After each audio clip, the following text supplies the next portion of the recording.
Is my audio on?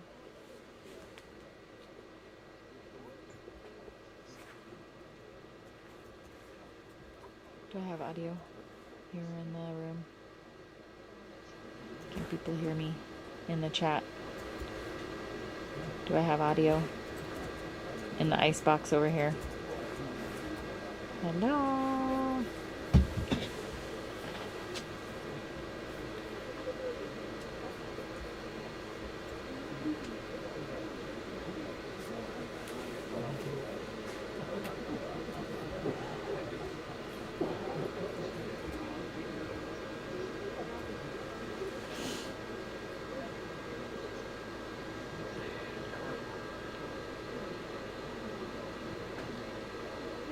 Good morning.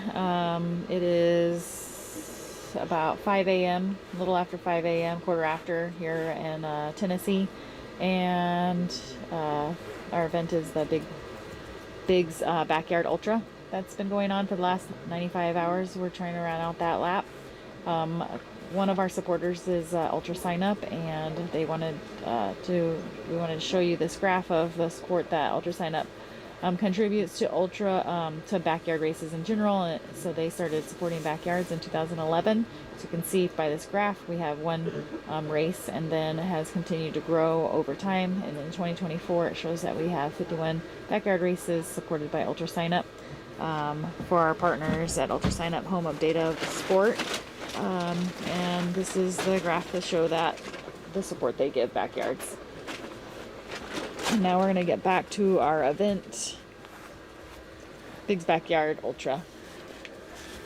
Oh.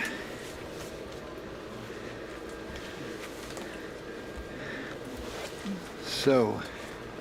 And then we're on audio as well. I saw that Sarah went out. She looks pretty good. Are we on the audio right now? The audio's on. Well, here's the news from the camp. That probably can we turn that? And I still do want to share the heat. So Sarah, you've noticed Sarah's back getting bent over, and her back is giving her trouble. So the Belgians have a physiotherapist who's been helping Evo. And so when Sarah told me what her problem was, we were going to go down and ask and see if they could help her out too. And we passed on opposite sides of the tent city. Oh. And she was already up there and is helping Sarah out to get her to be able to keep going. Okay. And I think this is how the backyard works. Their athletes are fighting it out for the world championship, and the two crew teams are working together to help both athletes. That's wonderful. That's supporting each other. Yeah. Good. Okay. Evo probably still wants to win. But he doesn't want to win because Sarah's back went out when he was able to, when his team was able to help. Right. Just another part of the way the backyard works. Everyone's working together to try to progress each other's event so that they can, get further in these laps and things. So that's good to hear. It's nice to see as well. You hear about it, but then to actually see it in effect. So I'm glad. So they were able to see her back, or check her back out and things. Yeah. Good. He's her crew. I'm guessing husband, but her crew at any rate said he worked on her for a couple of minutes, or she worked on her for a couple of minutes, and they feel like they can stabilize it like they've done Evo's, because Evo's been battling the lean for the last couple of days. Right. And I have mentioned. And he hasn't gotten worse. Right. Because this lady must know what she's doing. Yes. Good. Yes, we have noticed that slight lean that Evo's had. And he's exactly been persevering day after day. He just keeps. And if you've been in ultras and seen so many people, when you get the lean, that's usually the kiss of death because you just lean more and more. Right. She has been doing good with him. He's been looking great, keeping it going. Does anybody have any questions for Laz since he's back here again? Any chat questions for Laz? Is there anything popping through?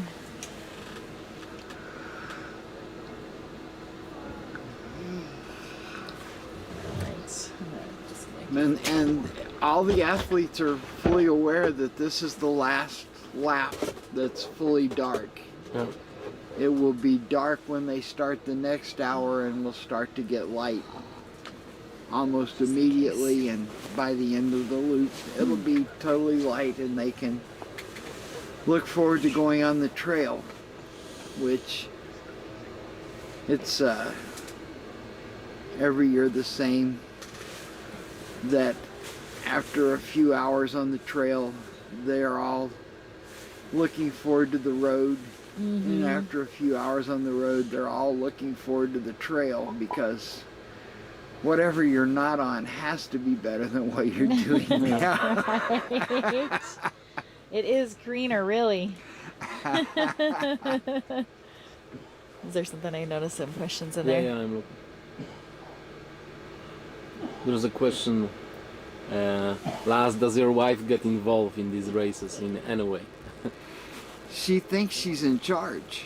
I saw her badge. It said regulator.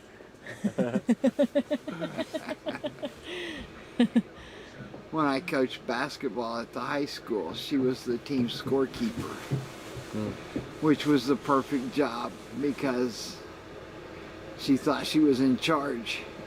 Perfect. And to a certain extent she was. Right. Scorekeeper, that could be your, that's your whole game there, Yeah. really. Absolutely. So yes, from my point of view, I'm here for the first time. She's very active. She's walking around. She's not, because there was a suggestion that your wife is sitting and looking through the window on everyone. No. No. She's walking. She's very active. Oh Yes. my gosh. She's keeping us alive. She's with us all the time, supporting the crews, everyone. Yeah, she's wonderful. She's supporting the crews and the volunteers. She's there for the athletes. Yeah. She's very active. Yes. Very, very active. And we, when Rodolfo Leonidas, when he stopped, she was actually out there with tears in her eyes, proving that she does have feelings. We all, after a certain amount of time,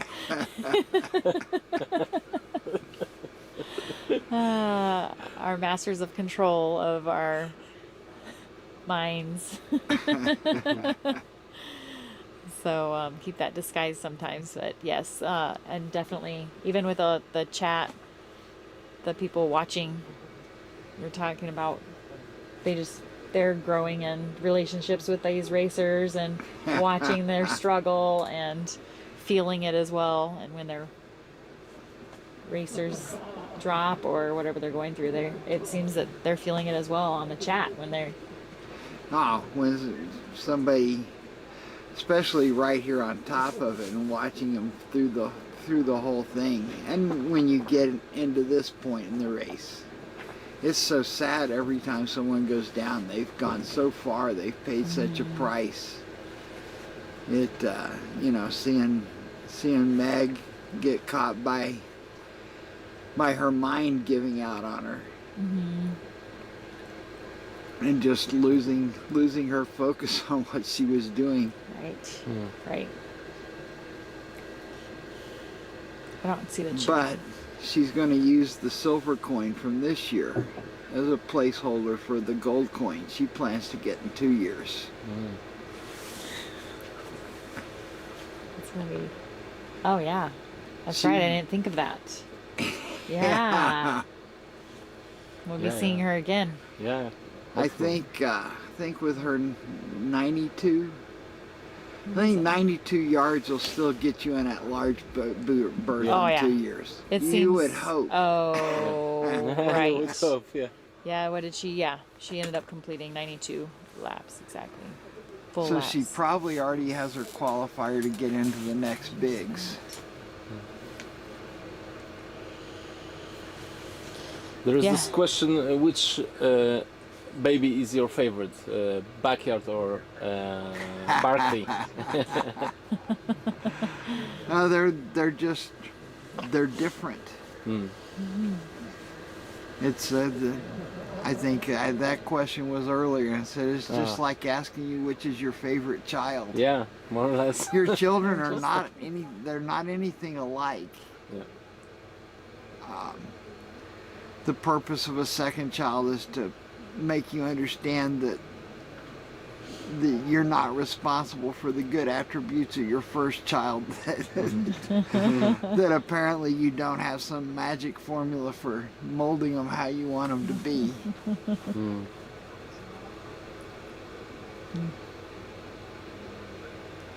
Yeah. Ooh, so this is the last hour of dark, and the very beginning of the next hour will be the coldest it gets the whole day. It is. I have noticed a drop in temperature out there. The little chill and the dew on all of the grass just seems to make it. This is the dew state. Walking across Colorado, it was hard to get used to not seeing dew on everything. In this part of the year, in the cold of October, you really get heavy dew until you get heavy frost. Ah, yes, winter. Precursor to winter to come, I guess, huh? The coldest bigs, it got down to 20, which centigrade would be about -10. And the fire was really vital then. And we had the routine going of me going out. I would go out just before the runners were coming in and build up the fire. And while I was building up the fire, I heard the sleeping bags unzipping in the tents as the crews waited to see me out, hear me out there at the fire before they came out and rushed out there to try to warm up. It was fleeting for the athlete, though. When they ran by the fire, they got the slightest amount of heat. Well, no, because at night you don't run by the fire. So they could just see it, unless it was They could just see it. perception of heat. It was then in the Jeremy Ebel, Johan Stana duel that they fought for hours, just the two of them out there. And Jeremy wanted to change his running pants into a warmer pair. And I heard his his crew say, take off your shoes before you change the pants. And he's, like, I know what I'm doing, or the basic male talking to a female thing. And if you've ever tried to remove those athletic pants with your shoes on, you know that they get halfway on, halfway off. You can't pull them back and you can't get them off. And he's in there, and you listen to the struggle becoming more and more frantic. And I'm thinking, he's going to go out because he's got his pants stuck halfway on and halfway off. And we started the 10-second countdown, and he was still in there. I'm not sure what he ultimately did. Did he get a pocket knife or what? Because you also now can't take your shoes off because the pants are wrapped around the laces. But he turned up in the starting corral before we rang the bell. Oh. With instead of warmer pants, with no pants, just shorts.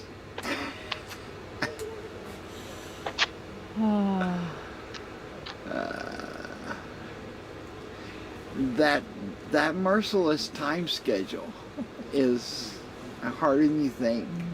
A couple of years ago, a guy missed Biggs because that he could not get out of the, and not at this race, but a different one, could not get out of the starting corral. It was back when they had fewer races around the world, so each country would just have a gold ticket race to go to Biggs. And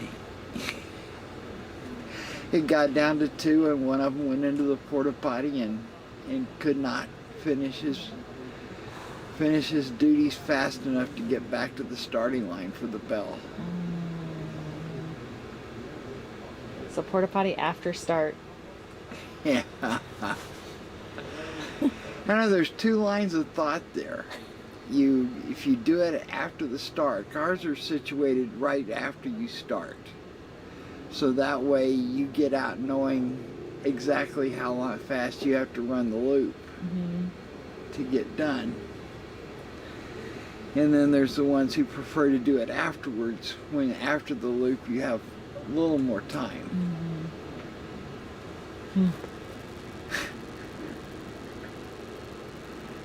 There's countless times that we see someone, you run a loop and somebody comes flying in under 40 minutes.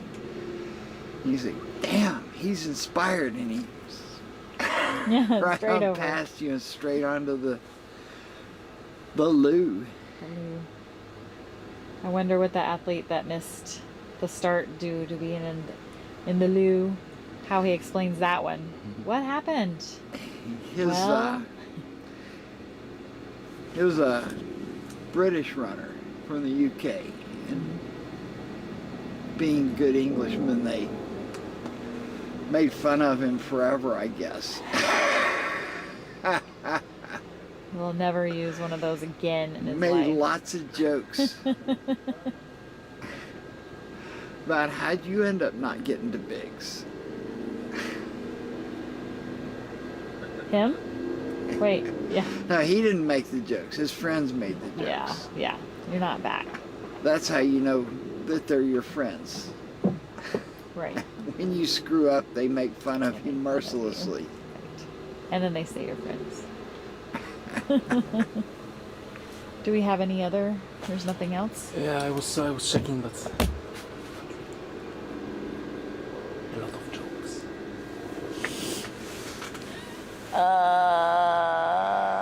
What do we got? Any questions for Laz in the chat? We have him here. He's gonna have to leave to go see the athletes. Is there anything? We got to remember Any pressing to watch. questions? Have they hit the midway point yet? Yes, some of them. 32. Yeah. General philosophical question, Laz, for you. What is the best piece of advice to someone who just starting on this world? I was thinking of that earlier today. Oh.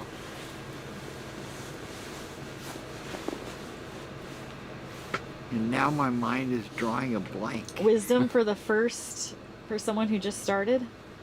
What is this? What is the question again? Yeah, someone is trying to make his life, and what's the advice in the current situation? Life. All of life. Yes. All of life. Not running. Right now. Not running. Life. Oh, I know that. Today is the best day of your life. Because yesterday is done. Okay. You can't do anything to change it. And tomorrow is not guaranteed. So you want to enjoy today. It's the best day of your life. It's the only day you can enjoy. Oh, that is true. That is a good one, because all of us, or not all of us, but lots of people are constantly looking towards that next day, the next day, the next this, the next that, instead of being present in real time right now. We are not appreciating what we have. What we have at the moment. Yeah. Yeah, that's good. That's a good. I learned that as a youth, and that's how I live. Every day I get up, and it's the best day of my life. Mm-hmm. And you know, if you get accustomed to that, it's a pretty good way to live. Mm-hmm. It may not always be the day you want it to be, but it's still the only day you have a chance to enjoy. Mm-hmm.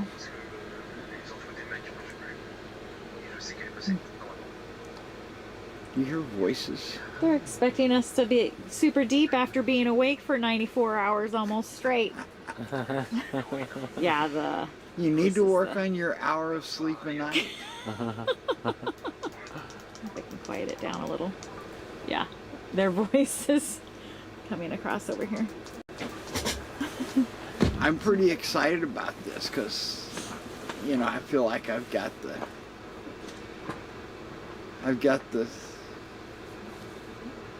technique worked out. To progress with the 94 hours of... Well, yeah, we only know that it'll work for 94 hours. It's working this far. This is the best I've felt this far out.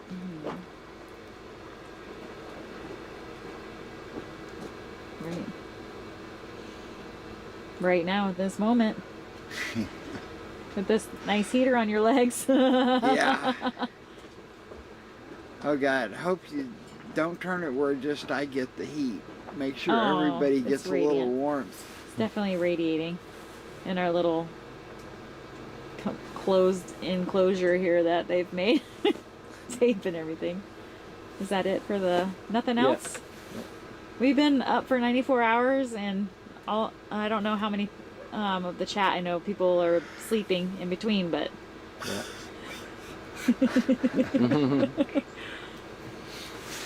I really think if they were loyal viewers, they would watch it continuously from the beginning to the end. 94 hours. And everything we say would make perfect sense. Exactly. Perception. Oh, I remember what it was. Because there's several pieces of advice that I gave my kids growing up. Never hold a baby over your head. It only took me that much time to figure it out. It's like 1, 2, 3, 4, 5. Fresh drop is coming.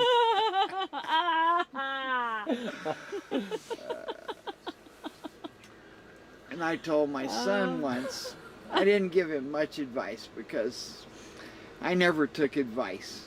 So I figured giving advice was pointless for the most part. You try to reserve it to the things that are really important. And I said, when he got to be about 12 or 13 and hit that age, and I said, if you start to do something for the sole purpose of impressing a girl, stop. Don't do it. You might get hurt, and she's not going to be impressed. Now you tell me I'm wrong. Right. You end up in the hospital for doing something completely silly, which is how it will look when you're in the hospital for doing whatever. Or as the corollary for your whole, that applies mostly when you're like a teenage boy. Right. But your corollary for all the way up into your 20s would include, if you start by saying, watch this. Think about the possible outcomes.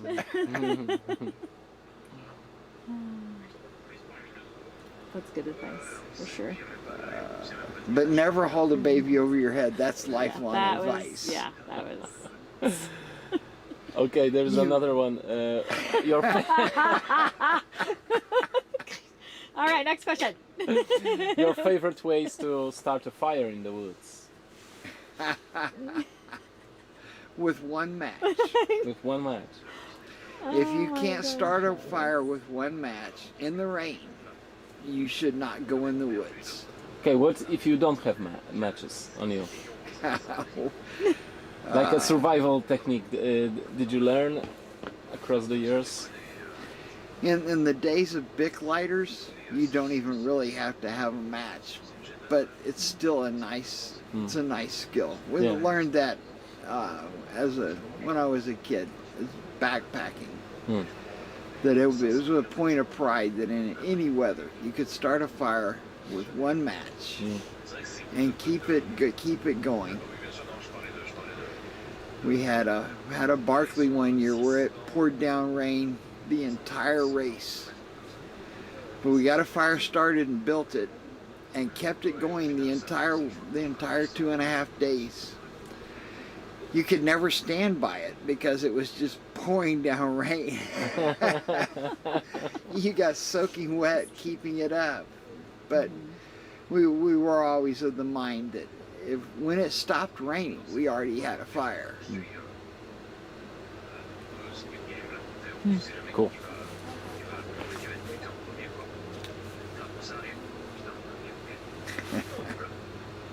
I know why we had this heater off, because it gets nice and cozy warm in here, and with the sleep deprivation. Sleep deprivation. Sleep deprivation. So here's what I figured out. You need to get an hour's sleep. And one 30-minute and two 15-minutes. You can take them in any order you want. Okay. Although the 30-minute last works best. And have maybe an hour in between each one. And you will feel just as good as if you got a normal night's sleep. You'll only notice that your brain function is a little depressed. Which, yeah. Thought 4 hours at once, but yeah. Because like right now, if I had only had slept an hour a moment ago, instead of the 4 hours, then right now I could go take that 15-minute break, sleep, and then maybe that makes sense. You slept 4 hours, that's a normal night's sleep. For you. That's right. Not for me. That's 4 hours for me is 2 hours for you.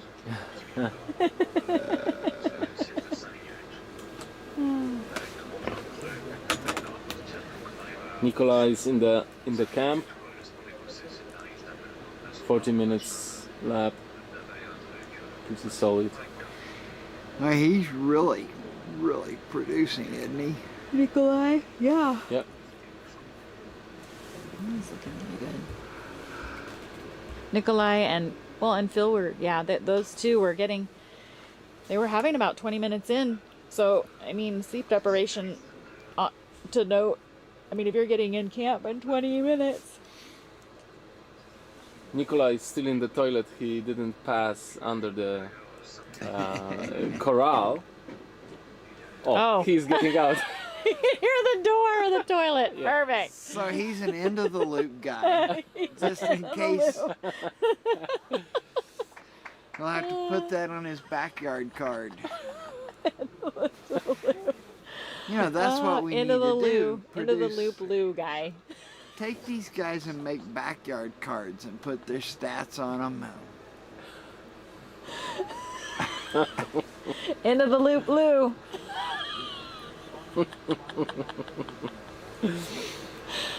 Okay. Or just to cut it shorter, into the loop. Into the loop. That's good. Okay, he has done it. 18 minutes Oh man. to spare 18 in the minutes. camp. That's a lot. Yeah, so we'll be seeing the athletes come in now. 10 athletes in, working on completing their 95th hour, 95th lap. Almost, yeah, so that'll complete 395 miles and 637 kilometers. This, That's really far. yeah, what do people think about that in the chat?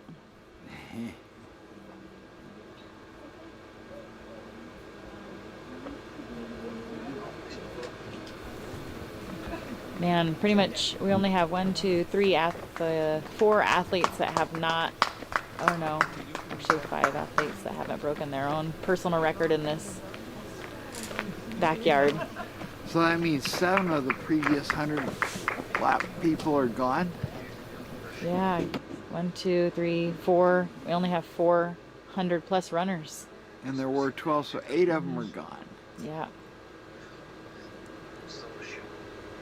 8 of them are gone, and Sarah Perry at 59. She's the greatest PR. 59.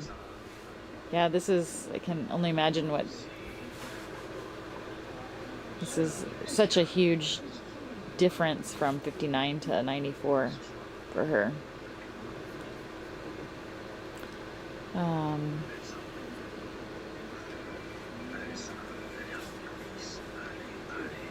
For her PR. Yeah. And Nikolai looked really good coming in as well. Still, you would not, I mean, if you saw him on the street, you probably wouldn't, he doesn't look so good, but probably would not imagine that he'd have 395 miles under his belt traversing outside of this area, outside of this race, that's for sure.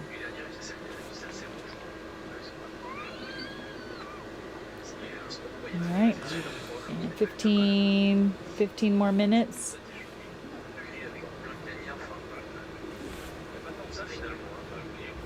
Let's see if I can get, oh yeah, my live stream is loaded up. Do you have the athletes on there now? Katya, look at, that's you resting. Hey, Katya, you on camera? Maybe I'm not totally unscathed.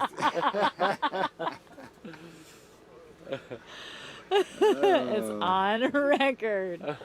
That was like a 3-minute. That was a 3-minute one, I think. Yeah, so I'm getting a lot more than an hour's sleep a day. Those little momentary comas are...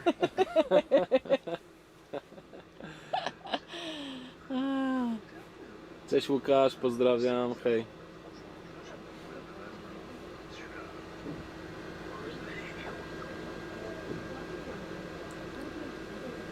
You can hear the outside crew areas out here. It does sound like people are waking up. They're all bustling around and getting their stuff prepared for their runners because they've got to feed them like baby birds. Just tilt their head back and throw it in and shove them back out because they've only got 2 minutes. Yeah. Right. Yes. So Nikolai is the only man in the camp right now. We are waiting for the rest of the runners. It's interesting because Phil Gore's last lap was 46 minutes. Now we are 47 in, so he should be pretty close.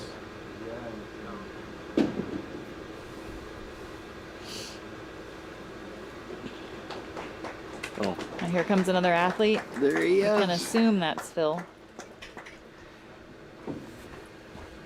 I like our opaque front window.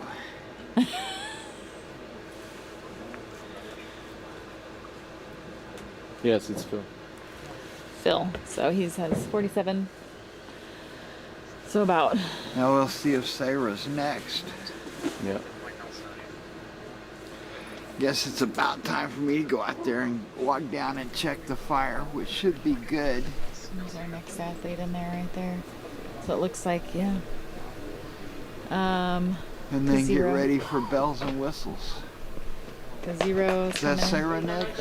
Kazuro, the Japanese runner.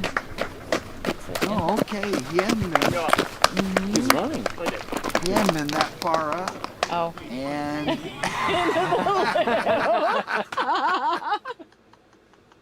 And cut to the studio.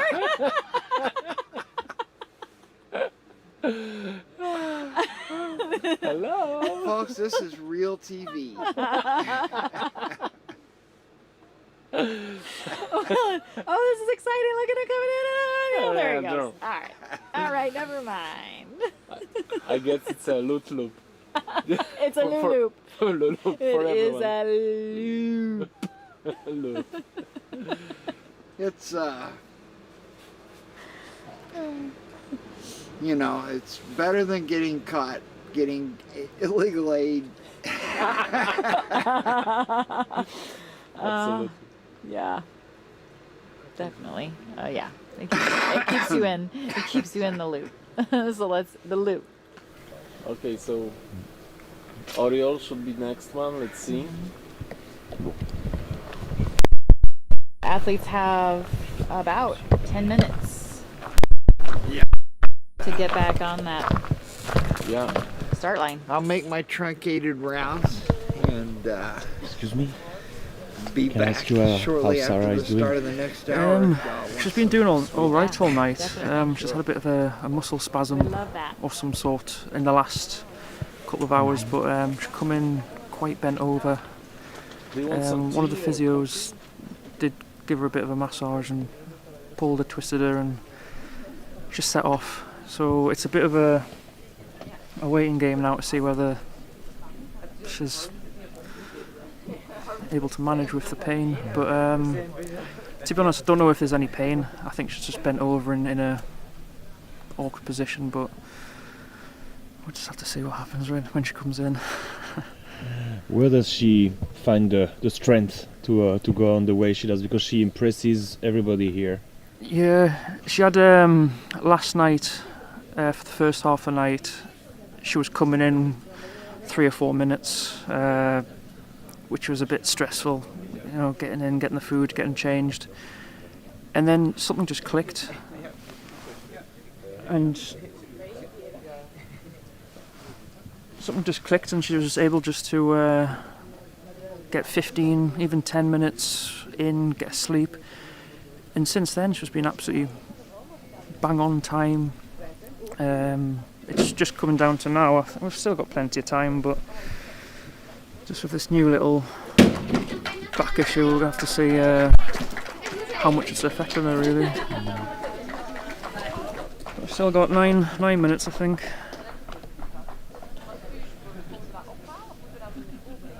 So, fingers crossed.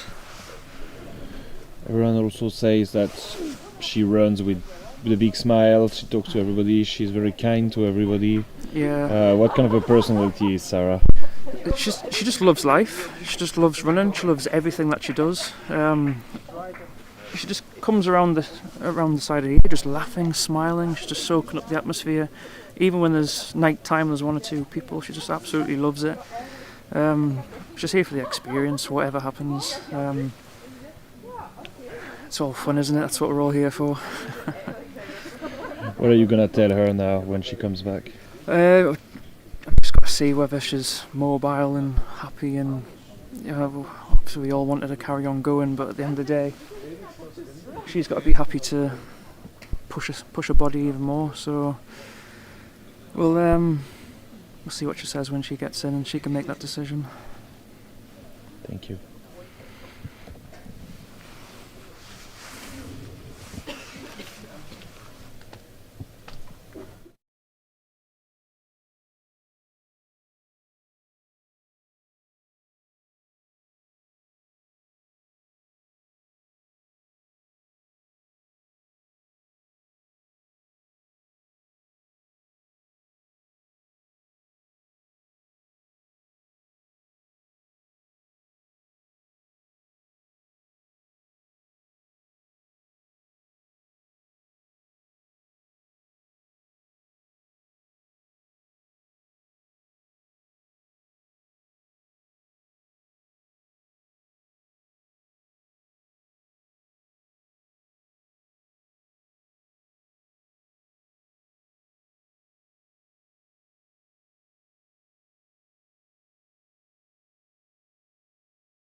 Yeah, I see in the chat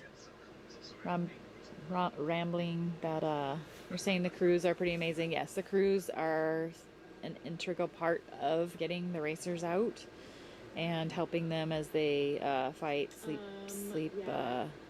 deprivation over time. So yeah. You're saying the crews are pretty amazing. Yes, the crews are. Shut myself off. I can hear myself. That was interesting. But yes, the crews, yeah. The ability for the crew to navigate what their runner needs is, I mean, if you think about it, the runner can't focus for whatever reason. If they're tired and don't know what they need, it's great. It's super important for the crew to be able to know what's going on with their runner and help them, assist them as a team. There's a couple more athletes coming in right now.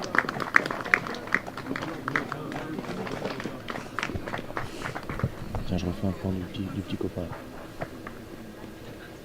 So right now we have 3 athletes in: Nicholas from France, Phil Gore from Australia, and Kazuhiro from Japan. Then we just had Breck gone down from Belgium come in, and Hendrik from Germany also come in on that. So they have about 4 minutes before they have to be on the starting line to get back out on that next lap. Pardon, excuse-moi. J'aurais dû réaliser. Nikolai is continuing on his personal record for laps, same with Kazuro. Il fait quasiment jour là. And Breck is on his PR as well, and so is Hendrik. So out of these 5 athletes, 5 athletes that have come back in, everyone except for Phil, who has his personal record at 119, which is the world record as well, are all personal besting their laps. So hopefully Phil or any of these other athletes that are still in the field will have the option to get close to that world record and work forward to best that world record as well. Attends, je vais les voir. Show that it is possible to go over 119 laps.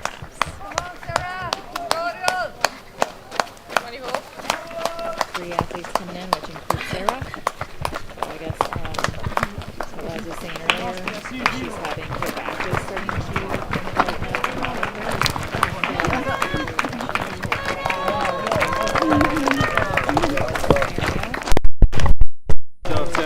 Well done, little girl.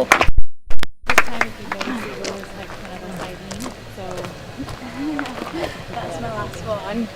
You got this. One more. Yes, come on. No, that's my last that's one. That's it. Sarah on the last. Yeah, it's not getting any better. But thank you. 3 seconds, 2 whistles.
Una volta més, va, una més. Una més.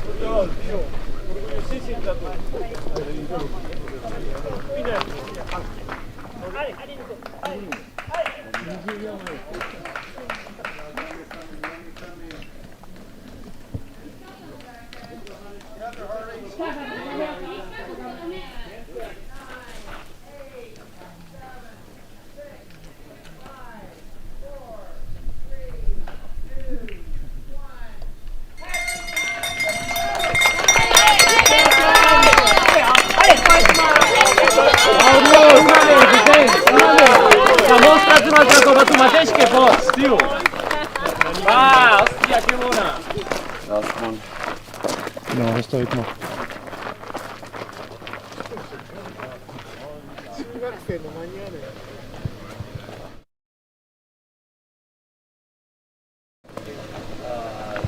Laz, Yes. Sarah didn't come out. No, did she go in the porta potty? Did she go back to her tent?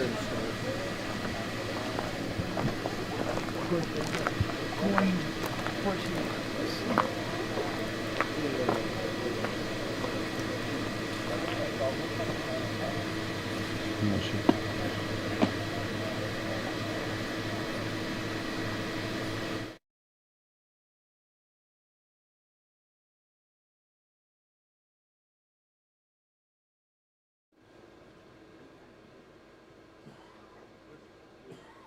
Oh, chat.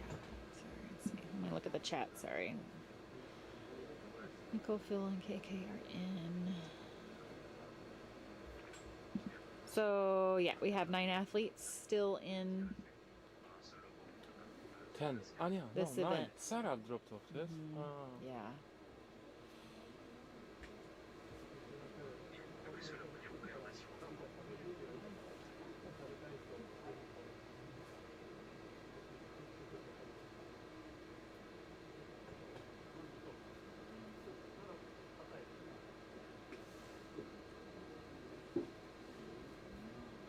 That in the chat question about the women's world record, yeah, that would be breaking the women's world record. It was 87, set at 87, so she set it now at 95.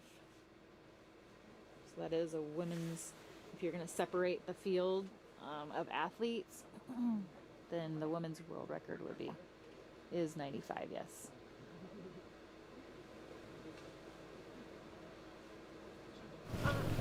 So 9 athletes now. Miss Sarah.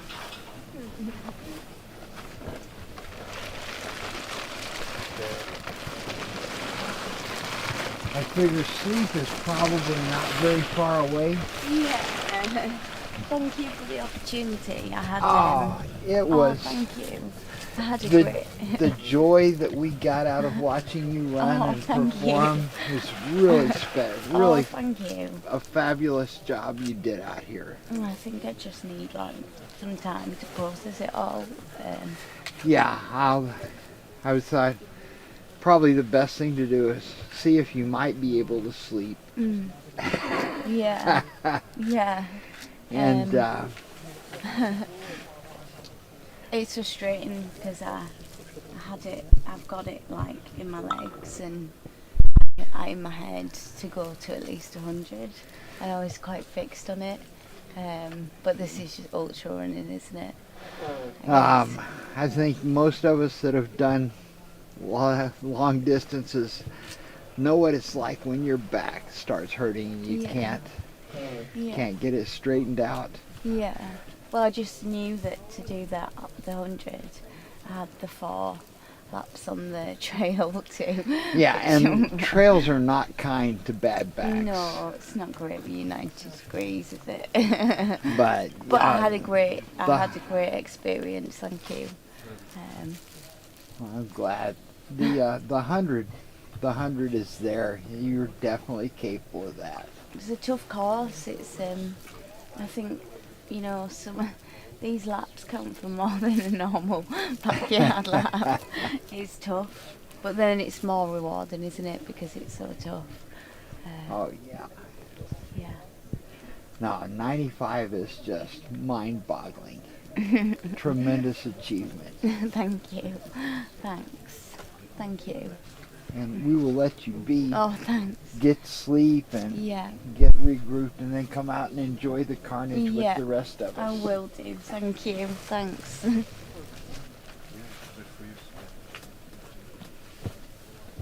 Sarah, it's the time to ask you a question. You can try. I'm not very coherent, but you can try. Just want to ask you about your feeling right now. Yeah, a bit mixed really. Quite disappointed that my back went because like everything else was like working so well. Like I had it in my legs, I had it in my head, and I was quite fixed on 100. So there's a lot of disappointment, but I think also like I haven't quite processed the whole experience, and it was amazing, but I just need to catch up on sleep and actually like come to terms with what I have achieved, because yeah, I shouldn't really be disappointed. I mean, anything can happen. It's ultra running, isn't it? Can I ask you to describe how painful and unbearable it was? What happened with your back? So I kind of ignored it for as long as I could, but I was slowly becoming more angled. Like I couldn't stand up straight, which yeah. So to do the 100, the last 4 would have been back on the trail. I think that would have just been too. Don't think I would have got round. But yeah, not yeah. Just a very last question. Like all of the runners have asked a question too. They were very impressed by you and also amazed by your smile, your good mind, good spirit on the track. How did you experience that? The whole sense of community between you guys and girls. Yeah, I mean it's so niche, the backyard, but yeah, I think like everybody has something special about them, and you've all got that like something in common. So yeah, we met some really lovely people, and I was just thrilled to be here. Like, I was thrilled to take my spot, and also represent women, as there was only 4 of us. So yeah, that made me really happy. I was really pleased I could do that. Thank you. Thanks.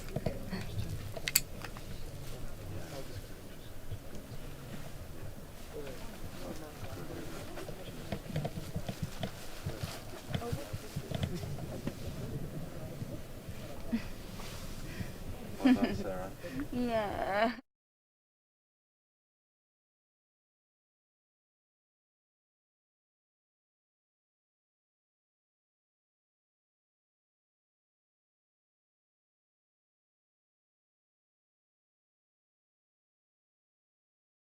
Trail is a place where you can go and escape the noise of life that are pulling at you from different. You're in the trail, and you can just get into that moment where it's just perfect.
If everyone saw Sarah did not continue her journey on this backyard, she ended up calling her journey at 95 laps, which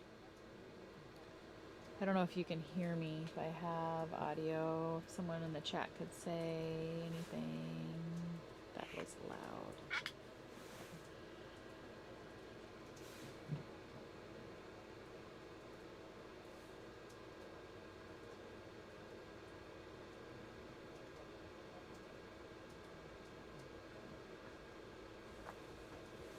I don't know why this is. It's like we need some closed loop communication here.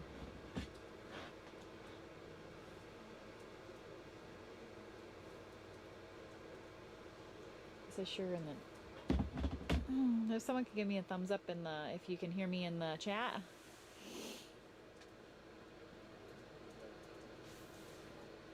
We hear you. Yeah. Oh, great. Okay, perfect. So yes, many of you probably have seen that Sarah ended up calling her journey at 95 laps. And yes, I believe her back was kind of the determining factor for her to continue at this point. And she had communicated on the quick interview there that she had 100 in her mind as the feat she wanted to make for this competition. And then, yeah, sadly, she wasn't able to make her goal, which is unfortunate for her, and it will continue to be her goal to meet 100. Hopefully, it doesn't upset her too much. Of course, I saw in the chat, you guys mentioning, yeah, this is a great feat, 95, Yeah. 95 laps, yeah, It's the 95 best moment. laps. She's her personal best was 59. Like, she went over another 140 miles on top of her personal best. She has completed 395 miles, 637 kilometers. Has the Great Britain national record now. She has the female world record now. Like, there's all kinds of accolades to her experience at backyard Yeah. these last few days. Oh my gosh, yes. So as you were mentioning in the chat, like, what are the positives? There's so many. And just the measly little back situation, whatever. But she has accomplished so much in her journey here at the backyard, and it's been amazing watching her, Sarah Perry. It's going to be great to see what she has to do and all the journeys that she has in her backyard experience and racing and things like that. Yeah, this is just the start for her. She looks like she has a ton in the tank. So it's just navigating that in the future.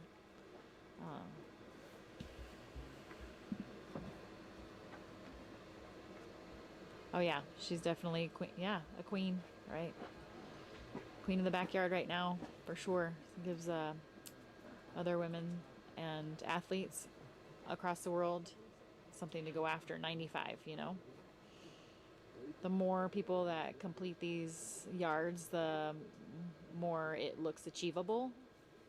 If there's only one person doing something, sometimes people still think, "Oh, that person is they're someone different. They have so much more than anyone else that can. There's no way anybody else can do it." But when you see multiple people accomplishing these feats, 95, 95, 95, 95. Look at all these athletes that have finished 95 laps. It's, oh, this is achievable. Like, this is something a lot of people can do. Before 95, you know, at 80, they were like, no one can do 95. I think Laz even mentioned that. No one can do, like, people kind of limited themselves. Oh, 95, you know, I don't think anybody can reach 100. And then the 100 came, and then the Belgians broke 110, and then there's Phil Gore at the Australian at 119, and now people are like, oh, there's no way it could be So 130 or. Everyone is asking now because the record is being broken faster and faster during the year. So now everyone is asking, where's the limit? And Right. And really, we don't know where's the limit. So We'll it's just amazing keep to trying. explore with backyard. Exactly. Yeah, keep pushing the limit. And what's the Yeah. limit? Like, making sure you're successful in your nutrition, your hydration, your sleeping. It's just tweaking all these little things. Yeah. I mean, Yeah, absolutely. if you look into other things like marathoning, there's they're constantly trying to break the limits there under 2 hours, you know, and what do they do? The nutrition, you know, the backyard is a similar scenario. You just have to figure out what all those Yeah. aspects are to progress your laps. And it's individual as well. I'm sure there's some consistency across the field with sleeping or nutrition and things like that, but definitely variations in that. So Yes, and fantastic is that you don't have to be amazing runner to take part in this event. So, but you need to figure out a lot of other stuff. persevere, consistency Yeah. across the You- board. you- It says Yeah, you need to have a lot of great support as well, crew, a lot of dedication for it. You're willing to suffer to discomfort, to feeling discomfort. So discomfort, but then what did he say? Mind. I didn't want to not mind. That term that Gavin mentioned. Mind. It's not intensity. There's a term, and I didn't want to. for discomfort.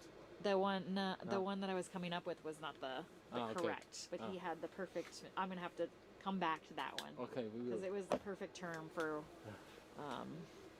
the mind, where we can feel pain, of course, obviously, but then being able to push that challenging yeah. aspect away from the mind, so that it doesn't necessarily you don't necessarily focus on that. You're able to focus on something else to continue pushing the body, because Yeah. the body is amazing. It can Yes, absolutely. And a lot of times, like external tools, like listening to music, it helps as well, right?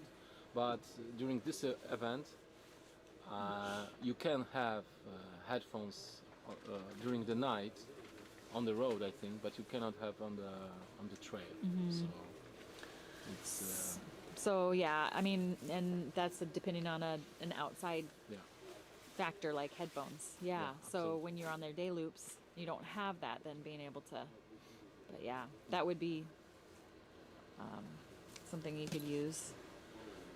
Yes, For but sure. I think the best support is the support of other runners. As far as friend. Who are you? further it goes, runners supporting themselves more and more. They are talking to each other, and it's really beautiful to see. And Laz is joining us again. If you guys have questions in the chat, he was in the tent with Sarah, and assisting Sarah at the end of her journey, and congratulated her basically. And then when she was really had been really set on getting the 100, and her back just wouldn't allow it. She felt like going out onto the trail with her back going out. Trails are not, especially rough trails, are not kind to hurt backs, as I well know. And I went down and saw Dan Kamak down by the fire. He really hasn't gotten enough credit because theoretically he was one of the lower qualifiers compared to where he finished up. He really came, and on the day of the game, the day of the big game, he brought his big game. And so he was, as an athlete, you go into a race wanting to win. And even when you're up against people who are theoretically, you're in a field of people way stronger. And he performed really well on the day that counted. So, as they say, he punched above his weight class. So it was the people now, it's hard not to win when you come this close. But then when you sit back and evaluate it when it's all over, you have to realize really these guys have had some outstanding performances. Yes. And Dan, yeah, he bested his personal record by, it looks like over 18 laps, which is that's a significant. Yeah, That's coming up with a big game on the day of the big game. And then we built the fire up because the last 15 or 20 minutes of the night, Yeah. I think it's the same everywhere, but especially in Tennessee, it's like the temperature just goes. Yeah. Yeah. straight into your bones. And we had some pretty beat up runners down there, tucked in around the fire, commiserating and with each other over not still being out there suffering.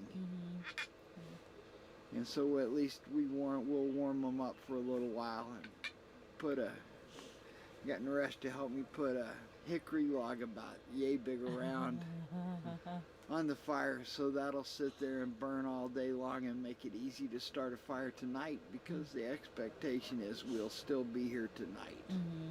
Right. Yeah. I wonder if a camera down there by the fire would be fun. Kind of see all those athletes. how they're doing. It's gone back up and down all night long. Last night, night before last, there was hardly anybody around it. I guess it was a warmer night. Yes, it was. Yeah, it did. It was Yeah, warmer. yesterday, It's in the yes. 50s. It was warmer. Yeah, it was last Was it two last nights night? ago. last night, Something. not 2 nights ago. Yeah, I don't know. It's. We'll have to. We'll just shake our. Yes. We'll have to get out the records and figure out what exactly happened. What happened?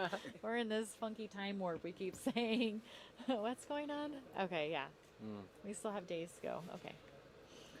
It's about 15 hours to a world record. I 20. think, yeah, about, let's see, 95, 105, 115, Yeah, 14, Oh. 24 hours. 24 hours. 24 hours, to match it. Yeah, to 25 hours to break it. Yeah. Oh, Woo, we got that one. Whew. I can still do math Yeah. without much sleep. yeah, I was So- setting it back to 110. It's about 25 hours away. 25 hours away from breaking the record. So if people out there have been watching this since the beginning, Yes. or if you haven't, they started running last Saturday morning. Last Saturday morning. It's the chat. It's the Wednesday chat. morning today. These And races. tomorrow will be Thursday morning. Right. So, just amazing athleticism. Everyone out there, if you're in the chat, look at these amazing athletes. And just think, you could do this. Yeah, it just starts with one lap. That's it. 4.167 miles in 1 hour. That's all you need. Start with there. You know that at least some of those people out there, besides the ones that are thinking, I would never want to be there in a million years, are thinking, I could do that. I could do that. I could get there. You just have to be really stubborn and pig-headed.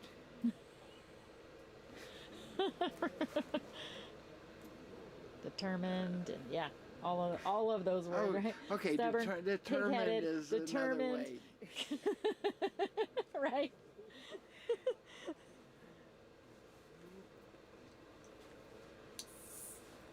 See what else. The Weaving House says they'll be here Thursday. Good. Yes, sir. You can do this. So now what have we got? 9 people left? Yes, 9 people. They are close to 400 miles, 640 kilometers. It would in their be legs. a crushing disappointment if all 9 don't get 400 miles, because they're on the road. Oh, It's going to and- turn daylight. Yeah. They got this far, but there were 3 of them that came in after the whistle started, I think. Yeah. So if we look at who we've got Nicholas Quintapas, Yes. Phil Gore. who right now looks the strongest. He's Yeah. running the fastest yes. laps. Getting He in there. certainly looks nowhere near the end. 20 Phil minutes. Gore, we know he's pig-headed. We can ask Jim, and I bet she record would holder. confirm that. But he slows down. Last two loops were significantly slower than the previous ones. He definitely has wisdom of this scenario under his belt. So He knows what's going on. And like I say, with all the honors and all the things that he's done, there's just one piece missing to have accomplished everything there is to accomplish. Win bigs. One piece. Win the World Individual Championship. And who was third on that last lap? Kazuhiro Kawahata, Japanese. So Kawahata, that's a hard one to figure because over the past couple of days he's gone through some stretches where he really looked bad. Earlier tonight or later yesterday, he really went through a stretch where he looked like he was the next man out. He was coming in after the whistle started and looked to be really struggling. Of course, that's when you try to anticipate what's coming next. That's the wild card, is that people suddenly recover. Yes, and he looked really good on the last loop. Right. And it was faster as well. It was well. different. It was like, wow, was what's different. going on? He's straighter. He was standing straighter, straighter. more sane. Yeah, Absolutely. his pace looked. Is looking really good. He has a great support team behind him. Yeah.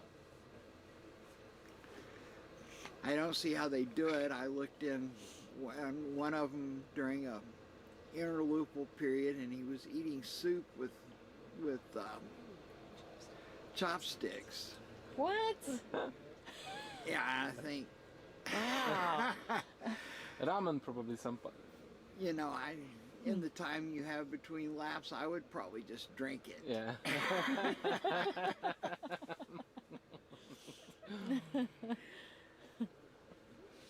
Okay, so the next one is Oriol Antoli Sarau from Spain.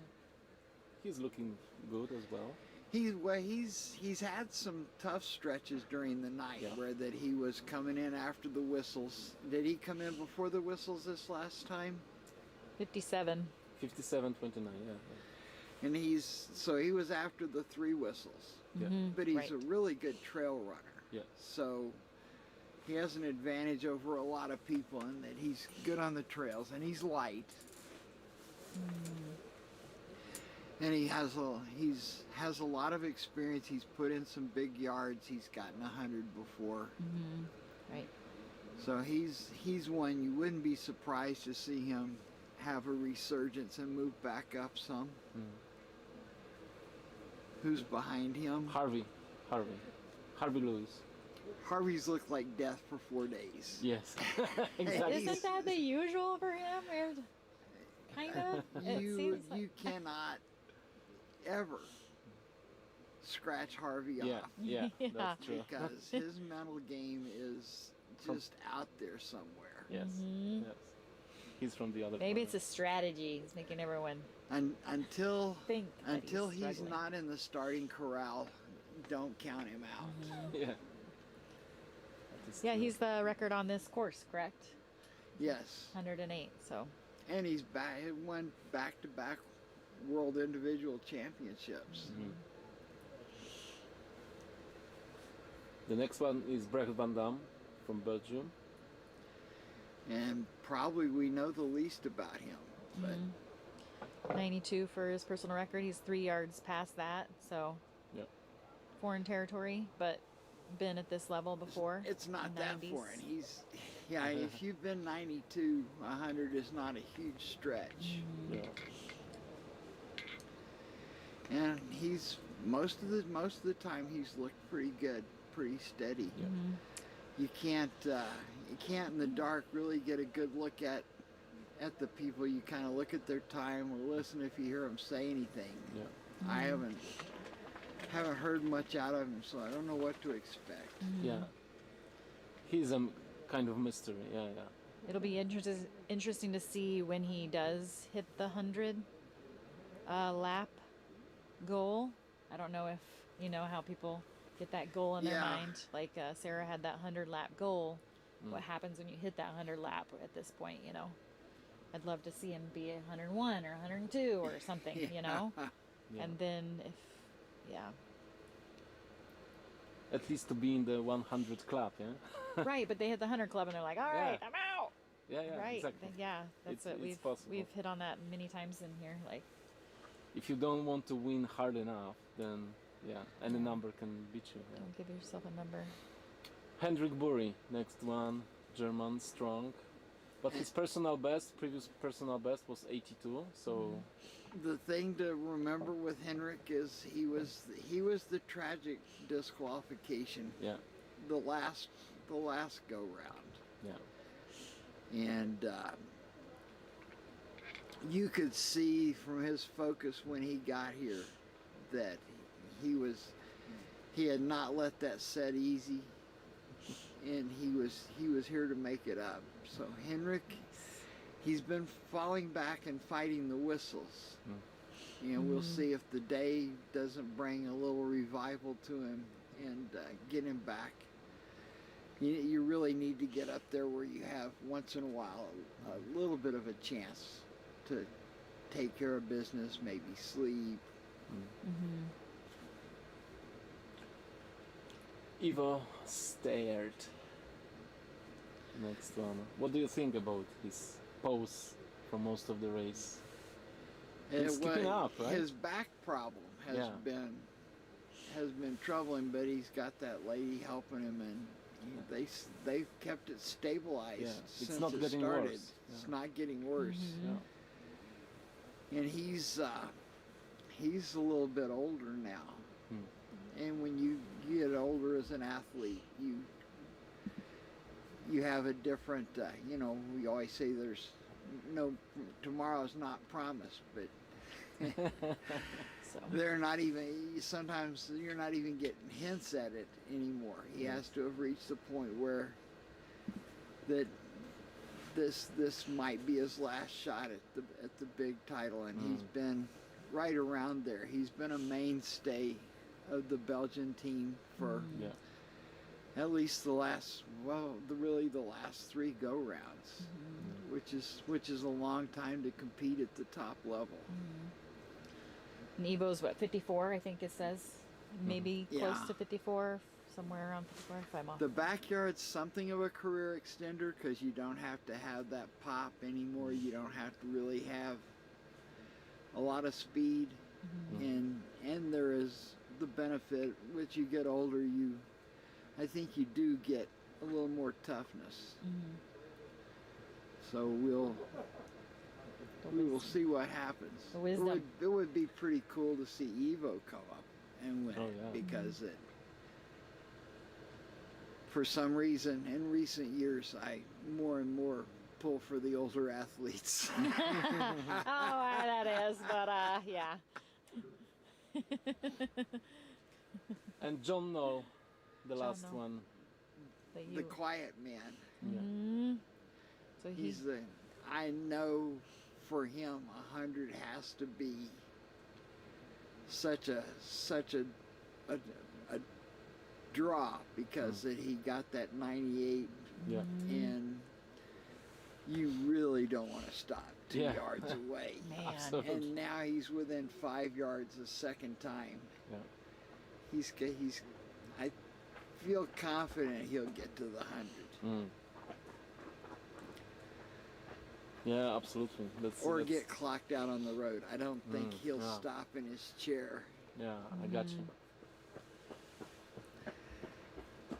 So And wait, he's- this is exciting. Waiting for the development of the race, and how many of those beautiful people will enter the 100, will cross the 100 yards.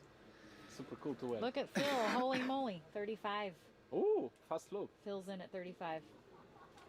I did see that the athletes talk about Phil doing. came in first this time. Yeah. Phil Yes. just came in. Yeah. 35 minutes. So we talked about the No, of course when it got down to I know what I 12, was talking about. Yes. which seems to always be the number, the real game started. Yeah. Yeah. And they've been kind of moving things around. I think Phil running this lap in 35 was probably a statement. Yes, I think he's talking with Nicholas doing that. Yeah, 25 minutes in the crew now, so Yeah. it seems like these two have been banking 20 minutes back and back to back to back to back. So I don't know if they're just that maybe that little charge of sleep maybe. Yeah. Sleep, sleep, sleep, I sleep. think it was more of a statement that, you know, you've been coming in comfortably ahead of me all night long, but now the sun's coming up, and I want you to know I'm still here. I'm not fading. Not fading. Oh yeah, the games begin.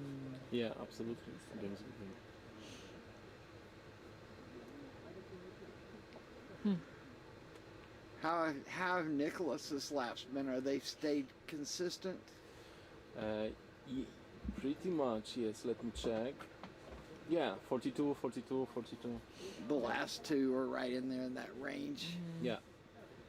Because if he'd had a drop off on his lap times, Phil going by could be really distressing. Put a little pressure on him. Yeah. Absolutely. 35. What was Phil doing here? Yeah, he was being super patient, wasn't Last super year, remember patient. in 21 when Harvey, Lewis, and Mori, they took turns sprinting out of the corral. At 6 minutes a mile. Yes. That was an interesting statement, too.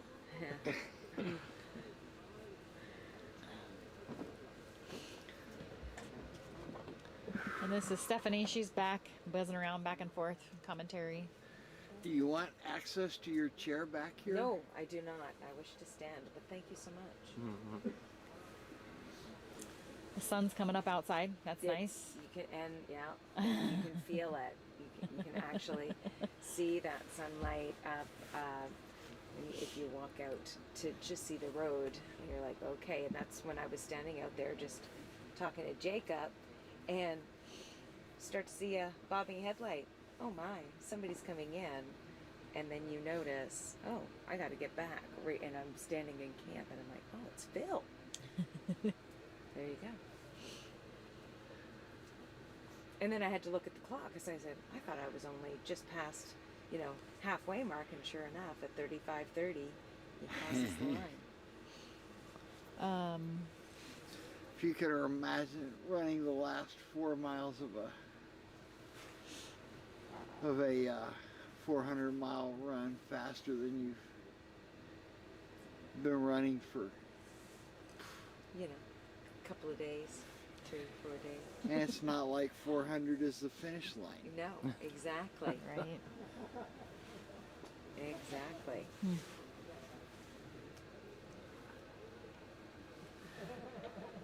When the sun hits the yard, I'm going to go out there and get in it for a minute, though. Yeah. It's kind of nice that I have a little warmth on a part of my body. Right. Yeah. But Nicholas? it would be nice to be actually warm. He has done faster loop this time. Maybe running 39:52. Who is that? Nicholas. Nicholas. Faster loop, 39 minutes. Maybe he was running faster to catch up with Phil. Yeah. He was saying, you know what? Sure, I know you're there.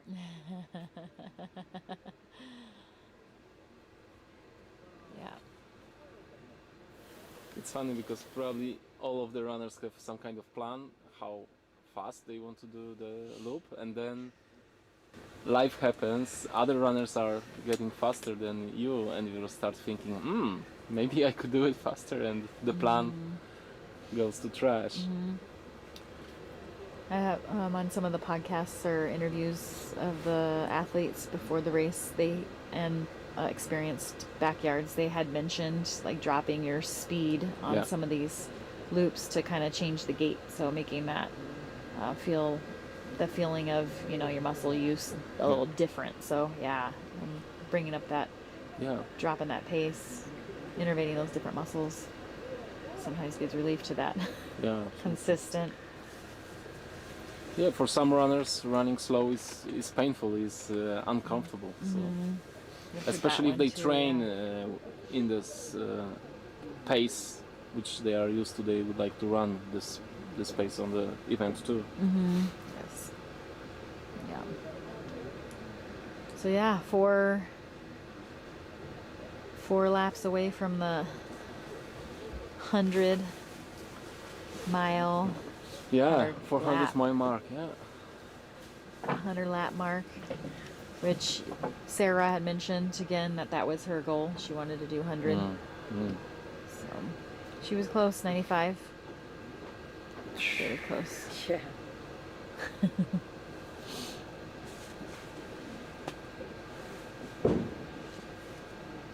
Hopefully all these 9 athletes can stay on, and then we'd have 1, 2, 3, 4, 5 more people to add to the 100-mile club or 100 lap club.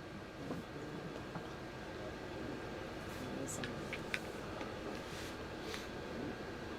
Because we started this race with 12 that had already achieved 100 or more. Mm-hmm. You have 9 that remain, and the opportunity to possibly add 5 more new names to that overall list. Mm-hmm.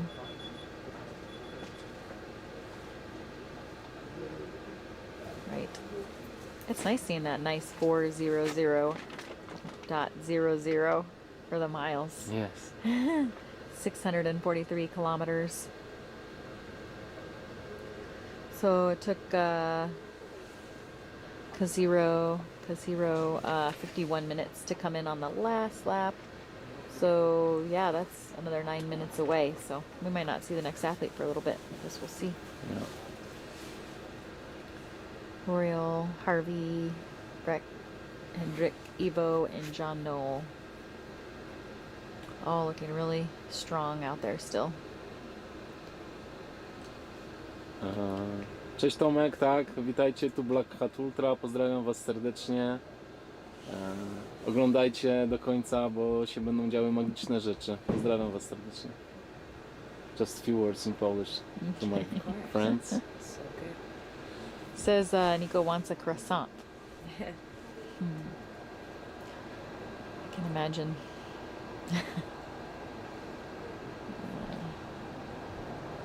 Okay, still 7 runners on the course.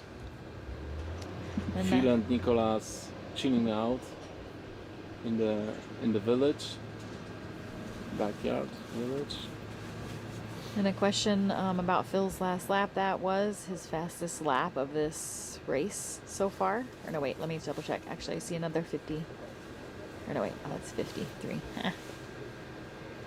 Switching the numbers. So yeah, 39, 39, 36, 38. So it does look as if this last lap of 35:13 is his fastest yet. Oh, he's feeling fresh. He's feeling new. New after 400. Yeah. I'm not totally asleep, but I'm a little comatose. That's good. Take it when you can get Yeah. it. Right. Russ. Yeah, Take it when you can get it. Rest. It's like you said, you're still 25 hours, a full day away from a new record, possibly. So But that promises another hour of glorious sleep later today. Another hour that's of right. Let's focus on one loop, yeah? Yeah, just one at a time. Just Focus one at a on time. one loop. I just want to live to the next nap. Oh, that needs to be on a shirt. I just want to live to the next lap. Nap. Oh, nap. Oh, lap. I They're said going, nap. they're going lap to Lap. lap. I'm going Going nap lap to to nap. Nap. Exactly. That's why I'm like, okay, here we go. Here's another famous quote.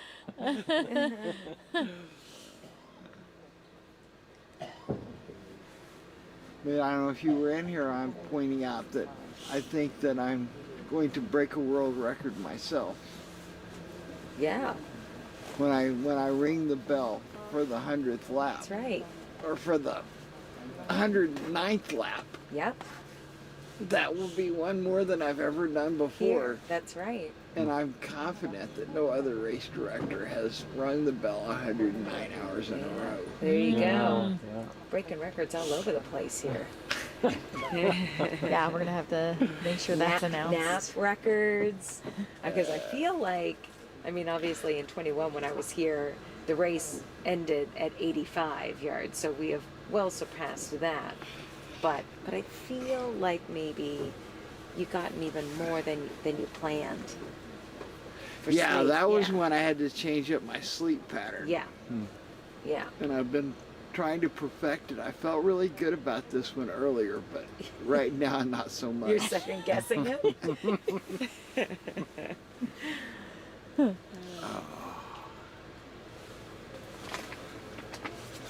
I'm sure this cozy propane heater here is It's making you dozy. Nice. I don't want to have to be colder than this to stay awake. That's right.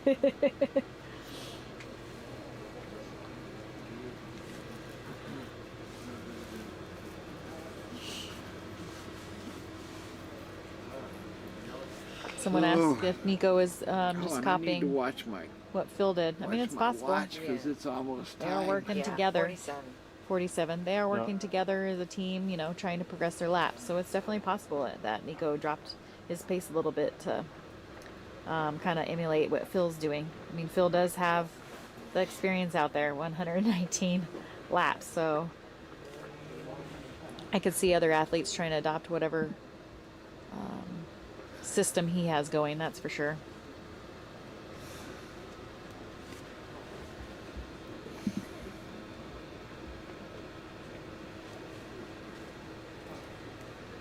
I've decided we need to send a message to our friend Kevin, who's been helping out on the merch store.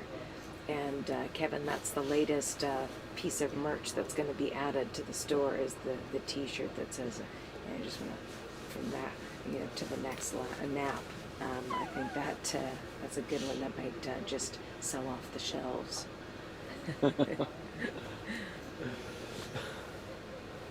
From nap to nap. Yeah. Yeah, from nap to nap. And the question in the chat with David there, they do start on the hour every hour. That would be funny.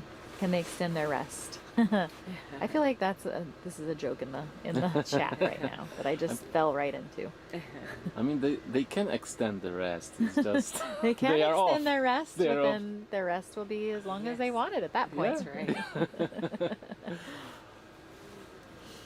Feel free.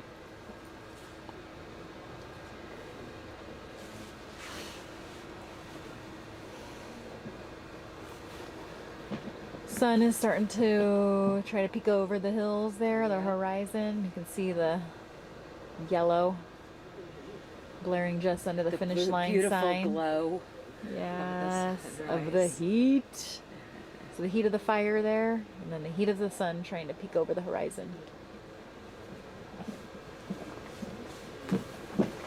Looks like everyone's starting to emerge out of their tents a little bit.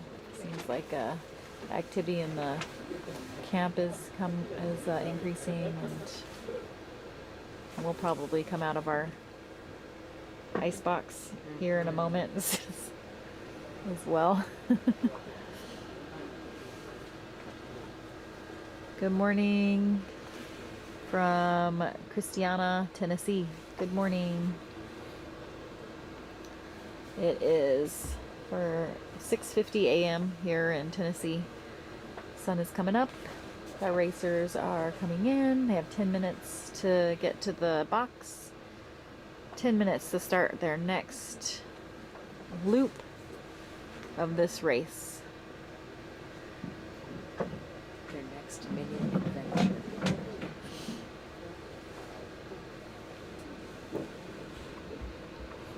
So the racers that have finished this lap is Nicolas Cantapas, France, and Phil Gore from Australia. Those are the two racers that have made this lap in. Looks like we have another racer making his way in, Kazuhiro Kawata from Japan. Yeah. See, he's, we were just talking about that earlier. Something changed. It seemed like he had been struggling for the last 12 hours or so, maybe with sleep or whatever was happening. He just seemed to be struggling, and now the last couple laps he's more alert. Yes. He's standing up straighter. Yes. He looks He's stronger. he's not leaning back as much. He looks stronger. So we have 9 more minutes. So he'll have 9 minutes in the village. As you mentioned, I like how you call it a village because it does feel like a village. It makes it feel a little more, well, not compact, but a little more, not comfortable, but I don't know, more of a backyard, I guess. Oh yeah, Of absolutely. People grouped up and Absolutely. just enjoying. All right, there's a couple more athletes. Yeah, it just looks like the sunlight in the sky is definitely waking people up. Their eyeballs, you can see their eyes. I feel like it's been a rough few hours where they've been kind of running with their eyes barely open, just making their way. And on their way in on this lap with the sunlight shining in the sky, everyone's eyeballs are opening up. It's like a renewed energy a little bit, so I think they're... Yes. Brecht Van Dam and Hendrik Bury did this loop together. Slightly faster than before. Now Oriol Antoli Sarau completed the loop. 95. I'm sorry, 96. And we are waiting for the rest of them. Harvey Lewis should be next. And how much time, Laz, would you like to have to get to the start line? And how much time, Laz, would you like to have to get to the start line today?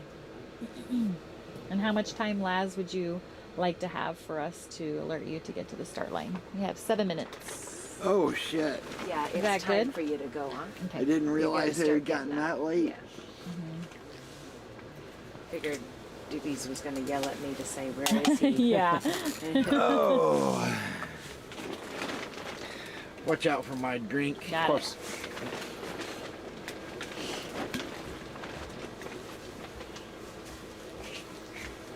All right, so yeah, we have 3 more athletes coming in. Looks like Harvey and John.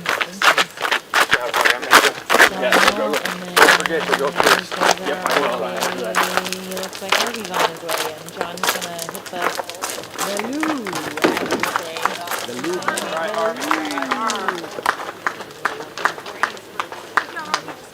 Non, mais c'est du délire. Harvey is looking okay. Yeah, he's looking a little more awake as well, huh? Yeah. it's It's pretty- because of the day. I think it's Yeah. the sunset that works. Yeah, I'm wondering, or did they do something out there like pep talk Yeah. in their little group? All right, let's get this done. Let's get, woo, yeah, yeah. Because they all, exactly. It's like they chugged some coffee on their way or something. Yeah. So John's in the loo, and we're waiting for Evo, sorry. We have not seen Evo yet from Belgium. Yes, Ivo and John know.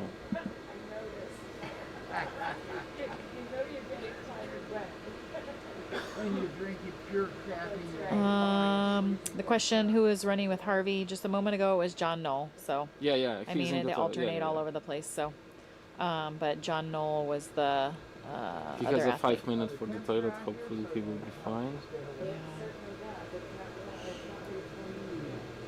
John Knoll did not come across yet. He went to the bathroom. So, end of the loop.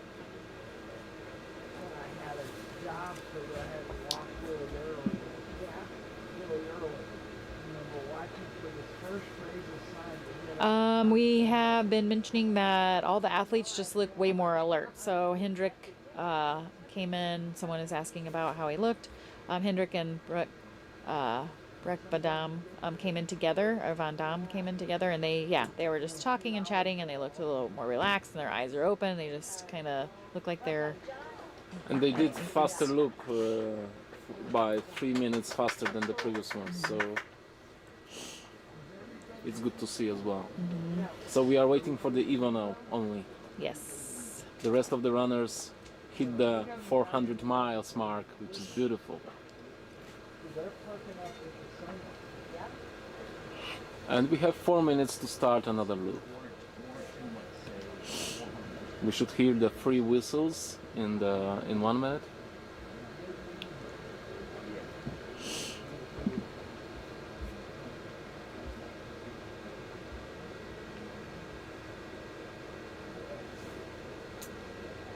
Oh, okay. So his last loop, he had come in at 57:30. So this is about the time when he started to come down the route. 57 was his finishing time, the loop before that. So he has kind of been on this 57 minute time frame. So we should hopefully be seeing him soon. Evo, that's. So last lap he came in the last 30 seconds right now of this 7th minute. So 7:30 is when we saw him cross the line on the last lap. 400 miles stands for 640-ish kilometers.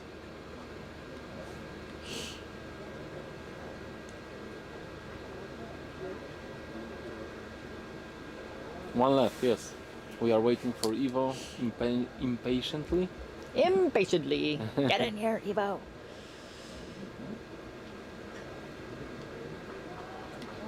Oh, I hear clapping, so. Yeah, maybe he's coming, yeah. Oh, here he is. Here is Evo. Coming down the road. Great. He's like, no problem, I'm just galloping along. Yeah. He looks really good. He looks good. He looks good. There we go. Good.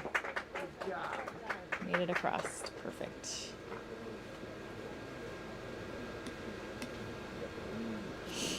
So all of the athletes, all 9 athletes have made it in to the crew area.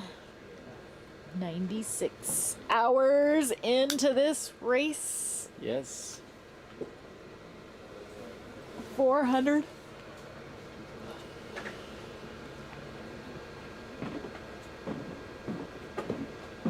Yeah.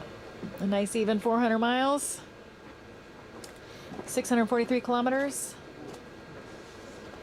You are asking how to participate in this event. So there are 2 lists. One list is the national championships. Who won the championship can come here. And the second group of runners are from the all at large group, and last just picking up the best runners in the world, even if they are not national championships. So if you go online to bigsbackyardultra.com, it has all the information on the qualifying, all the information for qualifying.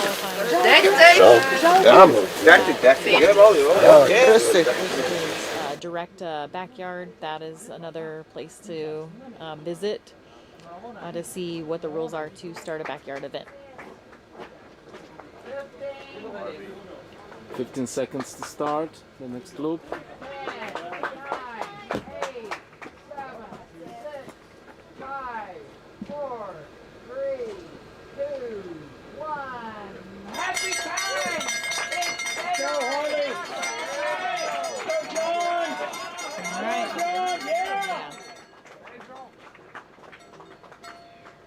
And here they go. Loop 97. Evo stops. Something felt. Oh no. So this is the lap where they'll hit the trail.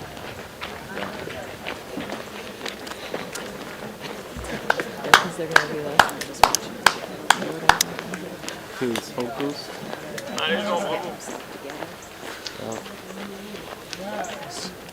John Noel just really wanted to, I think, warm warm up and get going there when they left the corral. You don't normally see John take such a surge out, but C'est qui ce he photographe wanted qui, to go. qui prend? He was ready to go. And John Knoll, he's American, and his personal best on this course is 98. And I was just talking to Kendra, his wife, who's crewing him, and she's crewed him many times here specifically. And you know, yeah, sure, he's tired, she said, but it's so close for him. He really wants, like they all do at this point, it's so close to get to that triple digits. Yes, yes. You know? To be in the 100 club, yeah? Yeah. Right. Yeah. Amazing.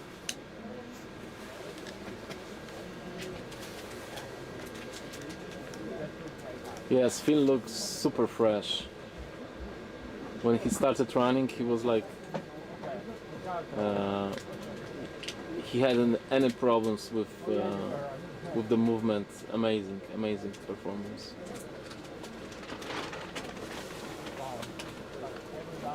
Yeah, so Gabriella, if you go on the bigsbackyardultra.com site, you can see the ranking of all the athletes, the participants. They put them in an at-large list, and you can see all the different events that occur for backyard across the world. And the athletes that complete those are put into a list for their lap accomplishments, and that is how the athletes are selected. Correct, yes. So bigsbackyardultra.com. You can find all that information if you have questions about running a race, where you rank in the races, via your past experiences with backyards, and then directing a backyard as well. You can get all that information there. You can find races around the world to compete in if you want to leave, go international and compete in a backyard. That's an option.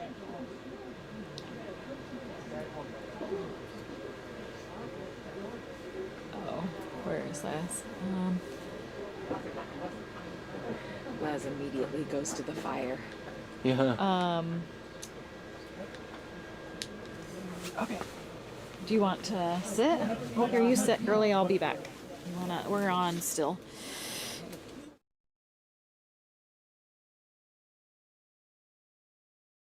Trees. They'll be on okay. Yeah, that's nice, but it's tough even though the sun's starting to come up. You can't see it yet. It's just cold. Je décroche. Frozen head, it's like 10 o'clock. Juste pour me mettre en position, je vais te refaire un plan.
course.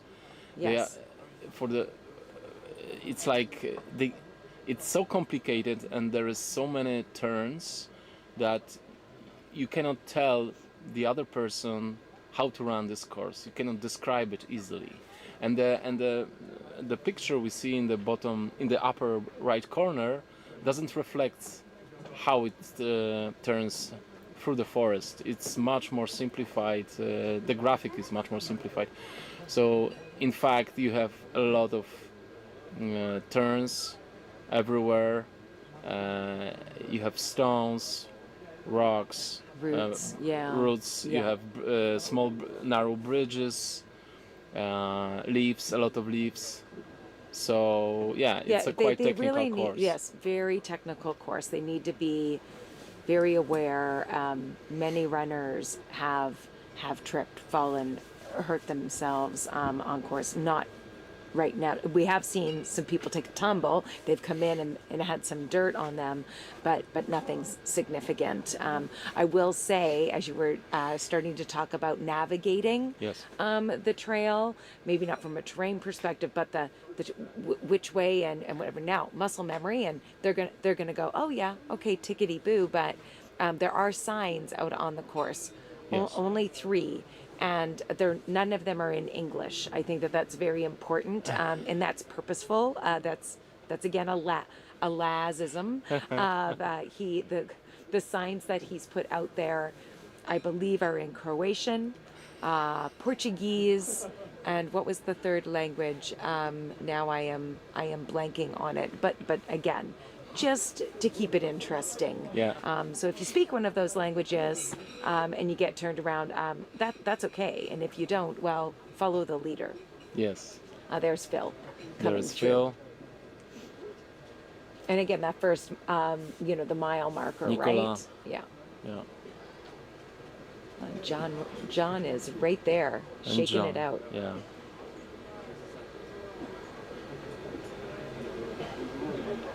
At this point, the group is together. Well, they need each other. Yep. Ivo he continues to lean a little bit. There is a lot of falls on the forest trail. When I was talking with runners, no one really believes that the one runner left who didn't fall on this course at some point. It's really hard to run, and since we are talking about the and reaching for the world record, we have to remember that the world record was established in Australia. Yes. On the flat, easy course. Right. 119 at Dead Gully, Yeah. Dead Cow Gully, but here 108, Harvey Lewis. Yeah, here 108. Yeah, Harvey Lewis, the American, 108 on this course. Ihor Averes from Canada was the assist that year, and as a proud Canadian, that makes me super happy to say. You know, and I know that Ihor himself has been following along. But yeah, you're right. I mean, it's you have to keep in mind that these records are being established on different courses. And in the last segment, Laz was saying, "Hey, I want to like ring the bell. I want to ring the bell to be able to acknowledge what's happening here on this course." And he was saying that you know an RD, he doesn't think an RD has rung the bell, you know, this many times. So we will see. We will see. Yeah. So it is. We are on the one hand we are chasing the record of this particular course, which is 108. And we are also seeking for the course record, world record of the backyard ultra in general, which is 119. So Laz has just found his way back into the tent. Do we need more of this? There we go. Yeah, I'm going to finish it. Yeah, I think you should. Good Lord. I went to check the fire even though we'd banked it for the day. Yeah, yeah. And it's warm. Yeah, and you were hanging out there for a while. You were hanging out there for a while. I That's stuck good. for a little while till Don came and prodded me to get back up.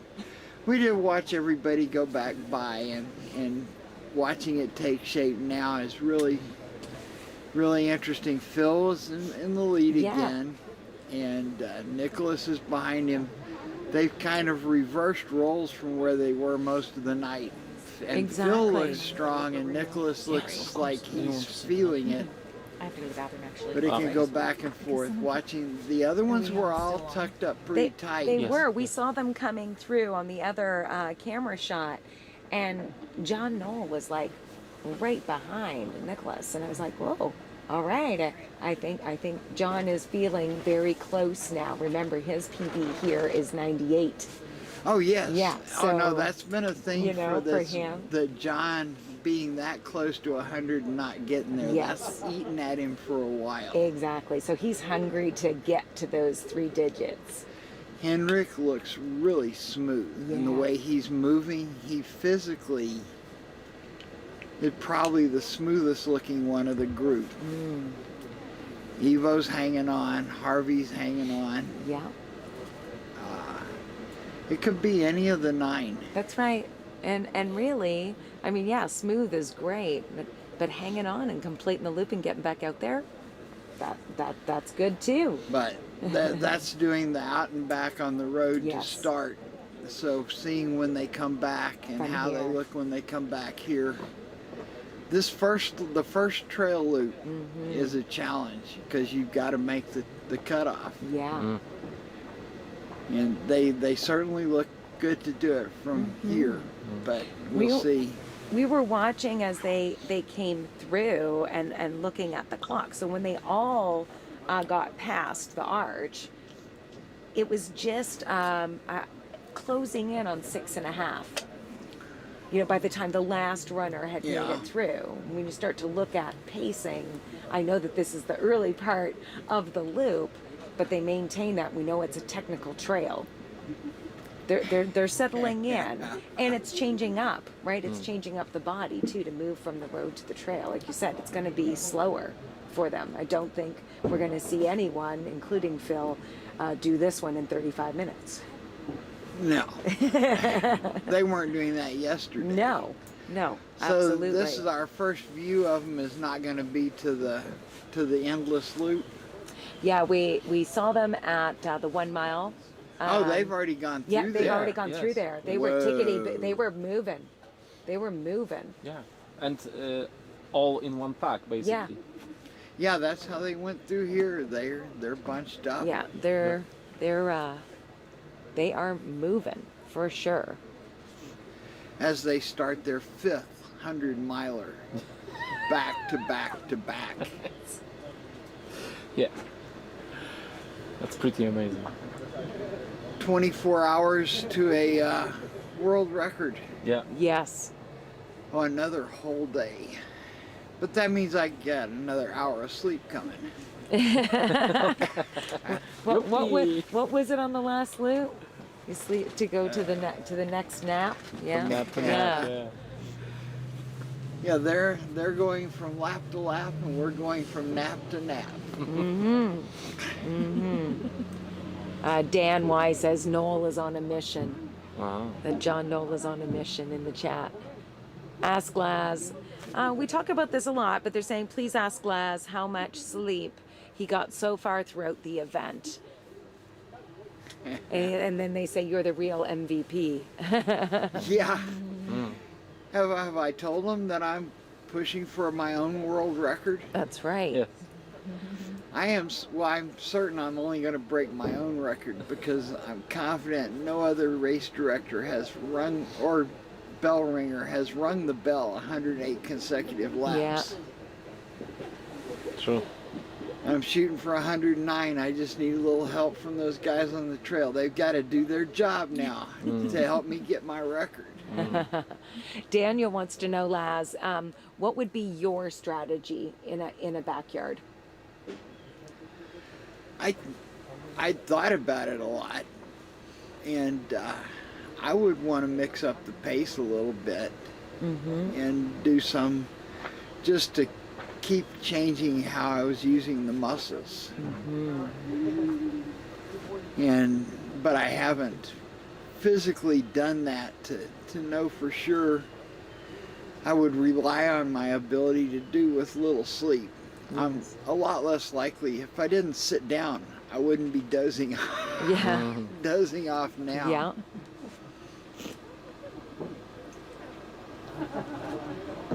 But it's really a matter of hanging on. Keep going to the starting corral until you're the only one. Yep. Answer the bell. This is, we're down to the people now. The vast majority of people, their backyard ends when they don't go to the starting corral. But we've been down. When's the last time someone's really? I guess Sarah didn't go to the starting corral, but her back was out and she wasn't going to be able to run. Big part of them have just not been able to make it back in time. Yeah. Well, this is a fun one, and I don't know that you've been tallying, but Obsessed Runner wants to know how many Dr. Peppers have you enjoyed? Now, I still believe that that's a sponsorship opportunity. So if anybody that's working for Dr. Pepper is listening in, contact me, and we will get that done. Well, I've had to reduce my sugar because even though I'm not crazy, so I've had to reduce my sugar intake, which in America is hard. And I'm just drinking 2 Dr. Peppers a day. That's good. There's a limit. That's good. And now we're just enjoying straight caffeine. And I'm knocking down straight caffeine, which will have zero effect. This deep into it, yeah, for sure. Well, no, I can drink a bang and go to bed. You can.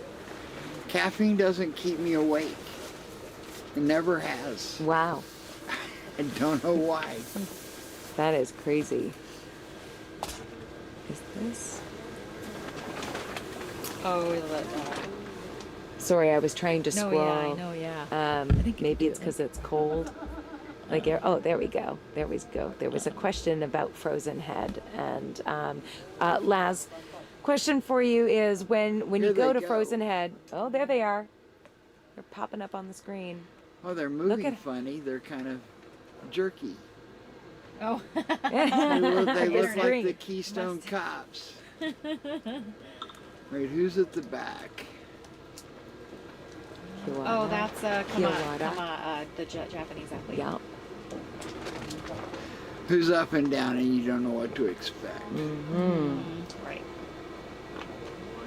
Couldn't Right. recognize that one either. I think that was all of them. And that was a Brecht Van Dam. Van Dam. Yeah. The, Here's another runner. I think he's. oh, Is this wait. Harvey? This is Harvey coming through. I think. Yep. Come on, Harvey. Yep. And that's the last because we have the checkpoints in here. So Harvey was the last one to go through that checkpoint. All right, so we'll move ahead. Where's the next one? Is it just after the bridge?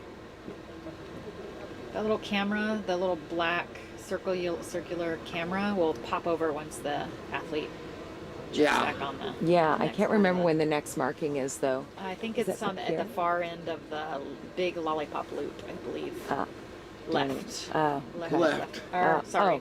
west. How about that? Yeah, There the we far go. west middle of that, I think, is where the next camera should pop up.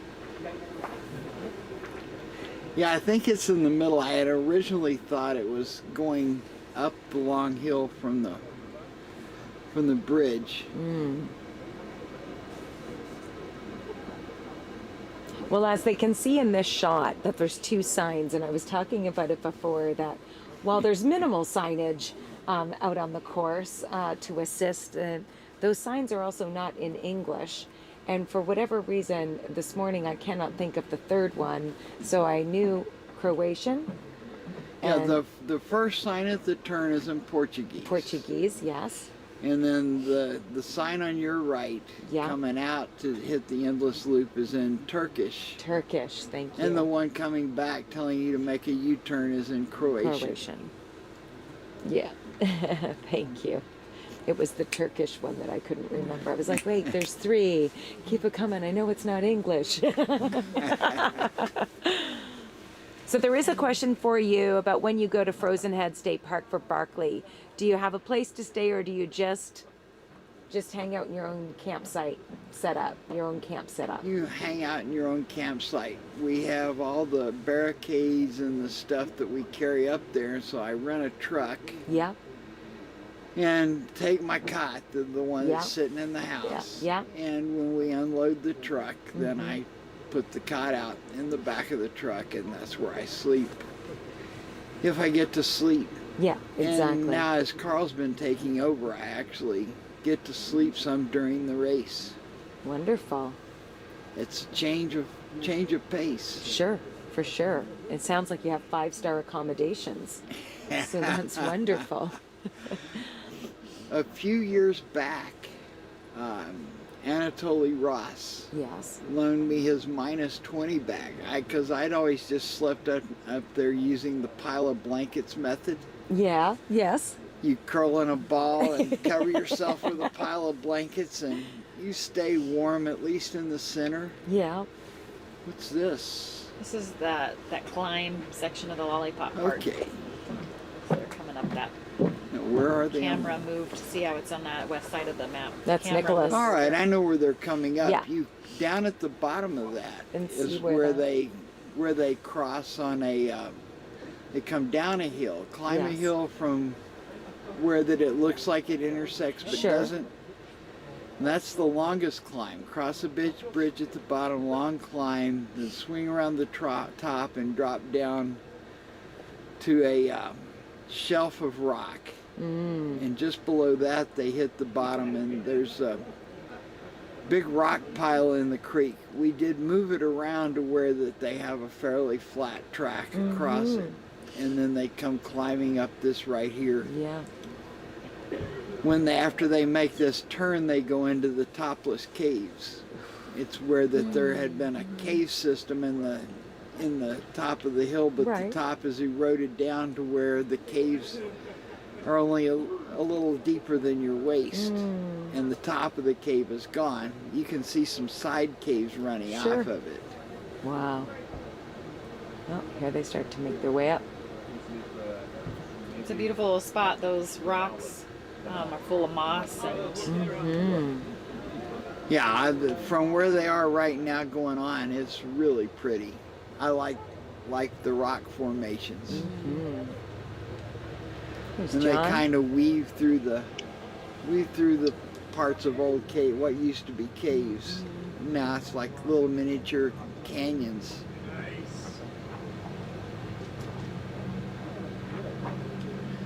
Looks like they're still in a pretty tight group. Right? Yeah, they are.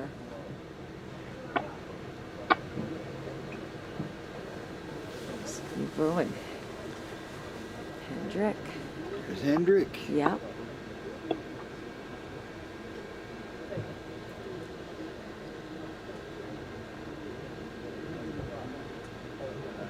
Kiawara. Brock.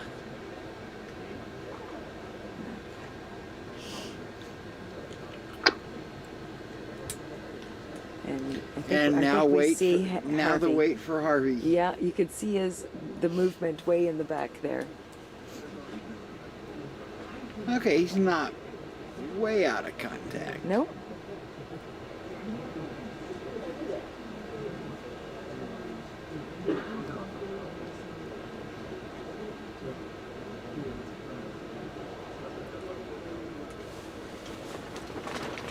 There we go. So where that they're when they get right in front of the camera and they take Yeah. a little bit of a right, there's a great big huge rock ledge sticking out. And when the trail was first built for the first backyards, the trail there was not a trail around it because of a jumble of boulders. Oh, wow. And you ran across that and had to jump, Ooh. or you had to climb up on it. Wow. So you've made it a little easier. What we did was we moved those boulders and made a trail to go around to the right of it. Once you realize the nature of a backyard, that you don't want the trail to be brutal. No, exactly. And even Gavin was talking to you about that, you know, the year that in 2018 to when he came back, and he's like, oh, look, there's bridges. and yeah, I had the opportunity Going to go through out. those creeks was a lot harder than crossing on bridges. I bet. I bet.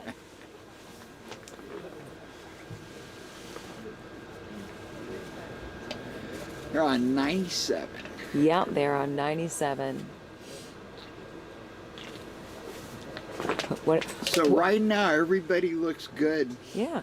to beat the time limit, except Harvey's a little problematic.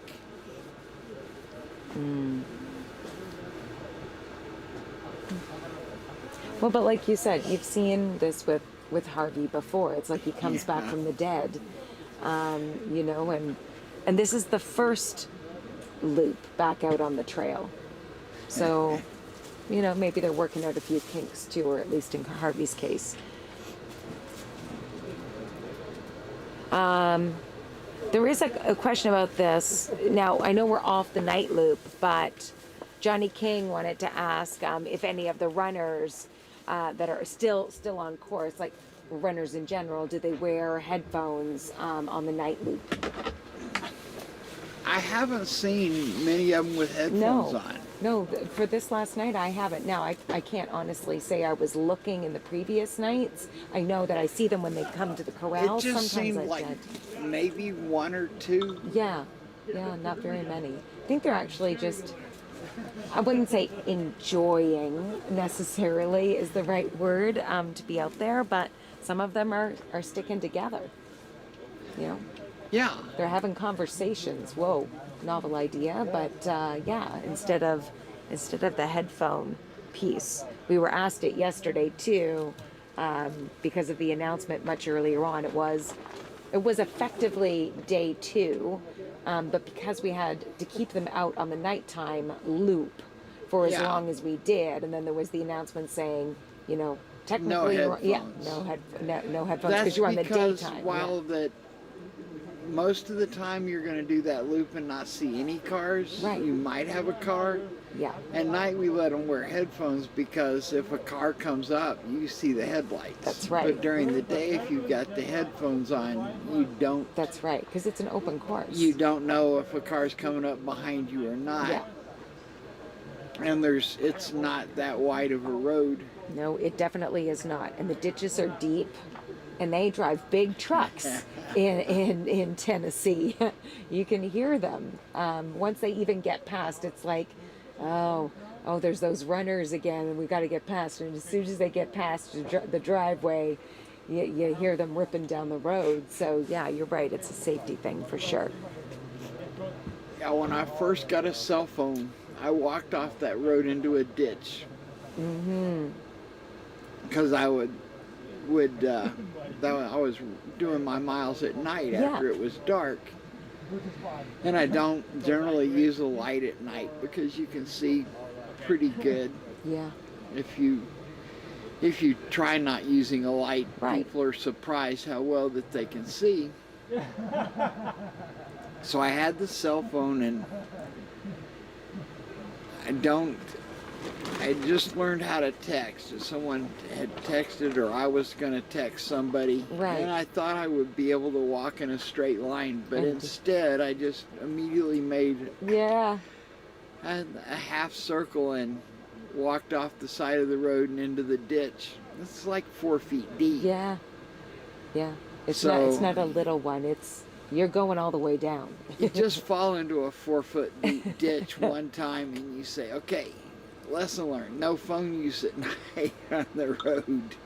Yeah, exactly.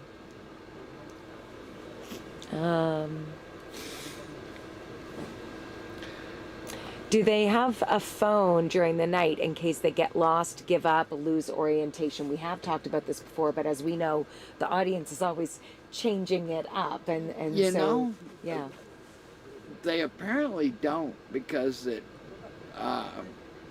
when we have one that is laid down in the ditch and gone to sleep, or is just non-moving, or it's the runners come in and tell us. Yeah, the runners come in, and then the crew wait to see if there's a chance that maybe they might wake up, get moving again, and make it back in time. And then they ask often, okay, well, our runner hasn't made it in, so they've already DNF'd. Can we go, and rescue them? And we actually saw that a couple of times with, a vehicle going. Or one of us will go out and retrieve somebody. Once they're not going to make the loop, there's no need to leave them out there. One person says, "Look up and live, Laz. Don't worry about the texting." Don't worry about the what? When you were explaining how you were going to be texting, and then you veered right and went into the ditch, you're like, "Look up and live, Laz." Oh yeah, that was the end of my texting on the move. Yeah, there you go. See, lesson learned. Lesson learned. When I'm driving, I don't do that. If I get a text, I pull off the road and stop. And in my transcons, I see that I'm not the only person that does it. I'll see a car in front of me pull off onto a shoulder into a parking lot and stop right there. And a lot of times it's someone stopping to say hello. So you think, they stopped to see me. And then as you get there, you can see they're looking at their lap. And then they look up and pull back on the road and drive off. I want to give them all an award. Because you also see them go by you, and they're driving off onto the shoulder, and they're looking at their lap. And actually, Gavin, when he was with us last night, Gavin Woody, he walked with you when you were walking across Oklahoma earlier this year, and he was saying how nimble and agile you were, and maybe you want to talk about that. But what I got from it is, when you see those big trucks coming at you, you can move quick. You're pretty spry. Yeah, every once in a while you have to cross a narrow bridge. Yeah. And if it's best if you wait until there's just not traffic, but sometimes you just have to gauge that I have enough time to get across, and I can still run if I'm trying to beat a 18-wheeler across a narrow bridge. I bet you can. And you think, well, maybe the little bursts of running would get me there quicker, except I lose more time than I gain sitting on the guardrail on the other side trying to recover. Exactly. Oh, there. One of our friends in the chat is asking just how much the commentators have been sleeping. I would say we've attempted to get a small chunk of sleep each night. You know, the first night, we remember the torrential downpours, the monsoon, if you were. That wasn't a night for any sleep at all. No, it and really we spent a lot of time just trying to protect from the broadcast perspective all of the cameras and the electronics that are trying to allow us to do this. So yeah, the first night was kind of a messed up night for us, and plus I think we were trying to be like, one night, no biggie. Now you have to remember, when you're trying to go through into the 5 days, you need to accumulate some sleep. And Here so we go. We've done some sleep. Oh, there's Phil Gore again. And he's waving at the camera. He's been doing that a lot. Even yesterday, I remember as he would come through, he'd do a little. Because he's probably getting messages from people who say, "We see you from the camera, wave at us." Yeah. So now, right behind Is him. it Nicholas? It is, and he's waving too to all of. And that's the tree. Yeah. I saw him make a comment that one of the trees is not going to survive the race, and there's this one, but I think there's another one that they all grab as they go by that's a small tree. This one they kind of hug and do a loop around to whip them. Well, they have to be careful because there's a fence row along there, and so it's got some wire wrapped around it. Yeah.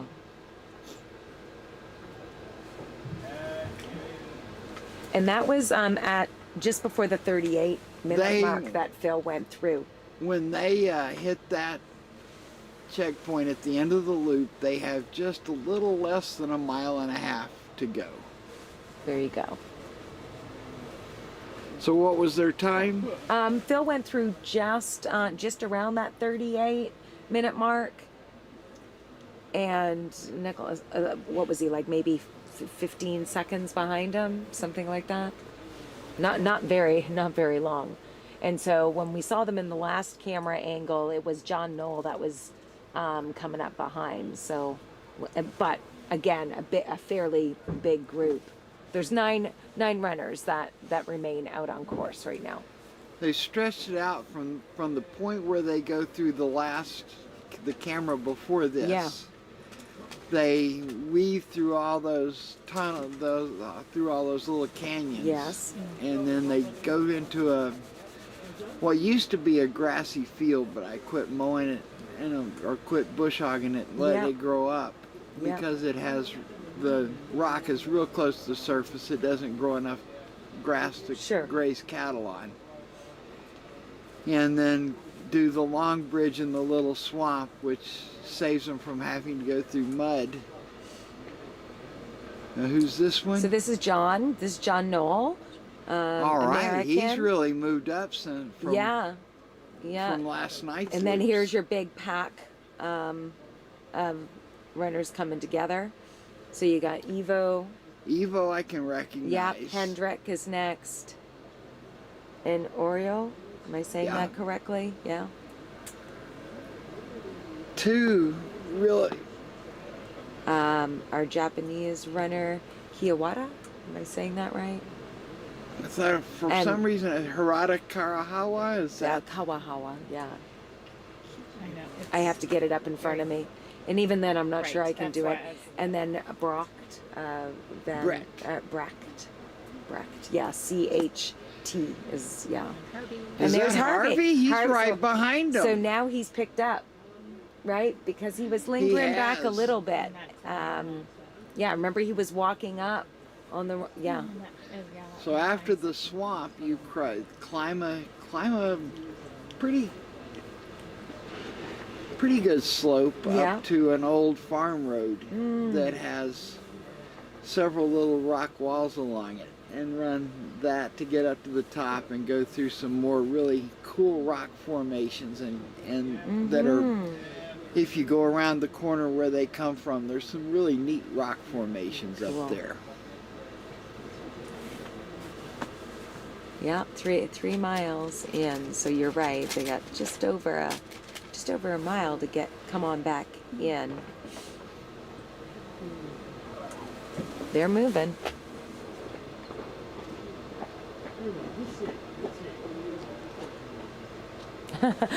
Bobby says sleep deprivation is better than alcohol. Okay. Oh. Yeah.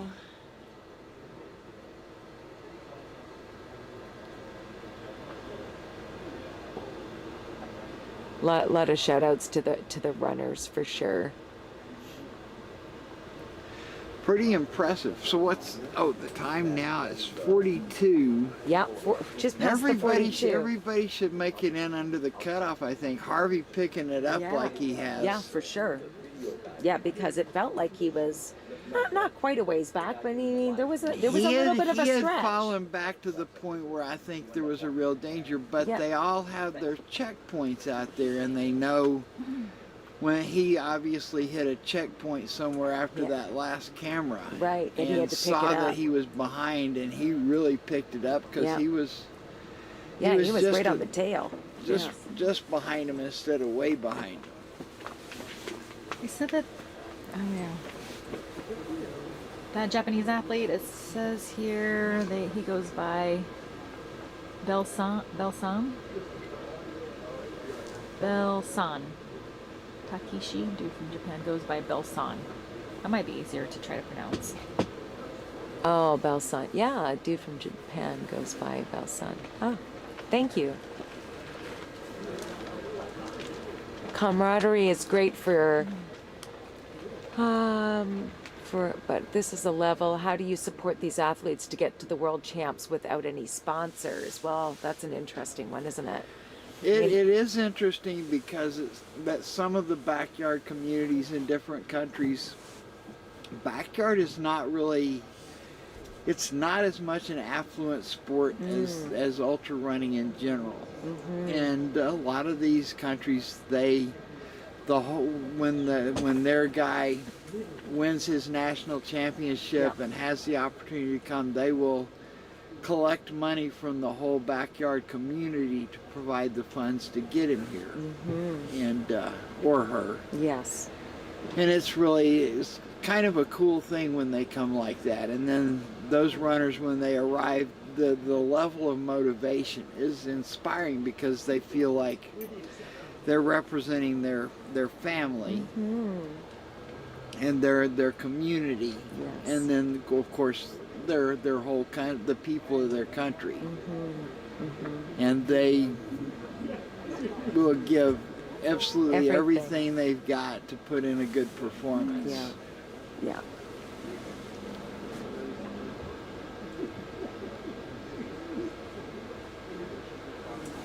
I'm just reading here. I see a note from Steven. Now, a lot of people probably don't know your own running career, Laz, because he's asking if you've ever participated in any long distance events, and clearly you have. We've got a couple minutes before you check your watch and realize you're going to have to leave us here, but maybe for those. Actually, I can do it when the first guy comes across look that at camera. That. Oh, and look at the sun just hitting it so perfect. But yeah, I think there's a lot of people in here that are, just heard about this, just checking in for the first time and don't really know your background when it comes to running. They may have seen some stuff about you doing your transcons, but from back in your running days or your full-on running, maybe give them a brief breakdown. My mother made a couple of quilts out of old running shirts that I had. Yeah. And I was looking at one of them and I said, boy, there's a lot of races on here that don't exist anymore. And then I looked closer and went down the whole thing. Not one single race on that quilt even existed anymore. Wow. So it's been a long time since I could run races and make time limits. I still try to do the ARFTA every year. Yes. Yeah. And I like to do my journey runs, which are now just walks. Mm-hmm. The habit of all those years of running, you tend to slip and just call it running. Yeah. Yeah. But it's not, even when I run, it's not running. Now, but you've had a tremendous But career, yeah, right? Running. Like, when did you start? Do you remember when your first race was? The distances and how you did the big jump? Yeah, I ran a mile race in junior high school and finished second in a whopping 5:26. Woo. And that was the start of I have something. Things, highlights for me, because I wasn't a great runner. There's my first runner. Oh, but there you go. I did have a 1:19 half marathon, and like everybody else, I thought that was the first step to that I could get 1:17. Yeah. No, you never realize when it's the best run you'll ever do. But I've run sub 5-minute miles, which is not great, but if you've run miles, it's not easy either. Yeah, absolutely. And I had a 76-mile 12-hour, also not great, but I think it classifies as actual running. Yes, I'm sure it does. I'm sure it does. Well, you're going to start making your way.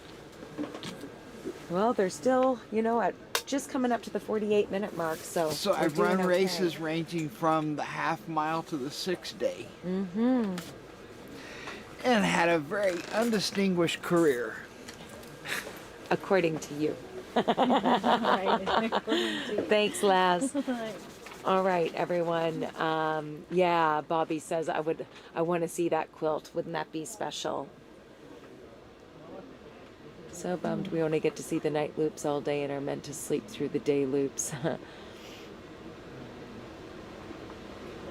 Jasper, ultra endurance sport doesn't give a beep about age and gender.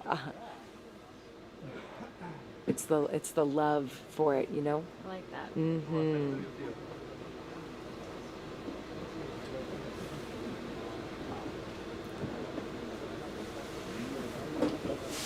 The stream lags quite often lately. What's the matter? That's very, very typical that you're going to see a delay from, again, the setup that we have in order to be able to commentate to the best of our ability is that we have a monitor that we're able to see what's going to be coming up to you on that live stream. And so oftentimes we're seeing it several seconds before it hits the live stream there on YouTube. I will say we have a little bit of a break. Runners are going to start coming in. We know that they're on the first of hopefully many daytime loops today, and then back out onto the road at 1800 hours or 6 o'clock local time.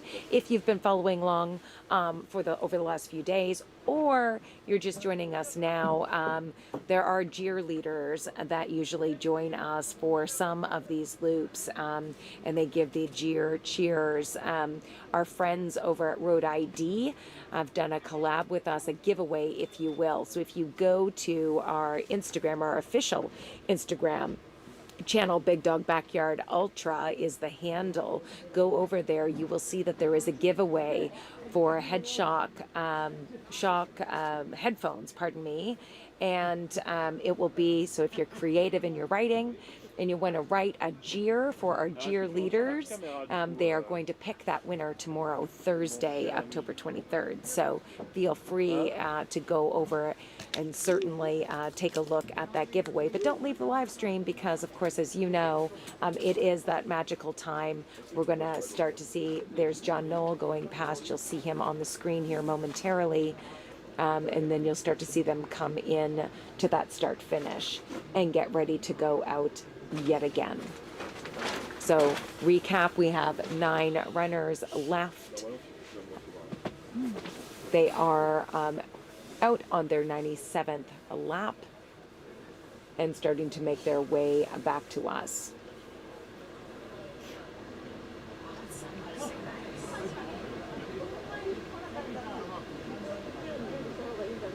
Thank you, Carolyn, for dropping who's in and the flags. That's wonderful.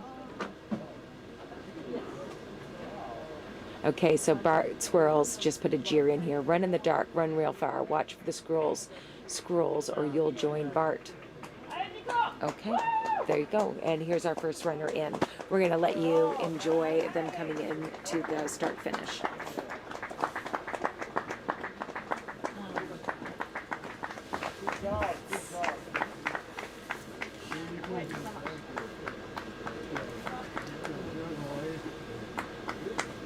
Hi there, we're just going to let them watch the start finish now.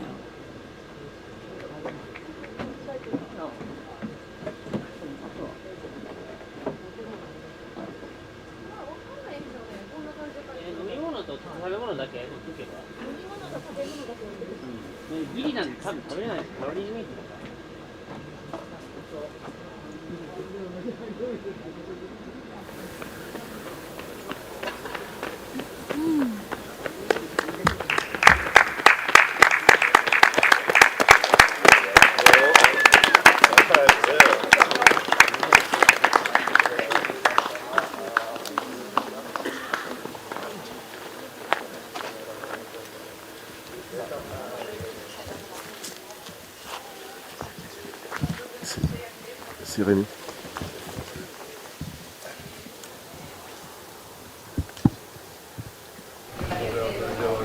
Rémi est sur la ligne, moi je suis à la fois.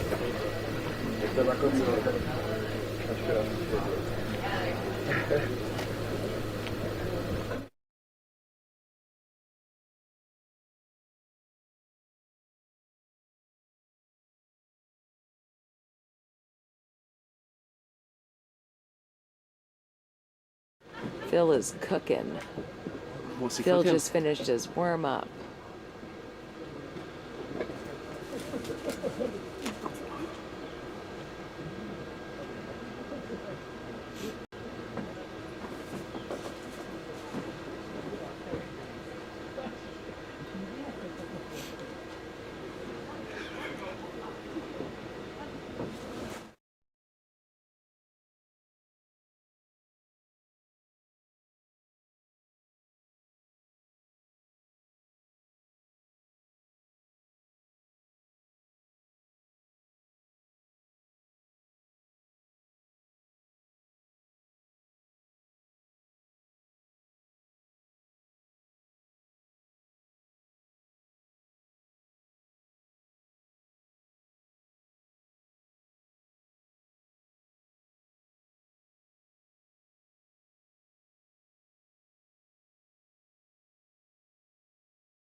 vais me mettre sur la route.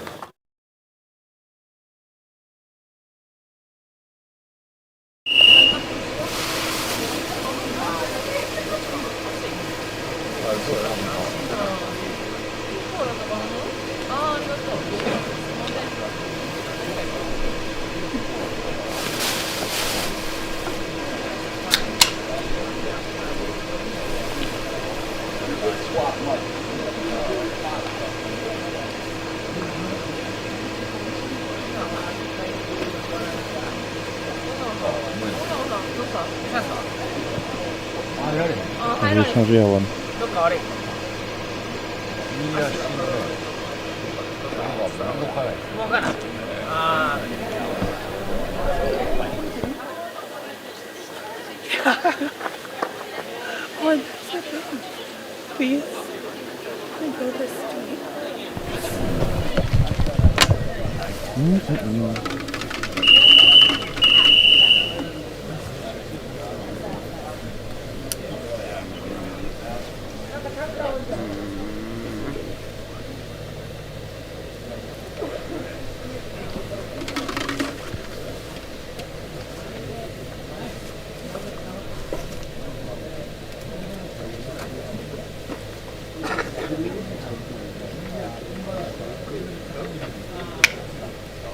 Nog 1 minuut en een half.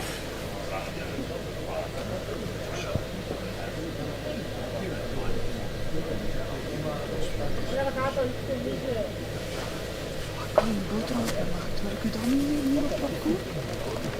Boterham met confituur eigenlijk. Ook gemaakt worden. Gaat niet gaan? Nee? Maar zou het er wel halen? Banaantje?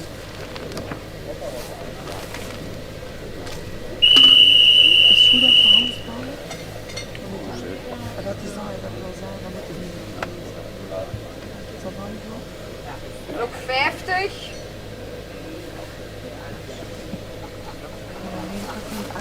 Makkelijk krachten in die mensen. Nog 40. Merci Erik. Schot. 40, top nog 40. Nog 30. Ja, die van mij. Dat moet niet meer.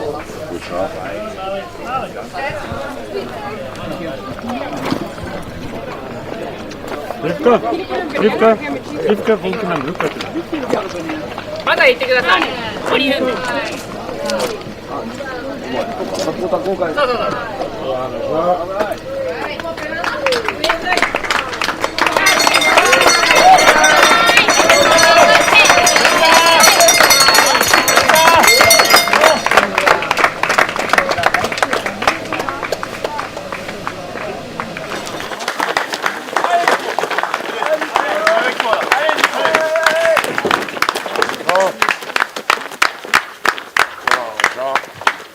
Super Jean le Phénix.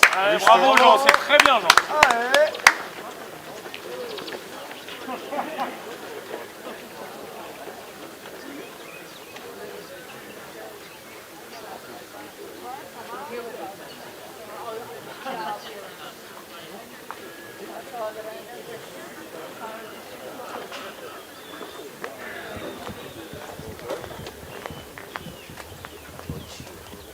Et on l'a déjà eu. Trail is a place where you can go and escape the noise of life is all that you in the trail, and you can just get into that moment where it's just perfect.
so they can Ready when you feel are. free to just do audio first if they want.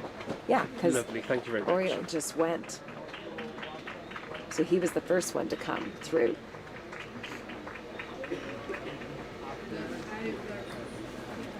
Make sure that we have that split screen so we can be reacting to the... Yeah, it's amazing. My eyes are getting old. I can't see so far away. So how are you feeling? Coming up to 100 hours. Yeah. There they go. There they go. There's Harvey. John. So Evo's, the physiotherapist was working on him when he came in. There's still obviously the tilt. They had said that they've been working on him for the last two plus days just to make sure that it didn't get worse. You know, but yeah, Eric, I think you were the one that commented. Do they look like they've already run 400 miles? Yeah, it's impossible. It's just amazing to me. And honestly, some of them look better than they did 20 yards ago. Yeah. Yeah. Which, like the Yep. Japanese runner, he looked like he was failing a while ago. There's Now, ups and downs and ups and downs. There's Sam. So I was waiting on it to get on the air to quote Sam Harvey. Yeah. Yeah. Are we? Yeah. Okay. Wonderful. So they're actually able to hear the audio right now too, Laz. So you can go ahead and share, and they're hearing us commentate over the live stream. Well, I find it this is the exciting part. There's 9 guys left. Yeah. One of them is going to be a world champion. Yeah. And 8 of them are going to be DNFs, just like the first person that went out before 24 hours. Yeah. And Sam Harvey was down there, and he said, at the end of the day, only one person comes away from a backyard happy. Yeah. Yeah. Which is, it's not entirely true, No. because people are pleased with their own thing. But in this situation, there's 9 of you left. You only have 8 more people to outlast to carry home that gold coin. And you've seen just in the last road loop and the first trail loop, Yeah. all kinds of shifting around. You've seen Phil Gore take the lead and run out there at the front. Yep. And you've seen Harvey drop way back like, oh, he's in trouble. And That's what somebody said that he goes by in the comments. They said that he goes by Belson. Belson, yes. Easier for us to probably remember and pronounce. Easier to remember. Yeah. But Belson has Yes. gone through some bad spells, and then lately he's been looking really strong. He Yeah. looked good coming in on this loop. Yeah. There's not really any of the 9 that you can count out, because while we don't know exactly what's going on, and they don't look at all like they've run over 400 miles, everyone is hurt. Oh, sure. Sure. Here we go. First So who runner. have we got in front this Oriole? time? Oriole. Yep. See, Oriole was back there running around the 57 Yep. minute mark Yep. not long ago, and Yep. now he's leading Exactly. by a good margin. Yep. Yeah, he blew past to go out onto the trail in just over 5. And then there was at least 30 seconds or so before you saw Nicholas and Phil then come up. So, yeah, there's been some changing, some shifting. The race is on. Yes, most definitely. But I feel like for sure all 9 of them are going to, unless something bad happens, they're all 9 going to get these last 3 laps and pass 100. Yeah. There was talk last night, you know, who's just going for the 100, but they don't look like any of them are just going for the 100. No, that's just the next marker.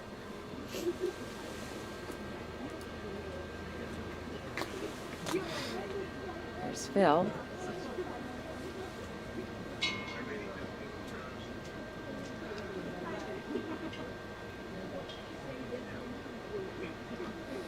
I saw that yawn, lads. Sneaking it in when no You one's see looking. how they're just follow the leader at this point? John, there's Evo with his lean. Hendrik is looking super smooth. And there's Harvey. Who doesn't look super smooth on the best of days? Mm-hmm. So it's really fascinating to watch them now, Yeah. because it's sudden death overtime, you know, every hour. If someone has a bad loop, they will be out of it after all this. Someone's asked, are there any dangerous animals in Tennessee that could interfere with the race? They don't know if it's like wolf or bear country here. The good news is, although it's not necessarily good news now, when the temperature gets down, well, no, it is good news now, because we got down below 40 the first day. The most feared predator in the woods is the chigger. They're too small to see. And when the temperature goes below 40, all the active chiggers die. Now, obviously, some of or they go underground. Wherever they go, you don't have to worry anymore about getting chiggers. They were the thing that when I did my transcon, the one animal that always got me. They were horrible. Oh my God! And I have techniques for working in the woods in the summer when it's green and minimizing the number of chiggers I get and keeping it where it's survivable. But just for those who are kind of like outside the US, because I'd never heard of them until I came here, what is a chigger? it is an insect too small to see. They live on anything green, and they sit on the green thing and wait to get on you. And if you walk by and you brush against green stuff, they get under your skin. They can't cling to you as well as a tick does. Oh, that's what I was literally going to ask. But they move around, and they'll take under your socks, around the waistband of your clothing, behind your knees, the little grooves on the side of your knee between the tendon and the leg muscle, anywhere that they can get a grip. And what must be just acid between skin cells. That's how small they are, and then lay an egg on it. And anywhere from 12 to 48 hours after the chigger has been on you and gotten off, the egg hatches, and whatever it does, I guess the little larvae that's really too small to see drops off. You get an itching bump from that stuff they've put on you, and you can have them, hundreds of them, to where your skin is pebbled with chiggers, and they itch so bad, especially when you go to bed. Yeah. It's I just remember the itch and just like looking at my foot the first time I got them, and like you said though, it was like the whole foot. There must have been hundreds, and I was just sitting in my sleeping bag and just like rubbed my feet together the whole night, and they're horrible. You want to peel the skin off your foot or wherever they are. Yeah. So a sad Ball State story. The Grant Mon, the really great distance runner from Australia, ran the Vol State, and he won it that year. And this was the year I did my Transcon, and I would check in if I got a chance to look and see what news was going on from the Vol State. And there was a picture of Grant. He said, "I've gotten some kind of skin rash." He said it's sun rash. And he said, it's the most horrible thing I've ever experienced. And he had a picture of his leg, and you know how your foot was? His leg was like that, from his shorts to his foot. I would have shot myself. Yeah. That literally is like peeling the skin off your leg to get. And that's what he said. He said, I wanted to, scrape the skin off my legs to get away from it. so I did. That was my contact with it. I immediately sent him an email and said, Grant, are you sleeping on the ground? Because that doesn't look like a sun rash. That looks like chiggers worse than I've ever seen. Oh, that's hard. Oh, no. So they'll itch like that for 2 or 3 days, and you have all kinds of folk remedies. Paint them with nail polish, this and that and the other to, quote, get rid of the chiggers. Well, the chigger's gone. Yeah. It's By too the late for time that. you get the first itch, everything to do with the chigger is already finished. It's that stuff they put on your skin to eat a little hole for them to lay an egg in that causes the itch, and it doesn't go away. When I work in the woods or when I eat garlic, spoonfuls of garlic, the Like minced pure garlic, Yeah. the night before, so that I can feel the garlic oozing out of my pores. Ticks and They chiggers don't like that. And Sandra doesn't And like then that. I spray with the insect repellent.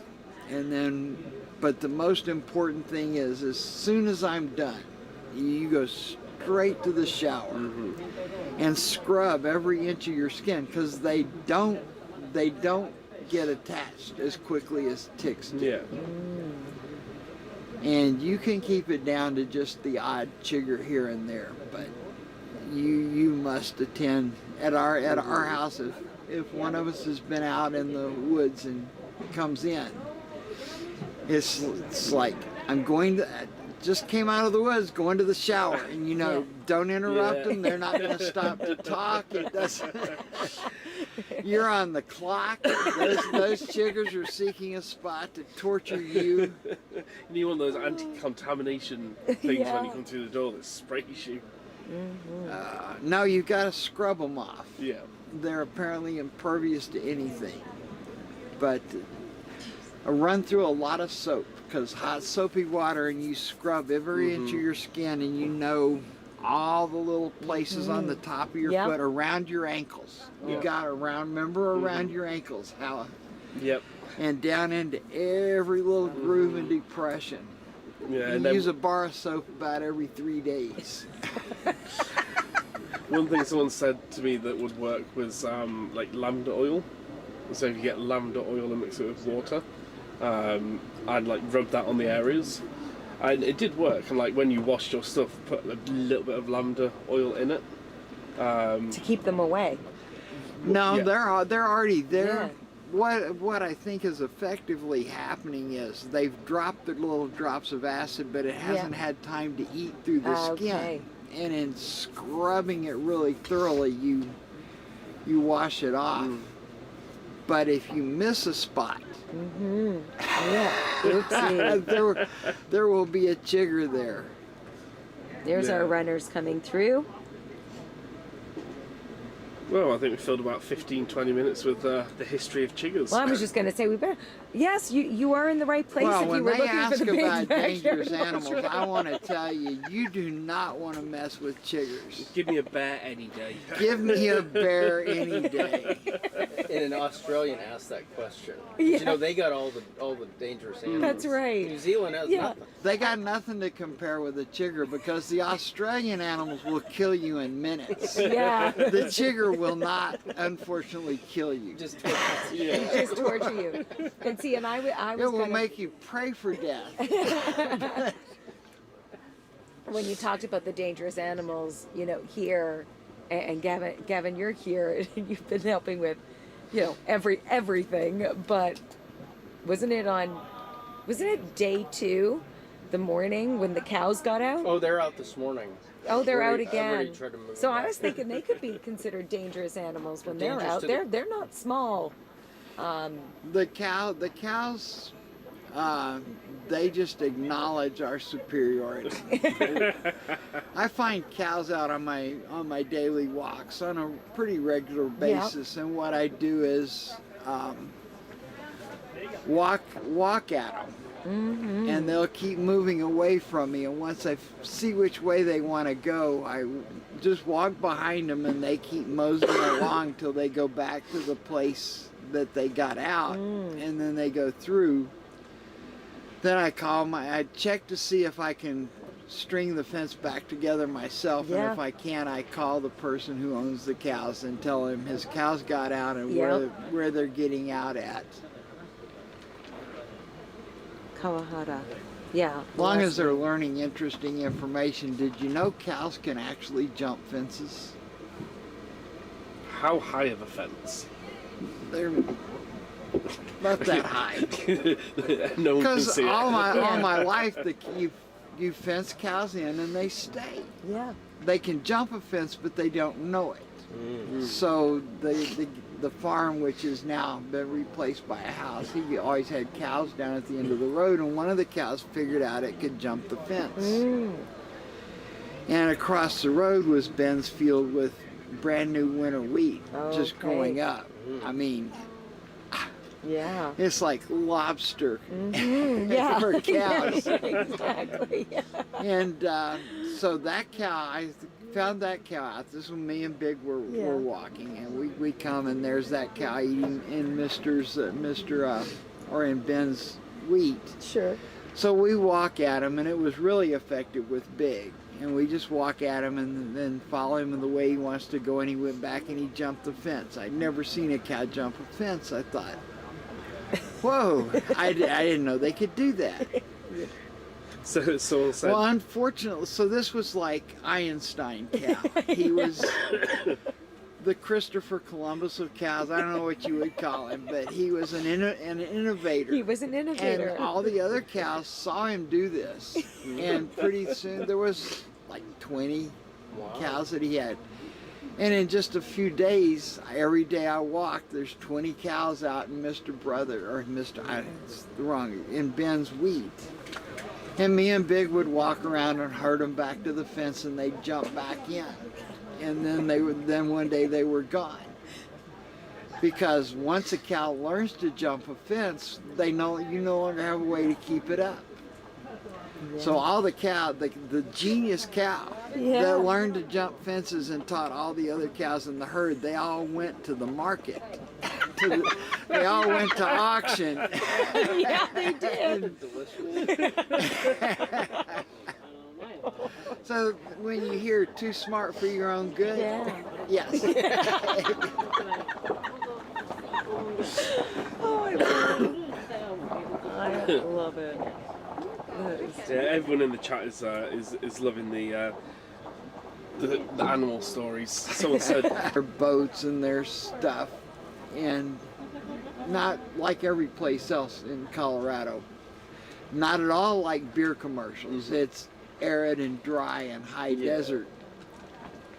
But there was a big patch of shrubbery, brush.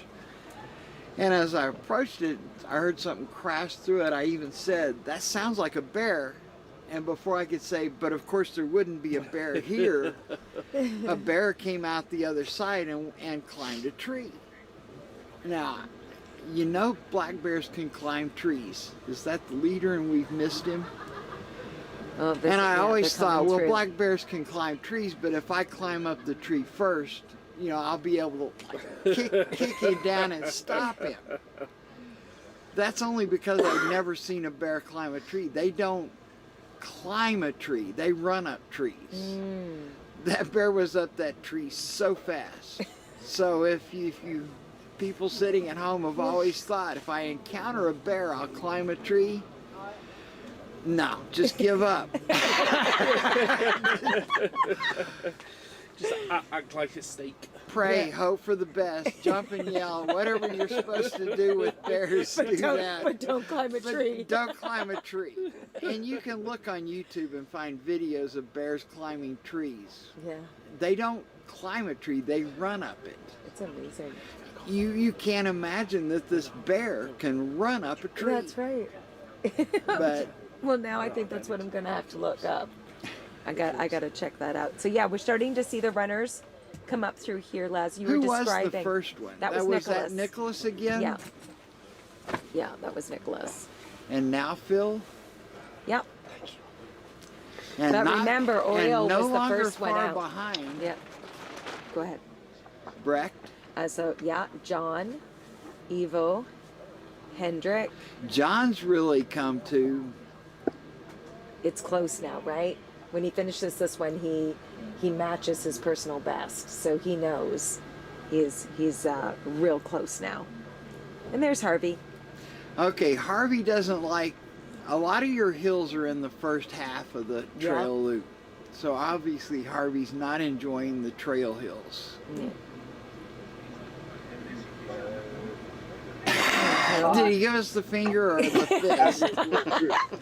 It was a gentle wave, I think, of some sort.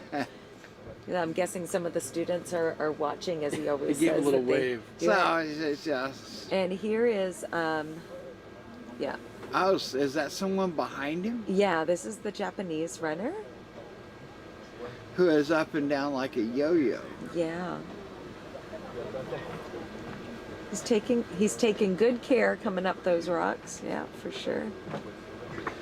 Okay, this is where the other little tree was they were all grabbing the other day. They've quit grabbing it for some reason.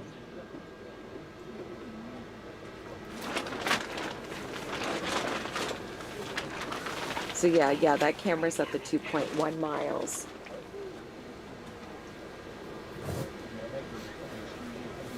So basically the halfway. And that was the last runner coming through that segment in just over 27 minutes.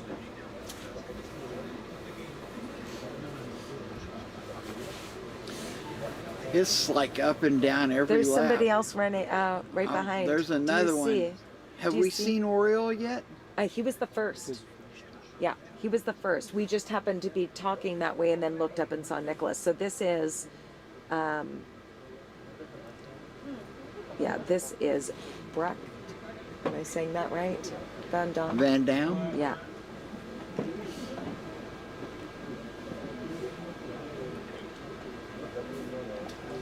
He came through towards the end on just a short bit there.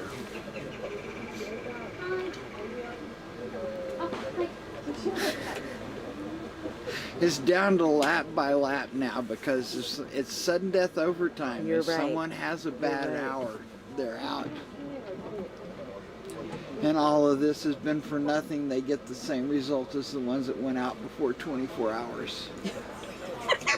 You're When really you- selling it, Left. Yeah, I was like, when you say it like that. Man, I'm sure that they're just gonna explode. Well, as I told the Japanese runner, said the whole team Japan is out, but there's 95 million people at home whose hopes are entirely resting on your shoulders. No pressure. That's right. No pressure. Exactly. But you're either going to be a hero or a goat. We had people jumping into the chat, for the what feels like all of the race, indicating who they have been following, and they're using the goat emoji, or it's it's quite fun to see. I couldn't log in. I was just like, I don't know, I couldn't. Oh, Yeah, I'm not sure. that's weird. That doesn't If you usually don't happen. mind. Is it detached? Yeah, it just clicked out of the. I think you must have YouTube. hit the button or something. Yeah. Oh, yeah. Someone was hitting the shut down my well, computer there you button, so it says, "Are you sure you want to shut it down?" No. Cancel. Yeah. There you go. Computers. Yeah. They're really hard after 90 some hours to figure out which button to press. Right. I would try to respond to someone on the chat, and then I'd hit a key and it would turn it off, Yeah. go full screen where you can't do type on it, or just do something else, and you scramble around trying to figure out how to get it back because you don't know what you did to get it wrong. And then you start typing in, and now you're in a hurry, so you mistype incoherent, garbled nothing, and you have to erase it all and try to type it in again, and then you think, well, okay, that comment is now 4 miles away on the scroll. Just erase this. And yeah. There were people asking in the chat, when do you give out the coins? There were, obviously in the last handful of hours, we've seen a couple of runners drop. They've been asking if they could see. Now, I don't know. Have you given out? Because sometimes during the nighttime loops, you wait. Well, the whole time it kind of depends on what's going on. When they, of course, a lot of them are going to drop right around bells and whistles time. So it's got to wait till bells and whistles are done. Yeah. They're asking about Dan. Were you able to give Dan his coin yet? Yes. Yeah. This morning when I went down and fixed the fire. Yeah, perfect. And Dan was there. Oh, that's right. You were mentioning that earlier. That so I talked to him for a while, and he was, he's another one that came in and had such a great performance. And of course he's disappointed because most of the people that come here, even if it's not realistic, you're hoping to win. Sure. Because that's kind of the athlete. The half of your brain that's realistic knows that everything says you won't, and the other half says, things just fall into place just right. I can win this. Yep. Okay. You never want to count yourself out. So pointing out to him how well he'd done compared to what you would have projected coming in, and how many really good athletes that he had finished ahead of.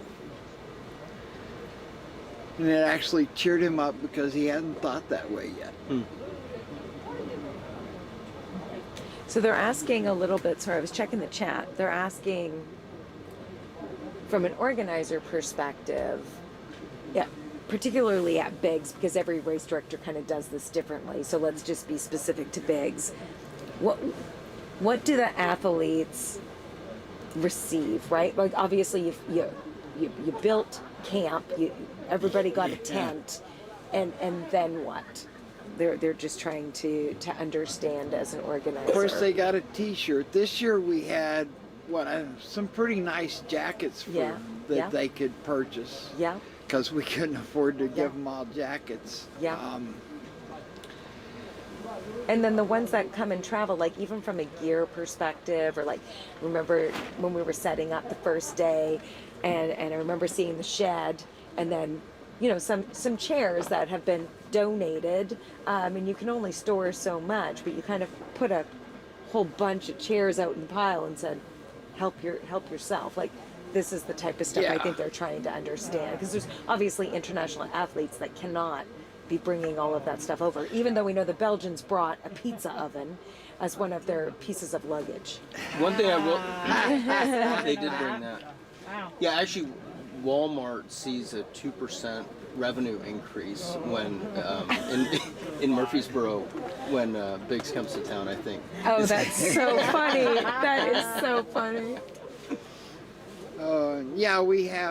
We will have a bunch of stuff again. Half the shed for race stuff is filled with the stuff that's left by the Europeans or people from other countries that they buy from Walmart for their camping for a couple of days. And we drag it all out and set it out for them to people on a first come first served basis to fulfill their needs. We had the whole heater thing that went on. One of the Japanese runners had left a heater here identical to my heater, and my heater had been moved without me realizing it from the shed to the garage. And I just saw at the same time this heater that had been left, and thought that was my heater. When we went to get my heater, it was gone, and the Japanese guy had said, did we still have his heater? I said, I don't know. I haven't seen it. You look for it. And I said, well, he took my heater. But it wasn't my heater. My heater, as it turns out, was still there. And that's what we got here in the ice box, keeping us alive. Yeah. I think it's run out of fuel again. Dead again. Well, sun's up. We're gonna save it for tomorrow night, or tonight. Yeah, that's tonight. This is only Wednesday. Yeah. Well, it might be off because they have this turn it so that it's off. I think that should be on your left Are side. we back up to the house? No. That should be on your left We're side. at the U-turn. I've got to watch the time and not screw up my bells and whistles duty. Yeah, we got.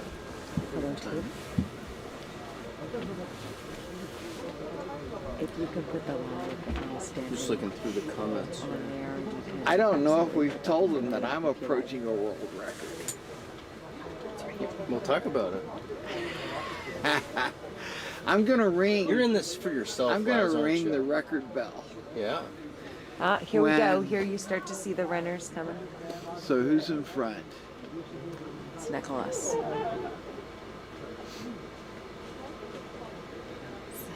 So what were you saying, Laz? Laz- What's your? Oh, go ahead. So Laz was mentioning a cool record that none of us have thought about, but as a race director of this event, there's some things that he gets to do that this year will be a different possibility. And what is that? The consecutive bell ringings. I'm pretty sure that my 108 consecutive hours of ringing the bell every hour is the current world record. Yeah. So 100. He's rung the bell 108 consecutive times with Harvey. This time I'll ring it 100. When I do 109, I'm going to ring the big bell. I wonder if we can put that somewhere too. That would be awesome. I was hoping that 109. There's John. If I make it there, I've got to stay alert. We'll all make sure.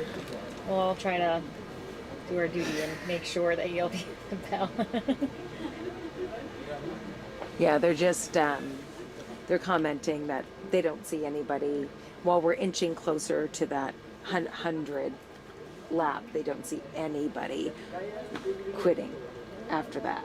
That's going to be the fun part, to see what happens. And we know, and I know I've mentioned it before, but if there's anybody new watching, this lap actually matches John Knowles' best performance here at Biggs. So we'll see possibly a bell for a personal best, or a new PB, if you will. There's Evo on that next loop on the 99.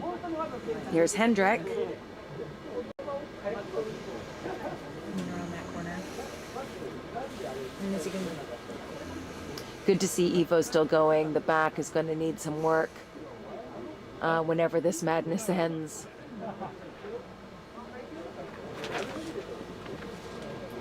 that camera right there is showing you where the racers are. And there's Harvey. On the course. Harvey's coming around.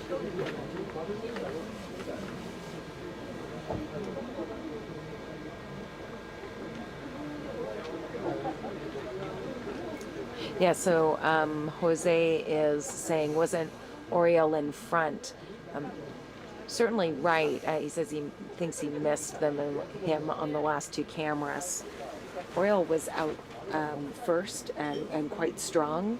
When he came through here, it was just over that 5 minutes, and he just went. Now, I'll admit as well, I could have been turned. I didn't see. Maybe they switched the camera after he went through. But yeah, so we're starting to, there's 8 that have gone through, and then you see the checkpoints.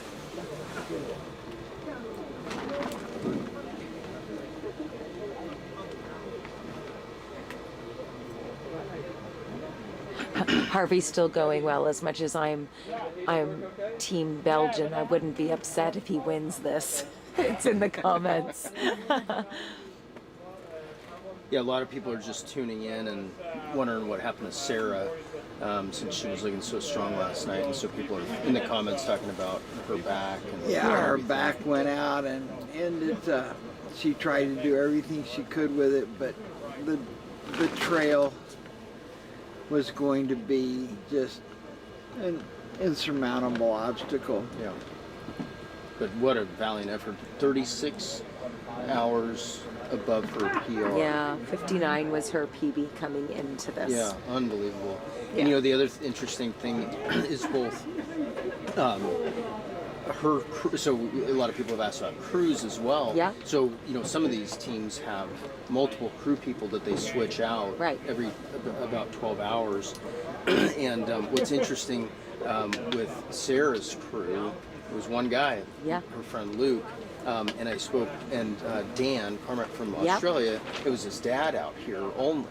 And so, you know, those guys just were out here for the same amount of time, and, you know, it was just such a valiant effort to support them. See, we got to see, or I got to see a lot of the crews making patrols around camp and maintaining the fire and stuff. And it was, some of those crews, it was a pretty grueling effort for them to do as it well. Solo, just really amazing. But watching them all through the night, everybody standing and watching up the hill for their runner to come in at the end of the lap. So Les, you like this camera because I think it signals to you when they start coming through, you're going to have to start getting ready. Don't let me forget that. So, I can't screw up now. Yeah, no, we won't let you. 17 minutes. And we haven't seen it. They just switched the camera now to this one. You know, so they're obviously anticipating the runners to start coming through here pretty quick. Well, see, I can see runners approaching, even when they're not. Yeah, I don't know what that means. That means my eyes have virtually lost the ability to focus. Yeah. Well, I can tell you, walking up to the house a few hours ago in the dark, I was sure somebody was following me, and I kept looking back. And there was nobody there. I always thought I saw somebody. I think it's because we were talking about the clowns and everything else in the fields. And, You're going to tell me that you would have a problem with it if you were walking at night up the hill to the house and there was a clown there? Yes, I would mind that very much. Please don't do that next time. This guy's saying Harvey is showing the amazing suffering capabilities of teachers hearing 6-7 all day. So if anybody has young kids, they know exactly what I'm talking about. There's this 6-7 phenomenon. Laz, you're probably not an expert. Like No, I'm chiggers. not an expert, but I actually have heard that this exists. Oh yeah, my It's 10-year-old that son pervasive. is insane about this. Everything's 6-7, so it's driving teachers crazy. So anyway, as most people probably know, that Harvey's a school teacher. Yeah. So I thought that was very That's on point hilarious. comment. We're literally just staring at the screen, waiting to see when the runners start to come through. Well, see, that's what you get for getting more than an hour of sleep That's a day. right. I can see runners, so I'm looking and staring at the screen, waiting to see if it's really a runner. or just Something's moving. You know how I can tell when it's time to take my nap? How? You look at the water in the toilet, and if it appears that it's full of little squirming red worms or black, then it's time to go to bed because it's not. And you need to sleep a I didn't little. know where you were going with that, Laz. I wasn't sure where you were going with that. You need to go ahead and take a nap so that you start before everything starts swimming. That's right. You ever looked at the wall and it looks like there's little worms crawling across it, and pretty soon it's everything? Yeah. There you go. There we go. Okay, that's what's wrong. I was looking for the runner to come the other way like they did on the way out. And there was Oriole, right? So when people were asking where he was, they didn't see him on the last two cameras. Fast in front there. Yeah. He's making some time. Oh no, it's only 146. Yeah, it's 46. Of course, I kind of like to get out there and see them coming in live and in person and get a better feel for. And get some of that sun. I don't know why you get excited seeing the ups and the downs and the ups Phil. and the downs. Yeah. Because it's sudden death overtime. Something can happen anytime. So Phil was about 35 seconds behind Oriole, give or take. I'm not sure the math is totally mathing, but we're trying. And there's another. Yeah, that's Nicholas. They're all really tightly packed today. Yeah. For having been so spread out all night. Uh-huh. Man. Such a feat, holy moly. So this is 98, only 2 away from having 9 to get to 100. That's right. And how many of them are first time hundreds? We said there were 5, yeah? Yeah. Are they, can you? So the number of all-time 100-yard runners would go from 14 to 19? Yeah. So it would be Nicholas Contender, Frenchman, that is at 80. He'll be a first-time 100. Kazuhiro, the Japanese runner, Brock Van Dam from Belgium, first-time 100. Hendrick, first-time 100, and John Knoll, first-time 100. So. And some of them have such great backstories on how close they've come and the tragic way that they've come short before. You know, John Knoll as to where he got last time. Yes, exactly. Exactly. So this mirrors So that. nothing is none of them are guaranteed these next 2 laps. Nope, that's right.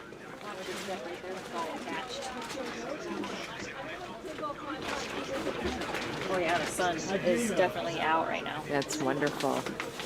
Warm it up. Yes. Sorry. Oh man.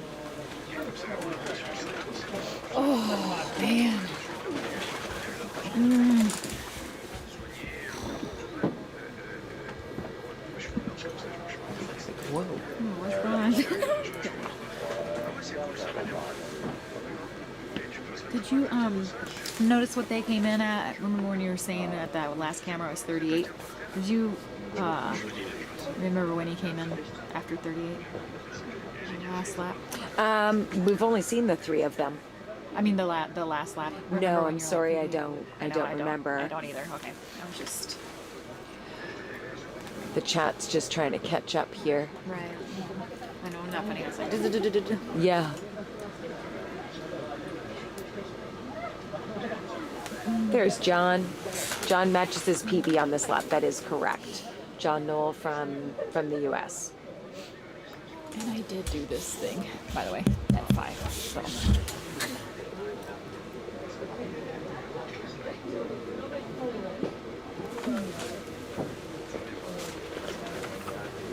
Morning, Alex. Yeah, got a couple of hours. And the next couple of hours are big ones here. So glad to be back, taking in all of the energy and the sun. And as it starts to warm up, camp, because it was another cold night here in Bell Buckle. We still have 9 on the course.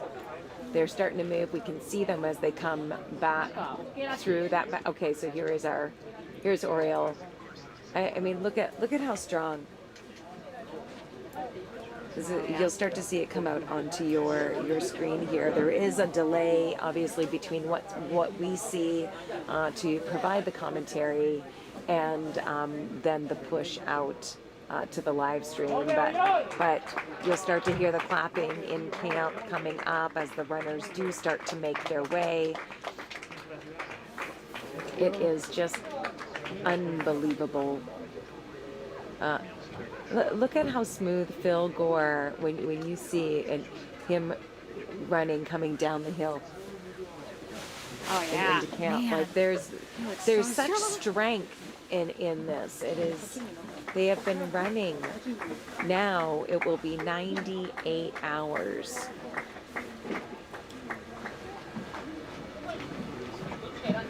They're already over 400 miles. What's the temperature? Well, right now all I can say is cold. I don't know. And the forecast for today, definitely as you're seeing on the screen, right? Sunshine. For sure. Oh, I got a smile! 49 degrees Fahrenheit. What is that? 20 Celsius. Ooh. It's low.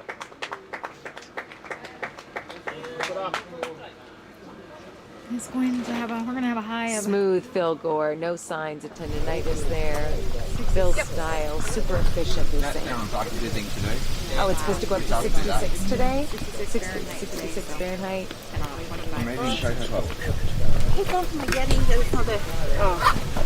Yeah, we're talking a lot about the runners, and of course, that's what we're here to watch. But it just 6, 7. touch on a little bit in this last segment, the crew and how hard the crew are working right now, and the fact that both Dan and Sarah came with one crew member. There was no switching off for them, so their crew did it all. Now maybe I don't know for a fact they didn't receive any other help from other crew members. They certainly can do that, but they were here from start right up to the very end. So just incredible, and a shout out to all of the crews. Those initially may be watching on the line right now, but those that are here in camp. And being able to prepare their runners and keep them fresh and keep them ready to go out. Now, there's hunger in each one of these runners. You know, they know that 3 digits, that 100-hour lap is so close right now. We don't see anyone stopping before then, or even once they get that. I think that's going to even re-energize them even more.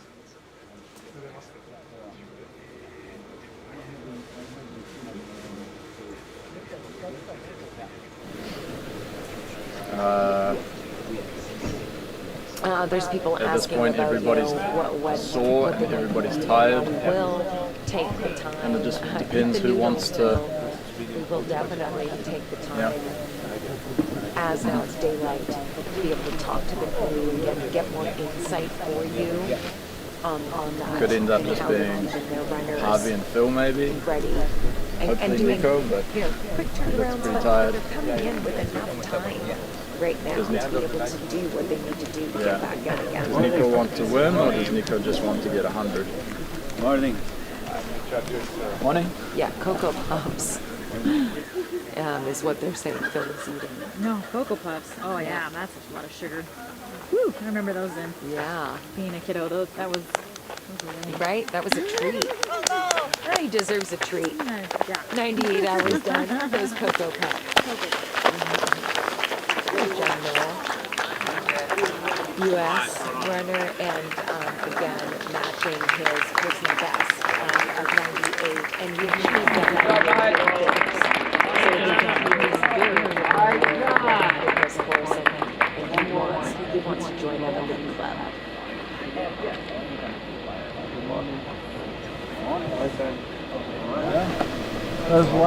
Those last 2 laps to 100 have hung over his head for 2 years.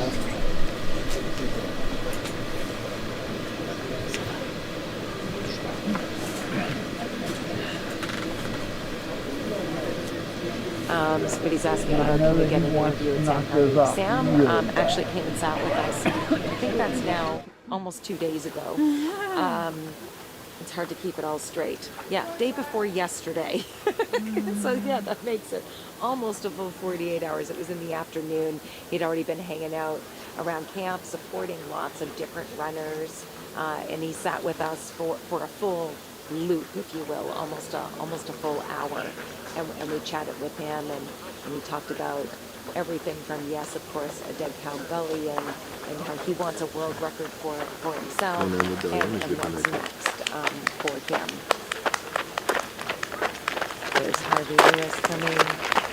Hendrick and Evo seem to be working together.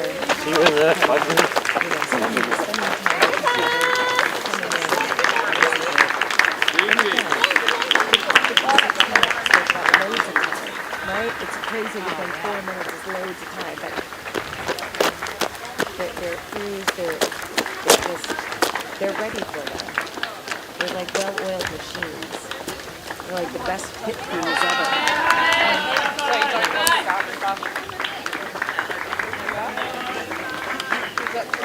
Okay, wonderful. Japanese runner. That's it.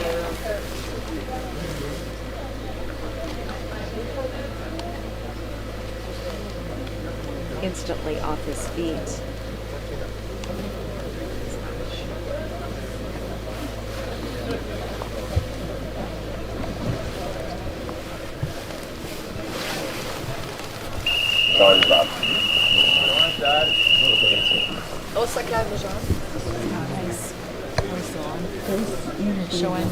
Showing what they're doing to help Evo with his back. Ja. Physio has been working with him, she said, for the last probably now 2.5 days. Just, people have probably been noticing on the live stream that he has a little bit of a lean. He's actually had that lean for, I think, probably the last 3 days. But they've been working with him to make sure that it doesn't get worse. If anything, to just maintain, to get him back out. And here is our last of the 9 to come through.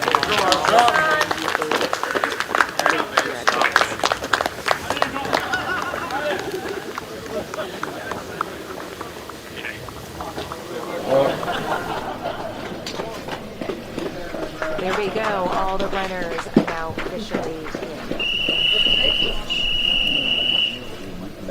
One more mouthful, then we have to shut your eyes. And Laz has just blown the 2-minute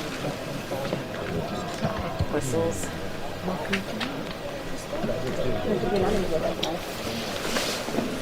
We gaan hem geraken, zo.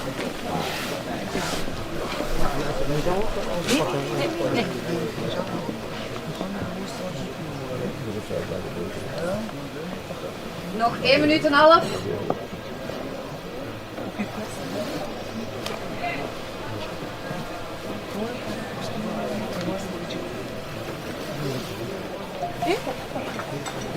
That looks nice. That looks really nice. I don't want to stretch like that. Oké. Deze niet. Zijn plas niet.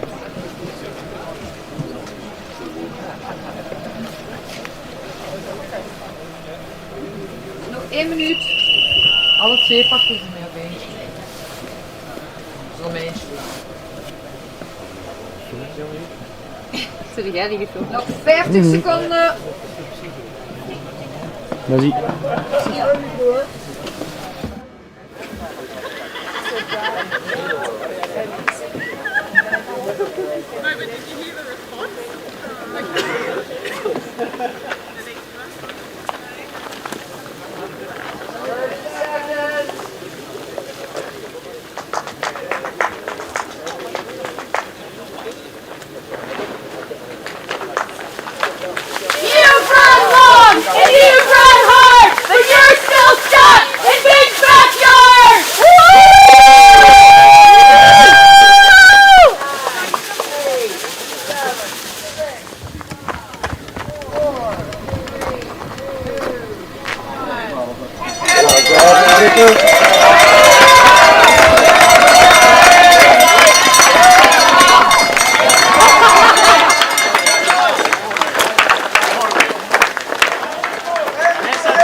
Allez Jean, bravo. Génial. Allez.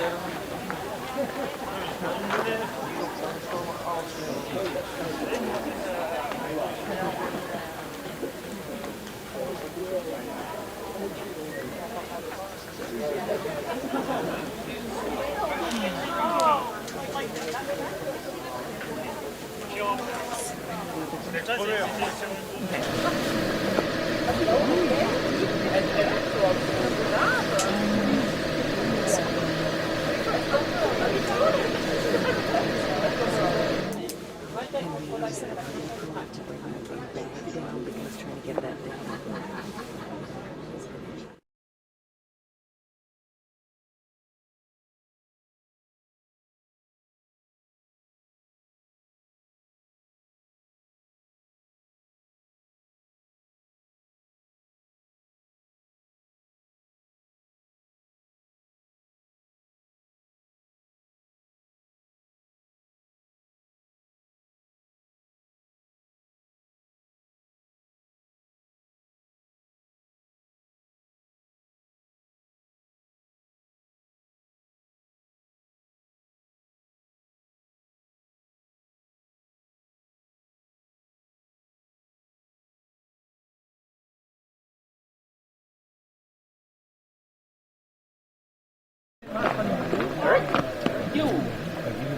Dat was gisteren, denk ik. Eén gisteren. Ja, dat hele. Ja, hij loopt al langs.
Did you ever?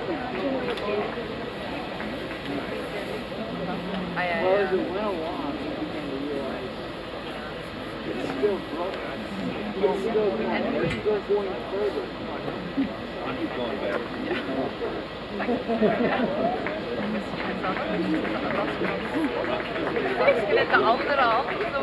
En dan...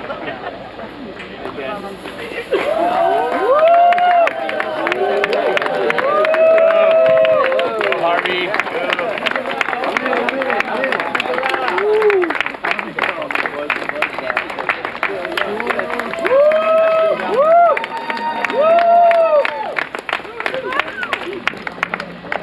Oh yeah, I tried. I have to try that.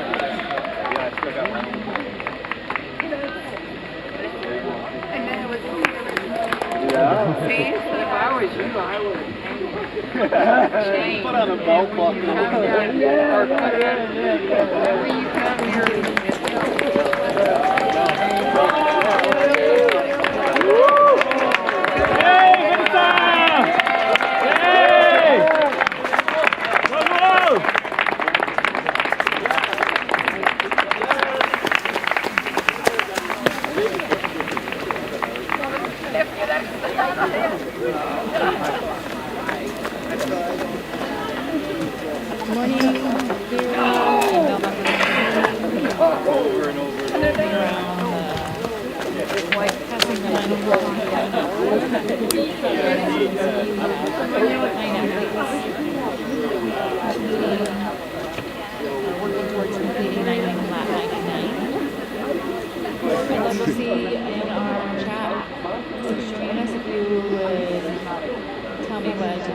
Country you're from.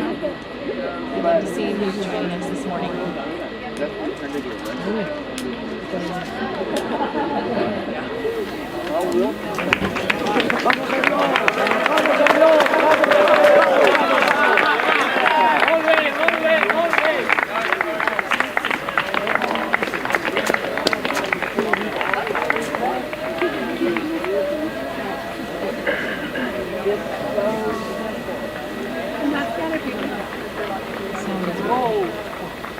Good morning, this is Tennessee.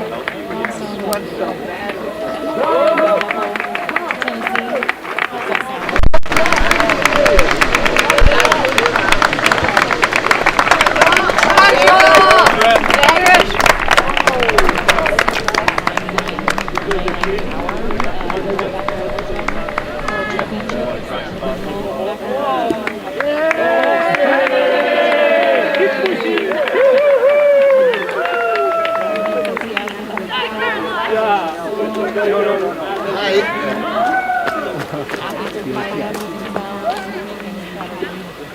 Just rejuvenating the sun.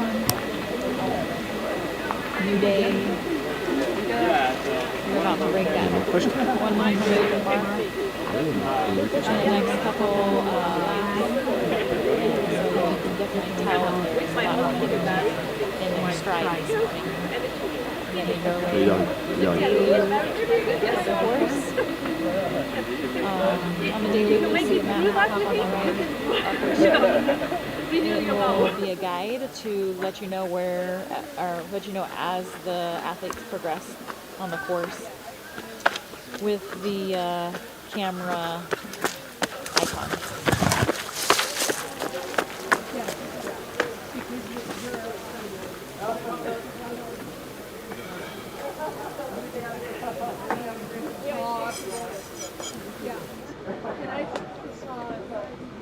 Oh, great. Thank you, Okami, for letting me know.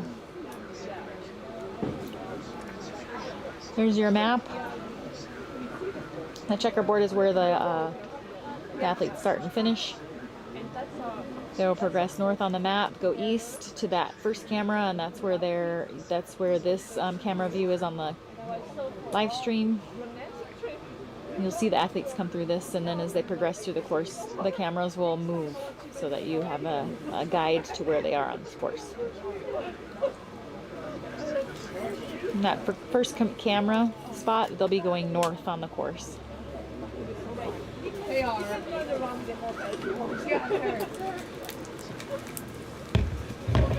I have my laptop, please? On what? My laptop. Oh yeah. Thank you. You're welcome. It's plugged in, so hopefully. Oh, I think you it's... can unplug it now. Oh, okay. It'll be half full. You're good? Quite happy? You all good? Quite happy? Yeah. How about you? I'm still trying to wake up. I know. Yeah. My eyes are burning. Yeah. I went to get a coffee from inside. Oh, the boss is back. The boss. The boss is back. Laz is joining us again. There's your coffee shop. If you have any questions for the chat, we I'm can not so ask kind him. as to give up the ability to have a chair. Yeah. So out of curiosity, on the chat, are they as excited about this as we are here? Get it. Lap 99. I think for these 9 guys, that 100 mark is it's the 4-minute mile of backyard running. Yeah, yeah. And once it was thought impossible, and now it can be done. We'll possibly have 9 of them in the same race. I remember back to the beginning when we said how cool it would be to get the 12 people or 13 people to 100 to kind of be more than the number of people who started with 100, and pretty close. The chat saying yes, we're excited. Redfit, FM Eagle, Sarah. Oh, so they hear us. Joy, Carol, we're in. Sam. Of course, getting to be here and get in between and mixing. Meg was out there, and she's got this over the disappointment of what she didn't do, and she's already making plans. Her and Sarah have already talked that they want to be in the same race when they both do 100 because they both know they can. She said that she had learned so much is so much better prepared to do what it takes. Yeah, I was talking to Joe, Meg's husband, and he was saying that it's like the first time her mind has gone in a race. Yeah. Usually it's always her body, and this time it was her mind.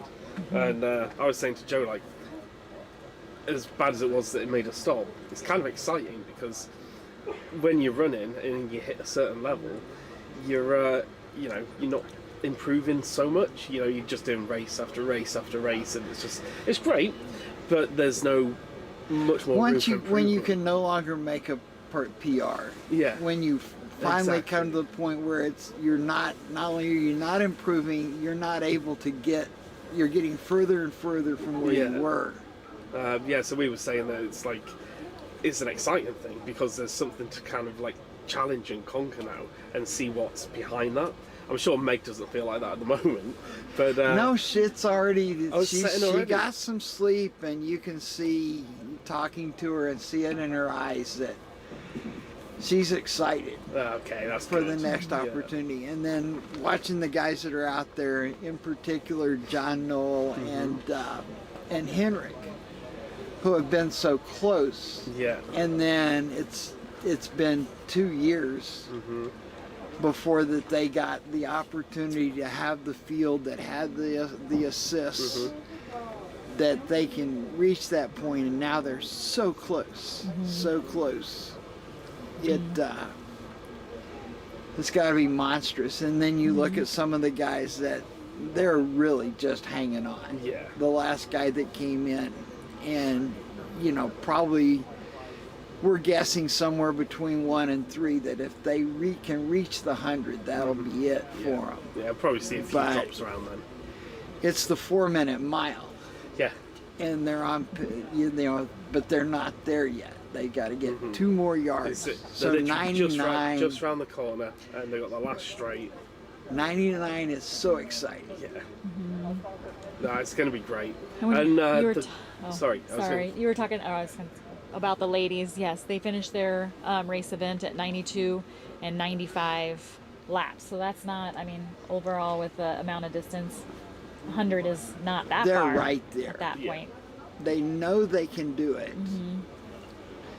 And they spend all that time together, right? 92 and 95 hours worth. Well, 92. They're going to, but when they get to that race, they're going to think many times about the 92 and 95 yards it takes just to get back to that opportunity. Yeah. And that's the painful bit. That's the painful bit. You've got to do all that over again just to be in last position to finish it. The last 5 are easy to get to 100, but getting to the 93. But and once they do get in that spot, after going through this and ending their journey, when they do get to 92 again, they'll have even more push to just keep putting on the laps. You sure as hell Now wouldn't that want to we're do it here, a third time. Let's just keep going to 100. Let's just keep going to 110. Yeah. They'll have that much more motivation. Someone has someone's asked. Oh, he's looking there. Who is it? This is Brecht van Dam from Belgium. He was looking really good the last few laps. It's up and down, up and down. And the ups and downs get closer together now. Someone's asking if you got a new clock that can do 100. Or we still go with the tape. I think and the we still have to paper. tape the one on there. Maybe when there's enough backyards and enough people doing the 4-minute mile, they'll have to make a different clock. Yeah, specifically for us. The backyard ultra clock. But so if we post that all over the place, the clock of 100 and 101 and 100 with the paper, and they put attention to it, then I bet you there'll be a clockmaker ready to make one. Yeah. So if you're a clockmaker, then send us an email. I'm not sure that the 100-yard backyards are going to become common anytime soon. Really, the sport as a whole, if you look at it, it has settled down around where most of the backyards, a large percentage don't go 24. Yeah. And then when you go, say, from 24 to 36, that's the vast majority of the races are that or less. The ones at the championship type level that get in the 40s and 50s and 60s, Like those are just the 2 or 3 top ones in a country. yeah. And I don't see that really changing that much. Yeah, I think you will get the odd event where you get the hundreds, you know, like Dead Can Gully, where you have to coordinate with all these athletes who can get to 100 to be like, look, do you all want to get together and let's try and do it? Like the silver events, maybe in the bracket, the affiliate silver events. The silver That events have motivates really people to come started together. being, now those have become championship level. Mm-hmm. Of course, you've got all the bronze tickets, so you got all these winners. And then you've got the people beyond that who are just coveting that spot on the team. Mm-hmm. So those have started being 50 and 60. And I'm thinking this time around you may see some 70s and even 80s. Yeah. Because you can. Yeah. Yeah. Well, in the UK, like last year, I think you needed 38 to get into the championship team, and this year, straight away, like by October, you were needing 44, and we're still like a year and a half of qualifying left. So it's getting to the point where in the UK, you know, you're going to need 48, and you're going to need 48 quickly because if there's lots with 48, you know, you want to get in there. You get athletes that'll talk and pick the good races, the ones that, you know, that they're conducive to good distances. Yeah. And you talk to each other and make sure you're all entering that same race. Yeah. Yeah. And then the silver ticket races have started in the bigger countries. Mm-hmm. So many, you'll have so many good runners pushing to get the silver ticket that they get out far enough that they talk to each other and say, you know, here's the number that I'm sure we need to get beyond to be certain we'll get on the team. Yeah. And we're going to stay with it till then. Some of the silver tickets have ended up in, you know, ties for second. Yeah. Because they had enough yards. They know they're going to make the team. And they don't want to kill each other because, you know, save that for the championship. Yeah. And also, you know, if you draw, well, there's no draw, but, you know, if you finish at the same time, that then removes the silver ticket from the championship team. As in that large berth. Exactly, yeah. So it's usually a good way to do it if it's just 2 of you left and you've got enough. And I wonder how, in all the talk on here, have y'all talked about the deal with ties in the backyard? Ties? That you can tie, but you can't. Oh, sorry, tie yes, for the I win. was thinking like ties that you wear. There's I was so like, many well, possibilities we've for got ties. backyard ties. They're going to be required, but only for the cruise. Yeah. So instead of having a lanyard, you get a tie. Yeah, we've touched upon it a few times, not for a while, but yeah, we kind of run through like what the assist is and who they do, who they are, and yeah, ties can happen. You can have multiple assists in some cases. So because it's one of the things I like. I've never had a warm and fuzzy feeling for people who run in hand and tie for the win. Yeah. Because you come around and say, "Oh, what an act of sportsmanship." Well, it's not sportsmanship. It you know, it shows respect for the opponent. It doesn't show respect for the opponent. It doesn't show respect for the sport. It's a race. And you give nothing up to tie except for the necessity of pushing yourself to the finish.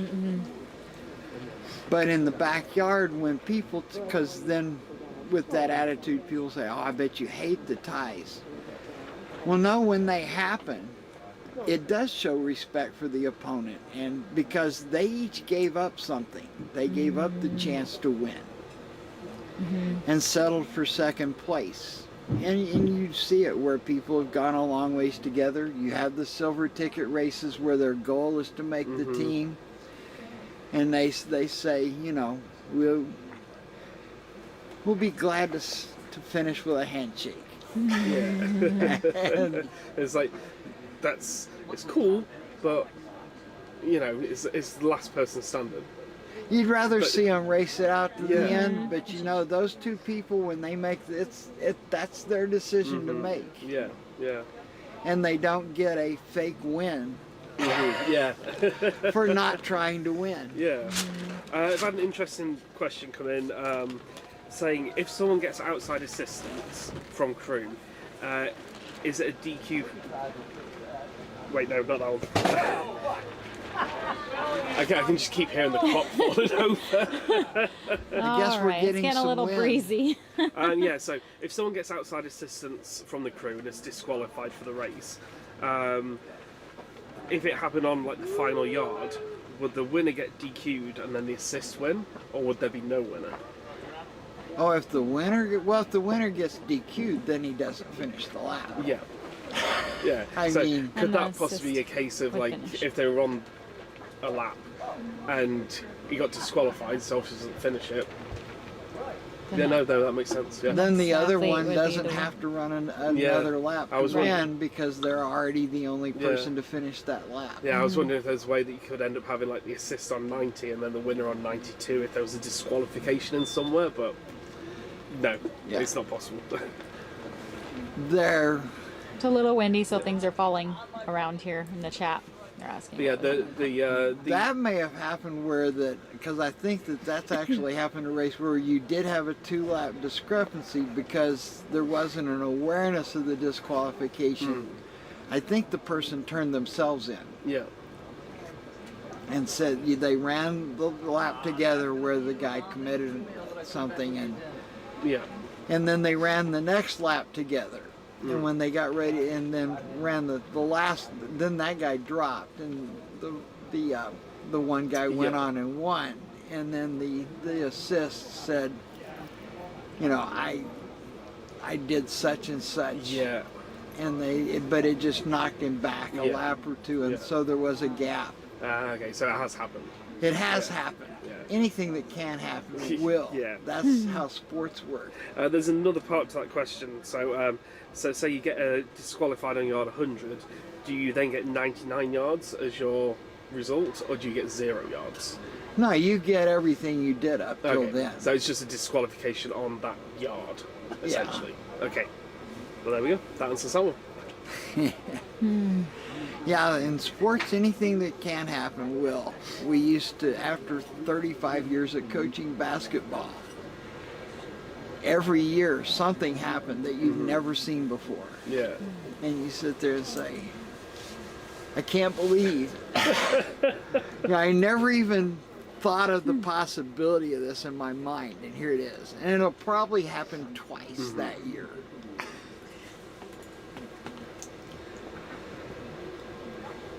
Keeps it fresh and exciting. There you go. Just having a quick scan through, see if there's any questions. Looks like the athletes that come through that little lollipop section and are coming Yeah, back to they're the finish. already almost back to the out and back, to the back. To the back. to the back and out. Someone says, will Megan, Edith and Sarah be automatically qualified for Bigs in 2027, or do they need to qualify separately from this event? The qualifying period actually starts in mid-August, so the distances that they record here will count towards qualifying. You would think for certain the 90s would get you there. I imagine it. And 2 years you would time. hope the 80s would, but the way it's gone, who knows? Oh, I guess I didn't. I was premature on that note. Sorry. Okay. Sorry. Yeah, we got people once again, drive your car up here and then break down camp. What is? Uh-oh. There must be. Oh, I see. Okay, there's an athlete on that. Is section. he walking back? It looks and like then it because the it's other a athletes 1 mile are over camera. here, so it's kind of popping these. So it looks like the athletes are on their way back, but there's someone still back far out I think on there. I think he's turned around and come back, and he's walking backwards now. Okay. Yeah, to answer the question, they do not automatically qualify, but their result will get them on the list to qualify. And I think that was Brock, is who we're seeing possibly walking back, but we'll verify that when he comes in. So he's kind of triggering that camera out there on the lollipop section of the course, I believe, because there's an athlete back there. Someone says, I'll take a backyard tie if you can bring one home. Oh. Merch. No, sorry. Most of the athletes are on the lollipop. Trying to decipher this. There is an athlete coming back that's triggering that camera. That's what's going on. Yeah, that's the one behind the house. Mm-hmm. Yeah. That's why they're bouncing back and forth. It's kind of confusing. You actually circle my house in Big's backyard. Yeah. Have you ever had people try and find where the course is and come and run it kind of at any point? That's surely. It's since you didn't run it, but all the athletes I'm sure have heard Sandra say, do not post to Strava. No, you have people that show up in your driveway wanting to know where the park is. Yeah. There's not a park here.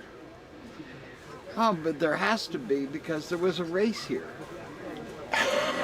It's like, no, but it's my backyard. It's It was on backyard. Strava. Well, no, it's not a park. It's my yard.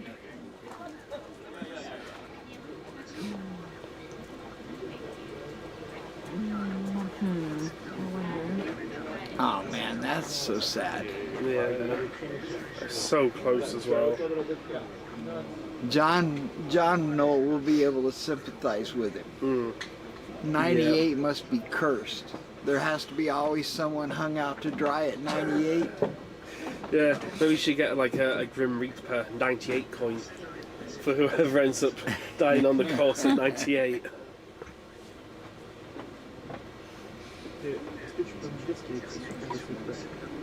Now it looks like the athletes are, yes, at their third mile and then coming around, and then they might run into, I'm thinking that's Brock who's walking back. Brecht, thank you. Brecht from Belgium. God almighty, did you ever think 2 days ago that we would reach 100? Didn't it seem like it was so far out, it was impossible to imagine, and that's just sitting in the crew tent. I just want to confirm, you said 2 days ago. We started 4 days ago. But it was 2 and 3 days ago that it seemed like this. The first day you're full of hope. Oh yeah, anything's possible then. You see the numbers and you're like, oh yeah, that could happen, but the actual reality of it happening, like in real time, it's, oh my gosh. It's still so far away. Wow, it's like a I fairy tale. cannot, yes, this is what? Or so now, do you think anyone can reach 100? It seemed like, well, and especially after the end of that rainstorm, it seemed like no one can possibly get to 100 after all this. Like right at the beginning of the race as well. A day of heat and then 7 hours of pouring rain. Yeah, and 36 hours on the road. Oh, yeah, and add. Yeah, all at the beginning of the race, and they're still going. But you can recover in a backyard. There's time. Yeah. I mean, that's all you've got is time. Active recovery. Apart from when you don't have time. In Littles, they took a wrong turn on the night court loop, the first loop. And it's hard to believe you can't successfully make 2 left turns. Yeah. But they didn't. And someone, by sheer luck, someone had gone out there to see them at the turnaround.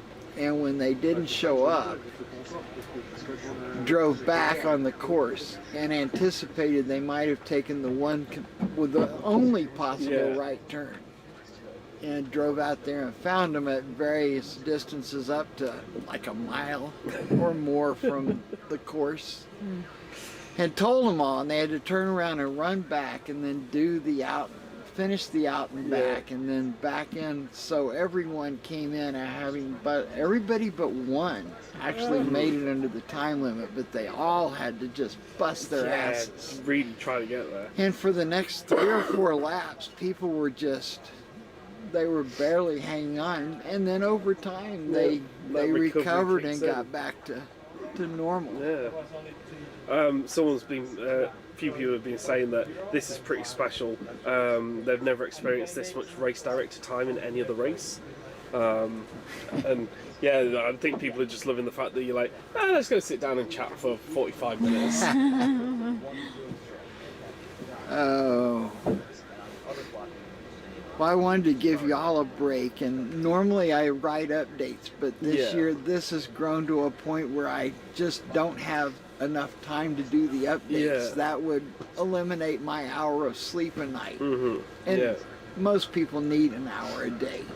Yeah, most normal people. But like, we've got 4,000 viewers on at the moment, and it's probably the point of the hour where it's the center of quietest. the hour. Yeah. So the fact that you got 4,000 people tuning in, I may as well sit and have a chat to them. Well, it's high drama right now. Yes. Yeah. It's high drama because the clock keeps falling down. Yeah. That's our entertainment. Of course, I'm on call to leave at any time, but we have an experienced crew at pretty much every position. Yeah. And they know where I am. Someone said, a question for Laz, I've just started coaching middle school cross country here in Tennessee. What's your advice for me coaching these kids at this age? It's an all-inclusive team. And then here comes the athlete here. Brock, looks like. Sorry to interrupt. Coming down the section. Someone, I guess that's his crew, has gone out to see him.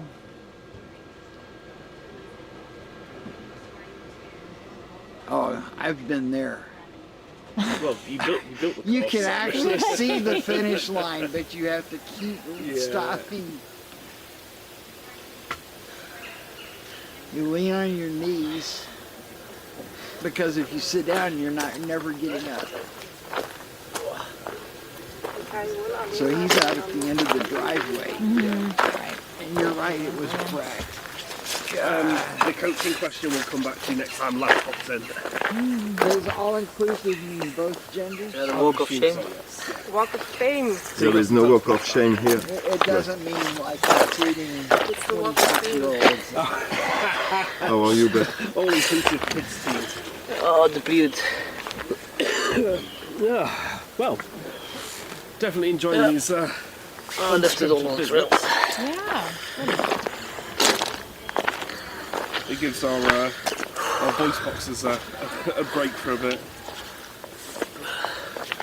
Yeah, so as you see right now, Brock Van Dam from Belgium, he's turned back on the loop and continuing his event, and he will end with 98 laps. Will be his finishing lap. It looks like I don't know, he looks kind of like he's limping a little, and I'm sure there's like a lot going through his mind. He's been out there for 98 hours, 99 getting back and doing his event. So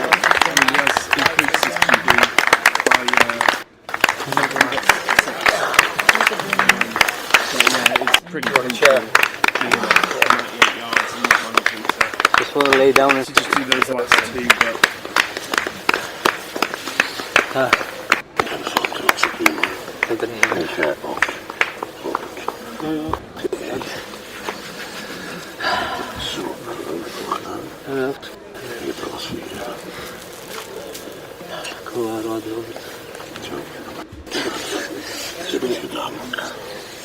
Professioneel content dat.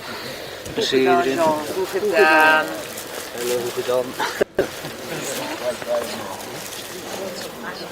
Die er gewoon met. Ja, dat is goed. just all of a sudden. first 3 hours of the day. Sorry. Laat er wel. Ja, toch, al die 100 in. Zou die ook nog wel eens. How late are you here today? Deze per op de wind. Oh, that's right. We talked about this. I had a conversation with family yesterday. Left it on the trail. You left it on the trail.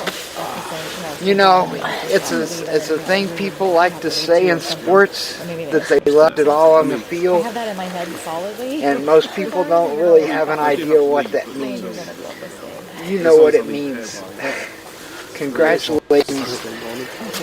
The best thing an athlete can do is to leave it all on the field. Yeah, so I was like, okay, so here's But I know 98 is you and I, and then I don't know. too short. Too short. John Knoll, who's out there, he's lived with his 98 for 2 years, but think how satisfying it'll be today. I don't know when if he I gets may it. come back from my wife. You'll forget how bad it really was. That's good. And do it again, because people who learn from experience don't do this. Yeah. And I hope that I'm there to see you when you get your 100, because you know you can do it. Yeah. Another day. Another day. Actually, 5 other days. True. Oh, thank you, Les. It was a pleasure. We really appreciate you coming. Didn't love coming. No, it was cool. Thank you. And check and see. It's possible that you can get a little sleep. Yeah. You may have trouble falling asleep. But thank you guys for the support. Yeah. You look great. Amazing. Great job. Great job.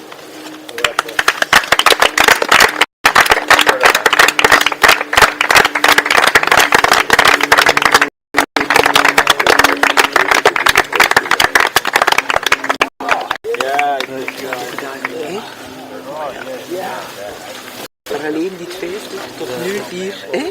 Ja, Radio 100 had. Keigoed gedaan. Er zit er niks meer in. Dan wil je mijn voet niet meer omhoog. Net eruit gaan. Ja. Het is af, ik ben wel content, veel contenter aan het horen. Ja. Ja. Merci. Keigoed gedaan. Ja,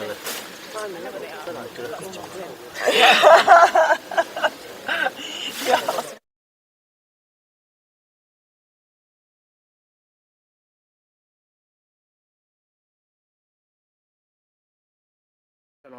Microphone off like normal, so apologies if our conversations were coming over the interview.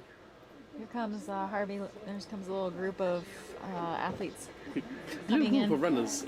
New group of runners coming in. What's a group of runners called? Evo. A flock of runners? Oh, looking pretty good. Oriel managing to keep up there, because he had quite a gap between when he came back over earlier.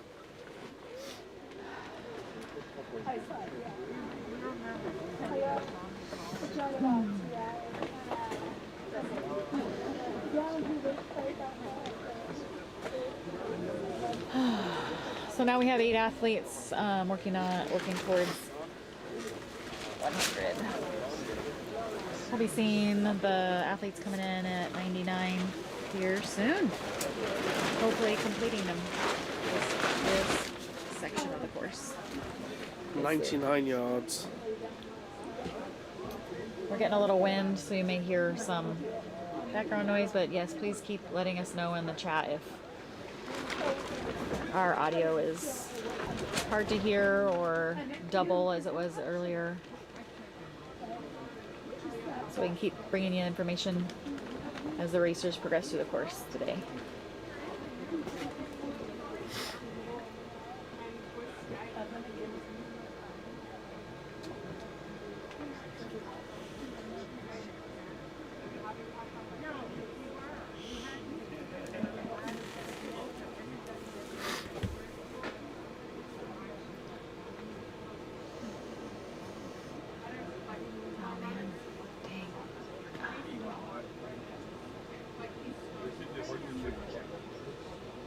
Looks like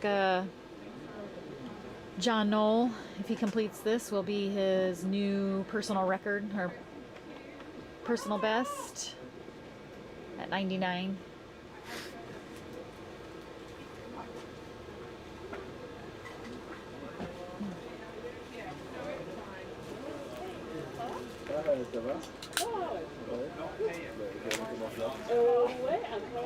Sorry.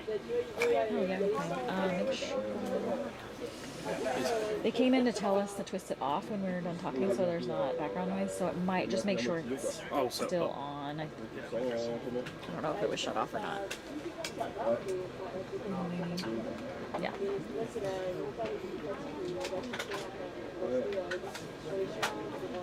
Bonjour. Comment ça?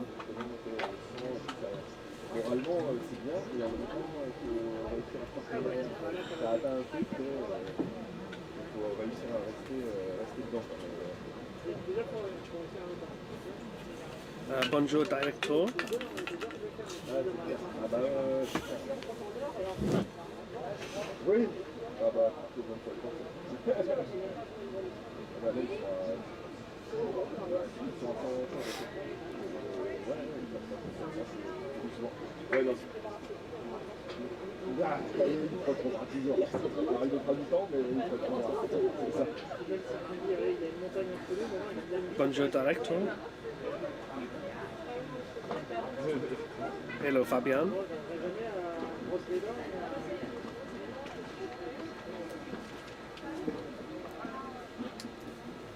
It's not listening. We'll try and get the volume turned up on the microphone as soon as the director gets back to us. So if you're listening, just pop your microphone up a little bit, please. Thank you very much.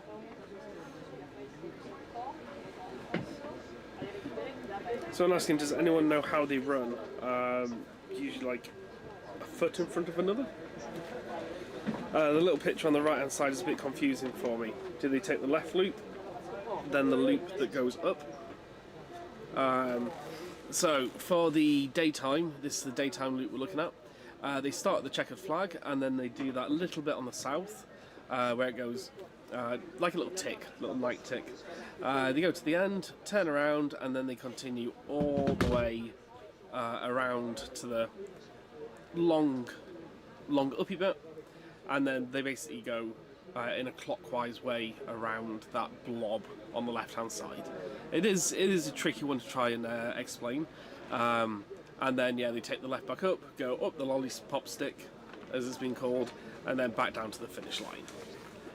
Yeah, Christopher, as you said, yeah, turning left like a NASCAR race, basically. Yeah.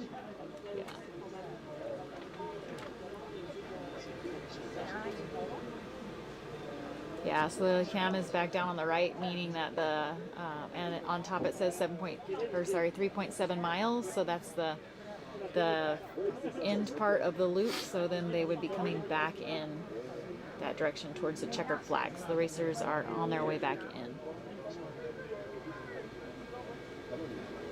They go out and back on that same route.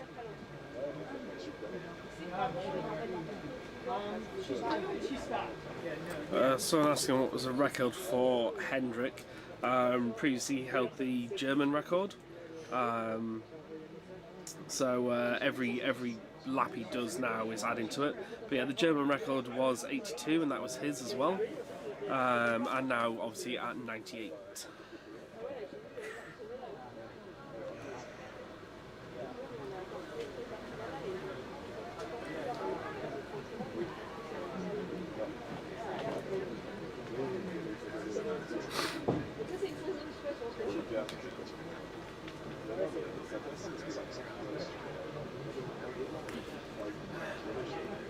Did you get any sleep last night? How much sleep did you get? I think I just went like head down, woke up. 6 hours. Oh no, it's about 4 hours. I had an extra 45 minutes. The alarm went off. I was like, oh, Sarah's out. I was like, I don't need to get back up. Yeah, screw it, 45 minutes. See if they notice. I almost did that too. Yeah, I was like, it's cheeky, like, but snooze, and then I went back down, and then 5 minutes later, I'm like, oh, I gotta get up. Yeah. Just keep snoozing. So yeah, I think probably 14 hours of sleep so far. For 5 Or days? maybe a little bit less, because obviously you say I'm going to take 4 hours, and then you're going to watch your tent, Yeah. switch off, and then Mm-hmm. yeah. Well, and So yeah. yeah. And that first night, Steph was saying how we just all stayed up basically that Yeah. first night. We're just like, yeah, we can do this. Yeah, it's So exciting. good. And then And we then we're like, got through it, and it's like that was a bad Gotta figure out idea. a plan here.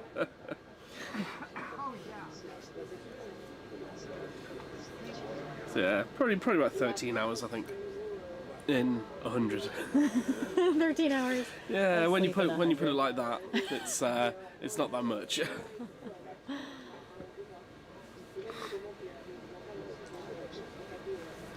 Someone asking how the Team Backyard Ultra format works. Do you want to answer this one, or?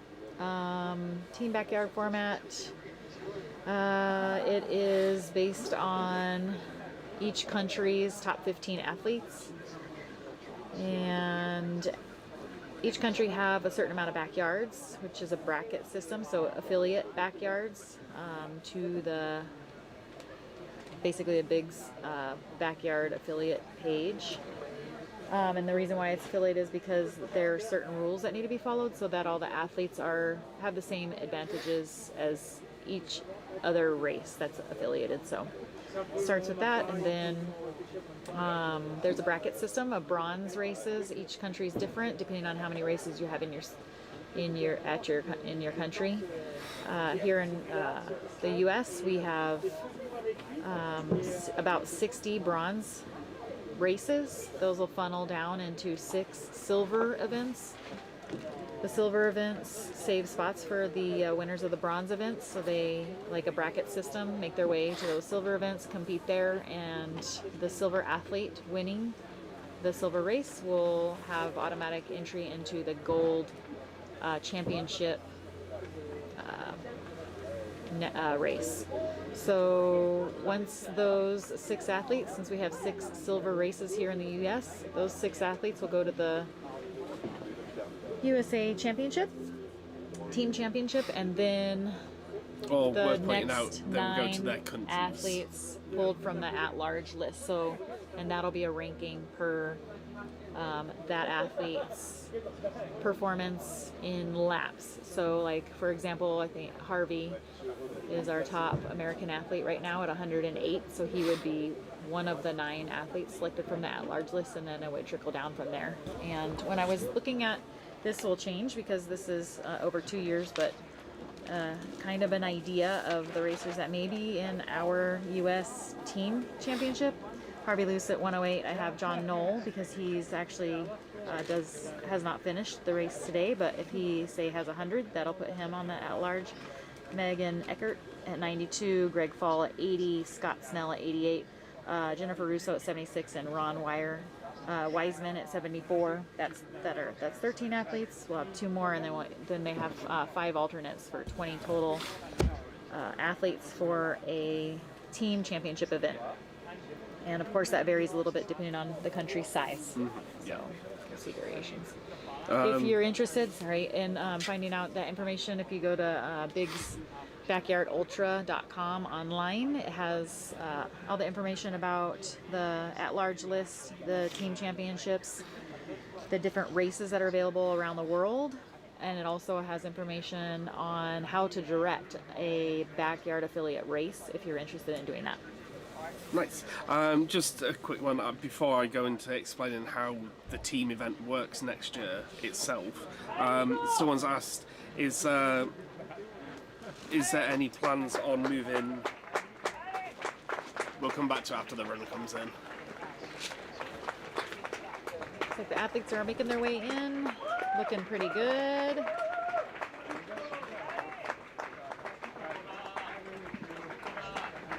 Looks like Nicolas Cantepas from France is the first backyarder in. Once again. Yes, are there any plans to move the USA World Team venue somewhere easier? I mean, that could be a discussion possibly, but we have a year. There's a year in time, and if Mhm. anything like that were to come to pass or be in the plan, it would be brought up to athletes, and it would and be. I guess that will be pretty soon. That will be coming up, because obviously those who want to be in the team need to prepare over the next year for whichever venue it's going to be, essentially. So I'm pretty sure if that happens, it will get shouted about soon.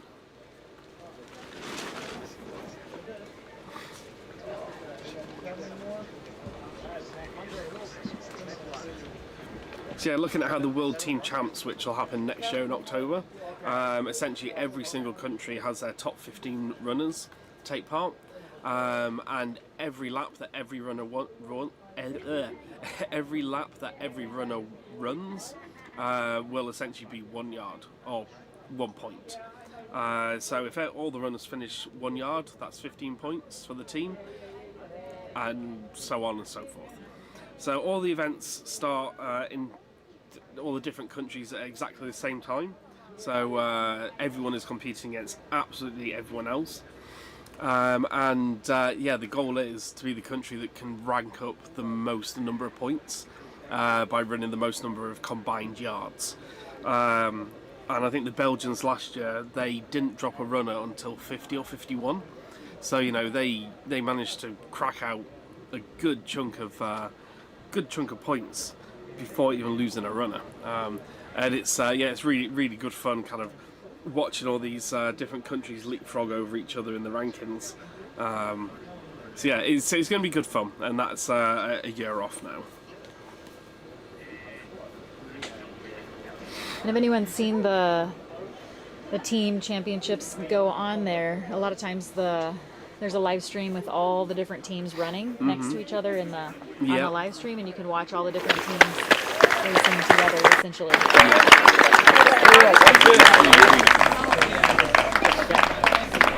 So it's definitely enjoyable, just as this is. This looks like Gore. And as much as the three of us would absolutely love to be the commentators for that, and just sit and do all of this, we are the team managers for USA, UK, and Canada. So we will be, unfortunately, organising the races themselves. But I'm sure there will be someone just as fun and weird. Exactly, super fun and weird, because they're super fun and weird for sure. Oh, we are. Definitely weird, maybe not fun, but.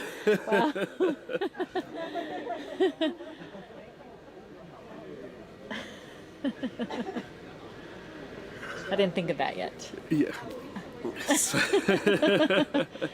Yeah, it would be really cool to do the live stream for that and just keep switching between different countries. It'd be really good. But we got races to do. Yeah. Oh, here comes Harvey Lewis. Nice. The Harvenator. Switched around. I've been kind of near the back end of the loops recently, but yeah.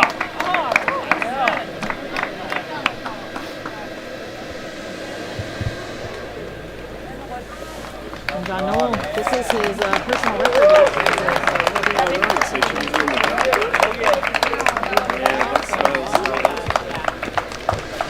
Alrighty.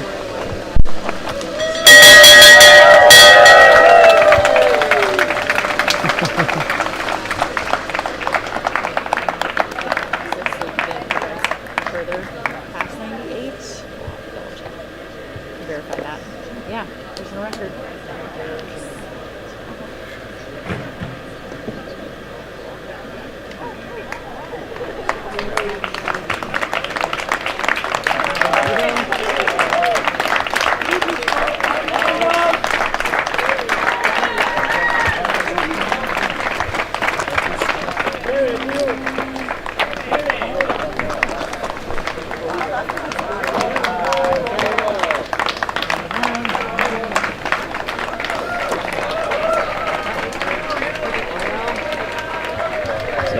Already.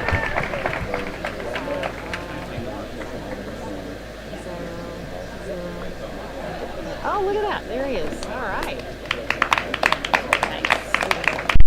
he's looking stronger and stronger as well. The whole Japanese team, for some reason, they go through the hills and just look like they stand. And then all of a sudden, the next 20 yards, like, I've just woken up and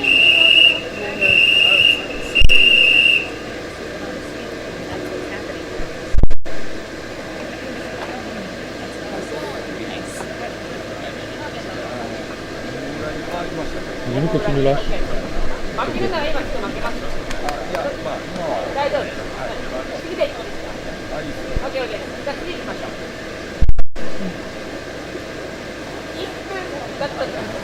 Well, I'm on the commentary end of everything.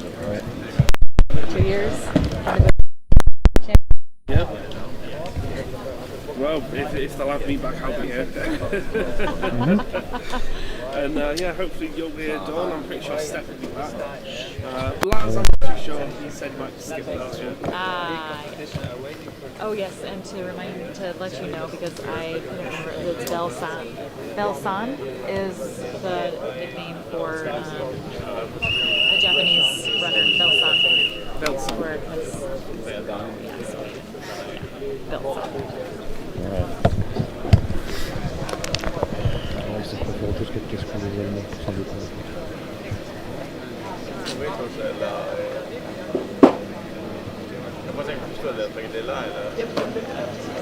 Someone's saying that Harvey Lewis is the Benjamin Button of backyard ultras. He looks fresher as a race coaster.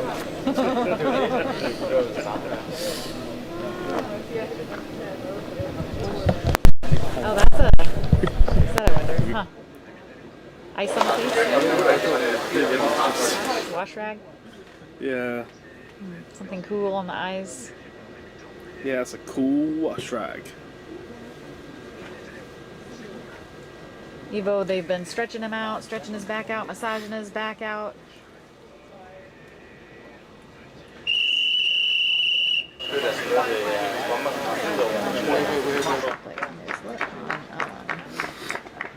The runner's legs, as you can see there.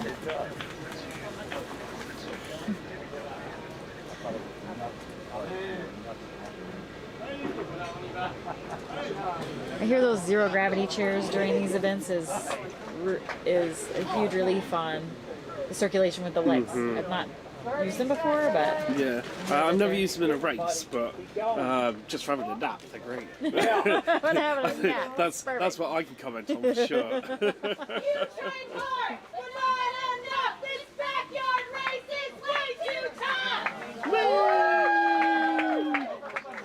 Those are our cheerleaders. 6,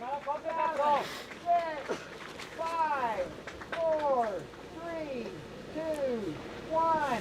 Happy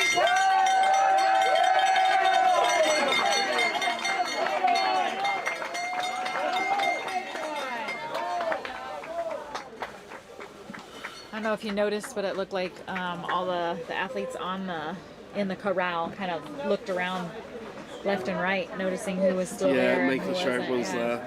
And so they probably noticed that Brecht Yeah. is no longer there. Yeah. I didn't record it. Yeah. And then there were 8.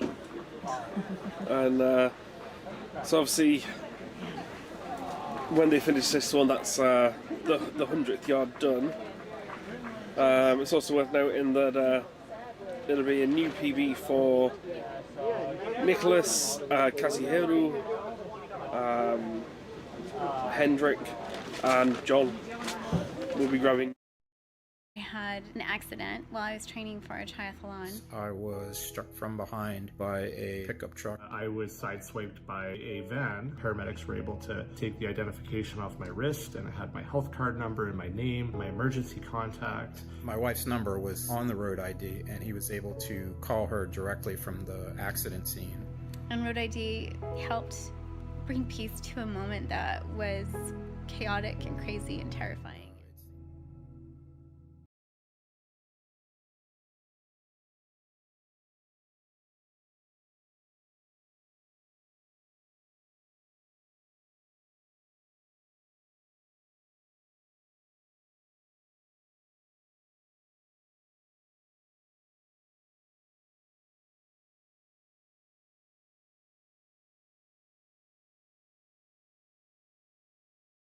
And he, you know, Well. it took a while to get to the line, and I was standing over with the Belgians, and Tim was saying, yeah, they weren't sure. They were willing him and wanting him to get through it, and of course he was willing and wanting to do it himself, but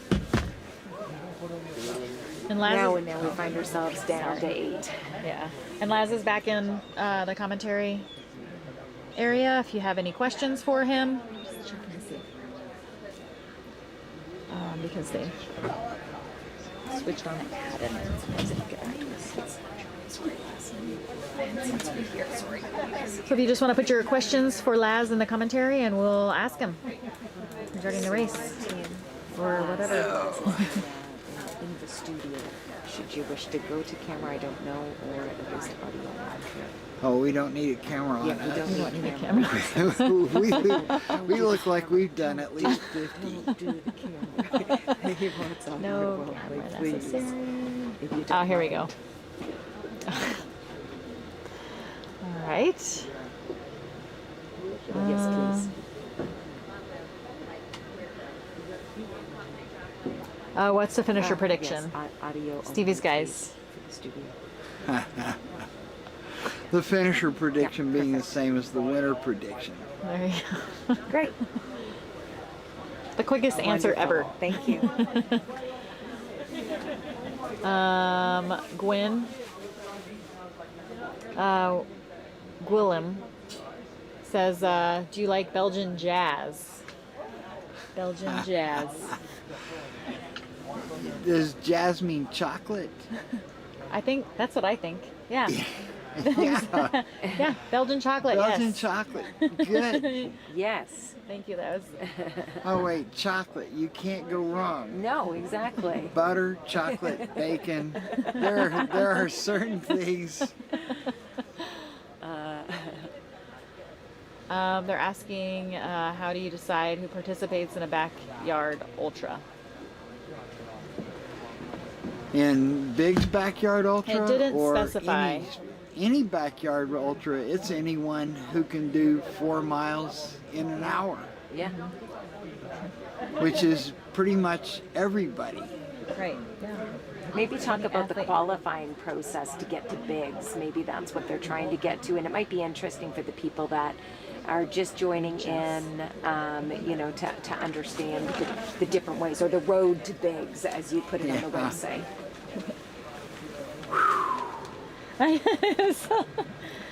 There is a site as he gathers his bigsbackyardultra.com. Yeah, That has all the kinds- details. all are the there. details, Oh, and the so- organization, right? Because we talked about how easy it is, and people are inspired. Les has already seen a few emails come through of those new submissions for new backyards. So it's on the website to organize a backyard, fill out the form, submit it. Right. And It's pretty fast. Yeah, it shows you the qualifying athletes for the at-large list, the qualifying athletes for the world team, the national teams. It also shows you all the races that are available in the world as well. So. Hundreds and hundreds of them in 85 countries. So wherever you are, and if your country doesn't have one, start one. That's right. You have, it's a 2-year qualifying period to get into this race, which the qualifying for the 2027 version Has already started in started. the middle of August. The backyard calendar year starts in the middle of August because it ends in the middle of August and gives you a 2-month gap between the last qualifying race and the actual championship, so that someone doesn't beat themselves to death and then have to try to turn around and run in the championship. The first year is There they go. That's a crew. Look at this. Look at them Look at coming that. together. Look at them working together. Nice. That's fantastic. What a shot. What That's a shot. really great. That's so cool.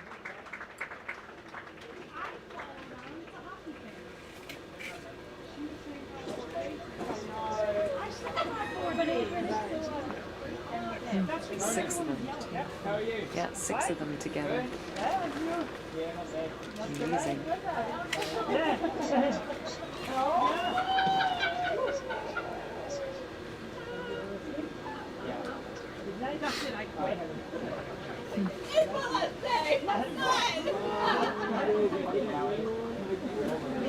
Is it really 6?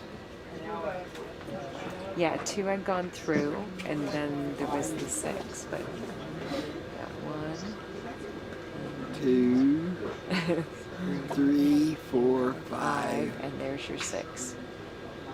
6. So the 7th one is, oh, come on, number 7. Get this last yard. Yep. Anyway, the qualifying starts with, during the course of the entire 2 years, you can make an at-large berth at any time by running in a race where you get enough yards to qualify. Now, what it takes to qualify has been steadily climbing, and it was, except for the visa problems, it would have been in the mid-80s this year. And so, hell, it may be 90 by 2027. It may be 100 for all I know. But you also can, this is the silver ticket year for national championship teams, which run next year. This same date or dates in 2027, 2026, sorry. The even number years are the team championships. You can make the national teams by an at-large berth or a silver ticket race. And the silver ticket races are occurring between this August and next August. They just had a few. She directed the first U.S. silver ticket, which was one with 55. Yes, 55. Ryan Snickles.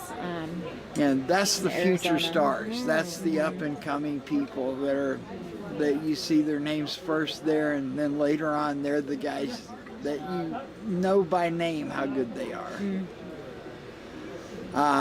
On this date, a year from now, each country will have a 15-man team.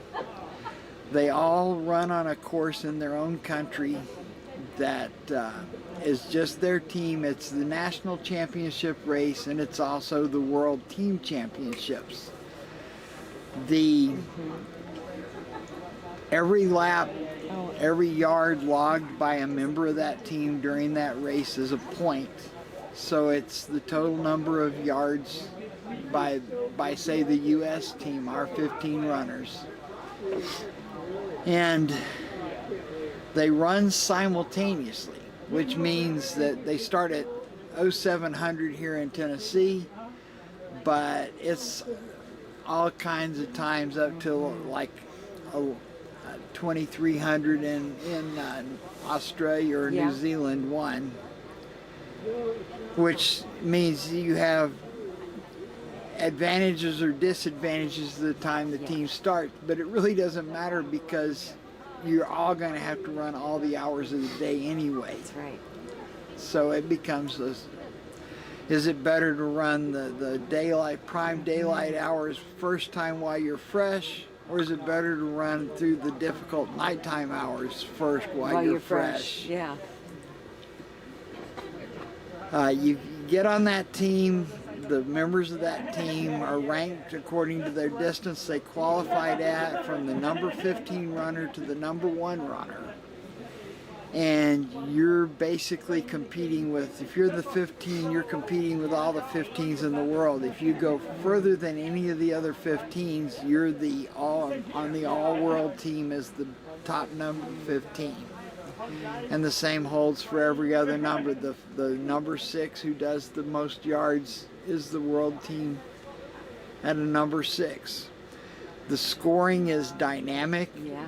It's not very often where one team just runs away with it. It goes back and forth. Each member of the team is equally as important. They're all making it. The number 15 runner is just has as much or more to do with the win than the number 1 runner does, because the number 15 runner can beat more people by a larger margin.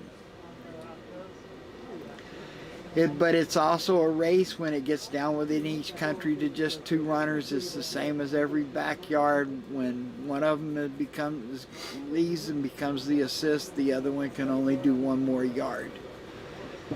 The people who have done it will tell you it is really, really fun, because those teams, the teams that do well, they are so tight. And you see them when one of the members starts to be in trouble, you see them just kind of gather around him and help carry him on emotionally to more than he can get. We had the situation, you get some rare opportunities, not just representing your country, but the guy in Australia last year, that they were 10 hours behind the U.S., and of course they had Phil Gore, who is yeah. The 10 hours was no problem for him. He could have run 20 to catch the U.S., but the assist had to stay for him to run enough hours to get there. And he fought it out to keep going hour after hour after hour until they caught the U.S., and then he could stop and Phil run the 1 more lap to win for the team. Yeah. Now all his life he has that experience of really going beyond his capability to if not lead his team to a win over the U.S., to make it happen, to make the play that made the difference. The winners of all those national championships, if the championship goes over 24 hours, get a ticket to Biggs for the World Individual Championship, and then combined with the at-large runners who they're really the elite of the elite. But being the best in their country, you end up with so many people here who have never lost. You see people, the guy this year that he has a 24-hour, it's a national record. The best assist he had was 23, and then comes here and does 45, 48, something like that. So, if you've been watching this, you know the atmosphere at Biggs is quite something. It is. So that's, if I was coherent, that's the qualifying process. You were spot on.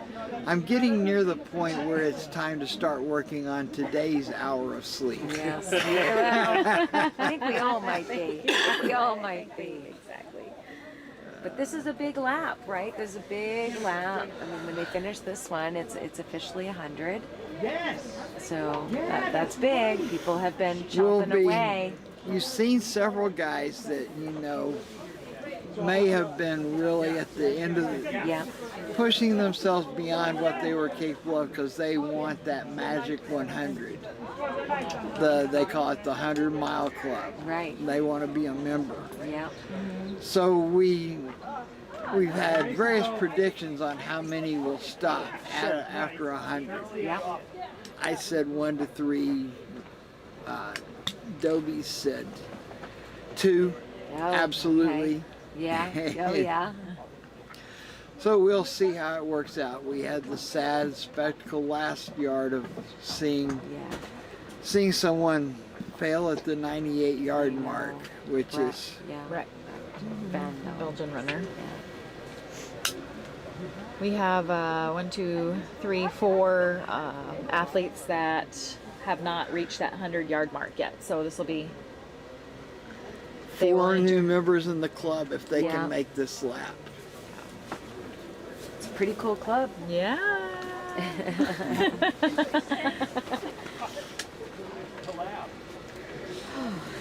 My God, are we already up to behind the house? I think that's on the way out, yeah. Oh, Oh, they haven't gone by behind the house on the way out yet? Yeah, they went by. 1 mile? They're 1 mile in. Oh, Yeah. they just hadn't switched Yeah, cameras they haven't yet. switched camera yet. Yeah. Oh, my brain is fried. You're doing great. I know, man. That description of the teams was. Oh, I should add, because I've been telling myself I should add when I do that. If you look on the Big's Backyard Ultra webpage, and you can look at the team 2026 team, and underneath that's the roster.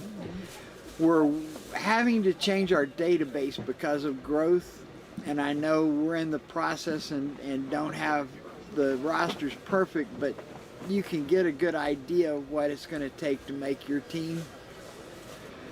If your country is not listed among the rosters and doesn't have a team,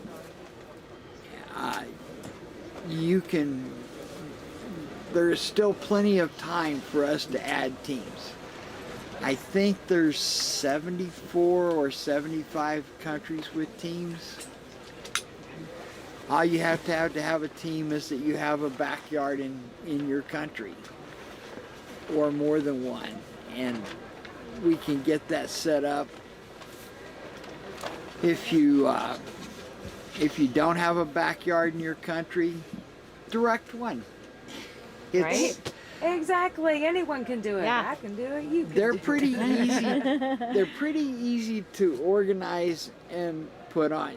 That doesn't require a lot. All you have to have is somebody with a wristwatch and a 4.1667 mile course. And you can hold a backyard. We put littles on every year, and it's just me and Sandra, and Jeremy comes and helps. Yeah. Because you get to stay in one place and the runners travel. Yes. Yeah, exactly. You make them do all the work. And you don't have to time the laps. You just have to keep track of whether people finished them or not. You can make it you can make a backyard ultra as elaborate as you want or as simple as you want.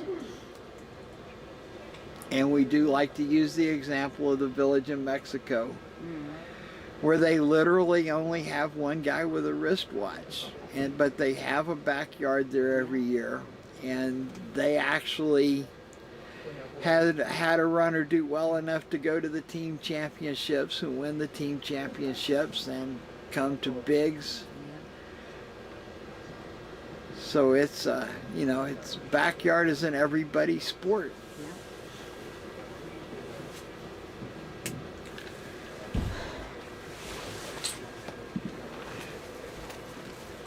Now to struggle with falling asleep. I need to. It's getting warm and cozy in here. That's what it is.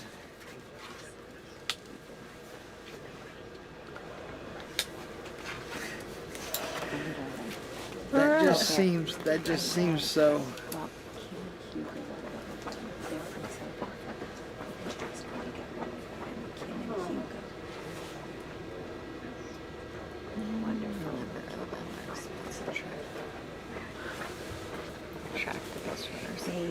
So the at-large spots, there's 75 athletes that they take to get accepted to accepted to bigs. So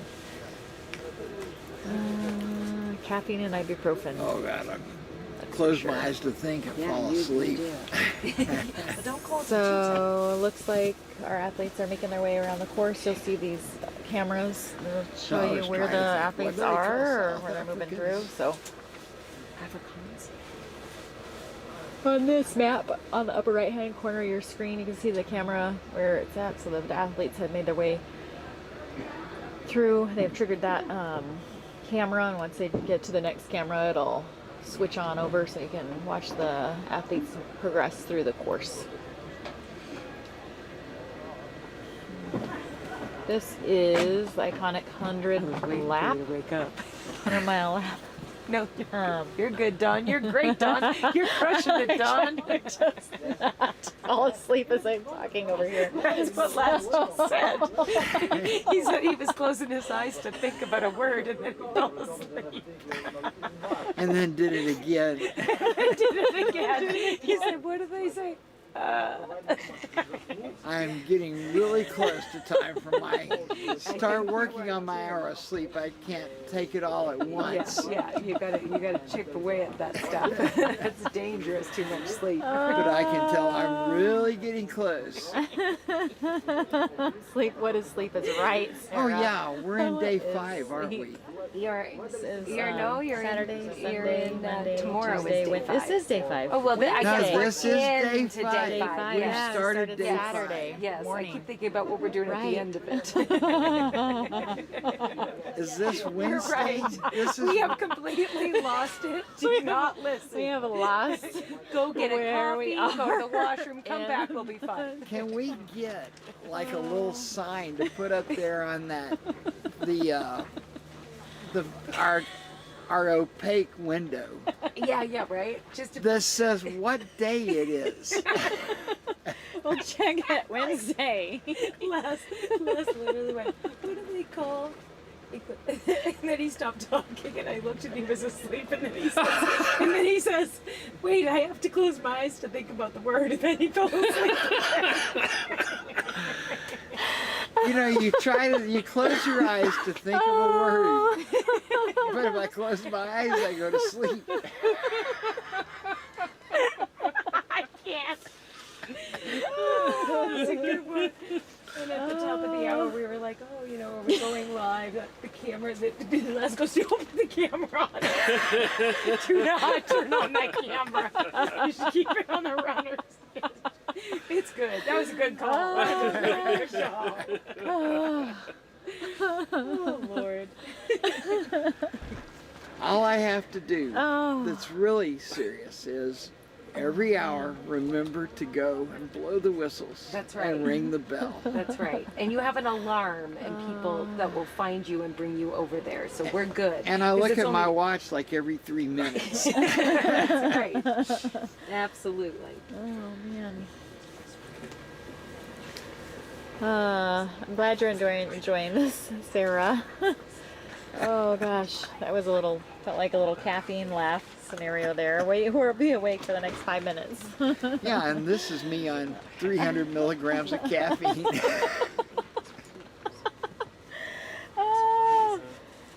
Oh to my be gosh. fair, caffeine just doesn't keep me awake.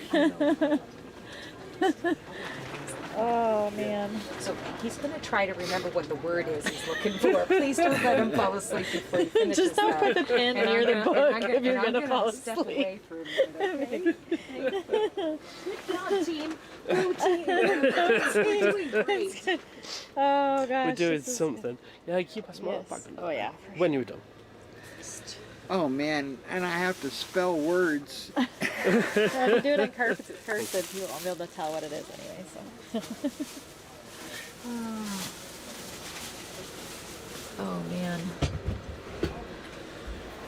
Alright, get to catch up on the chat again. See, now. Adam's at 2:30 a.m. where he's at, so we feel ya. 2:30 a.m. Where are we? feels like 2:30 a.m. 10:30 a.m. here in Tennessee. Oh, is that for me? Thank you so much. Sure, it's for anyone. And as you see on the course, the camera has popped around to that lollipop section of the course, so that's where the athletes will be coming through. This is a hill segment, so they may be hiking up this section. Oh my God. I know this makeshift wall that we have here gets really bright when the sun I starts couldn't shining even on it. recognize where that is.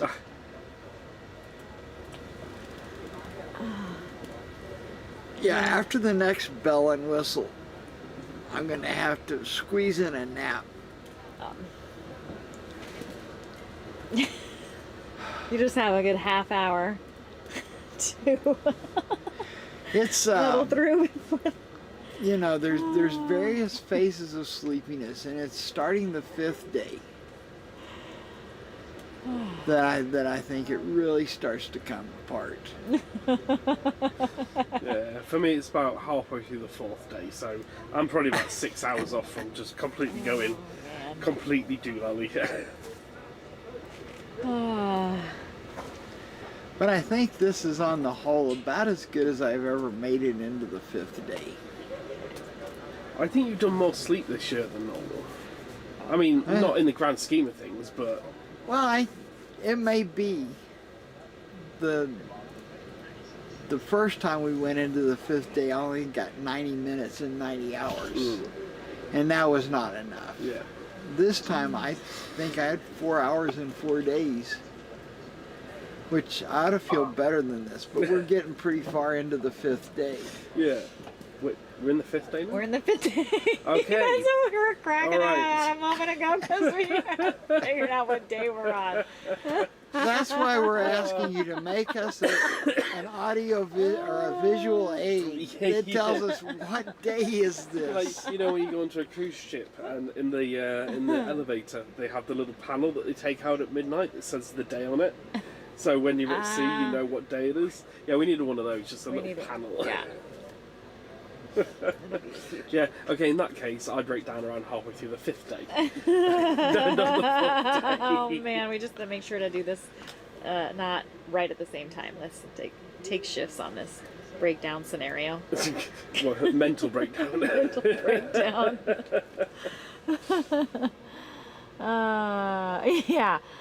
Yeah, napping eventually. But we're at the 100th hour, so these athletes, this is the time we, you have to just see the prowess of these athletes as they,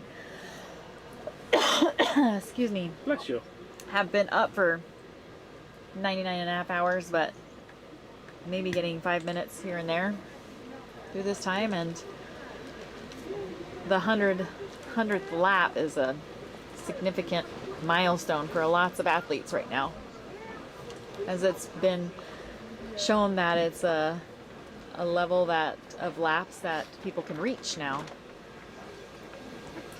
I think we mentioned, or it was mentioned earlier, that there was question back in the day when backyards began if 100 laps was even possible for an athlete. So as that became into the realm of being possible, now is, where are we with that bar? Where we've reached 109, or the athletes, I should say, have reached 119 laps. So now this 100-mile club has become a significant focus for elite athletes in this backyard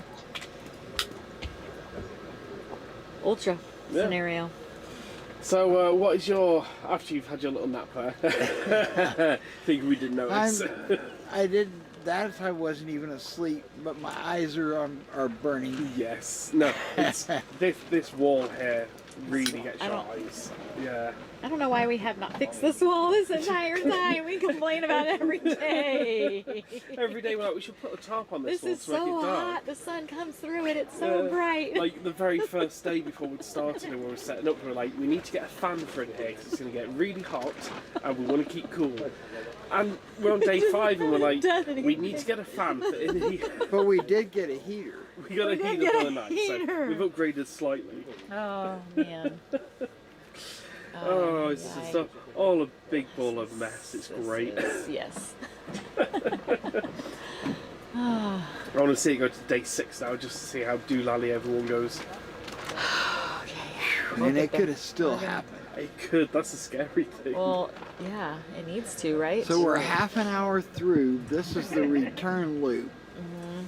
And now the wind is blowing the bushes out there on the video, which has got a glare on it from our messy wall.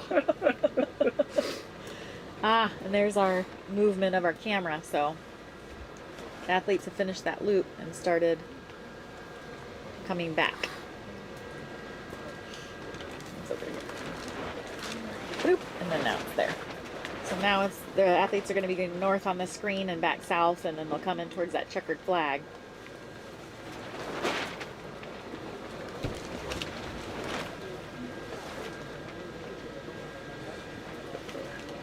Just trying to get the results page updated with all the day 5 loop details. And I think they set up the first 4 and then went, we've got plenty of time over the next few days to update for day 5, and then all of a sudden it's day 5. All of a sudden, it's like, oh man. It is like a time warp here with all these, and how the days are just kind of running into each other. With the lack of sleep and being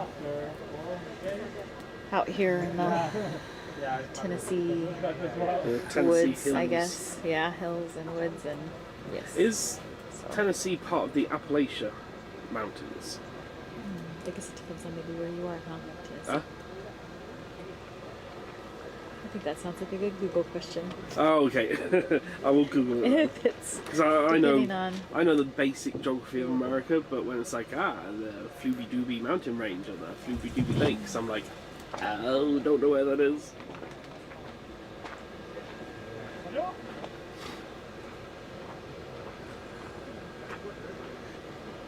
So it looks like they're 3 miles in. Let's see. The eastern section. Yeah. Oh, Laz awake. He'll know. Laz. It's a little less than 1.5 miles from the finish. No, we're on a different question.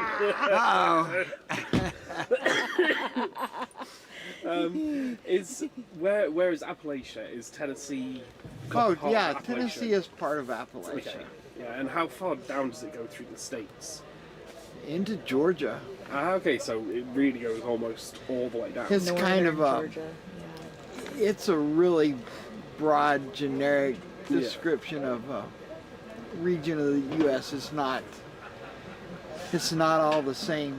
Yeah. Appalachia includes West Virginia, includes Ohio, and Okay. Pennsylvania. Because people think of it as the South. Yeah. But it's not.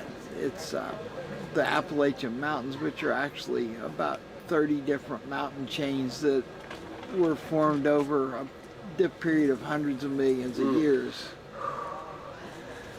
But they look like one strip of mountains to us. So they were just like, yeah, that'll do.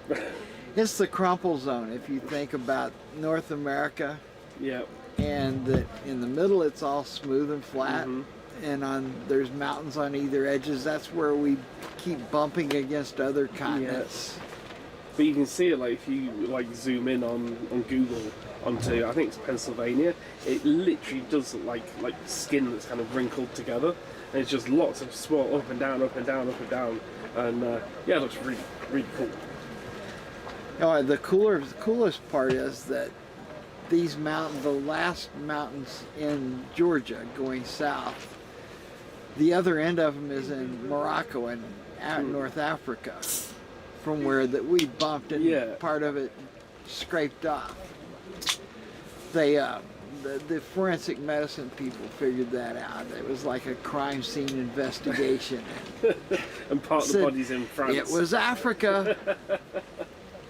And then the northern end of the Appalachians. The other end is, I think, Denmark, one of the northern European countries. Yeah. There's a piece of it bumped off there. And I think, just from my standpoint, the perpetrators were Africa and Europe, and North America was an innocent victim. Yeah, of course. I mean, that's how it always goes, isn't it? we were just, our kind of was sitting here minding its own business, and then boom. Yeah, we attacked you, obviously. I think it was like a parking lot accident. We were parked. Yeah, and then we get nuked. Yeah, someone said that part of the Scottish Highlands and Appalachia used to be part of the same mountain range millions of years ago. So, yeah, even in Scotland, there's It's a chunk. not Denmark. I knew the general. Of course, for all I know, there may be some in Denmark as well. Yeah. Someone's wanting to know: is there an ideal backyard course? And I kind of guess ideal's dependent on the person, but in your mind? In my mind, an ideal course would not be the perfectly flat ones that people lean to, but would be something that had a gently rolling nature to it.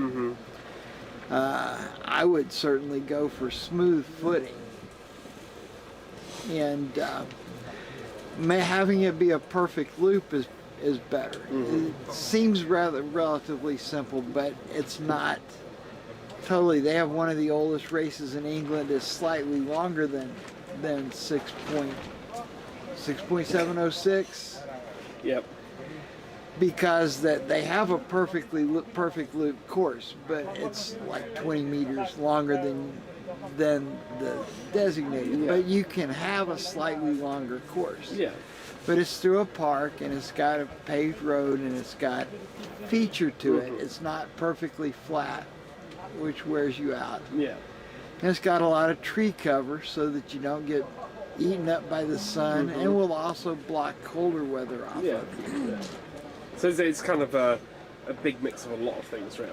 If you have bathrooms on the course, you know, if there are indoor real toilets alongside the course somewhere, then that's a big plus. Yeah. And a space around where you start to camp if you're going to have a long backyard. That you also can have, especially for people who might be uncertain about putting one on to start with. You can have a backyard 24 instead of a backyard ultra, which is open-ended and goes forever. You can have a backyard 24, a backyard 12, backyard 6, and it just goes that many hours. It differs in that you don't have a winter. It's like a pass-fail. You either make it or you don't, and those are usually set up, one, to kind of introduce the concept if you're in a country where no one's done a backyard. And also for, say, if you're in a metric country, you could have a backyard 15 for people to try to do 100 kilometers for the fun of doing 100 kilometers. But you just have finishers and non-finishers. You do not ever in the backyard use time for anything. Yeah. So that's an option that's out there. Yeah. So I'm thinking then you wouldn't need a camping area. Yeah. But if you're going to have one that you expect to go longer, you need to think about where you will put the stuff for people to set up their little campsites, or do what we do here, and you have one big tent nearby, and they can camp wherever they want, but the runner can put a chair in that big tent, and lots of people can get together. Like our one, we have a big, I think it's like 21 by 15 meter marquee, and that's like the solo runner area. So if you just turn up and don't have a chair and tent and everything, you can live in there, and that is right next to the start line. 39. They haven't quite either, unless. But yeah, and then anyone can kind of move out into the area if needed further on. And one thing a lot of backyards do, if you live in an area that's got a lot of scenery, they have backyard in the well, not going to remember the name of which mountain chain it is in Colorado. The Sky Pilots. Oh yeah, the Sky Pilot one. And I'll have a look for it. What they've done is they've laid out their course kind of along a river, so that the course itself is relatively flat, but they're surrounded with scenery. Yes, yeah. So putting it in a location that has a scenic surroundings is a huge pull. Is a huge plus for the race. And because you have such a short loop, you can usually find a place that is not ridiculous. Yeah, Fallon Park in Ouray, California, Colorado. Ouray. Oh, yeah, Ouray. That's the one. I think, or they may actually call it Ouray. Yeah, Ouray. Yeah, it's straight down the valley. It looks beautiful. And if you have a big yard, you can just put it on in your damn yard, which makes negotiations with the property owner, the venue owner, really easy. This is one thing I've been trying to find, like obviously renting for our business and renting to live. I'm like, if I could rent somewhere that has a lot of land, then we can just do the backyard on it. Although when you come home and say, what do you think about having 200 people in our front yard for a week? And Sandra goes, not again. Not again. Well, we never Or dreamed yes, actually that it would turn out this way. Yeah. It's just a happy accident. Which is better than saying, yeah, I always knew this, but I thought I'd just kind of itch Pretend it. it's not going to happen. Just get a toe in the door. just go on, just a little bit more. There we go. And then keep edging my way in. Finish it. Huh? Did you remember the word? No, I just gave up and wrote something else. Because every time I tried to think of the word, I went fell to asleep? sleep. I love it. I love it. Yeah, he's had about 4 or 5 more naps since he good. left. The mini naps. Mini naps. So it looks like all the eight athletes have been through the 3-mile mark here at the camera. So next time they touch the next camera, So they it'll just got turn on. 1 point. They're all through here, so they must be in this area here somewhere. Yep, that's the easy part. Actually, they from where that camera was, they climb a small hill and then go down through some hardwood forest, cross a rock wall, and go down to the end of the property. You can see they go the log straight away and then circle back along Ben's property line. And that's pretty smooth. There's a rock wall up near the bottom of those 2 straightaways that they cross, once going out and once coming back. Looks like they're down here now. They just hit that point there. 3.7 miles, so. Then they go behind the house and down the hill. That's one of the places we had to change the course. The original course, you came down and there's a series of drops. And at first you just had to, they were, 3 or 4 feet, well, about 2 feet at the top, went up to 4 feet at the bottom. And you just jumped. You had to climb up and jump down, going out and back. And then we moved the trail to go around the jump, so you didn't have to jump anymore. And then the bottom one, it landed on a great big huge boulder that made a step. But having so many people jump off on that boulder, different point to cross down, because that one became hazardous. It's amazing though the size of a rock that you can change the direction just by thousands of times jumping on it. Yeah.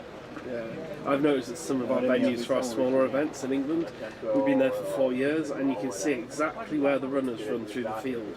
Even you can turn up 2 hours after, 2 days after, 2 months after the event, and you will still see where the grass has it's not died, but the grass has changed. And you just see this path that's just naturally become over 4 years of people running on it. It's really cool, like little things like that. But if you have a big yard, you want to have trails in your yard. It gives you the motivation to keep them clear. Yeah. And then keeping them clear means spending hundreds of hours out in the woods with tools, and it's really not torture. Yeah. I think someone should do a backyard that's in the style of airport lines. So just lots, like 1,000 out and backs. Well, before the pandemic, there was a guy planning one in London that the distance between two famous bridges was just about exactly right. And in between the two, there's a soccer field. And the thinking, there's trails, of course, trails or bike paths or something along each side of the river. And that you would set up your camp, your headquarters in this parking lot of the soccer field, and go down the trail, cross the bridge the other side, down the bike trail to the other bridge, cross that bridge and come back. Isn't this the Putney Loop? I mean, I was being that specific because I'm sure people know exactly where that this guy's... Because there is one at the moment that's in central London. It doesn't start in a football field. I think it starts in this house or a community centre's garden. But it does exactly that. It goes footpath along the Thames, crosses over the river, back the other side, and then back over the river and back to where they started. So it might have ended up being that one. We had, over the years, some of the first backyards in countries have been headquartered in people's front backyard, or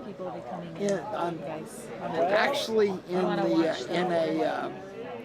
of them was in their front room because it was in the winter and the weather was harsh, and so they would all sit in the front room between loops, and they started and finished running out the door. I love it.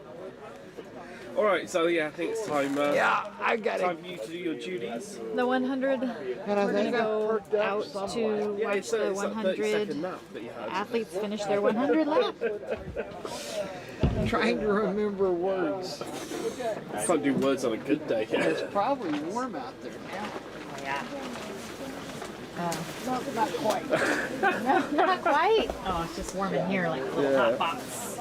Right, so we're going to take a little break for a bit. We'll probably be back about 1/2 the next hour, or just to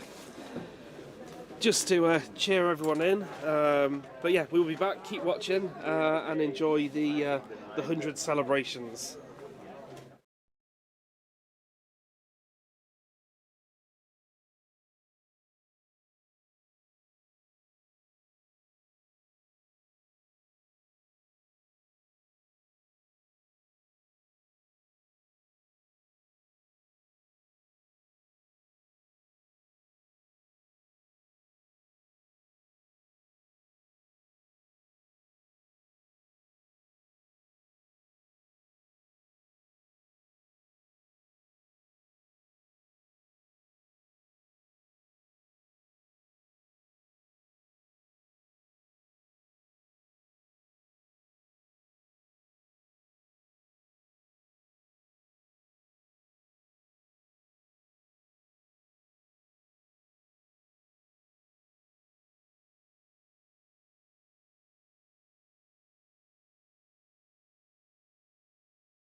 Reward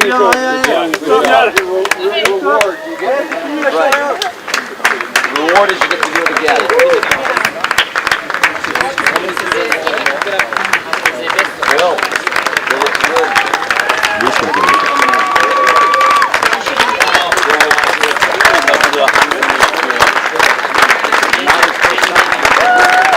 Nice work, Phil.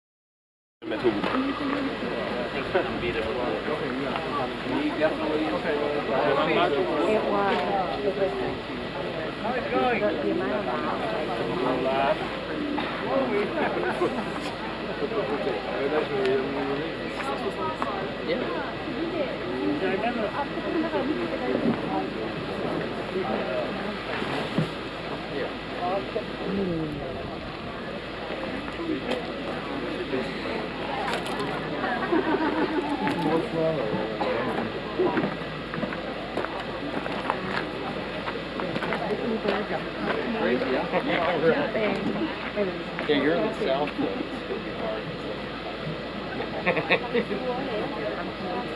It's going to be hard for both of us. Like from the time point of 8 minutes after, and we would get 5 percent shot. Oh, did you hear that? Yeah. Muy bien, ¿eh?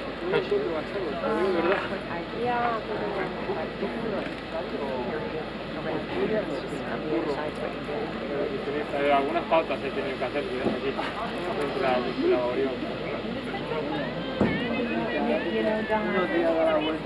Ya. Vuelvo a tope.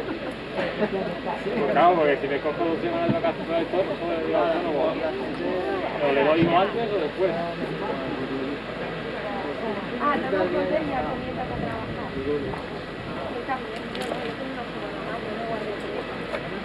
Eso ya todo. Y oye, me lleno la agenda hasta que puedo. Yeah, in there. Are we there? Can you see us? Because Go a little higher. like this. And maybe a little skinny. 1, 2, 3. There, I did 3. So I bet you can't even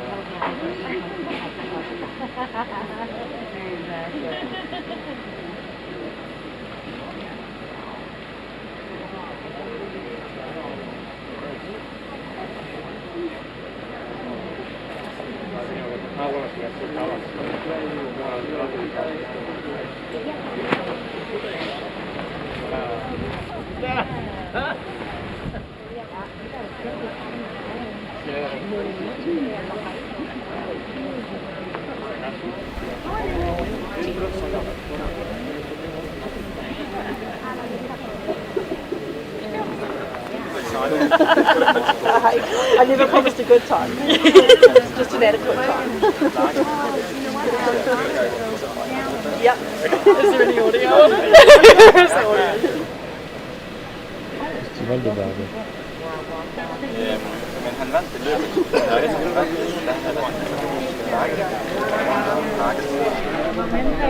Or they're going to be 5 really disappointed.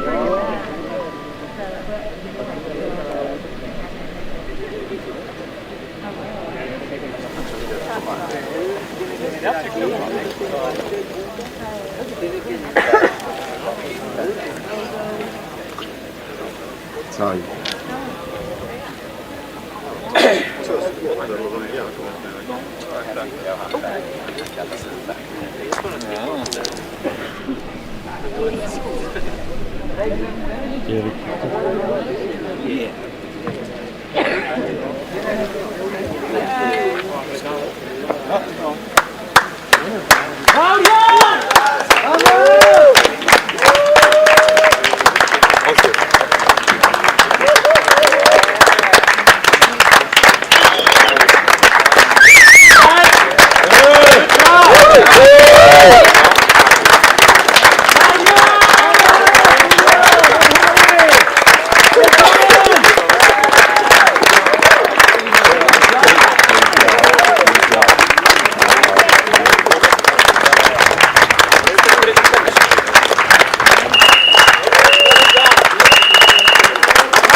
5 seconds to whistle.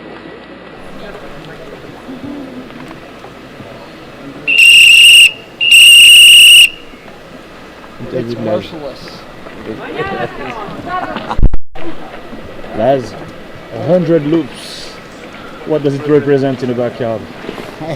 It's the 4-minute mile of backyard running. Everyone thought it was impossible, and now everyone dreams of doing it because it can be done, but it's not easy.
Boy, Harvey.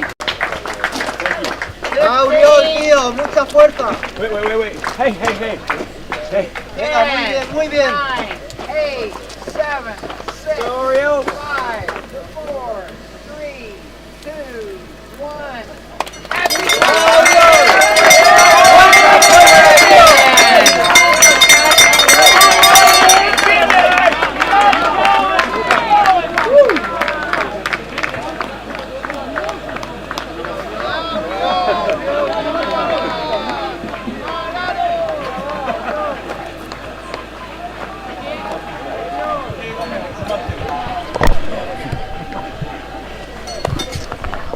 Je fais un plan sur.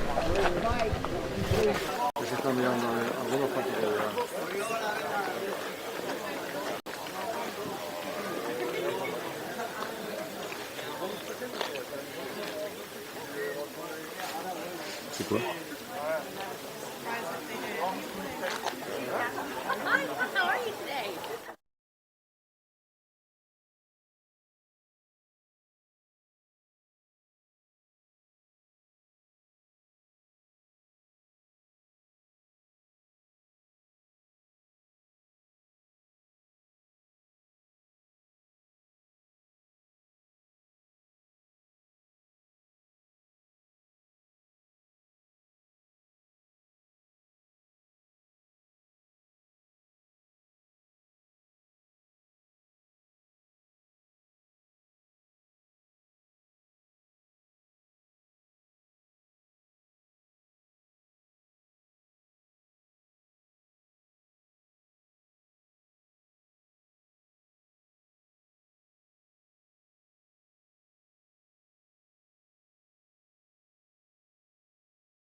go, Phil!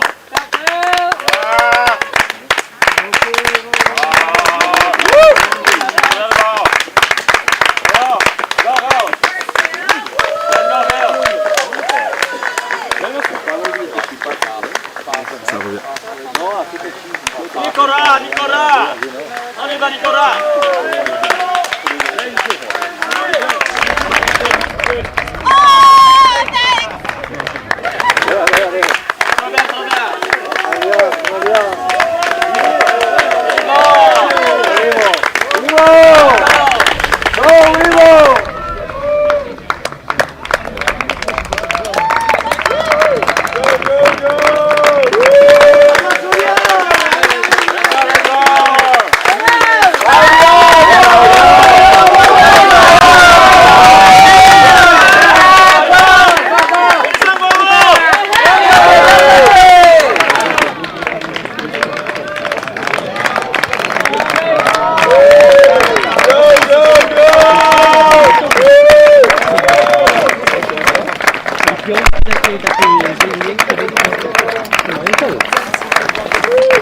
Tutaj kwestia kupienia tego, tak? Teraz w Polsce u nas, żeby buty kupić, No to jest. buta kosztuje 200 zł, tak? 200 parę złotych.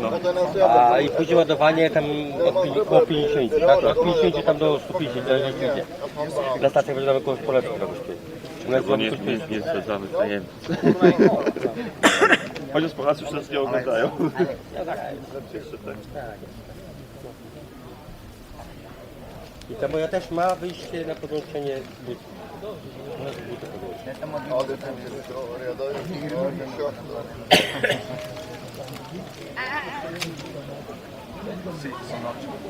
Na nie też można gotować, ale pozioma opielowa. O i wtedy I gotować.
Yes. I'm really proud of you. You're super.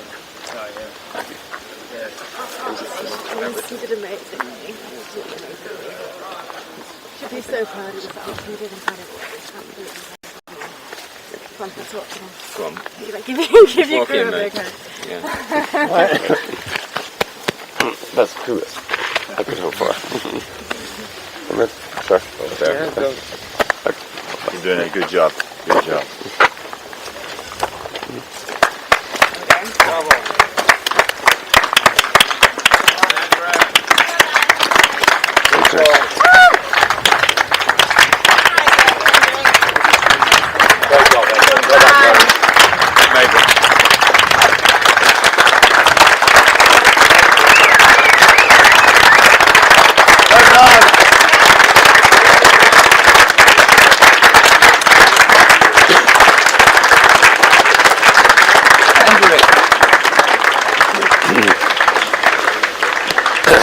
That's such sweet redemption after 2 years ago.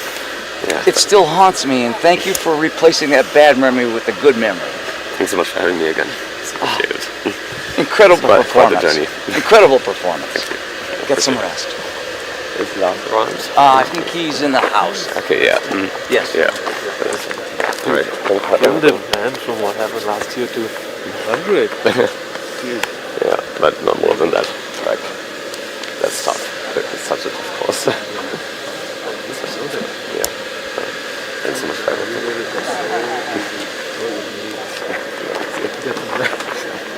Hendrik, what an amazing story after what happened 2 years ago. Can you remember us what happened to you and what happened to you this year? If you can understand my voice, I'm happy to. 2 years ago, I left the race, or I was asked to leave the race because I went back to get my tracker, which I've forgotten in my tent, and the rules are the rules, so obviously I respected that decision. But I'm glad that 2 years later I was back and could show what I'm capable of, thanks to especially my crew and my wife and my daughter, so it was quite the journey. Thank you.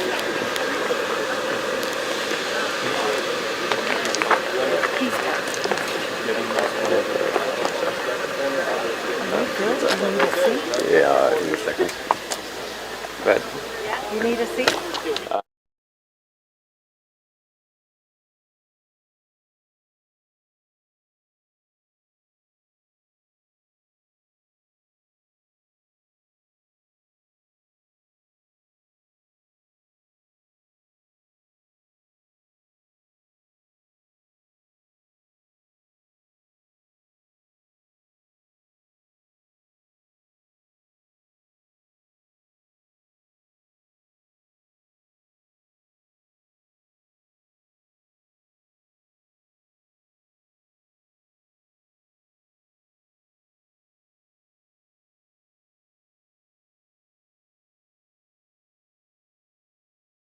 I'm proud. I'm very proud. Oh man, that was I did live in Sweden. absolutely amazing. Thanks so much for giving us the opportunity. Very civilized. A lot of pizza. That makes me very happy. No, really. Not a lot of those around. That's good. Thank you so much. Yeah, You've created something So really special. proud for you.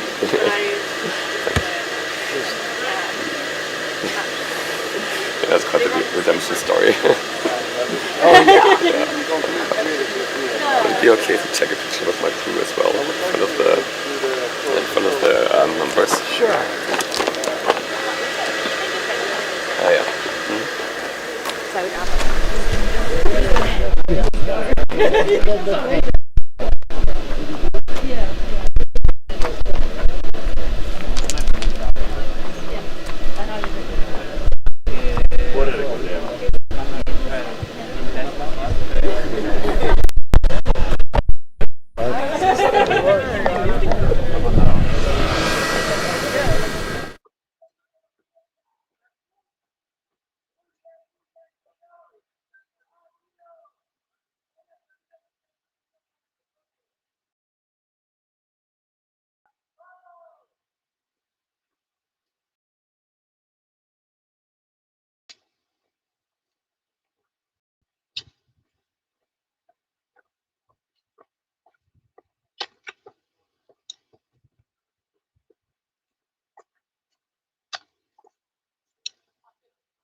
Congrats. You are beating you.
Around the district, so it's cool. I love my city.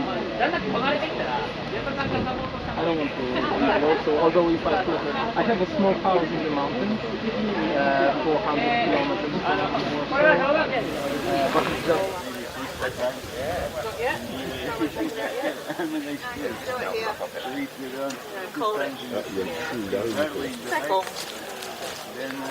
Are you happy with TikTok still?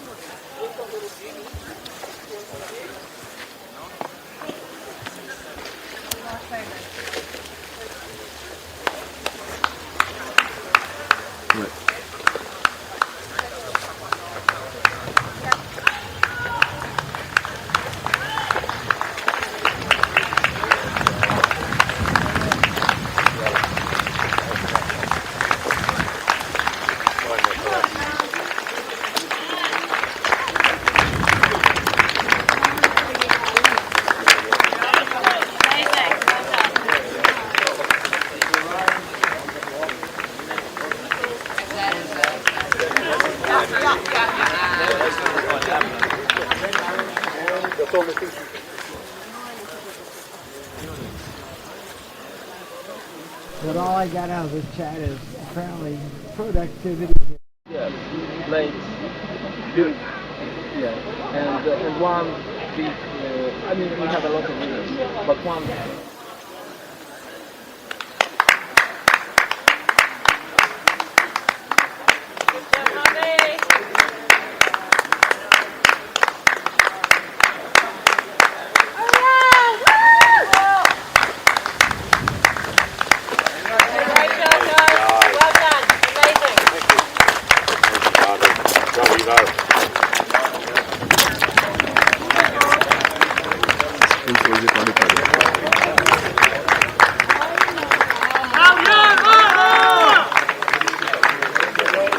Ça revient, ça arrive, Oriol.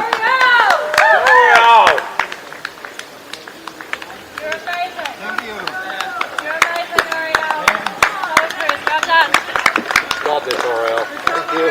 Got this, brother. Got this, brother. ¡Grande, tío! ¡Grande! ¡Vamos, Oriol! ¡Va!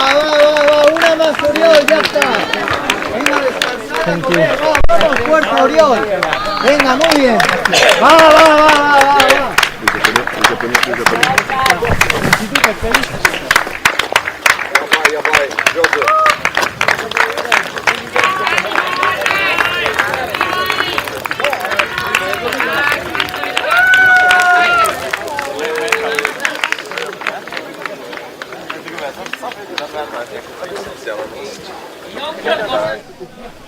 Necessito que et beguis tot això i que a la següent volta beguis tot el flasc. Vale? Comença a fer caloreta i no vull que et deshidratis. No has tornat a fer caca, no? Ah, sí, allà. Ah, bueno, aquí, és veritat. Estàs més lúcid que jo. Sí.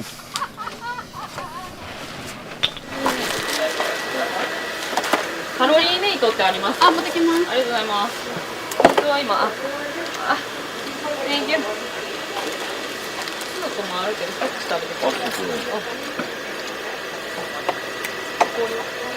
た。レイさん、手。que ves, que te faràs i voilà.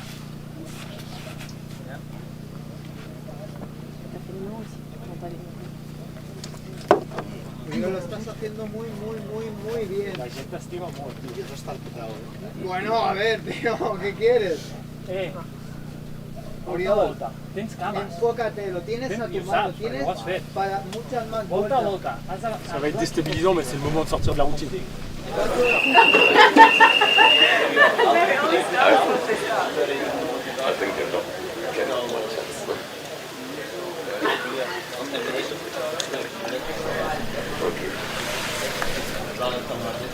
Super du coup.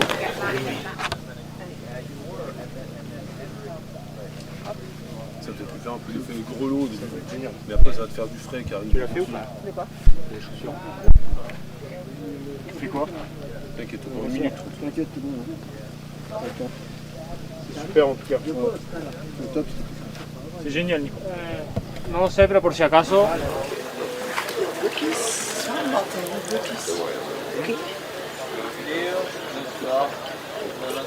Sacando. Een minuut en 10, dus je hebt heel de tijd. Amb ganes de massatge. Vale? Això vol dir que destrossat. No, no, no. Que arribis. Jo el que vull és que arribis.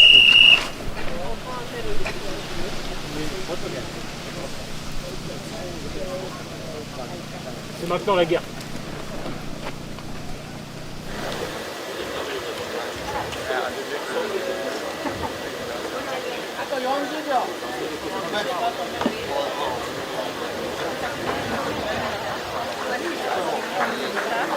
Do you want them?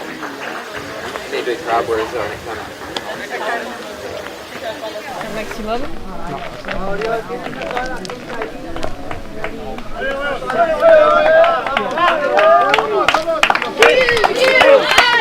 Just quit now and you'll be you'll be free! 10, 9, 8, 7, 6, 5, 4, 3, 2, 1. Buddy Harvey. Happy time! Go Harvey!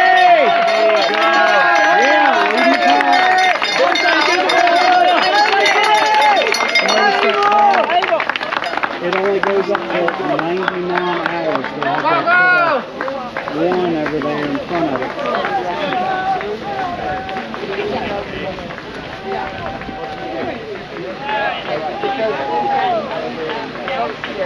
The trail is a place where you can go and escape the noise, all of life's challenges that are pulling at you from different angles. You get out here in the trail and you can just get into that moment where it's just perfect.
Żeby są blane, ale malutkie, malutkie.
Okay, thank you.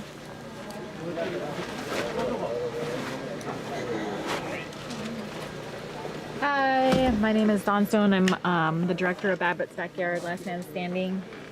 I wanted to go ahead and recap a couple things that have happened over the last couple hours.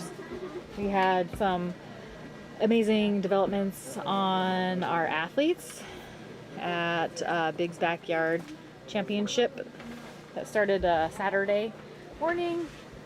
So we have 7 athletes at this time that are traversing the day course of Big's Backyard Championship, individual championship. 2 hours ago, the athletes met a pretty big milestone. The 100-mile club is what it's called now in backyards. We had Hendrik, maybe you could pronounce these Buri. names. Buri, Yes, from Germany. John Knoll from the USA. Ivo Steyert from Belgium. Harvey Lewis from the USA. Oriol Sarau from Spain. They have a nickname for this gentleman, which I cannot remember it right now. Kazuhiro Kawahata. Thank you, from Japan. Phil Gore from Australia, and Nicholas Cantampas from France. Yes. So only that Hendrik just left the competition. yes, so there is only 7. right. 7 guys. 7 So but just to go backwards a little bit, sorry, these 8 athletes did complete that 100-mile club, and then yes, gotcha. then soon after that, they started that next lap to complete the 101, and Hendrik did turn around, correct? Yeah, he ended up calling his journey. I don't know, did you hear the No, I the didn't update hear on the why he interview. turned? Okay. No. So we can follow up on that and get back to you regarding that, if he, regarding why he turned around, if there was something bothering him, if he was had an injury or something, or if it was just lack of sleep. Right now, at this point in the race, sleep deprivation is becoming a pretty big thing for the athletes and crew and volunteers and directors and everyone involved in the race. So if you please be patient with us here on the chat as we navigate these upcoming hours. So as Camille sorry, It's fine. Camille mentioned, we have 7 athletes now. They have completed the 101st hour / 101st lap and are progressing on the day course for the 102nd lap. So 101 laps, they have completed 420 miles, and that equates to 677 kilometers. These athletes have been navigating hour after hour, day after day. Now we're on our 5th day, 4th night. They have been and they're incredibly strong athletes that have used, you know, the 5-minute times or 10-minute time allowed between each lap to try and get some sleep while eat and drink and keeping their body functional, basically. Yes, and as you can see, they are still looking fresh, relatively fresh. But imagine what was happened 2 years ago.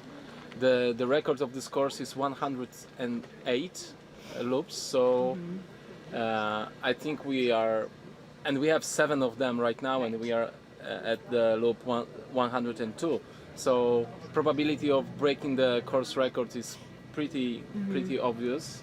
And the course it's record close. holder, yeah. And the course record holder is running, and it's Harvey Lewis. At 108 laps, right. Yeah, with 108 laps. And of course we have a world record, which is 119 laps. And we are all awaiting this moment as well. This year, is it June? I'll have to look back on that. Let me see here. Let me see when Phil did that. The Dead Cow Gully Backyard Ultra, which was June 21st of 25. He completed 119 loops on that course in Australia.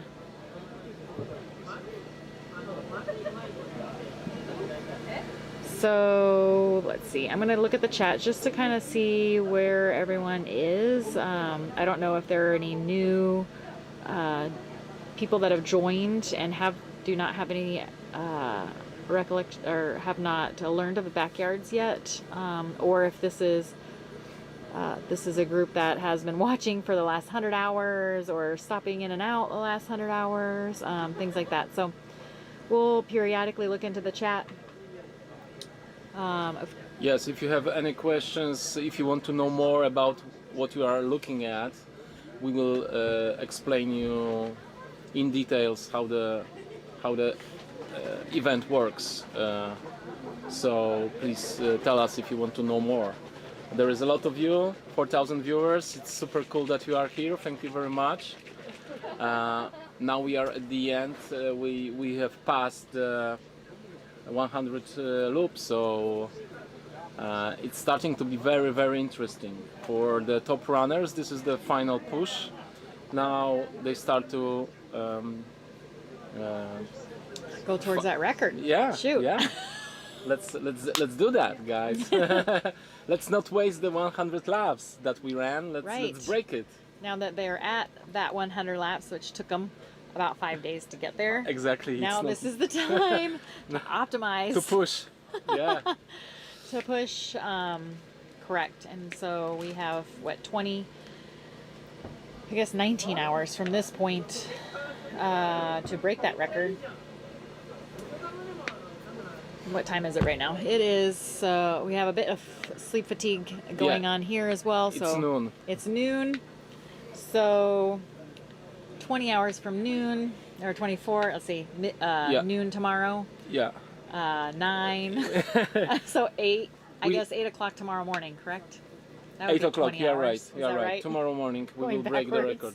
Yeah. So hopefully, we'll be seeing and hearing, or you'll be seeing and hearing from us at 8 o'clock tomorrow morning at least for that record-breaking 120 laps. Yes, and because of that we have a 7 runner already right now, then probability of breaking the record is pretty high, so stay with us, please. Right.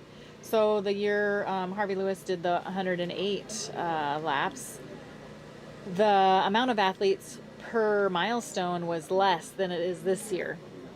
So like, for example, the 100 mile club, but there were less athletes continuing forward. Same with the 200, the 48 hour, we have this race this year has been breaking records on the amount of experienced or athletes out there on the course chipping away at all of these laps. So, and still that's continuing to happen.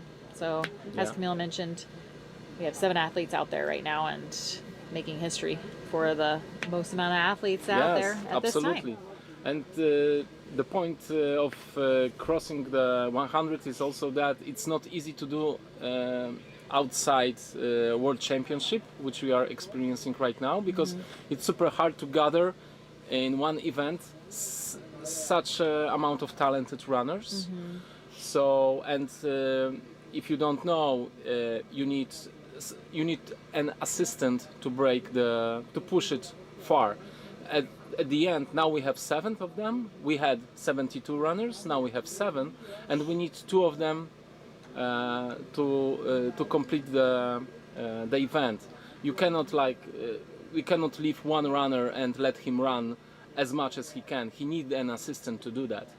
So once 2 of them left, we left, then and one of them dropped. Then the last guy can make 1 loop more, and that's it, and the event is done. Because he's the winner. And this is the winner, yes. The rest of them are DNF. Right. And when he becomes the winner, that's why he cannot continue the next lap, because he's already the winner, so he cannot progress after Absolutely. that. Yeah. And also we had wonderful development with the woman on the woman field. We had a new woman record, which is 97, I think. 95. 95. The previous record was 87. That's where you're getting that 7. 87, correct. So Megan Eckert was the record holder, the women's record holder, with 87 laps previously.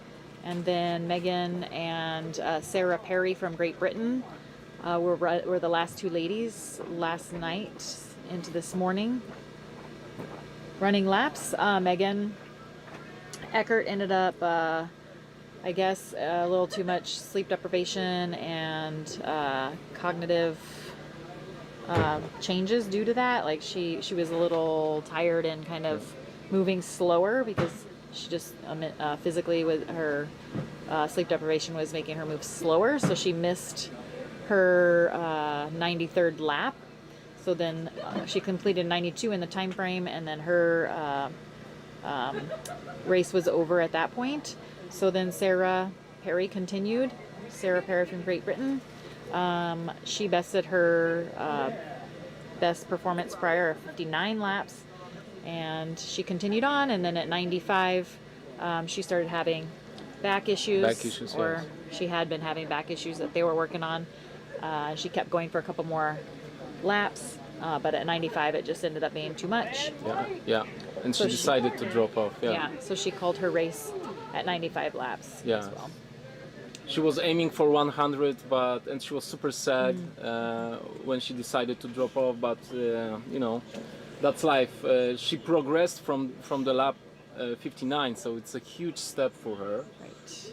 And we are experiencing more of great running from her in the future. She currently now holds the Great Britain record for women at 95 laps, so that's a national record, as well as the female world record for laps in a competition, so 95 as well.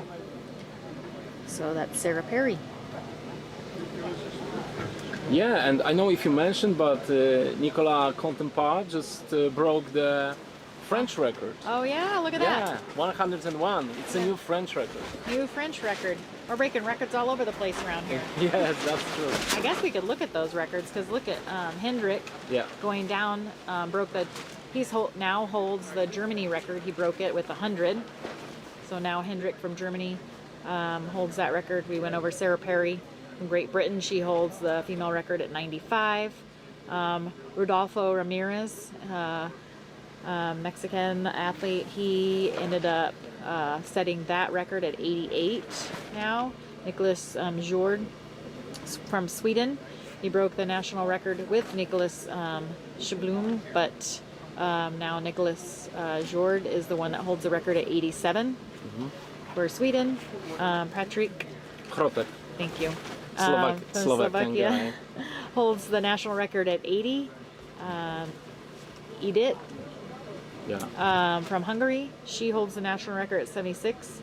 Stefan Wilfinger, the Austrian record at 75. And going down the list, Finland, Veneri Teppo, he has the Finland record at 70. Jonathan of Uruguay holds the national record at 63. So, and then Elvid from Norway, he holds the national record at 63. Yeah. And then if you want to keep doing these. Yeah, I can. Carl. Carl Kevin Rule from Estonia broke the record at loop 56. Jovan Grinsang from Brazil, new record for Brazil is 55 loops. Dang Trung Nguyen, I have a problem here. You did amazing with that because I would have been, oh my gosh, yeah. Dang Trung Nguyen, I'm sorry guys, broke the record, and new national record for Vietnam is 54. Louis Augustin Casahu, maybe, Argentina, 42 laps. Jason Williams as well, 42 laps is a national record for Bermuda. Bermuda? Oh, I think it is Bermuda. Yeah. I'm gonna double check on that just in case. Yeah. Sorry. Yeah, we will check on that. Jose Luis Guman from Bolivia, 40 laps is a new national record. So we have lots of personal and national records here at the Big Dog Backyard Ultra, and yeah, it's super cool to experience that and be with the runners together when they achieve their best. It's super cool. Yeah, it is Bermuda. So. Yeah. Yes, yeah, as Camille's just said, we're breaking records all over the place today. Absolutely. I guess I shouldn't say today. You can't say today. Yeah. It's the last 5 days. Last 5 days. The last 5 days. Record after These record. athletes have been breaking record after record. Just some magnificent athletic endurance and fortitude, and I don't know any other words that are we can look up. That I don't know. Perseverance. How about that? Yeah. What else? Perfect. Commitment. Yeah. Prowess. They're just amazing. I mean, you could think of all kinds of different words for these athletes, but they're just another, amazing. And what's beautiful is that I think all of 7 now just want to win this competition, so they will push as far as they can. We can look for the personal records of some of the runners. So Nicolas Contender just broke the record. Phil Gore personal record is 119 loops. So it's pretty much it's a little bit far away from now. So he would have to wait for his personal record. Right. But what's close? Oriol Antoli It's Sarau. close ultimately, isn't it? Yeah. 100 down. He's super close. Yeah. Yeah. Of course. Just 18 more hours. Just 18 more. 19 more hours. Yeah. Oriol Antoli Sarau, his best record is 102 laps. So He will tie it on this one if he makes it in on time. Yes. And then his next lap, yeah, he could break his own record. Absolutely. Harvey Lewis' personal record, and the record of this course is 108. Ivo Steyert, 110 personal record. And John Knoll just broke his personal record, which was 98 loops before. Now it's 101. So, like we said, records all over the event. Yeah, they're coming down. The records are coming down. The athletes right now have completed 420 miles and 677 kilometers so far. They're looking pretty strong. I mean, so the screen here, that's a climb. So that's why you'll see the athletes conserving and navigating that to be most efficient. So they're hiking it. Yes. Nicolas Contender together with Phil Gore. Oh yeah, thank you.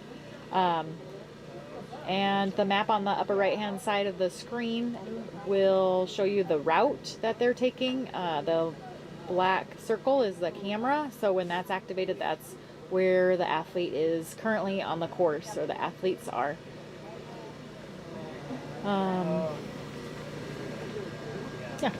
Yeah, somewhere in the middle of the course. The camera stands right now. This is the uphill section. We can tell by how runners are moving. So now we have to wait a little bit for the bigger group. The fastest laps now belong to Phil Gore and Nicolas Contender. So we think that this might be the two of them who will last till the end, but with this kind of competition we never know, and Harvey Lewis is always there. Yes, yeah, during the night section, yeah, they were coming in, Phil Gore and Contender were coming in with about 20 minutes to spare, so it looked like they were utilizing that time to sleep. Yeah. Which ultimately in a backyard like this, that is a huge advantage, or can be a huge advantage, when sleeping is one of the biggest disadvantages of continuing on. We saw that with Megan Eckert, where the sleep deprivation started to affect her mentally, and so then she started to slow down. Yes. And her effort slowed down, and then she missed her.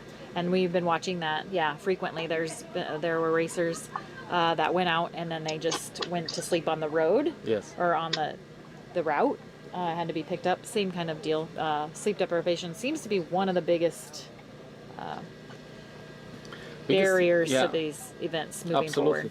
The fun fact is that Megan just went to sleep for a few hours, and now she's walking around the camp talking with runners. She's like, she's looking like she could, run some more. Right. So yes, recovery of Megan is super fast. That's cool to see that she's not destroyed by the race.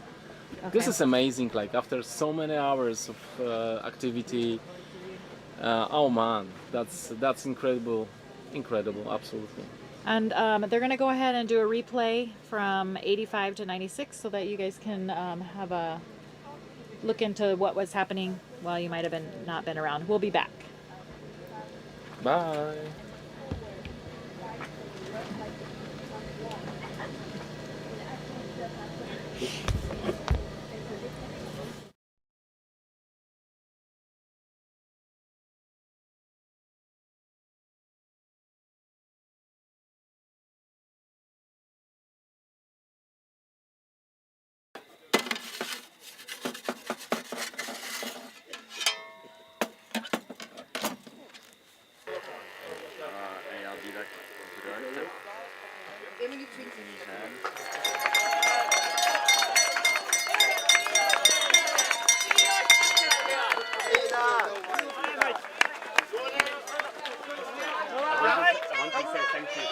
For the personal best. Nice to come back 2 years later and to get it done here. It was satisfying to see that. It was quite satisfying to do it. See ya. Ja, maar dat mag ook intens zijn, dichter bij de start natuurlijk, maar bon.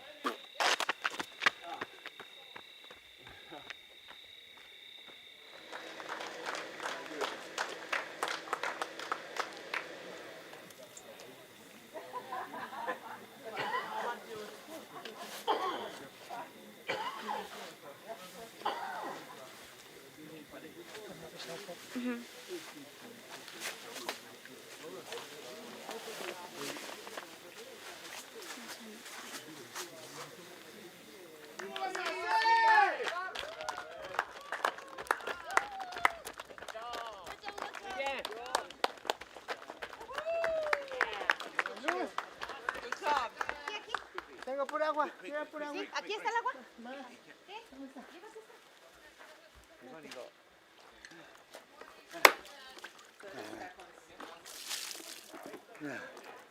Dame más. Let me sit. Go, mate. Give me this.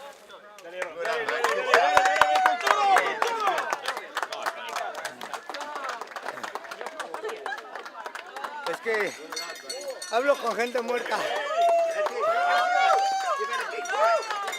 ¡Vamos contigo, Rob! ¡Vamos contigo! ¡Todos, todas!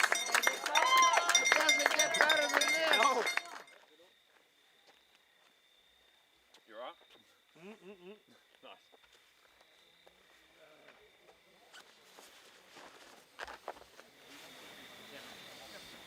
How was it with aid? Am I allowed to find a stick as like a third leg or whatever? Because this is like broken. I mean, it's not broken, but you get the point. Come on, guys. Come on. Allez.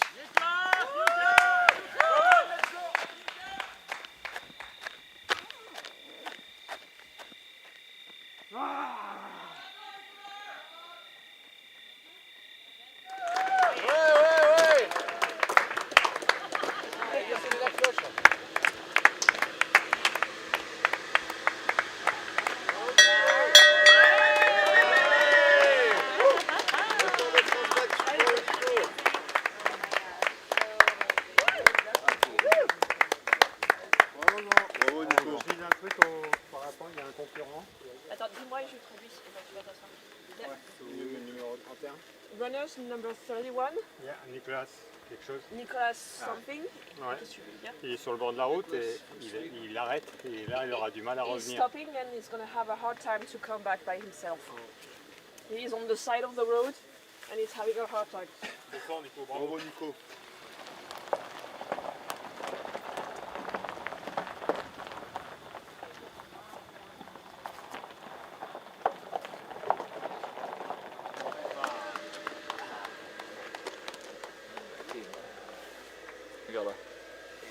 Jag tror inte på klockan.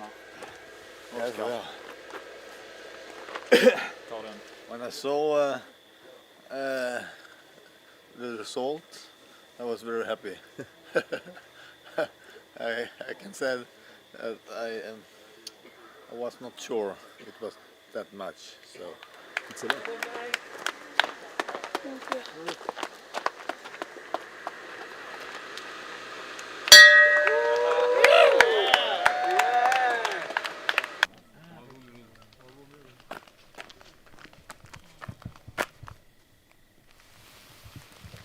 Stop.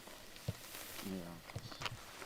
I don't know, I always say that I never hallucinate. I don't know if it's actually something I lost something in my head, and obviously now everything hurts, but yeah.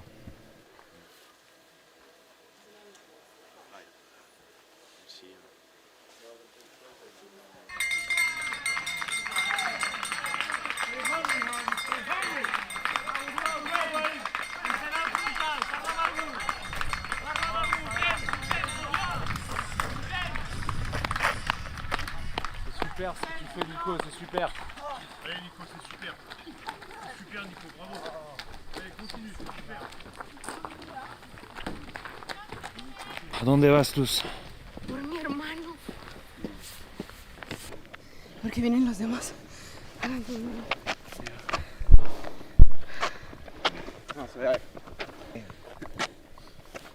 En el circuito, pues no sé si llegaron a ver que desde que empezó esta noche llegaba muy cerrado.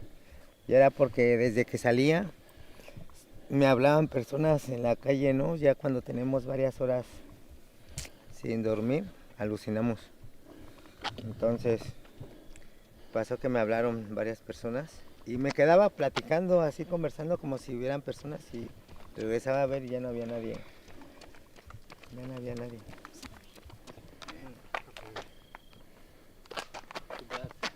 Yeah. You had such a strong run all day. Strong runner, fast runner. Yeah. Good job, guy. Thank you. Me siento un poquito, pues, triste, pero pues feliz, porque a fin de cuentas poder superar mi marca y eso es lo importante del backyard, superarse hora tras hora. Me siento bien. Gracias, hermana.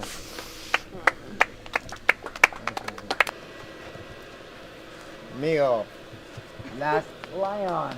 Lion. This is a true warrior who will fight to the last breath, every time. Yes. 2 años, oro. Sí. Gracias, amigo. Amigo Las. Salud.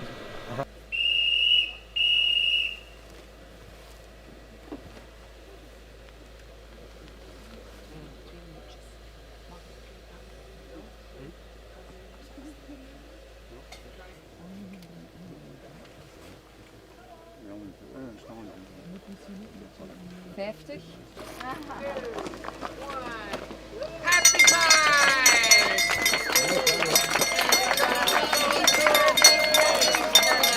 Everything after 90 is a freeze.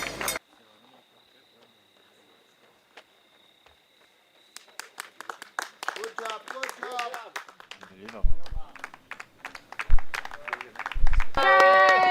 Finish off, baby!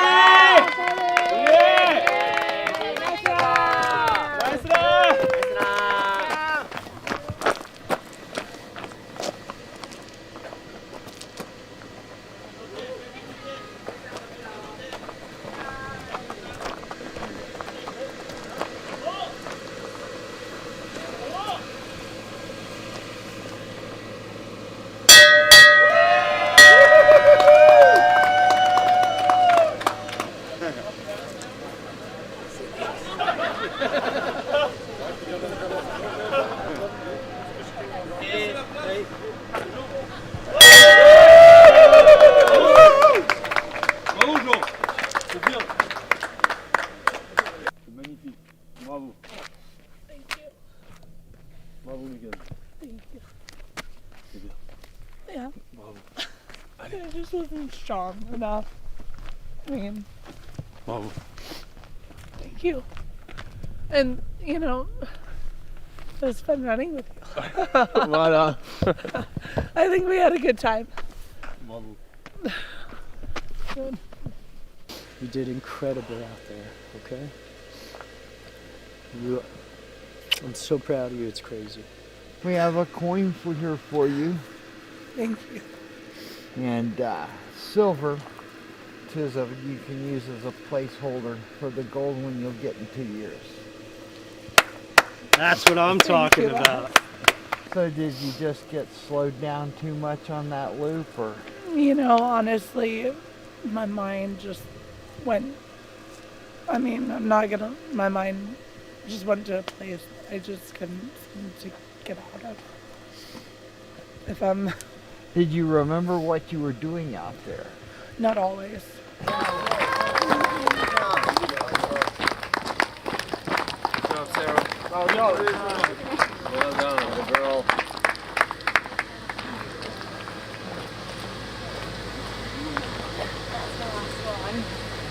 You got this. One more. Yes, come on. No, that's the last one. I figure sleep is probably not very far away. Yeah. Thank you for the opportunity. I had. It was. Thank you. I had a the, great.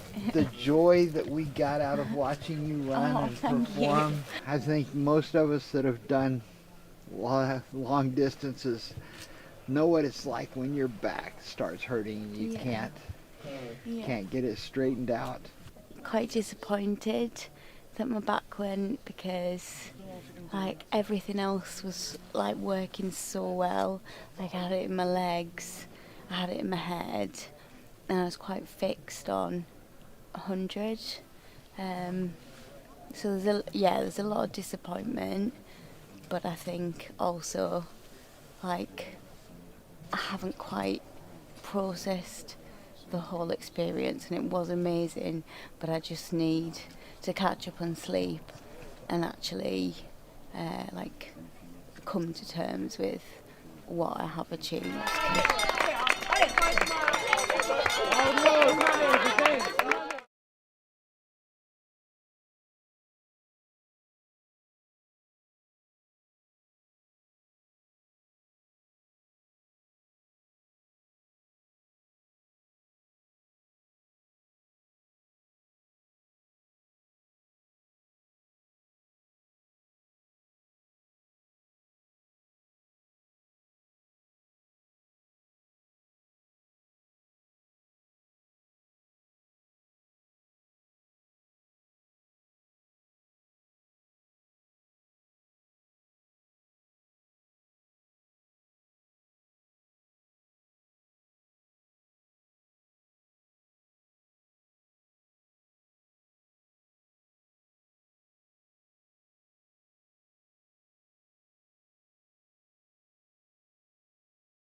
Seconds.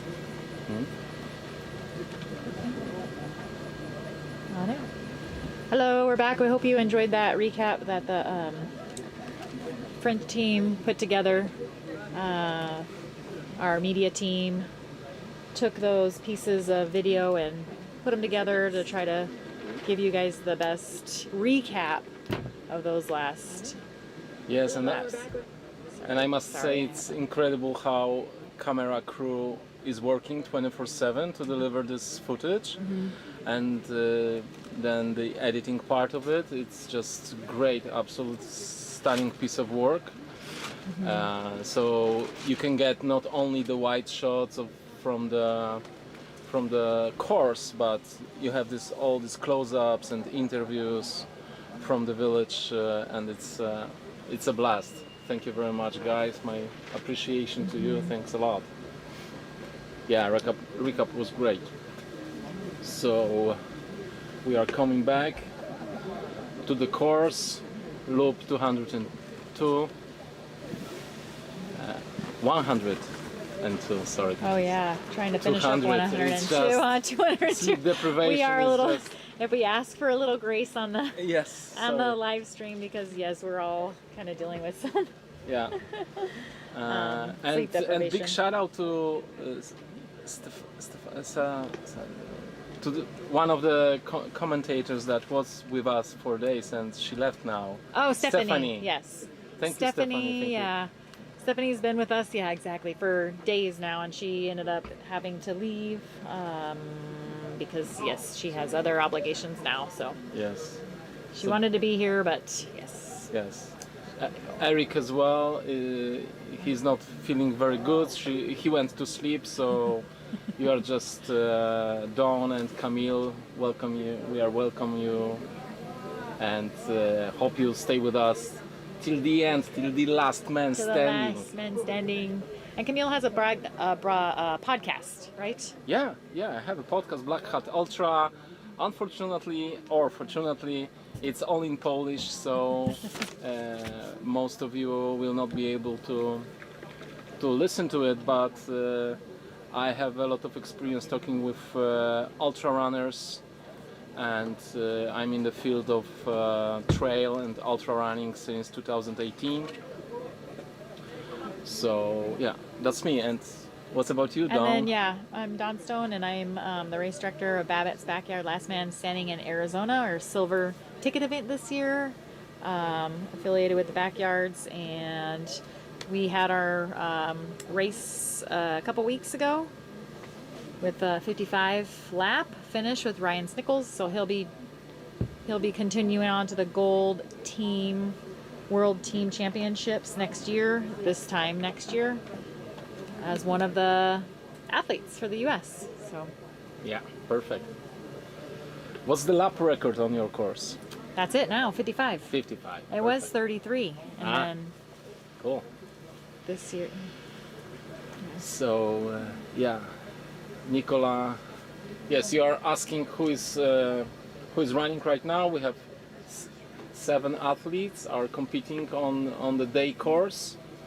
One loop, let's remember that, is 4.1 mile, 6.7 kilometers.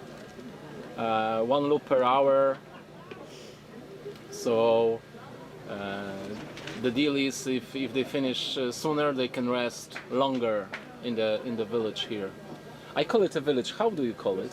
I like the village. You like I was the- just saying camp or something Camp, silly. okay. No, village is way better. Do Yes. you agree, chat? Oh yeah, village sounds. So- I don't know. It sounds. I don't know. It gives Like- more of the social aspect. to it, Right, right? to the village, and yeah, exactly. So I Camp like- is more a military Camp is language. yeah, exactly. It's like tents and I don't know, just rugged, more rugged. This is not rugged anyway. This is Yeah. The village is, you know, you have tents. Our crew tents out there have Yeah. just pockets and pockets of shoes and shirts and food and gear and just it Like looks. a lot of tiny houses here. It's exactly that. It's like everyone moved in for the week. It is Yes. amazing. They have done such a good Yes. job. Tin Village, 100%. Exactly. So yeah, runners are resting in the village, and it's up to them how fast they will complete the loop. We have day loop, which I talked about. It's in the forest during the night. Runners are running on the road, on the tarmac. It's much simpler route. It has only 100 feet elevation gain, but the Lazarus Lake, who created this event, thought that running during the night in the forest would be too difficult, too dangerous. So that's why he invented also the night loop, which is simple. The same length, different elevation gain. And that's it, yes. And we are blessed with beautiful weather for the past couple of days. Right. We experienced heavy rains at the beginning, but then runners during the night are running under the beautiful stars, and it's a nice nice break from trail running in the forest. And this is how it looks right now. Runners are completing the loop between 45 seconds to 45 minutes to 54 minutes.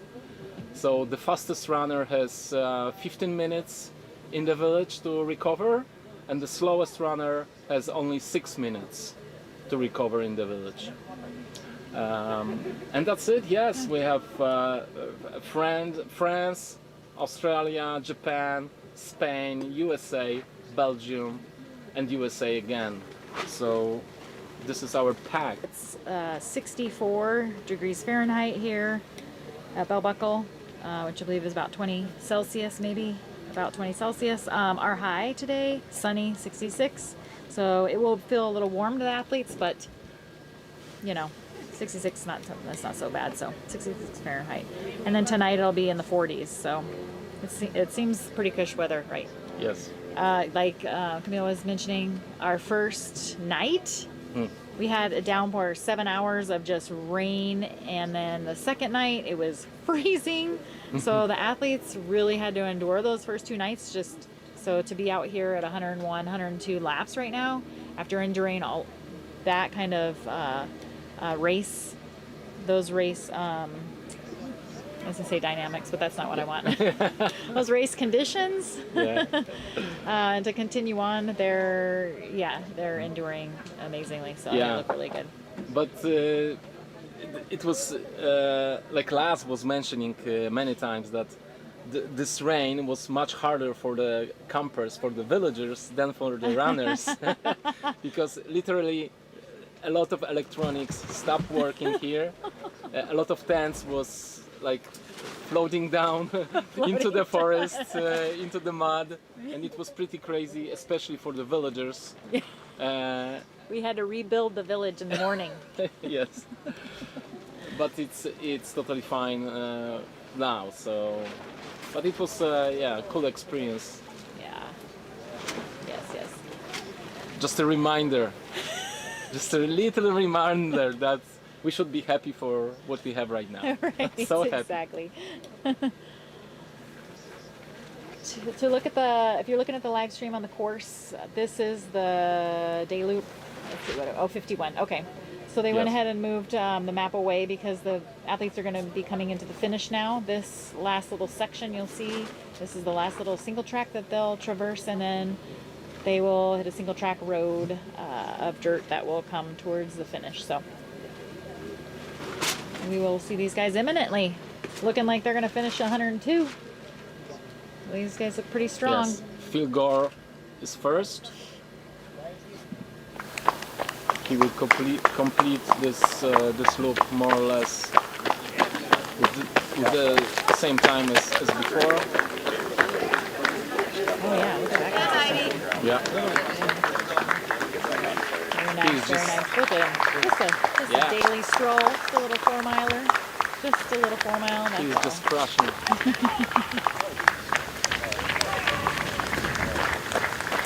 Nicolas Contender. Allez Nico, bon travail. Same thing. Look at his gait. He looks amazing. Yeah.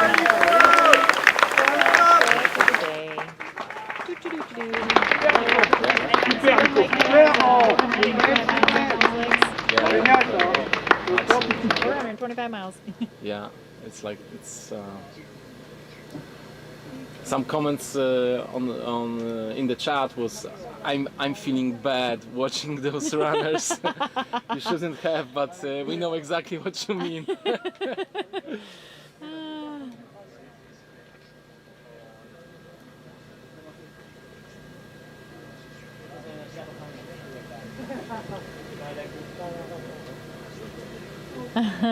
That's funny. He said, Phil, didn't he go out for a 17-minute 5K park run the day after finishing 119 loops? I'm not sure about that. That sounds amazing. That sounds about right. Strong athletes just keep on pushing along. Well, and a 5K, I guess. It would be a good, I don't know, 17 minutes. That's funny. Yeah.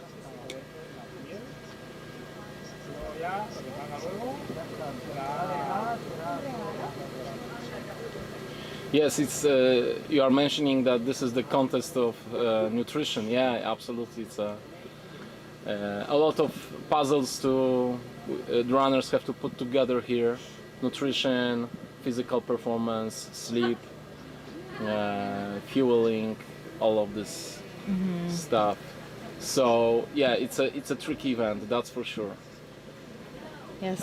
And the main one of the main taglines of this event is it's easy until it's not. There you go. And it says everything about this format because almost every one of us could run 6.7 kilometers or 4.1 miles, but to do it consistently for a few days, oh, that's a challenge. Right. And what the mastery of the mind is one of the super important things with this type of distance and time, and sleep deprivation and nutrition is really an important factor in being able to continue putting out great physical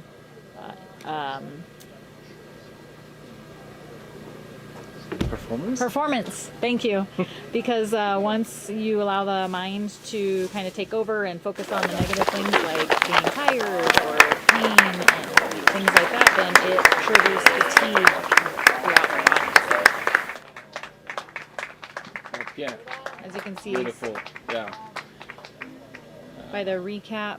Oh, what was that? Yes, John Knoll enters the village. 55 minutes, 20 seconds. So he has 4 minutes and 40 seconds to recover right now. so not much. But he just... Here's another athlete. Is that He another lay athlete? down, put his blinders on. Ah, sleep. And he's trying That's to his sleep. main sleep. Watch. Also, runners are using, I don't know how to call those construction headphones. Is it a word for it?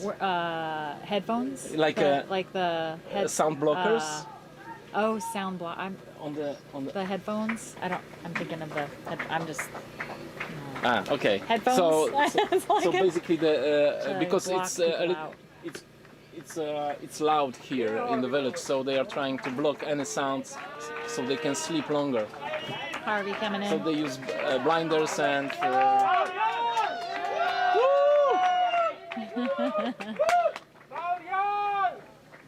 John Noel, Harvey Lewis, and Kaziro the Japanese athlete. Yeah. All right, Ivo and Oriole are bringing it in. Nice. There's the 3-minute warning that the next lap is to start in 3 minutes. Yeah. Together. Earmuffs, that sounds good. Ryan. Shout out to Gavin. Oh, he left. Second. He was there. Yeah. Just trying to relax for 3 minutes. Oh, they're saying new Japanese record. So that Yeah. looks like it. It's popped up their national record. Het is niet onze slechtste, maar Ja. ik kan die nu niet als veel helpen, dus dat moet nog niet goed zijn.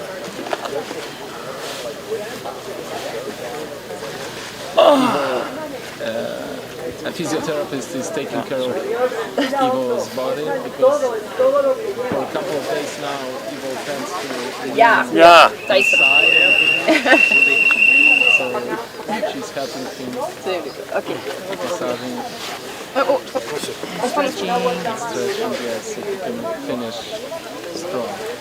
Because his legs are in perfect condition, but he has a problem with that. I've been working on him. Yeah, that's impressive. Yeah. Every lap, just put a couple minutes in. What was beautiful is that the same team helped Sarah Perry with her back problems. So it's a collaboration between runners and the crews. It's wonderful to see. Exactly, the crew. Yes. Everyone is supporting each other.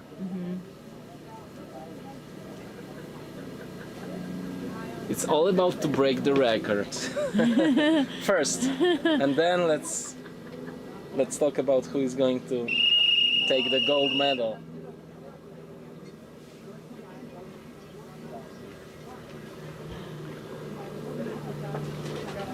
Because the brutality of this event is that there is no silver and brown medals. I mean, everyone else got silver medal, but also they got DNF. Right. So it's a bittersweet.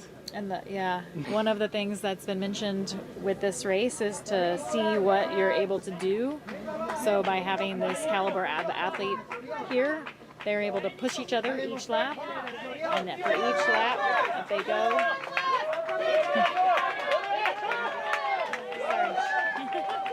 Our Jeer squad.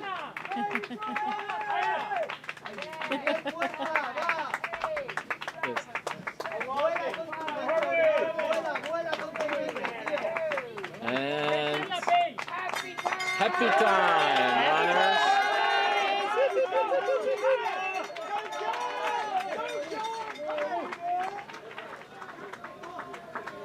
103. Oh no, wait. A new loop for our runners. I'm late on my thing. That's what's going on.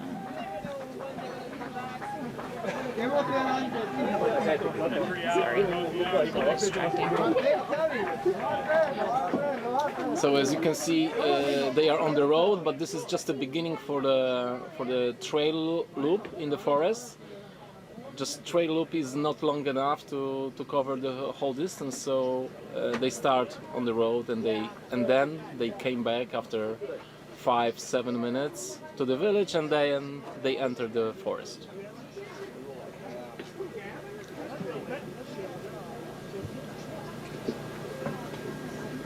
They try to use the technically easy course to speed up a little bit, to gain speed.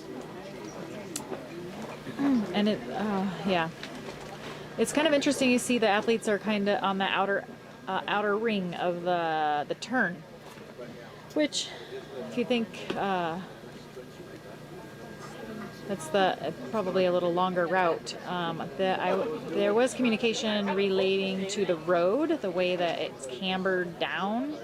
So kind of running on that slight tilt to the left camber of the road can cause irritations with things like your Achilles or ankles or hips or things like that. So I wonder if that's why they're running more on the middle of the road, taking on a little more distance for a flatter route, possibly. And when I was talking to runners when they was running during the night on this road, they had to be careful because the pit on the side of the road is pretty huge. So they try to not to fall out of the road, because falling out of the road means problems. There is a deep pit. Deep pit right there. Yeah.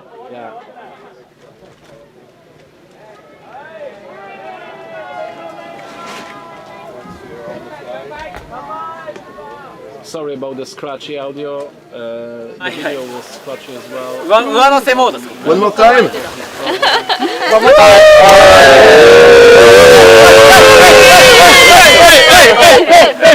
Wow. Thank you guys. Japan records. Japan records. おめでとう。おめでとうございました。ありがとうございます。But Stephanie left us, unfortunately, because she had to go to do other stuff in her life. Big shout out to her, and thanks for her multi-day for cooperation. Oh, yeah. Yes. Team is one less. But the Gavin is here. Gavin, come on. Tell us what you think. Gavin is here. Gavin is our sheriff. That's right. Gavin Woody. Sheriff of the village? Sheriff of the village. Yeah, I feel like I'm the village. Something. Parking attendant, trash collector. Trying to let Sandra Laz have fun here as opposed to having to do all the dirty work. But it's fun. Yeah, I get to see all this. You cool like stuff. dirty work. No, it's fun. Cool. It's been great to get to know this community, you know, because we're a little like a family community from all over the world, so it's pretty cool. Very unique community for sure. Yes, now we have Eric in the UK, Sandra or Stephanie in Canada. We are already like, oh, okay, we'll go to your race, or go to your race, or go to your race. We're gonna go to Canada, or go to the UK. They're gonna come to Arizona. We have backyards, and I also keep all the stats, or collect all the stats from all the races around the world. And I was sharing a bunch of stuff last night. So just over the last qualifying period, so that was August of 24 to August of 25, we had over 400 races that are affiliated with Bigs in 80 countries, and 35,000 runners took part in a backyard. Wow. That's incredible. Yeah. Have you counted how many loops they ran? Oh yeah, together, the 35,000 athletes and all the loops. All the loops, all the distance. Yeah, I totally could do that. Yeah, I'll go get my laptop. No, it's just a silly idea. No, It is that's gosh. actually a great stat. Yeah. If we only could run for peace, that would be amazing. Yeah. All right, Phil just came through 5 minutes through the start-finish line to go to the single track. That's the time they were doing on their first laps, I know. first day. So I don't know what's going on. It's like Here's that time warp. Absolute Is this the first day machines. again? Wait a second. What's going on? Yeah. Yeah. Good timing, Phil Gore.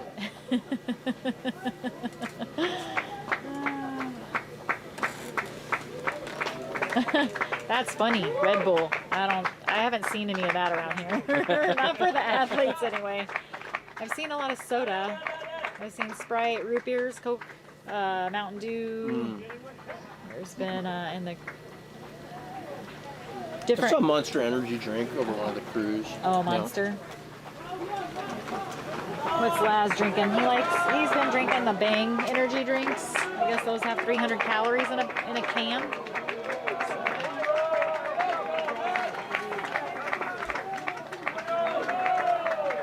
Oh yeah. Look at all the support for these athletes. Holy moly, this is amazing. So as I mentioned before, the day loop starts on the tarmac, and all the runners are coming back through the village and getting into the forest.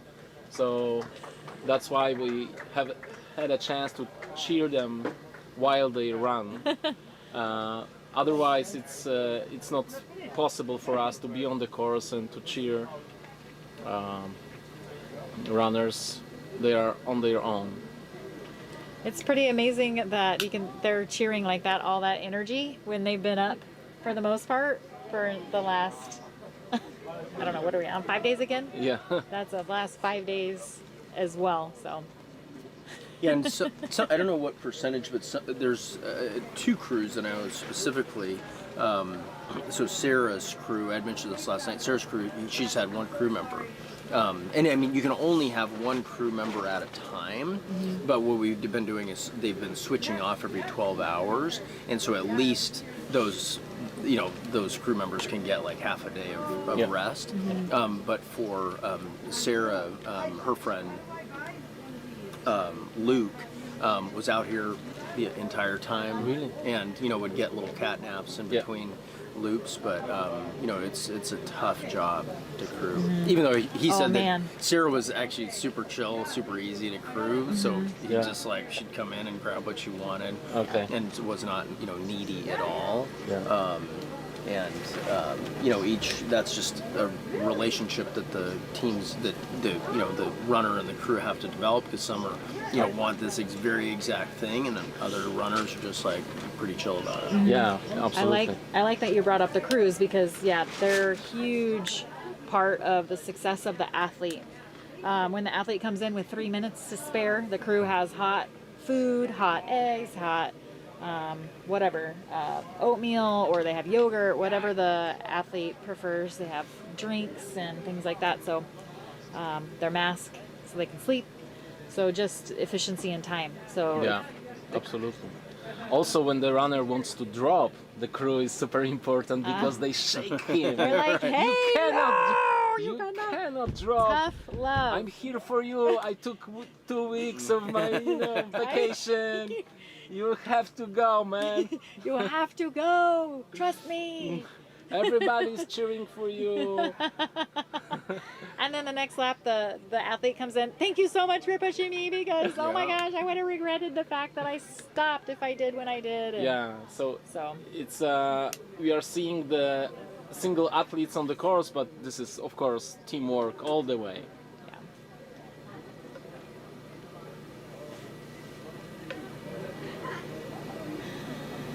Without the crew, I think it's doable to run, I don't know, 24, maybe 30 loops, and that's it. Right. There are people who try to do that, and it's super hard to go past that. It definitely can reduce your performance, for sure. And when you have such a short margin of error in this type of race with the hour-on-hour, it definitely reduces, I think, the success of the athlete, for sure, without crew. And like you said, when those hours get long like that, I mean, you saw the recap of the athletes being super fatigued, and one aspect of is the brain control. There was a term you used earlier today, brain, in regards to the military, that I really liked, but I couldn't remember what you had said. But it's and I didn't want to say brain control. It's the navigation of the brains.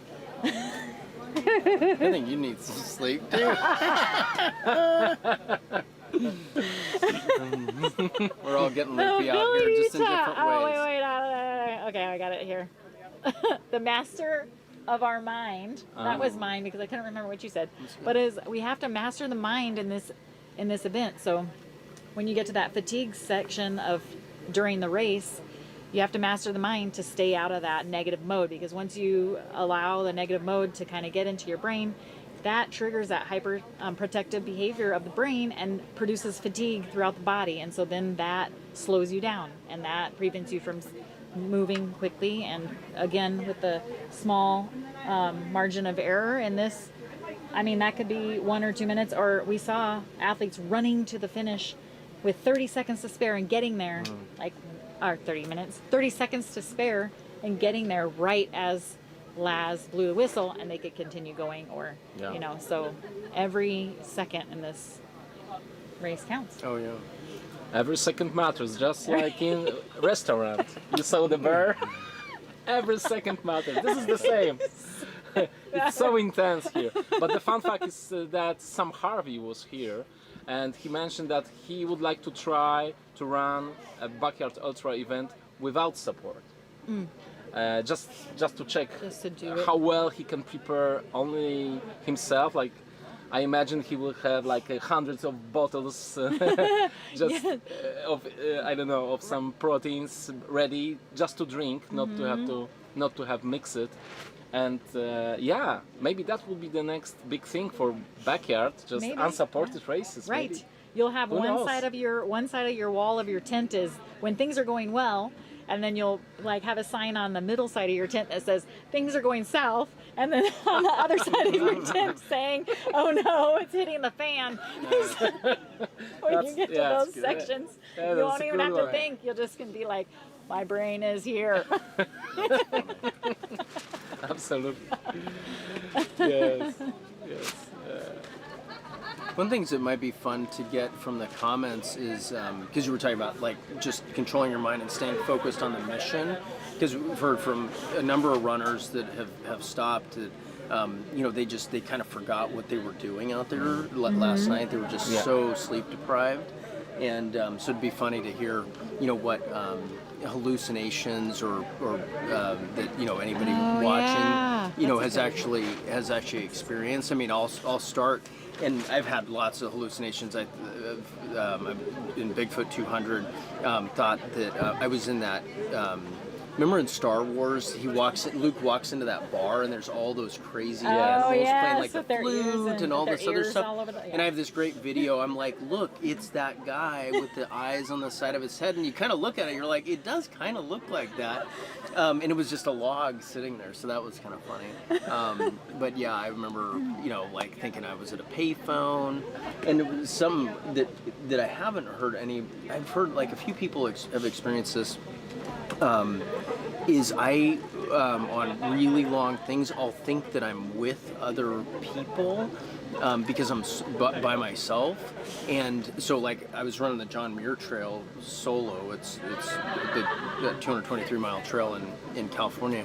And like a few days in, I was thinking that somebody was responsible for like my left glove, making sure it was on, my right glove, and putting chapstick on my lips, and I was getting pissed because my lips were really chapped. I'm like, this person is failing at their job. They're not putting chapstick on my lips. It was the weirdest thing, and I remembered it.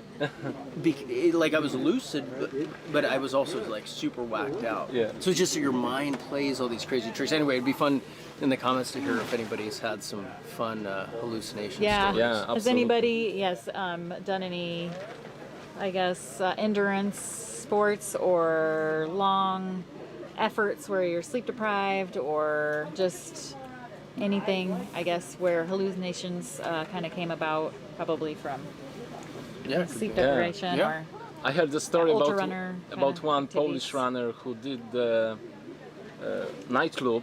He went to the end of the tarmac when he's supposed to turn back and go back to the village, and he go there and he was 100% sure that he's in the village, and he just some other runner came to him and where are everybody? Like, I'm supposed to be here. So yeah, it's like, and then he tried to call without the phone. So it was. Oh, really? Yeah, it was crazy stuff there.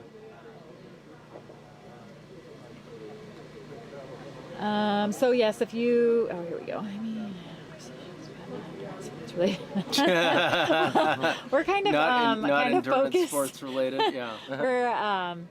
We're kind of looking, towards ultra running or ultra activities, something where you're taxing the body for long periods of time, and then in that aspect, or sleep deprivation, kind of related. If you've ever had any kind of hallucination type experiences and what those were, those would be fun to listen to. And while people are getting those together, I see maybe a question about the cameras on the course. So up on your top right side of the corner of the live screen, you'll see a white map. That's the course that the runners are progressing on. As they go through the course, the camera will position itself where the cameras are on the course. So basically at 1.7 miles, those athletes have passed this camera that's posted, and that's where the athletes are, and then they'll progress to the next camera. Once that camera that you're looking at now disappears, that the new camera will show up, and it'll show you kind of a live view of where the athletes are at this time. So right now they're at 1.7, and Laz was talking about the course before. You're basically taking lefts on this course. So you go out, you'll follow the course, you go all the way around, so you'll take a left-hand turn past that camera, you go straight, do the lollipop there, take a left, and then you come back into the checker flag finish there. The first left being kind of under that camera, you can't kind of see it. It kind of, I don't know how to explain it. It looks like it's a straight line, but it's kind of a left. It's the left side. Some people have gotten lost and they've gone to the right there at that camera and gone the wrong direction on the course on the lollipop. So when you're on the course, it actually looks more obvious that you're stay to the left. But anyway, and then that's what the athletes are looking at, or what the athletes are traversing on the camera, on the monitor now. So when the single track will come towards you, the runners will go straight. That's the left side of the trail. Yes, let's shout out to interesting hallucination of yours. Past summer, and I ran 48 hours endurance run this past summer, and started seeing weird images when I close my eyes and hearing weird sounds. It's kind of dealt with PTSD. Cool. And Texas Country Living, they said shadow people came to visit me on the 6th night of my Vol State 500K last July. Nice. Yeah. Polar bear in Tahoe, that's beautiful. Taking a wrong turn, if you see that. During the Tahoe 200, yeah, that's nice. Armored polar bears, Yeah. that's impressive. They're apparently not true, right? Yeah, pretty. That's funny.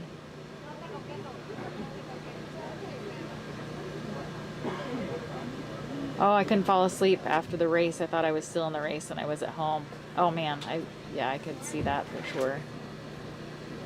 Sometimes it's hard to shut things down after an event. Hello Patrick, dzięki za shoutout. Thank you very much.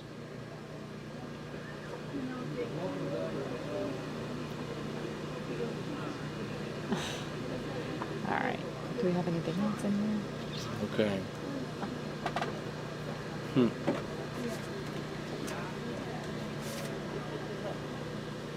So, endurance sports are a way to challenge ourselves, and something that's really amazing about that is the body can endure more than generally people allow it to endure, and then learning to navigate our brain, our minds in the positive way, like with positive thoughts and visualizations and things that like that allow for success of our body to do the tasks that we like. So that's part of this. That's part of what this endurance race is about. Just navigating these challenges and becoming successful. And as we can see, these athletes definitely successful. Holy moly. Yes, and this format, if you would like to push yourself and run a lot of miles, this format is really good for it. I mean, it's like every 4.1 miles you are meeting with your crew. They can help you, they can change your socks, shoes, they can feed you, and you can continue. This way it's hard to make a mistake like you can do on the normal course, the ultra course. So you are like almost like in the ultra laboratory. You are like you can control so many things regarding your physical form and regarding nutrition. You don't have to think what to take with you on the course unless the crew tell you to take something. It's really like the crew is taking care of everything else and you are taking care only to do the miles. So that's why it's easier to break your personal records here during these events, backyard ultra events.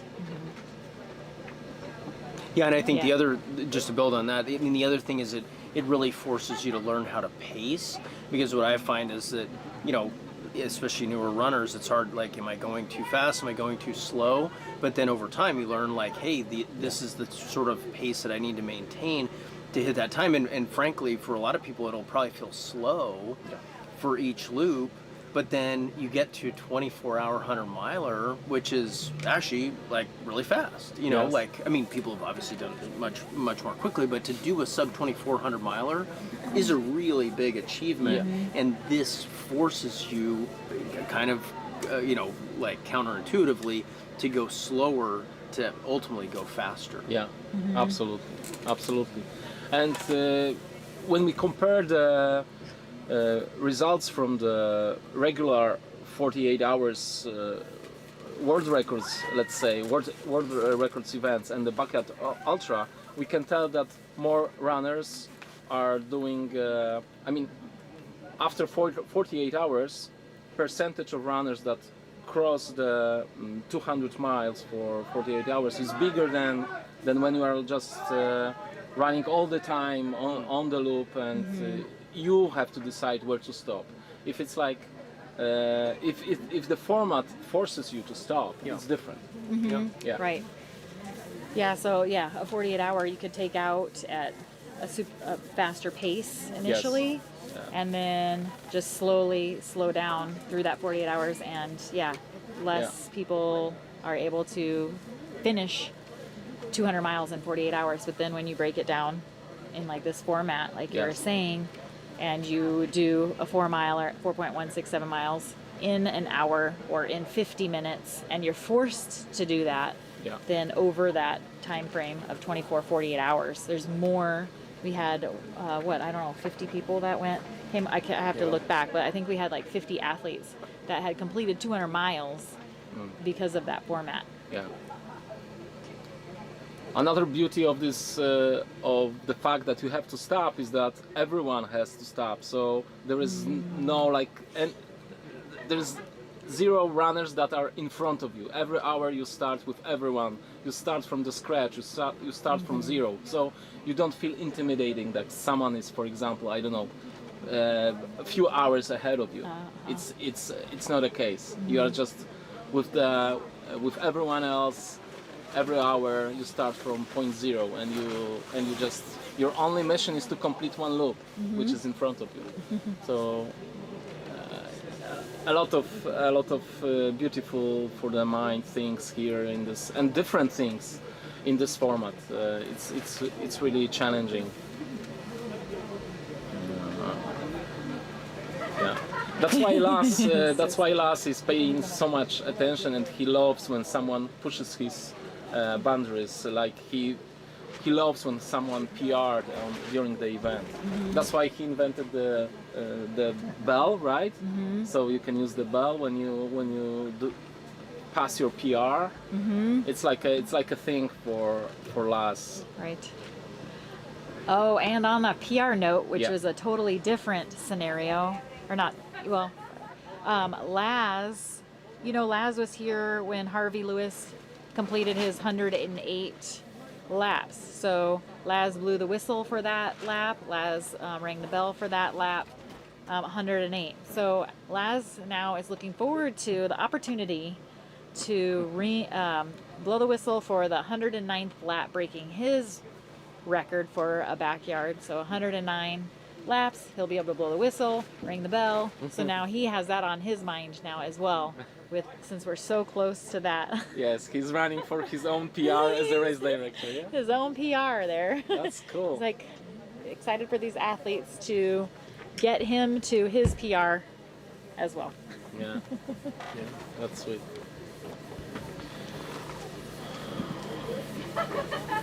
So now we can see Phil Gore on the uphill part of the course, and Nicolas Contender, who is chasing him impatiently. And Nicolas Contender, he has the national record for France at 102 laps now, and same with the Japanese athlete. You want to try that name for me? Since you Yes. the Japanese athlete? Ah, Japanese. Yes, yes. Because I think... Just one sec. It's Kazuhiro Kawahata. There we go. He has the national record for Japan at 102. Yeah. Harvey for the U.S. has the national record for the U.S. at 108. Let's see. And of course, Phil Gore has the national record for Australia at 119. And I'm not sure what Oriol's national record is. Of Spain, I will get that for you. Oh, and look at that. It's 102. So, Oh. yeah. So Oriol has reached the national. Oh, okay. After this yard or this lap, Yeah. Oriol will have a personal record. Oh, I wonder if he maybe he carries that national record as well at 102. But then he'll break his own personal record and have the national record for Spain as well. Yes. It's exciting. So there Yeah, you go. absolutely. Another record. Another one. Another one in the bag. Another one. So, but the Kazuhiro Kawahata is interesting runner because he looked really beat up for the most part of the race, and after like 90 loop or 85, I don't remember right now, but he started to feeling better and better and more aware of where he is, and physically he looks stronger and straighter. Right. So yeah, this is lots of runners said that they are feeling better as they run further. This is also interesting case for many runners. Yes, they are. It's, yeah, I don't even, last night, some of them were looking, I mean, they were traversing the trail or the road with their eyes almost closed, it seemed like. They were just, they looked like they were sleeping on their feet. Kaza, yeah. He was leaning back. He looked like he was going to fall over. His form was, he just looked like he was having a super tough time. And as you said, this morning, I don't know what it was, the sun kind of coming up, but these athletes, they came around the corner after that last night loop on the road, and their eyes were open. I'm like, oh my gosh, you can see the white of these people, of these athletes' eyes. And what's going on with the Japan athlete? He's like standing up straight. Oh my gosh, he looks so much better. It was it's remarkable. crazy. Who knows? I know, after all this time. Yeah. And regarding the form of the runners, Laz was here during the night, and he said Harvey Lewis looks like that for the past 4 days, but you cannot scratch him off. He can win this. And he's anytime. He was just blasting through here. Yeah, absolutely.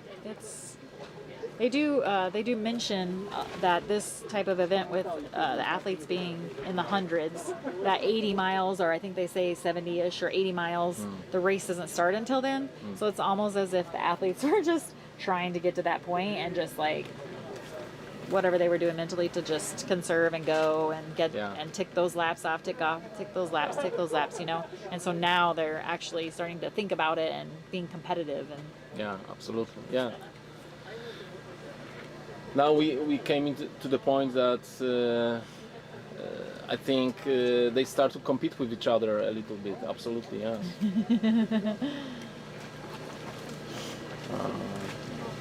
Nicolas Contender was doing the fastest loops for many hours, and now Phil Gore is showing him, hey man, I'm feeling strong, I'm here.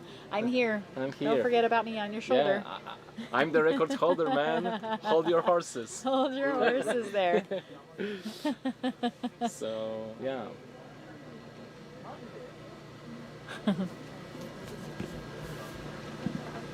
Yeah, about the record, it's also worth to mention that the record was achieved in Australia in fairly less technically complicated course. It was hot, that's true, but the technicality of the course was much lower than what is here in Bell Buckle. The record of this course is 108, and it's established by Harvey Lewis 2 years ago. We had a question in the chat here about the team event. Maybe Don, do you want to talk about how the team event will be structured for next year? Yeah, so the team event, if you want, for one, I'll just tell you if you go online to bigsbackyardultra.com, it has all kinds of information on there if you wanted to research the different events, the individual and the team event for backyards. The team event will be separated by country. So to just speak about the USA section of that, our athletes in the US, and this will be across the board on all the other countries as well, but our athletes will have bronze races. We have about 60 bronze races, affiliated backyard events that happen across the US. The athletes will compete in.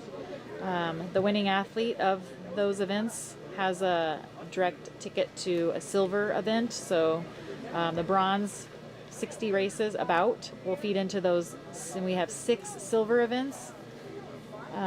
They'll feed into the 6 silver events. The athletes will compete there, and then when the athlete wins the silver event, they have automatic entry into the championship, the team championship. And since there's 6 events, we have 6 athletes for the team event in the United States. There are 15 spots for the team event with 5 alternates. So after we have established those 6 athletes in the silver events, then Laz will go to the at-large list, which you've probably heard of us talking about. The at-large list ranks the athletes for all of their achievements in backyards on their laps. So for example, Harvey will be at the top of the US at-large list because he has completed 108 laps. He has the record, so he will be one of the athletes at the team championship next year if he chooses. And then if we look at our list of athletes at this race, since everyone's breaking so many records, we have John Knoll, who has 108 laps, so he will be under Harvey. So he will be invited, one of the likely invited athletes. We'll just keep going down. Megan Eckert, she's at 92. So if you look at this and assume an at-large list is made out of the U.S. athletes, we'll look at Harvey at 108, that's 1. Then we have John Knoll, that's 2. We have Megan Eckert at 92. And Greg Fall at 80. So that will trickle down for 9 athletes. That will be the 15 athletes on the USA team. That's just an example. The selection of these at-large or these athletes for the team championship is over a 2-year period, starting in August of last year, 2024 to August of 2025, where the bronze events happened. Then right now in 25 to 26 of August are the silver events, and the gold championship will be in 26 in October, a similar time as where we're at right now. And this is across the whole world. So depending on the amount of teams that the world, the different countries have, can affect the results of those. So is that kind of what does that sound like a good explanation? I'm trying to not make it too confusing. Dawn, as a race director, you know it by heart. Shit, balls. So Sorry, got a fire over here. Sorry for the language. That was scary. I don't know. Are you careful? Ooh, shoot. Yeah, careful, careful. I don't know how that happened. Yeah, it's what it was turned off. I don't know. I don't know either. It's very odd. It's odd. Huh. Okay. We just had to put out a little fire. We don't want our work. tent going up in flames. Wow. Let's fix that real quick. That's crazy. I don't know what that was about. It wasn't. That's so weird. Maybe just it wasn't on.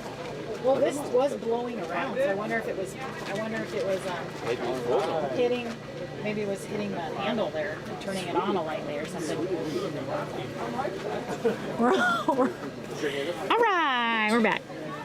Crisis averted.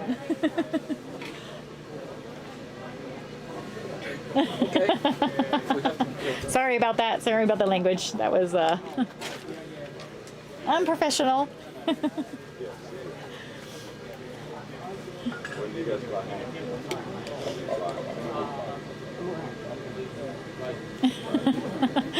You guys are a bunch of jokers. Thanks, Brad. Thanks for making us laugh and keeping us awake.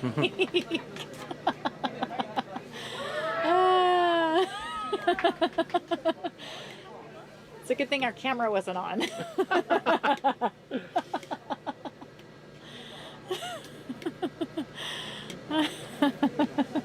Well, at least we know you guys are listening. We're not just talking to ourselves in here. Getting a kick out of the...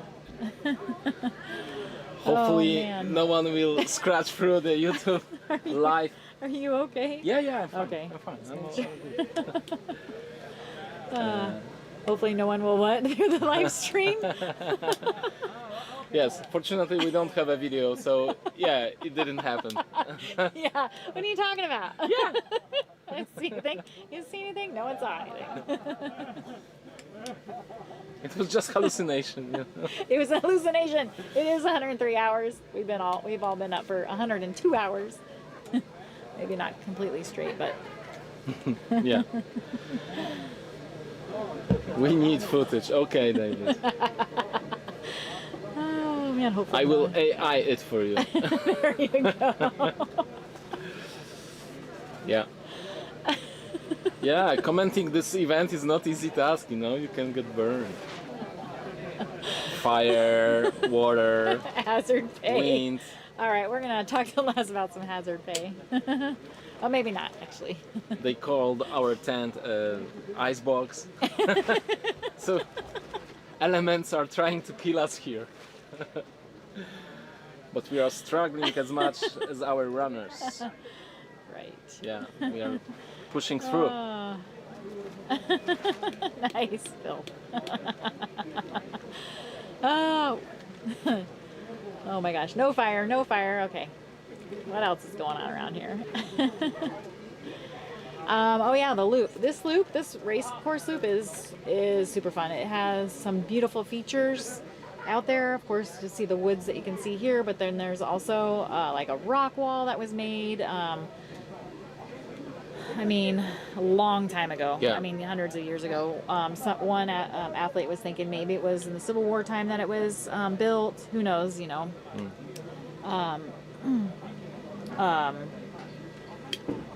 Ruth. An athlete, her name is Ruth. She was the one that was thinking maybe it was a Civil War built fence. Then Laz, for the race, had decided to, I guess the athletes used to jump over the fence. It's a rock fence, or jump down from it, kind of like a step.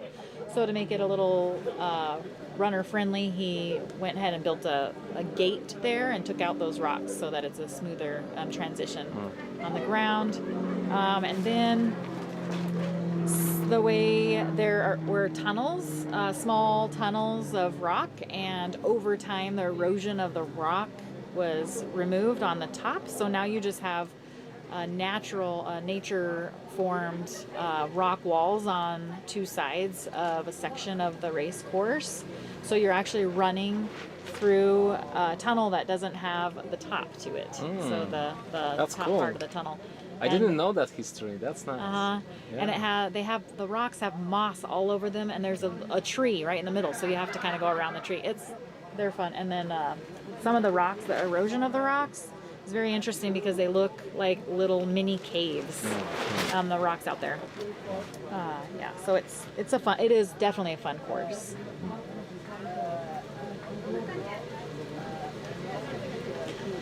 So up on the screen here on the top right, you have the race course, and there's your camera. So that shows that the athletes are coming back through that section. This is if you look at the screen, this runner here, whoop, doing a little switchback, and that's where that is.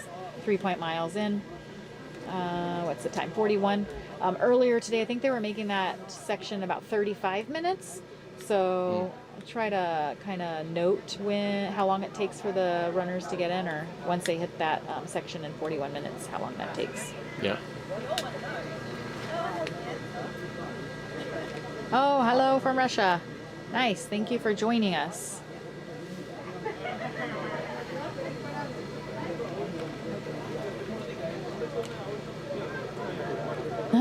This is definitely not ending in 6 hours. This will. We're assuming that it will at least go for another 20 hours. 20 hours, yeah. Probably. At least, because... Yes, 18, 20. That'll break the record. Yeah. I'm pretty sure they will break the record, and then we will see how far they would like to push it. Yeah, how far they want to make that record a little more, I want to say solid, but a little more secure, I guess. Yeah. If you make it, if they can make it like 135 laps, you know how long that record might stand. Yeah, yeah, absolutely. I mean, Phil just made that record. Yeah. It was just in June. Yeah. 2019. Yeah, so. On a different course, but yeah, this is he looks so fresh, but Nicolas Contender doesn't. His body language says that he doesn't want to let go as well, so he's ready for fight. And there's Harvey Lewis, who is always a dangerous guy when it comes to winning backyard ultra. So he can always push through pretty strong. Actually, I'm not sure if Harvey ever competed with Phil Gore during any event. It would be, maybe we'll try. Maybe to the check people that. in the chat could, or if anybody had seen them competing together. Yeah. In a backyard. That would be interesting. I'm trying to recall.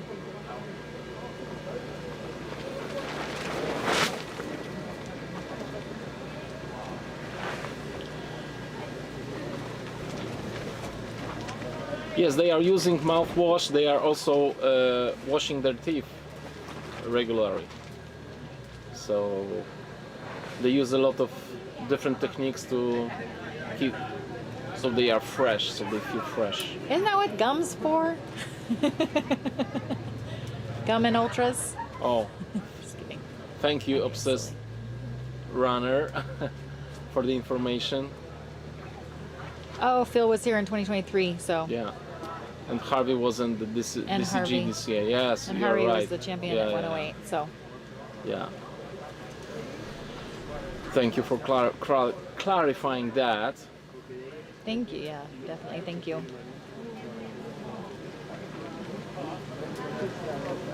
Phil Gore and Sam Harvey.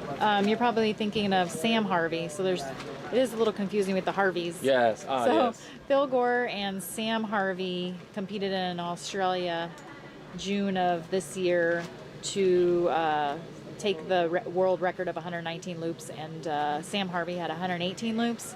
Harvey Lewis competed on this course and completed it in 108, winning this course in 2023, completing it in 108 laps.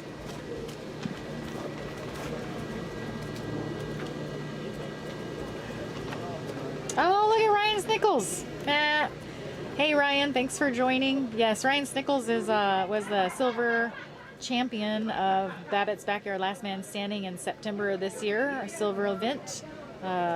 He will be competing in the gold event in 2026, this time of year, the USA Team Championship event. Yeah, the travel toothbrushes are amazing. They're compact and easy to use.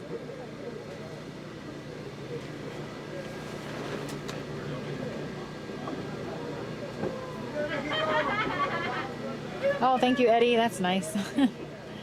We're having fun with the comment with you guys out here too in the chat room. Yeah, thank you guys. Regarding Australia runners, runners from Australia, there is only one, Phil Gore, left now. We have 2 Americans though. And the mileage, they have completed 425 miles thus far, and 683 kilometers is where they are right now.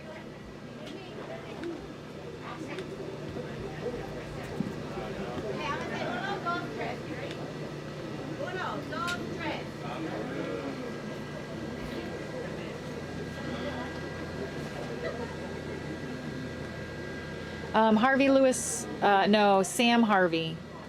Sam Harvey was you're saying Harvey Lewis? Okay, this is Paul. Hi, Paul Nielsen. Thanks for joining as well. Hey, okay, are you saying Harvey Lewis was at Dead Cow Gully? Oh, he was also. Okay. But thank you. Thank you for that clarification. And Sam Harvey was the assist. So it looks like, yes, during that competition. Okay, Harvey Lewis was there. So. Yes, but they ran together in 2023 here on in Big Dogs. Yes, yeah. that as well. Yeah, Phil Gore and Harvey Lewis. So yeah. I guess at Dead Cow Gully, which is the Australian race, Harvey Lewis must have been running with Sam Harvey and Phil Gore at the same time. Yeah. I don't know.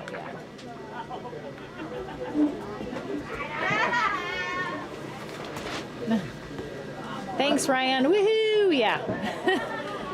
Yeah, sleep is interesting. I'm chugging coffee right now, so maybe that's probably what's keeping me going here.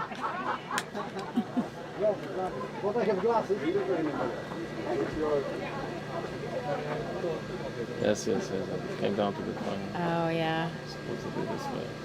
Yeah, Claire, the women last night finished their journey. Megan, she was super fatigued and a bit confused, and having difficulty navigating her.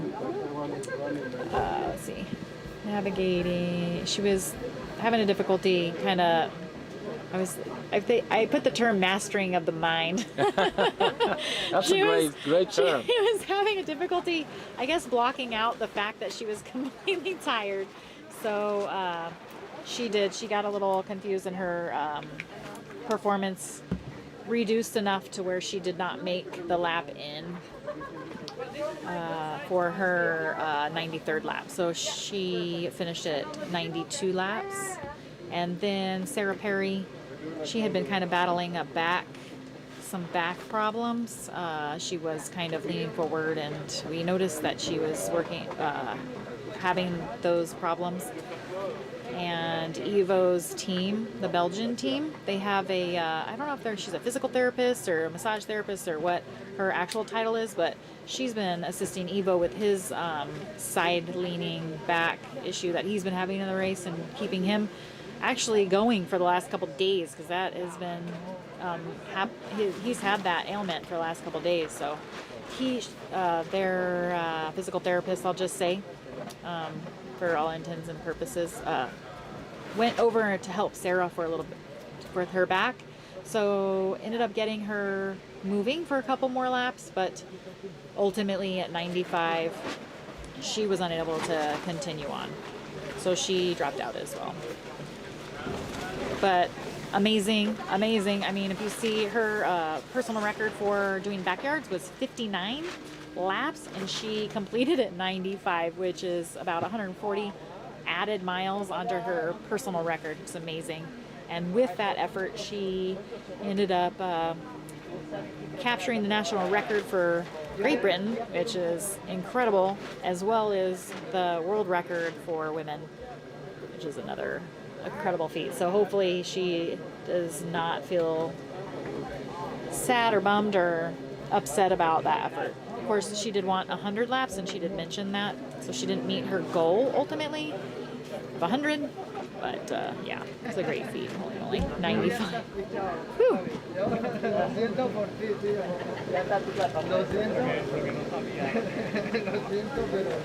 Yes, 50 minutes left of running on this slope.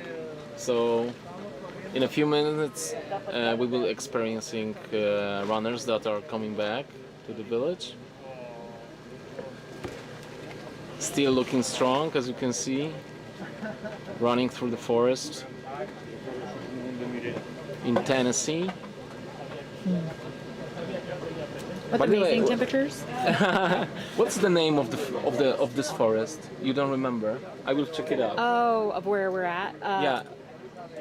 I mean, we're in Bell Buckle. We'll just. Yes. That's But a the good- forest, I remember forest has its name. I will check that out. Okay, the Bell Buckle Forest, or what is it? Not Bell exactly. It was like check. Sorry guys for the confusion. I started conversation and now I have to deliver.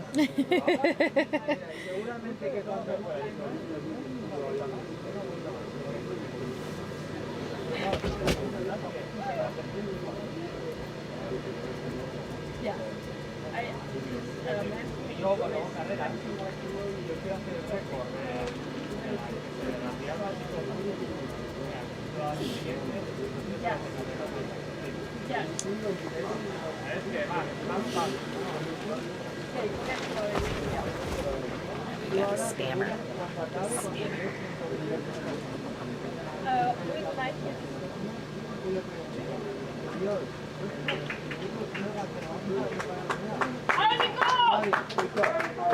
Oh, we haven't. Athlete coming in. Okay, Nico. I guess I was just hallucinating. It's this forest. I don't think it has like a separate name for it. It's just yeah. This is Nico coming in. Nice. 52. He has 8 minutes. A little under 8 minutes to spare. Nico Yeah. from France. Stunning work. Look at how good he looks. Yeah.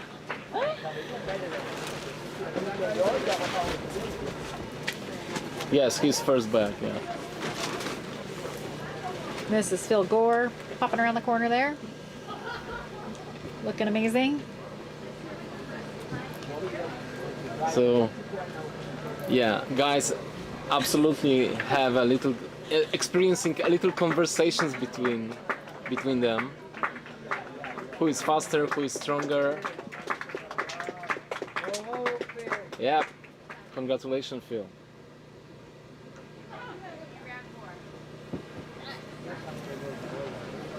They don't talk too much to each other.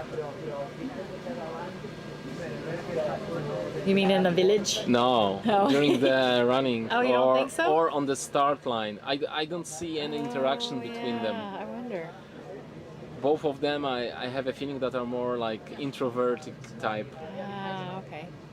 Sometimes runners are becoming best friends when they are running together. Igual va a tirar el récord de España Maybe y su it propio will happen. récord. Vamos a ver, estoy muy nervioso. Sí, ¿por qué? Porque quiero que lo bata. ¿Y qué? ¿Tienes duda o qué? No está pasando por un buen momento ahora, pero yo lo he visto bien. Está muy cansado, muy cansado. Pero creo que él también lo tiene claro, que hay que batirlo. ¿Y qué te dijo él? ¿Te dijo que sí lo quiere hacer así al Que estaba al mil? muy cansado, pero que lo haría. Que se encontraba mal, pero lo haría. ¿Y tú cómo vas a reaccionar cuando lo va a hacer él? No sé. No sé. Primero quiero verle entrar. Queremos lágrimas, pero de alegría, ¿no? Habrá alegría, habrá Rienda alegría. suelta a los sentimientos, que se abracen y que lo que ha conseguido, lo que va a conseguir Uriol, no se va a quedar solo en las 103 vueltas. Eso está clarísimo. Uriol Esto va a continuar. Esto es un punto y seguido. O sea que ahora vamos a ver aquí el espectáculo que van a dar ahí abrazándose y festejándolo. Oye, hay que gritar Cataluña para Claro que sí, Cataluña a tope, Cataluña Power.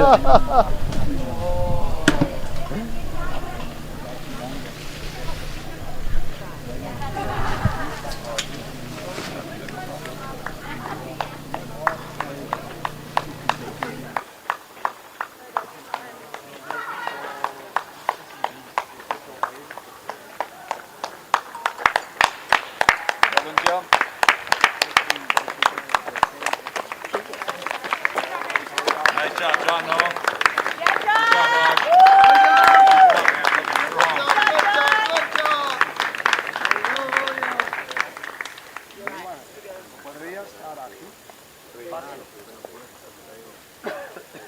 Yes. Sorry.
Vete, Orión, quédate ahí. Xavi, Xavi, Xavi, tenemos el nuestro aquí.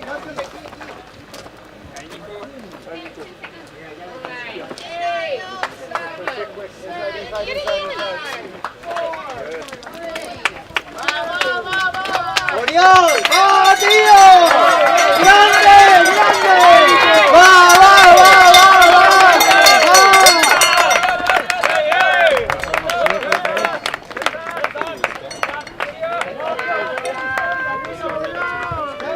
Je vais sur le coup d'Oriol, je vais sur le coup d'Oriol. Os lo mereces mucho, tío. ¡Oh, tío! ¡Qué grande, tío! Enhorabuena. Ah, llora tranquilo, que no pasa nada, tío. ¡Oh, qué guay, Xavi! ¡Hostia! Me alegro muchísimo, no sabes cuánto me alegro por vosotros. Va! ¡Ay, qué guay, tío! Va, tío. Hostia, qué orgulloso tiene que estar Uriol de ti y Silvia y toda la gente que os está apoyando, tío. Estamos muy orgullosos, de verdad. Va, qué guay, qué guay. Hostia. Va. Aquí no queda la cosa, ya verás, Xavi. Muy bien, Es un campeón el tío.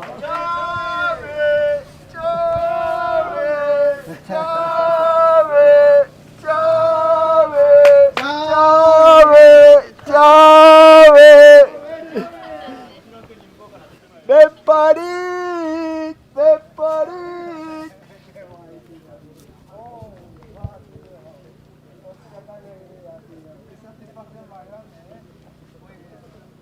Va, que tenim feina. Va, que todavía hay que trabajar, Aquí no hay que, se tiene que dormir. Ara, que no s'ha acabat la cosa aquí, Venga, va.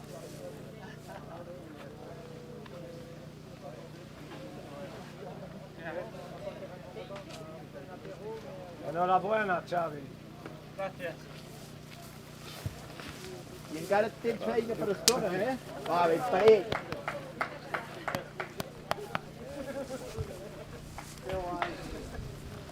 Sí! Bravo! What can you say? What can you say? He's a superhero. It's real. Unbeatable. El invencible. L'invincible. Lots of sacrifices, no? Lots of efforts, lots of sweat, blood and tears. It's been tough. It's been tough for him especially.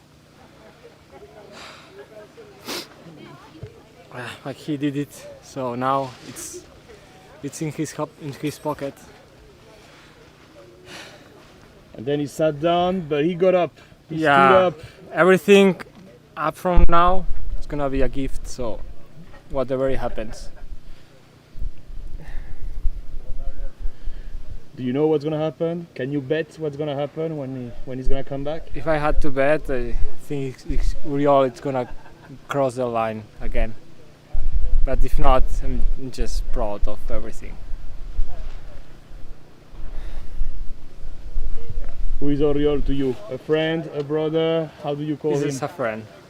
He's really a friend. Really friend, and I mean, I'm his nutritionist. He had some stuff with his usual crew. He asked me to crew him like 2 months ago.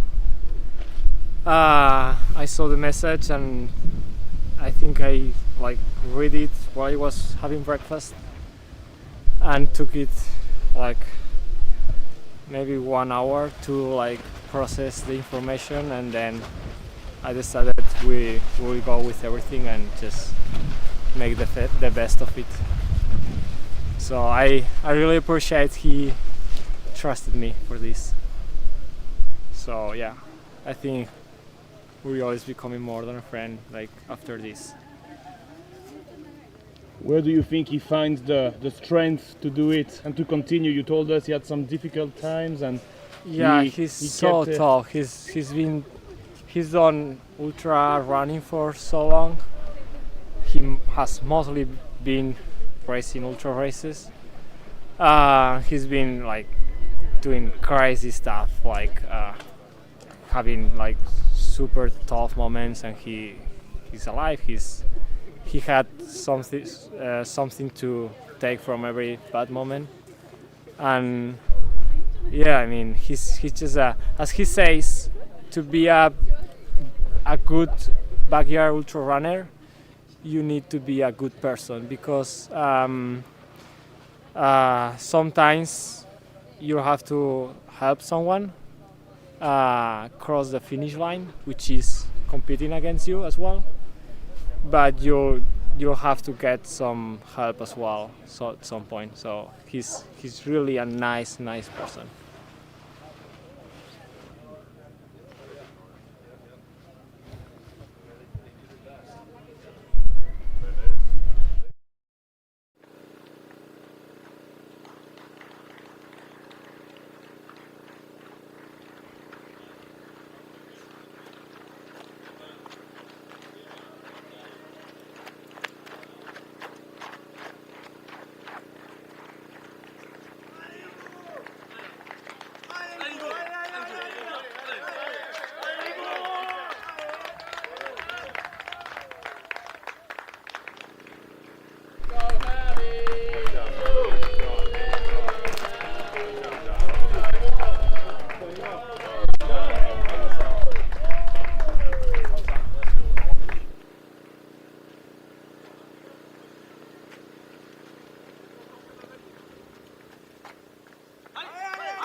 Oriol,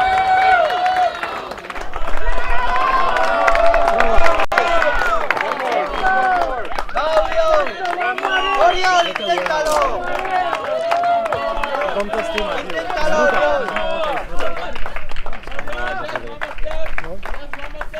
Es que entró una manera. Inténtalo, Oriol. Es que es como si estuviera enfermo. Sí. Es que me encuentro mal. No estoy disfrutando hace ya un par o tres de vueltas. No, no. Run you. What? It's too much, Oriol? Yeah, I'm done. You sure? I'm sure. Why? I'm sure. I'm done. Súper contentos, Oriol, por ti. Tío, hacer historia. ¡Wow! ¡Arano! Hacer historia. Muchas gracias, tío. Da mucha, sí, eso. ¡Qué gran! ¡Sí, señor! ¡Arano! ¡Enorme, Oriol! ¡Guau, qué bien! Está muy bien, Oriol. Muy bien, tío.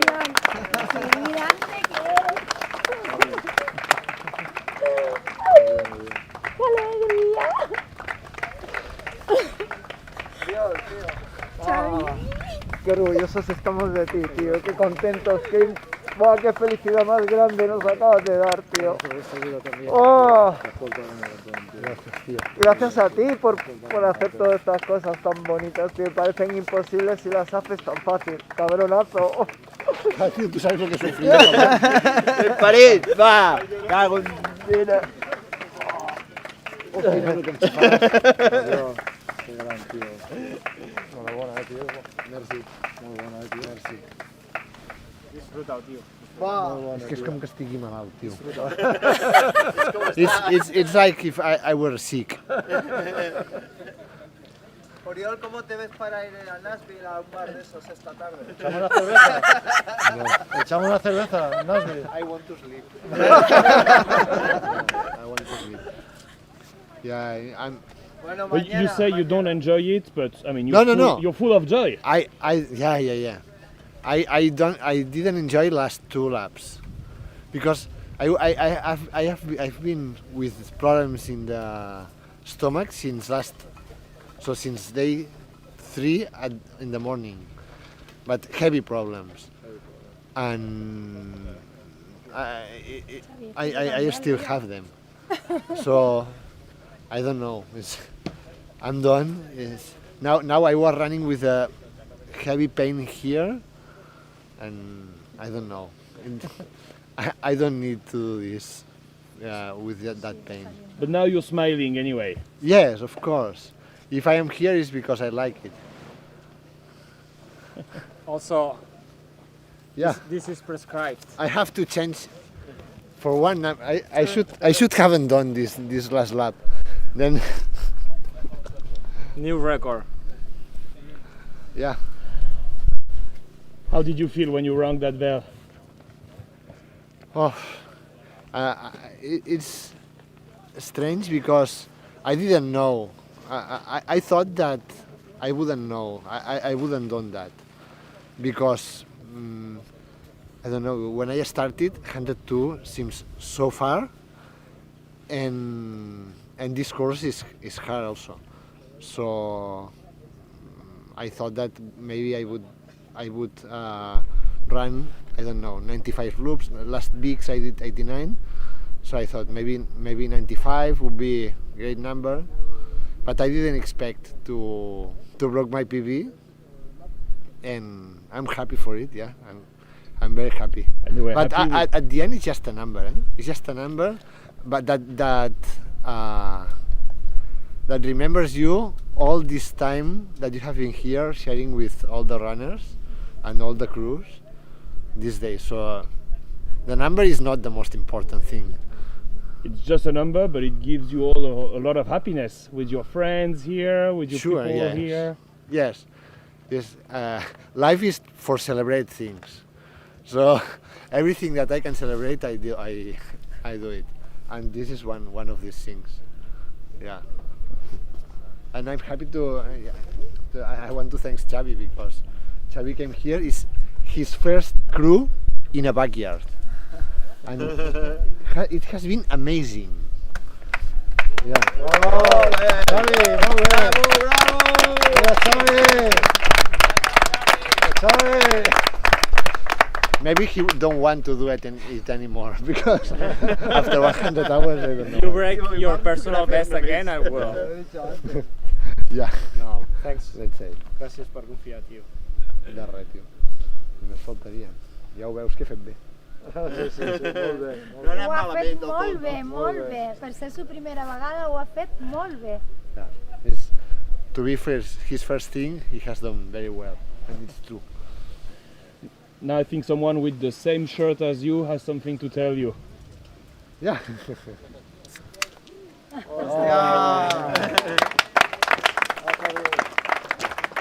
Congratulations. Thank you, Bas. A monster total. Don't spend it all in one place. Yeah.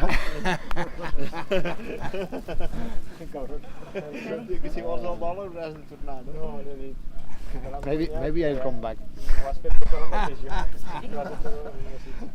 I don't know. 200?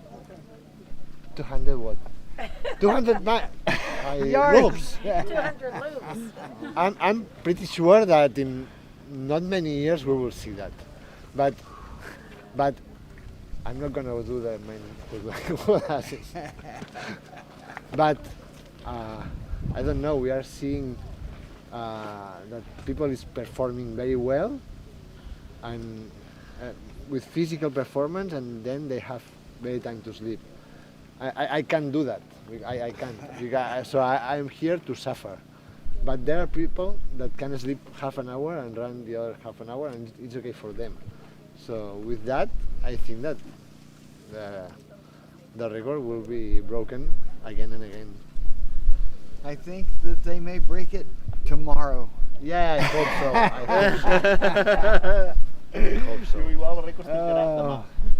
We're going to get a sign to put on the wall. This tells us what day is it. Okay, fantastic. Fantastic. So, is it there? It's not yet. Yeah, okay. But we need it because for 2 days we say, what day is it? Yes, I thought it was Thursday. Yeah, I did. It must feel strange for you living in here, always quiet and alone. And it's now not these quiet days today. it's like a party. So thanks for creating that. This insanity. Yeah. You'll be back. Yeah, I need it. I think so. Tell yourself how to work. 103, come on. Last year, I told you that I wanted to run the day after. This year, I don't need it. I don't need it. Oh, we will see. We'll see. Yeah. After you sleep, wake up, you'll think, I could do one more day. Yeah. Maybe one more yard. Maybe, but one more day. It's so difficult. I just don't know. I'm trying to break my record for ringing the bell. Yeah. But 108. So 6 more. Maybe one day. I was sick last 2 days, so maybe if I were not sick, I could do more. I have to validate this hypothesis in 2 years. Thank you very much. Now see if you can maybe sleep. Yeah, sure. I'm pretty sure I will be able to. If you remember how. Yeah, I don't remember. But maybe I can sleep for 10 minutes or 3 minutes. But not for more than 1 hour. Yeah. I will dream with the whistle. Happy time. Happy time. Yeah. Happy time.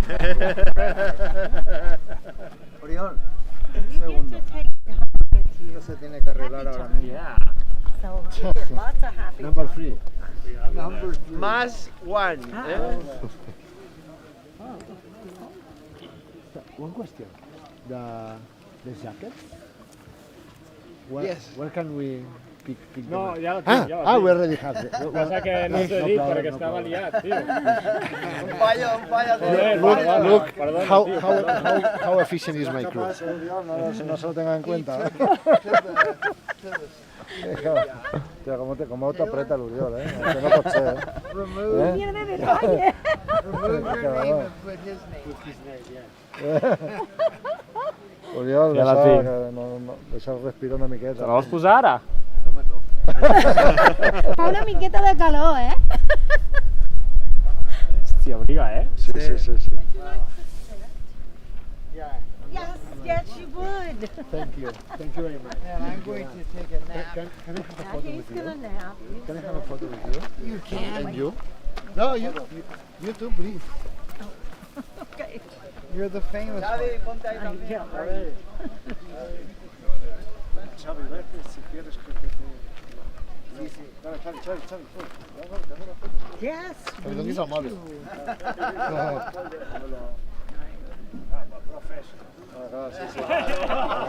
Eres un matado.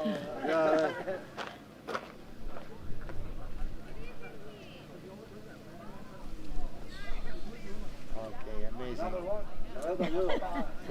Thanks, last you. for...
Seconds.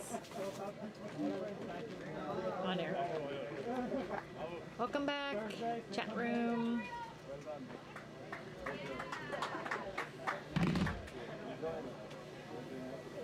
All right, Oriol. He succeeded to break his personal record and gain the national record, and then he chose to end his journey from there. So, pretty amazing. 429 miles,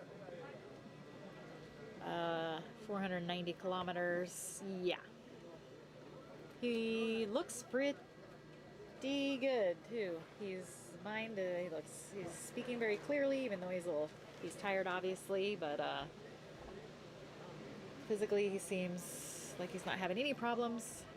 Granted, I'm sure he's in pain and aches and things like that. I'm sure there's lots going on, but he definitely looks good. Yeah, he Amazing. didn't even sit down. Yeah, he still hasn't sat down. He's socializing and hanging out, but that's cool. Seems like he's super happy with what he's done, and that's what counts. Like this was his journey, and he chose that this is the time that he needs to end the journey at the backyard. And he's very happy and proud, and that's what it's about. So nice, very obviously So amazing. Basically, he felt a little bit too uncomfortable after 103 loops, so 103 he loops? decided Oh, to yeah. stop. Just 429 miles, 690 kilometers. I don't know. Yeah. I guess he's tired. Yeah. And no sleep, ultimately. Amazing. So amazing.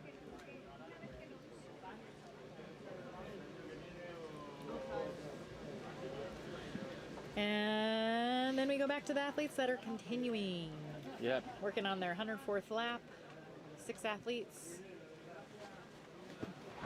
Nico from France, Phil from Australia, Kazuhiro from Japan, Harvey from USA, Ivo from Belgium, and then John from USA as well.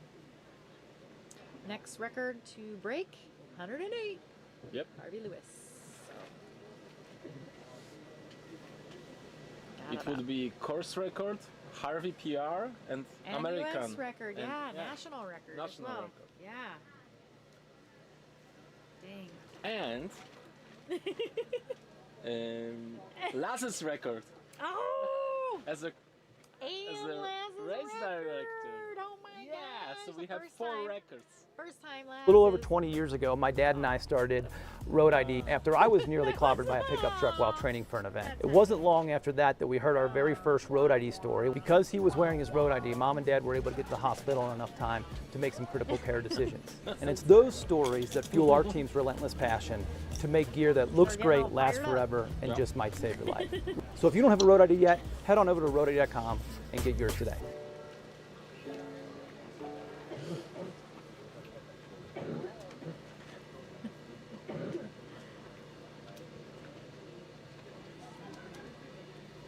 All right, so we were just going over those records and we were getting super excited. We had to show a little commercial for one of our sponsors here at Babbitt.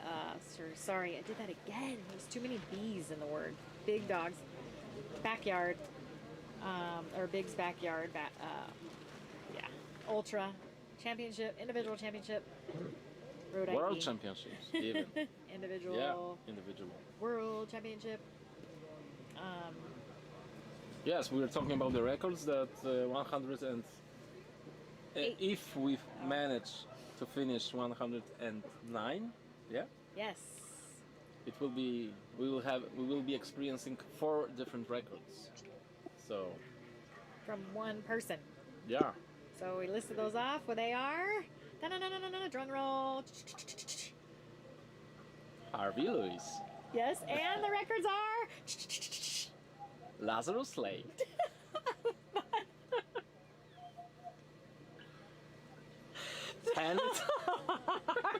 Okay, Harvey guys. Lewis will break his personal record. Yes, 108. National record. Yes. Course record. 108. Course record. And Laz will break his own personal race director record of starting the new lap. Yeah. Lap. Yeah, with the. And saying 109 times happy times forever. Oh yeah. Yeah. In a row. In a row. In one event. Yeah. Consecutive happy times. Yeah. Consecutive whistle blowing. Consecutive bell ringing. Yeah. Yes. Yeah. 109. I mean, consecutive cow ringing, cowbell ringing, swinging. Mm-hmm. But I hope he will hit the bell as well after he break his own personal record as a race director. He should hit the bell, absolutely. We're gonna have to talk to Laz and see if we can get him to ring that bell when he breaks after Harvey. I guess secretly he's waiting for that moment so he can hit the bell. Yes. On the screen here, you'll see the racers hiking up that section. That's a hill. That's some elevation gain right there. That's why the athletes are being super efficient and hiking up that section. And then that little camera on the map is showing where the athletes are on the map at this time. So they're about at 2.1 miles, traversing around that lollipop loop. and that is a hill. So.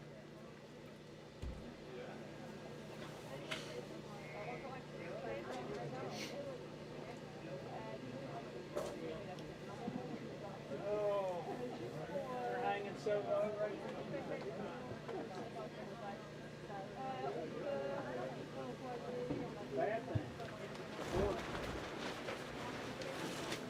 I don't know if. Oh, did you read the same comment? About the high meters? Oh, You about said? Laz. About Laz, yeah. We haven't talked to him about ringing the bell. We were gonna ask him if he would ring the bell. I think that would be super cool. Yeah.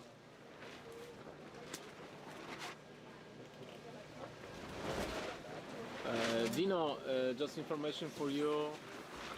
The elevation gain on this course, day course, is 130 meters.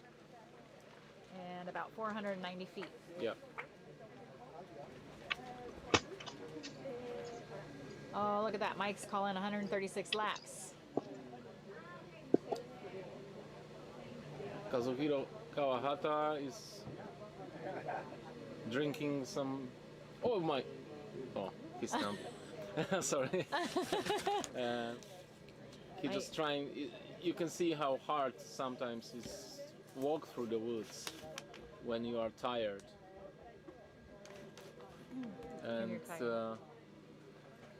And we are in the middle of the course. So guys need to speed up a little bit the second part to be in the village on time.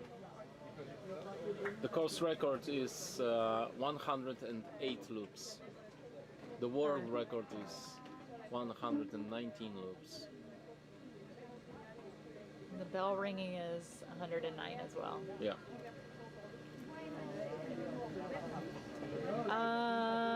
And I saw that people were or Mike said 136. He was thinking that this race would go. Eric was thinking 125. So if anyone wants to put their poll in, we can write those down and see where we come out in the end. 150. Brad thinks 150. Oh, 150. That's a lot.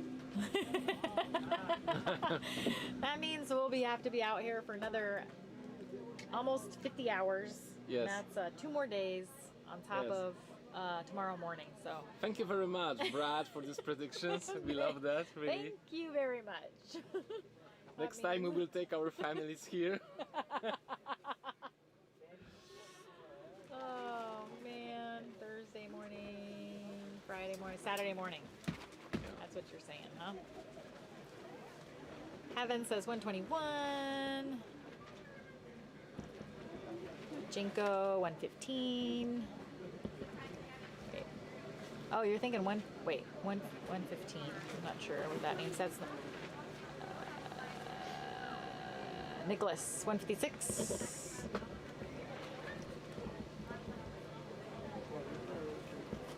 Ryan at 122. Bobby says 121. Casey, a twofer times 2 with Casey. Let's see. Art 125. Oh, we've got a 125. All right, Art on here too. Heaven's got 121. Jim 120.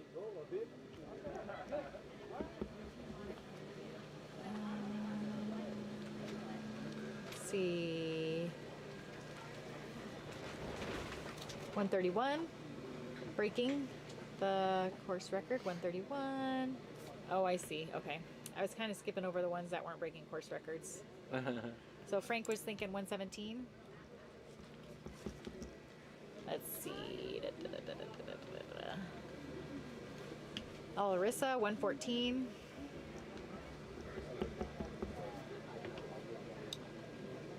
$136 is not crazy. You have no idea what's possible.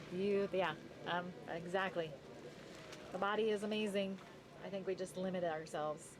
People limit the body's ability. It's pretty amazing. Okay, 113. Ran. 130. 131. What's next?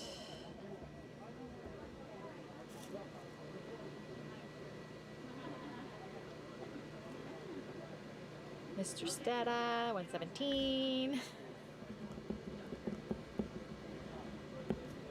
Let's see what else do we have here. Tony 131, TW 128. Let's see what else. Peter 121. Yeah, some bold predictions. Love that. Yeah, yeah. 23. Oh, Eric was thinking 108 and 109 at the start. Oh, yeah, okay.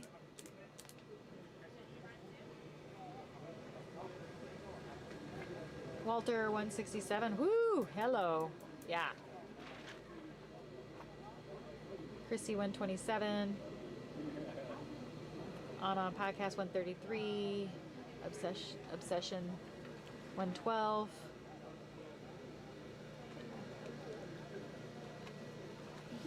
All right, we've got some good. This is fun. I like to see what you guys are thinking out there. Yeah. Lagolas, unfortunately, Hendrik is no longer running with other runners. He's sleeping right now.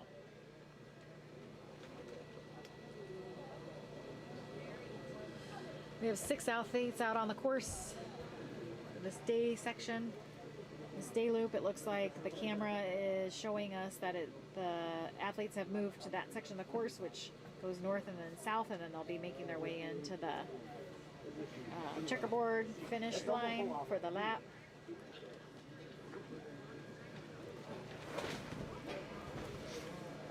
This little switchback is where that camera is on the race course. So if you see any athletes come into view, that's where they're at on the race course.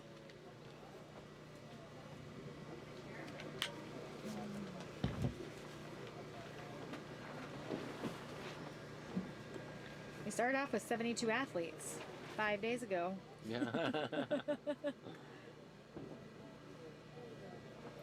And then there was 6. Yeah. It comes down to 6 super strong guys.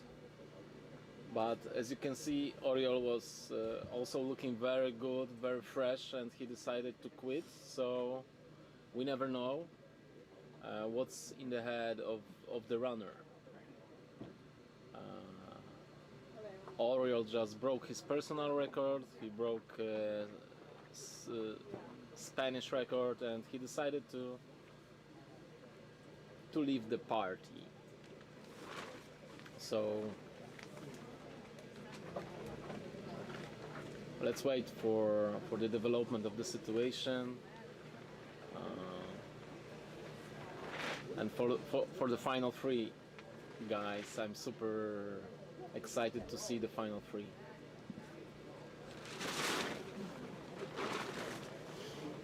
Two years ago, the third guy was Bartosz Fudali from Poland, who unfortunately is not running anymore, and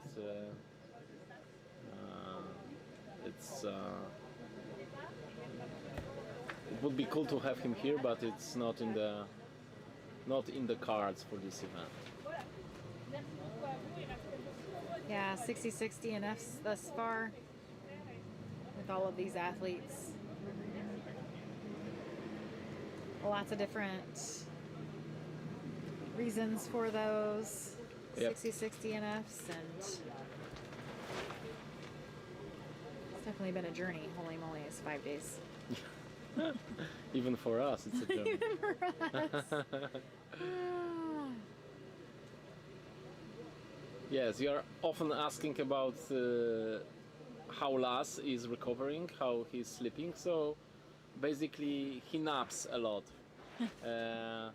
He was here during the night, and he made this expression that runners are running loop by loop, and he's napping and he's switching from nap to nap. So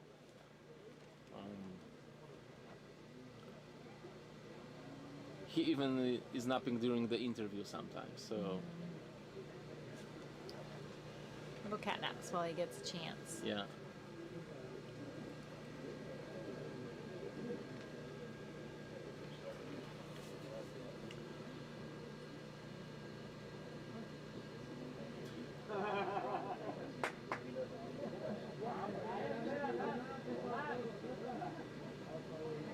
Gore. Right, yeah, pretty sure. That's Phil Gore. Making his way around that corner.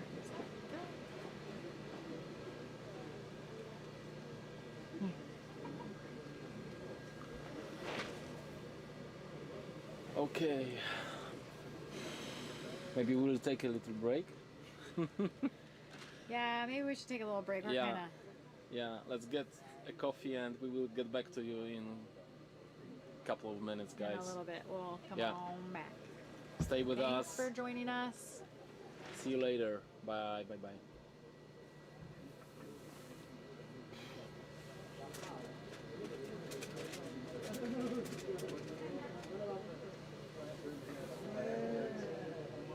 Okay, coffee time.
They do their own. I don't know if they're going to go through all that.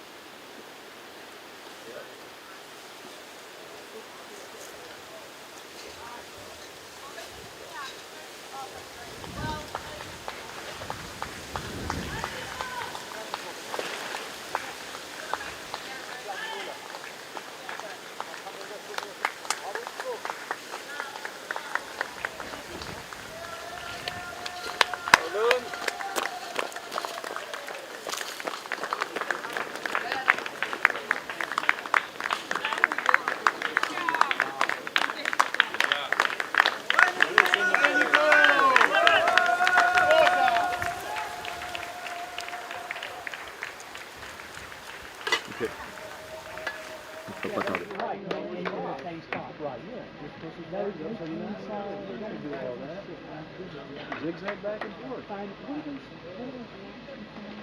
the holy stuff, yeah. And then finally he found it. I'm like, yeah, that's it.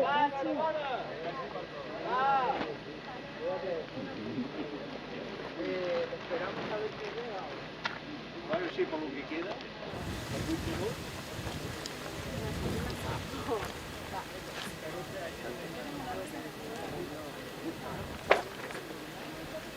Va arriba a casa i perdeu ja que sou així ja a Sant Hilari, l'espai sí.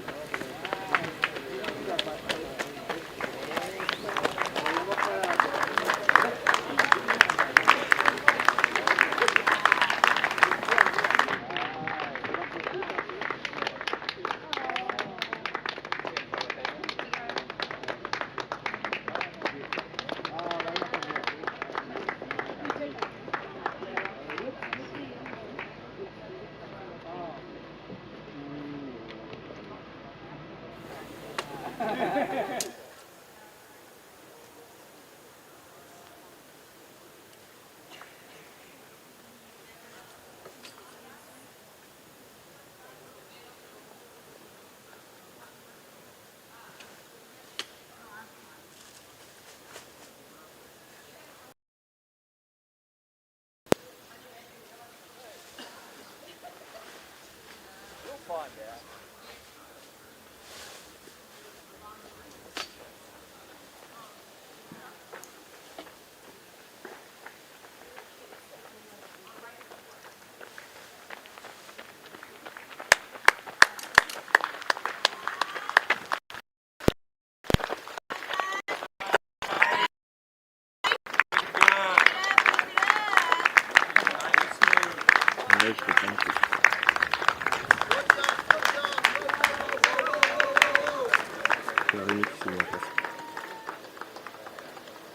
T'as débattu?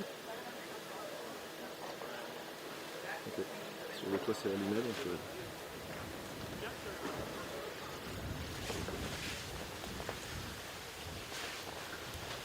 en fait il faudrait peut-être quasiment laisser les boîtes tourner tout le temps.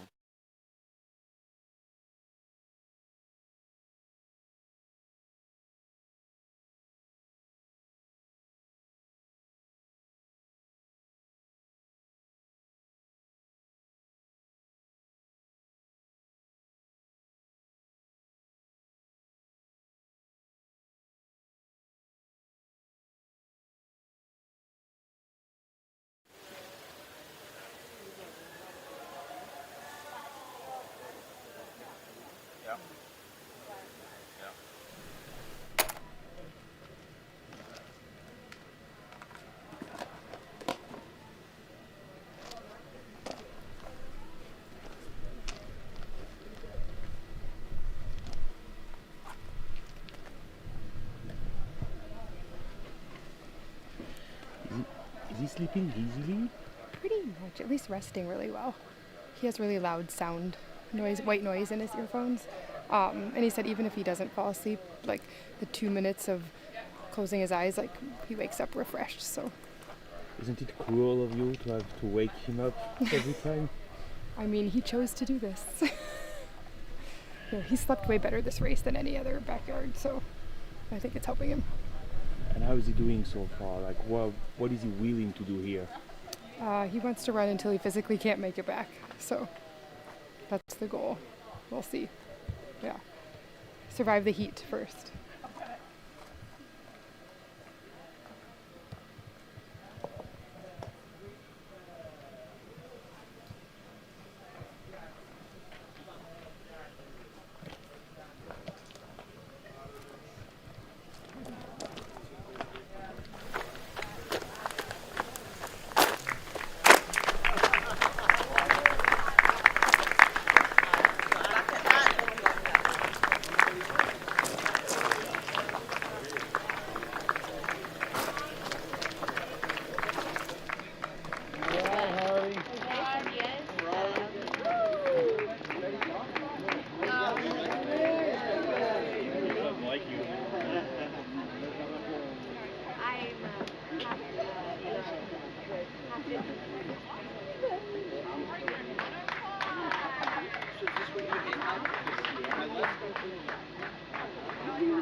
Say fragrant 105.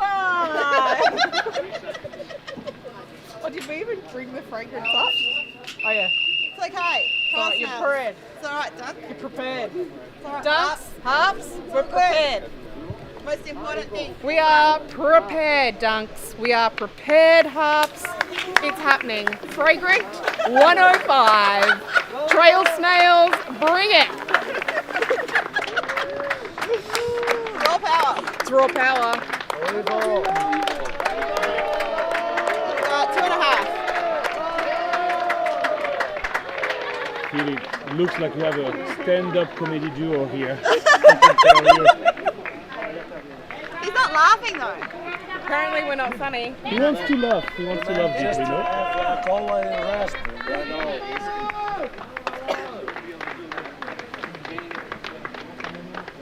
Eat your pudding. I am eating it. Those same rings. It's important to keep being happy and to have a happy mind when you run.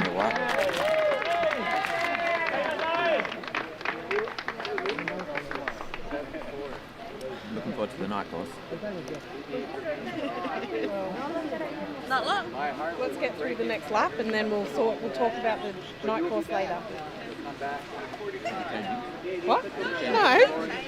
You just need to get through the next lap. It's not night course yet. I'm pretty sure a really great runner once said, just take it one lap at a time. One lap at a time. You gotta have something to look forward to. Oh, okay. Did you look forward to your Dagwood dog? I Stick on it. search for that Dagwood dog. She asked Laz. I asked lads, where can I get a Dagwood dog? Guess what? No one knows what. Sorry, no swear. No one knows what a Dagwood dog is. Call it a corn dog. It's a corn dog. Caroline had to drive miles for that corn dog. How does it feel you to just keep being so consistent and so fast? I think there's a bit of robot in him. Possibly. Not quite. Cyborg. Part cyborg. There you go. That is a secret. Here you go. I need to take a photo of you drinking with you. 40 seconds. Let's go. Yeah, a bit more. You need to get all the You need all it the now. stench, mate. Fragrant 105. Already got lollies. Yeah. Excellent. Go have fun. That's alright.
to the commentary. This is Don Stone with Babbitt's Backyard, Last Man Standing in Arizona. And with Kamil Dabkowski, Black Hat Ultra Podcast. Hello, Yes. guys. Hi.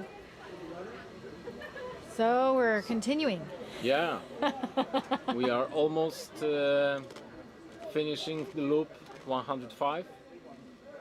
Our runners should be in the village in around 5 minutes.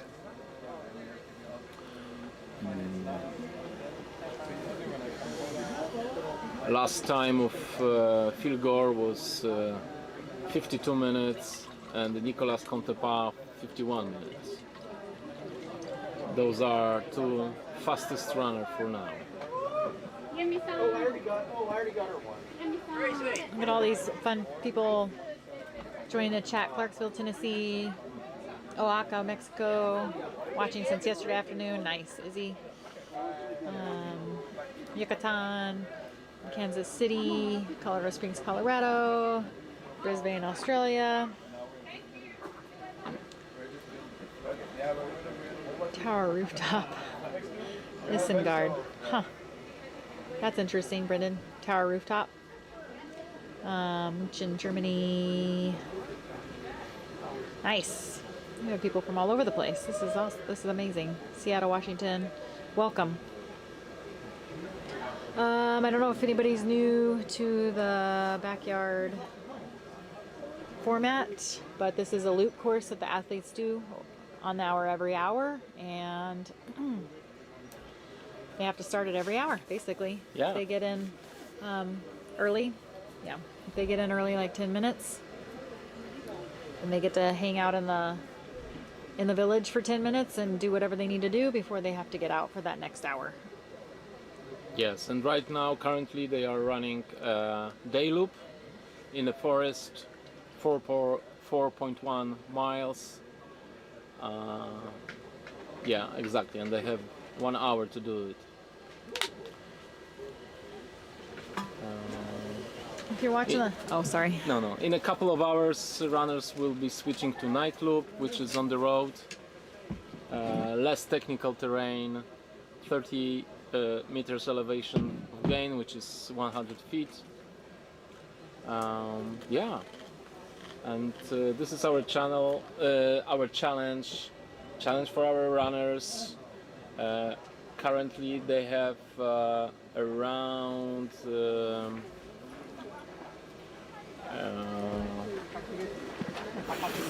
450 miles in their legs, which is 690 kilometers. It's a lot. Couple of days of running, and we are sitting here and watching them, just as you are. It's pretty crazy. Insane that we are doing that. That we are sitting, watching, they are running. It's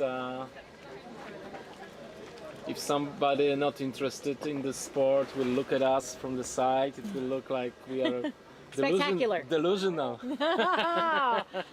I deleted that word. Okay. Spectacular, not delusional. Spectacular. Absolutely.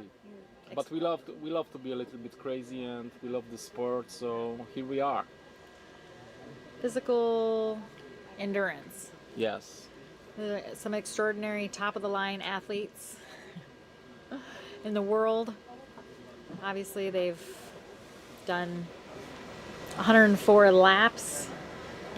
That also translates to running for ultimately 104 hours on this course. So yeah, it's pretty intense. Yeah.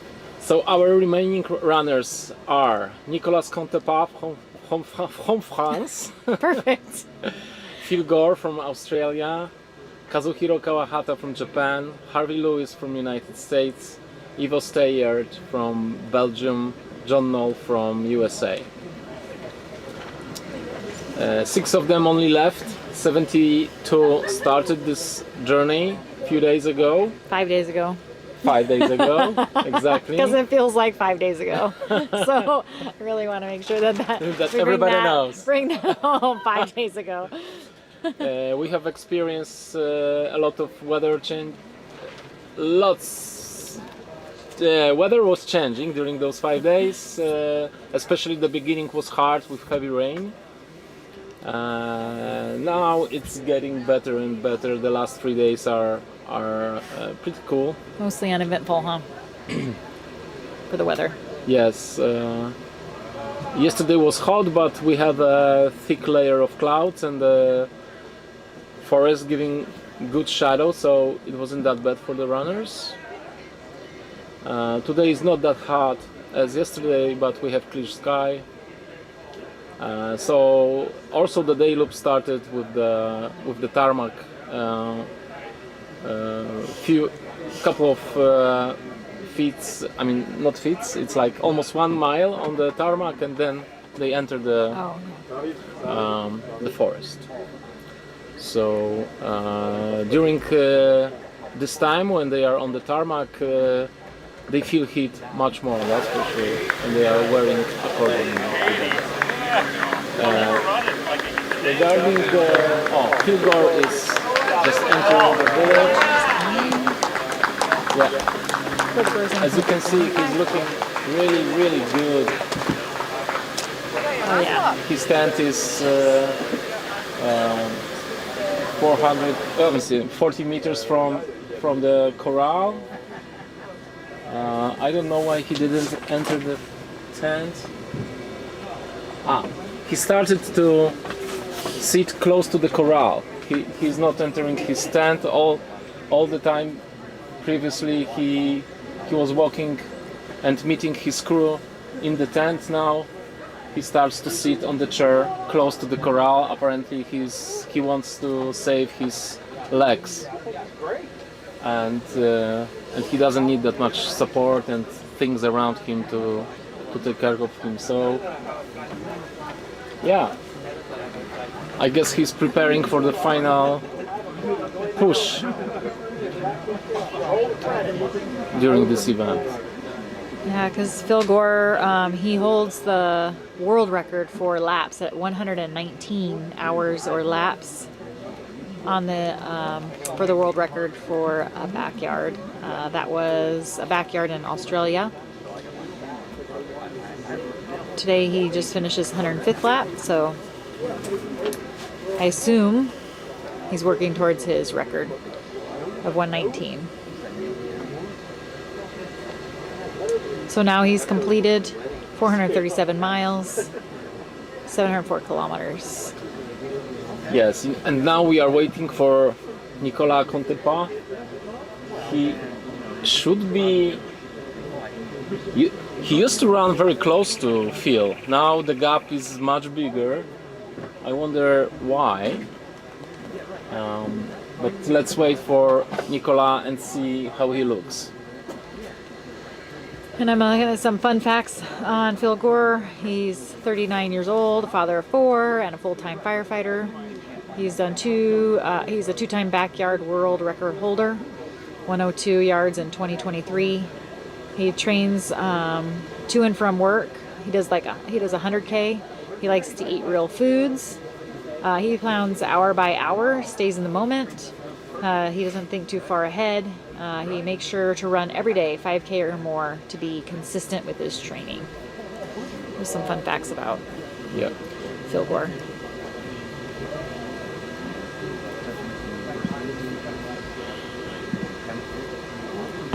Yes, we are super interested when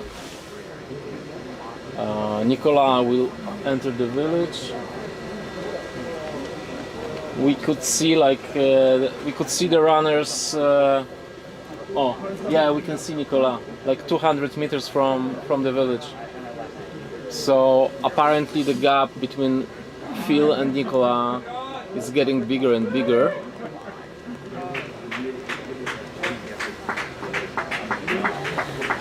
And backyard races are kind of funny that way. Sometimes one athlete will speed up a lap or slow down a lap for whatever reason. Okay, so John Knoll is second on the slope. So it means that Nicolas is having some kind of problems. He runs slower this loop. Let's see how it looks, how he looks.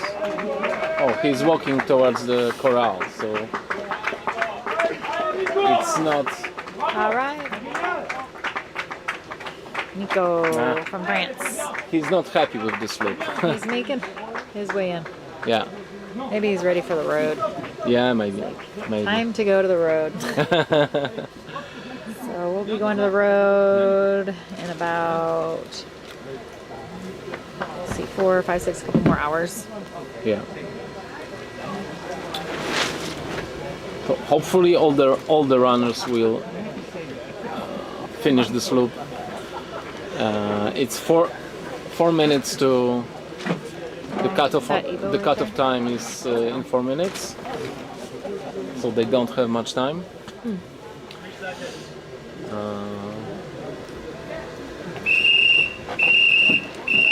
3 minutes.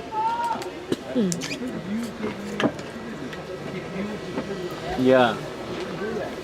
Yeah, it's been interesting. It is interesting. Oh, it's Yeah. Harvey coming in, I think. Harvey's coming in, yeah, and Harvey's coming in pretty strong and confident, running.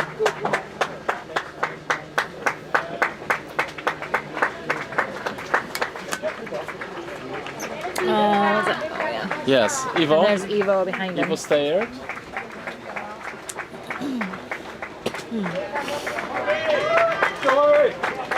And now we are waiting only for the Kazuhiro Kawahata. Ivo. Oh, I see him. Oh, he's kind of moving down the road. Looks like anyway. And Kazuhiro is here. So all the runners came back from loop 105. 2 minutes to start and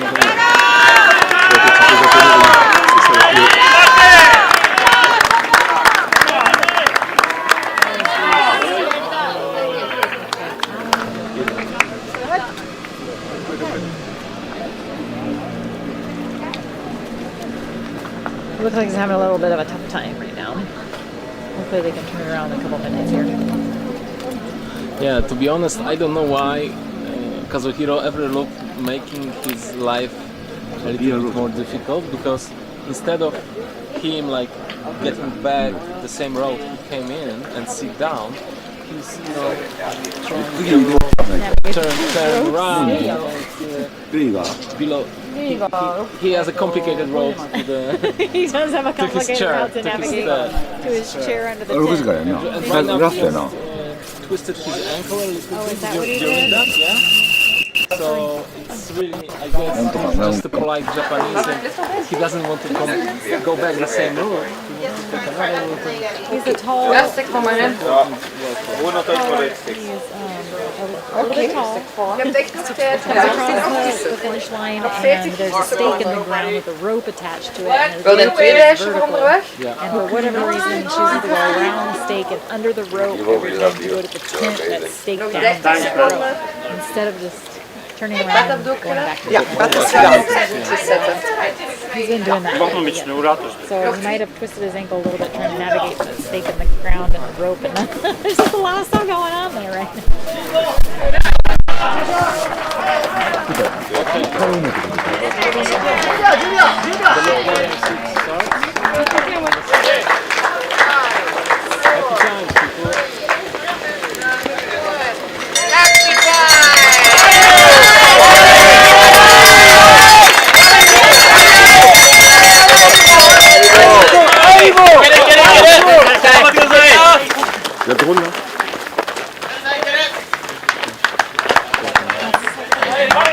That was an eventful finish. Yes.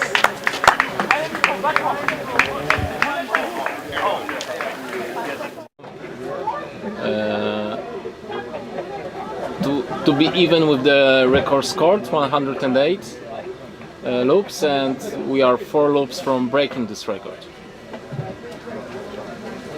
Oh man, oh cool, we have some drone coverage.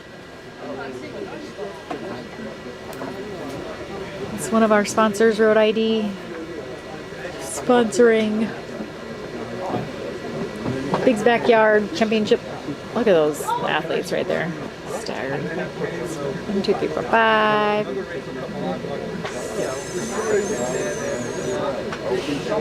So they're going down the road, the route of this course on the day loop. They go down this road for a half mile and then they turn around. They have a little time chip and on their shoe, so they turn around. It notifies everyone that they made it to that turnaround point. And they come back and go through the start-finish area where they just left just now and go up into the woods.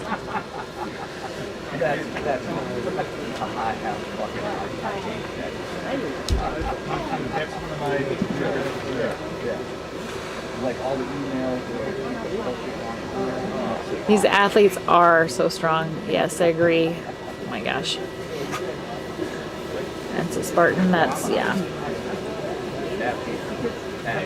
Yes, it seems like, yeah, it seems like with the athletes doing the single route for 12 hours seems to be, they seem to kind of, you can watch almost, or to go backwards on that. When they first started this route, it seemed like they had a lot of energy and they seem to be looking better, standing straighter, happier. Now that they've done this route 10 times, I guess it would be probably about, they seem to be kind of getting either bored or having a little more difficult time navigating the route. Yes, and the sun also comes into play, the heat from the sun. So it's not easy, absolutely.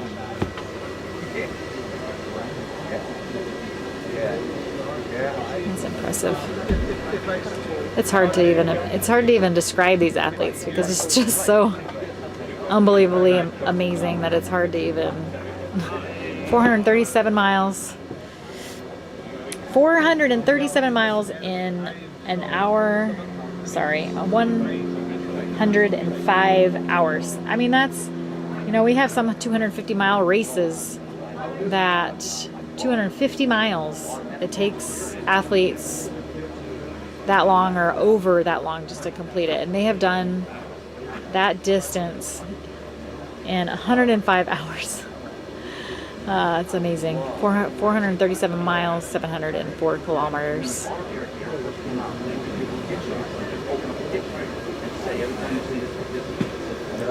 True perseverance and determination, strength.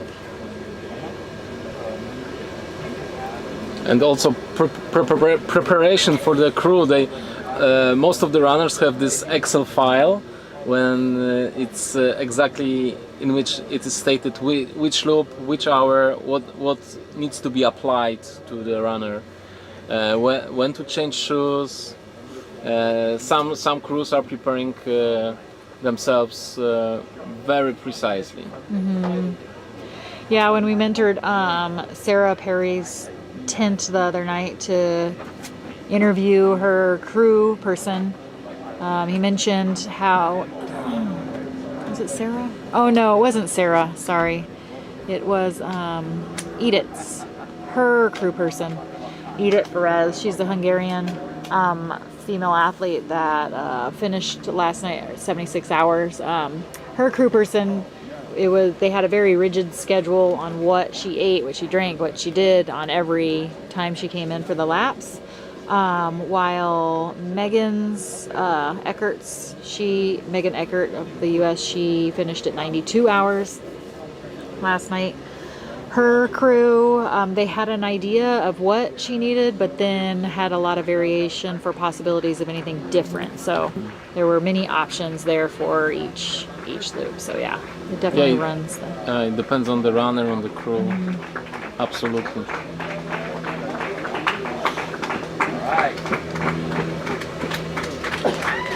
Athletes are coming back through the start finish here.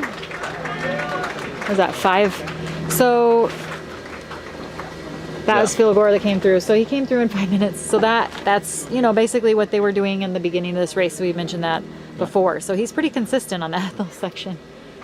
Yeah, absolutely. 5 minutes for an out and back. But he's looking really strong, really confident. Yeah, he is. He's moving great, without a sign of tiresome. It's incredible.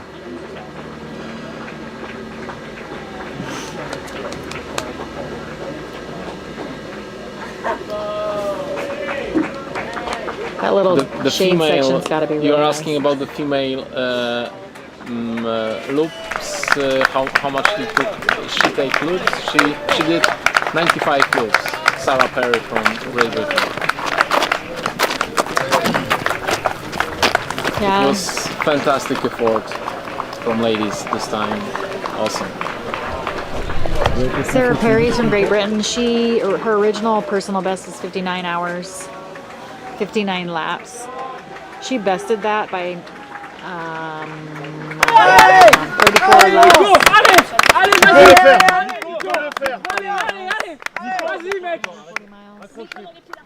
And she also now holds the Great Britain record, the national record for 395 miles, 657 kilometers. There's the athletes coming through. Start-finish area.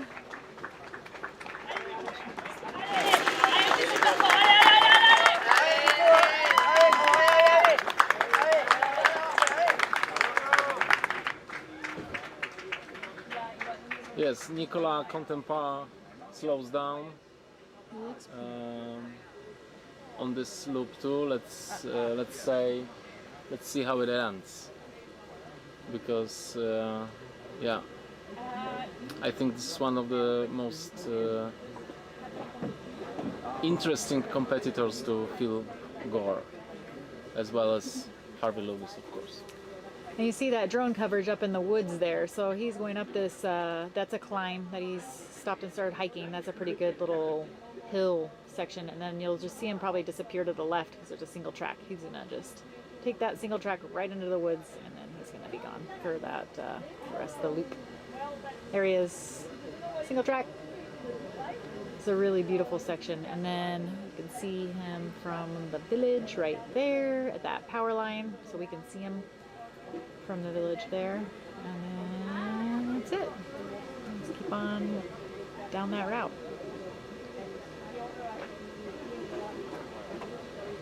And then once the athletes trigger these cameras, that section will pop up on the map here, so you can see it on the screen, and the camera image will pop up on the map ledger on the right upper side of the live stream.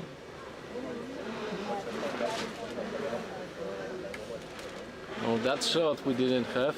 It's cool to see. Oh yeah, the live stream. The path from the top.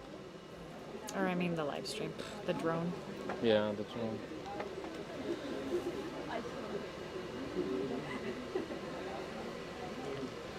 Yeah, but as you all can see, Nicola slows down drastically. So let's see how it's end up. Yeah, because that happened last night, not just with him, but yeah, with the Japanese athlete too. Last night near the end of those night loops, then into this morning, it seemed like they all righted again, and they just you wouldn't even know that they struggled. Exactly. So they were looking much better. So what do they say? It's all good till it's not, or something. What is the saying that people keep saying around here? Yeah. Everything's good until it's not. So we have this lap, the next lap, and we are on the road again, right? 6 o'clock. Tracy, I sent you the ice cream picture on WhatsApp.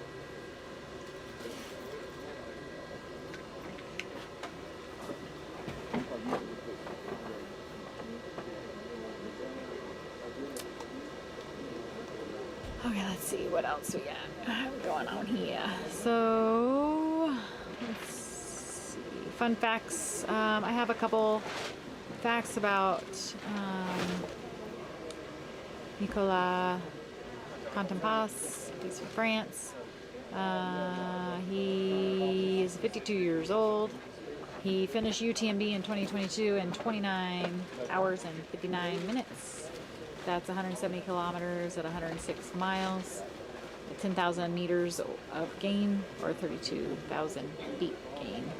In 2023, he did the TDS, which is another race attached to the UTMB. It's one of the shorter ones. It took him 28 hours in 2023. Is it 28? Yeah. 145 kilometers, 90 miles.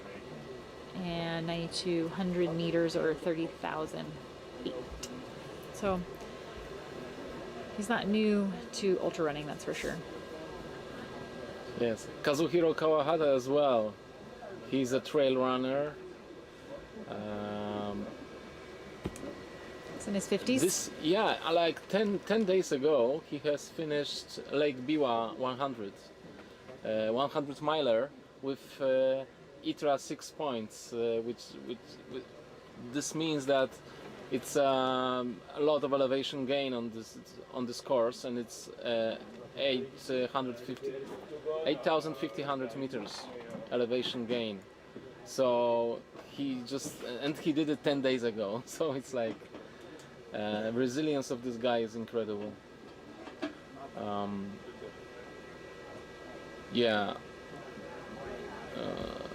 But he has on his account many 100 milers.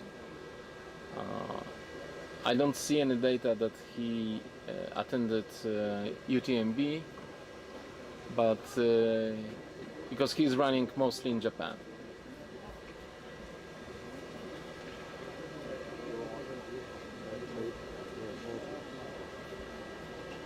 Protège ta caméra dans le programme. Hein? Protège ta caméra dans le programme. Oh ouais. Tu veux bien me donner une nouvelle?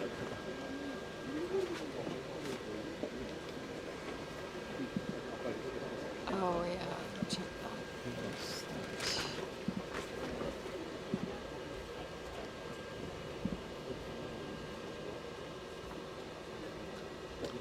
Oh yeah.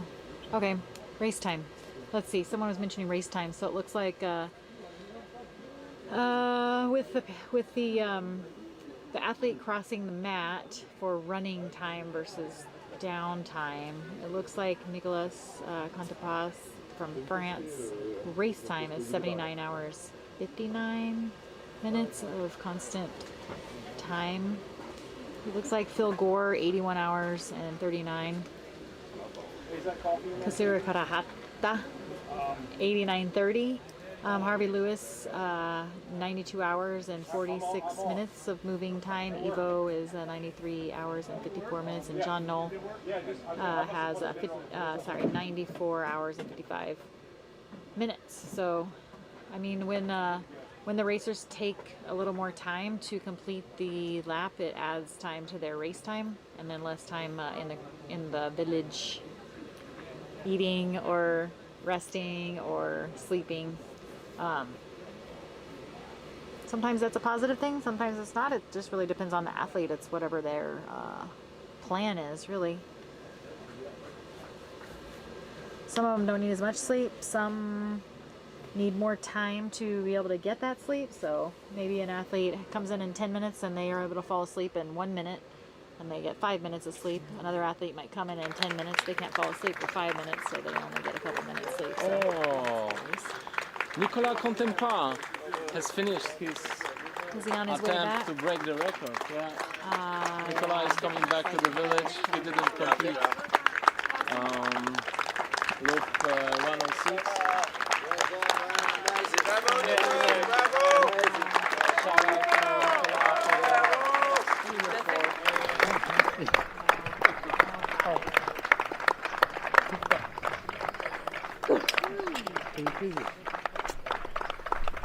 Non, c'est moi.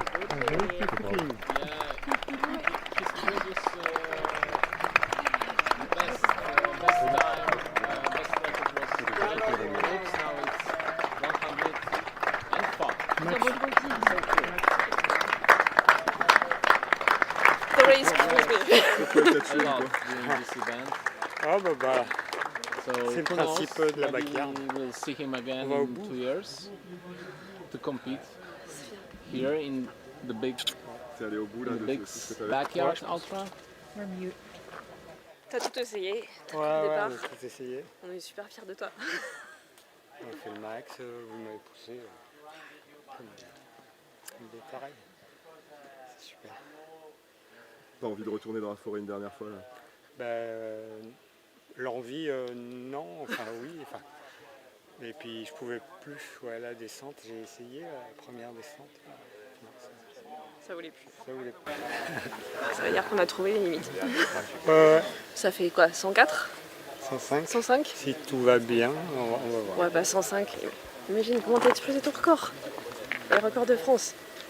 Il n'y a jamais le premier en France qui fait 100 tours, qui passe les 3 chiffres. C'est génial. Ouais. C'est top. Bah, merci à tous. Peut-être là, suivi ou les images.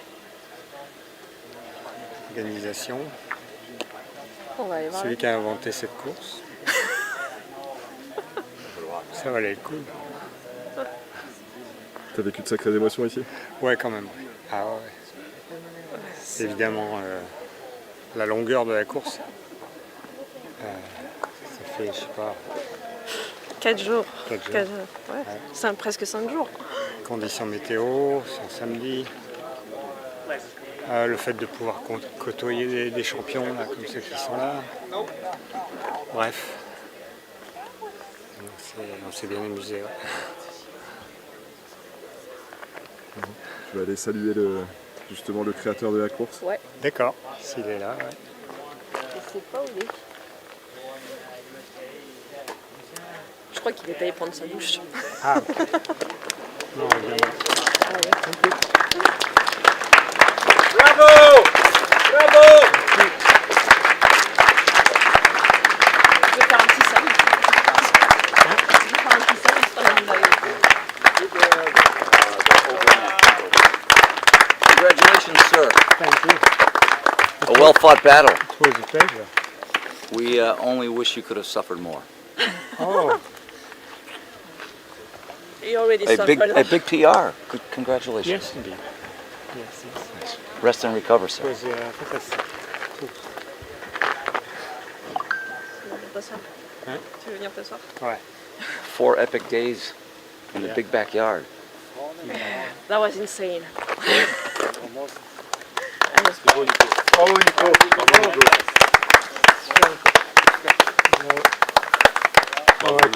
Merci.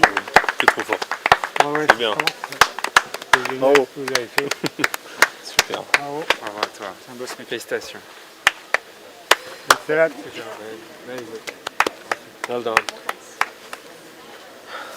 Allez, go. Ah, c'est bien amusé. C'est super. Mais oui, c'est magnifique. Bravo. Tu veux qu'on aille te chercher une chaise? Peut-être. Oui, faire ça. Bravo. Bravo Sarah. Bravo Sarah. C'est un travail d'équipe là. Bravo Sarah. Bravo. Énorme. T'as fait le job. Allez. Tu t'es battu jusqu'au bout. Je suis très fier de toi. Ouais. Vous m'avez bien poussé. Bah oui. On n'allait pas te dire d'arrêter. Tu nous connais pas quoi. Au 101, j'étais pas loin d'arrêter. Je commençais à avoir un peu les mêmes sensations là, que j'ai eu là.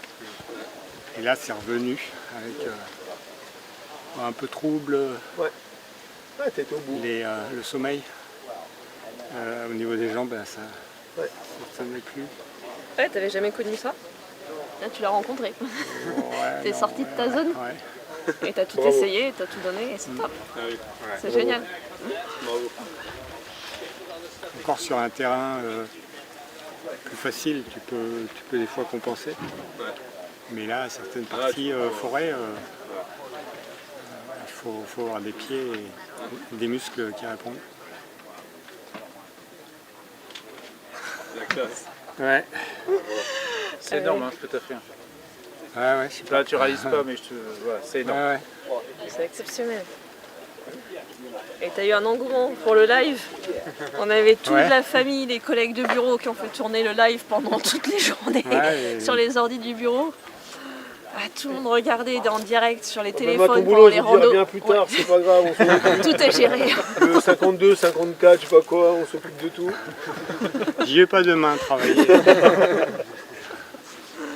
mais c'est top, tu peux être fier de toi. Ouais. Bah, merci à vous. C'était cool. On se souvient plus très bien du début même, du déroulement. C'est un bouton, hein. Ouais. C'est il y a 5 jours. Aujourd'hui on est mercredi. c'est ça. Eh ben. Allez. Je vais aller te chercher un Oh, peu.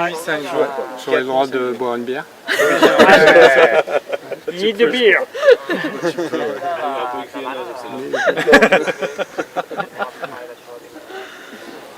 Allez. On est dans le temps. Ouais. Oui. Bravo encore. Bravo. Bravo Nico. Allez. It is a pleasure. Yeah, yeah, and you have such a wonderful crew member. Yes. She's been, yes, very smiley and happy and ready to go. Did you get relief at all? I couldn't ever tell with all the people. No, I slept like 30 minutes every lap. When he was on the trail, I was sleeping. Hello. Oh, you did. Hello. Most of the last day and a half, I thought you would win. Oh, thanks a lot. But sometimes with Phil. I think this is a new French record. Yes, it is. By a lot. Yeah. Sometimes I was good, but in the last hour it began to. I can see anything. So I fall 2 times in the forest. One time I whoop, and there was a tree, and I embraced the tree. As long as it wasn't the locusts with the little pointy stickers. You seen those? Oh. Thorn tree. They have needles. Yes. Needles. It was not this one. We would know that. I was going to say you don't look like. Oh my goodness. But you organize such an insane race. Yes, the idea is a good idea. Most of them aren't this crazy.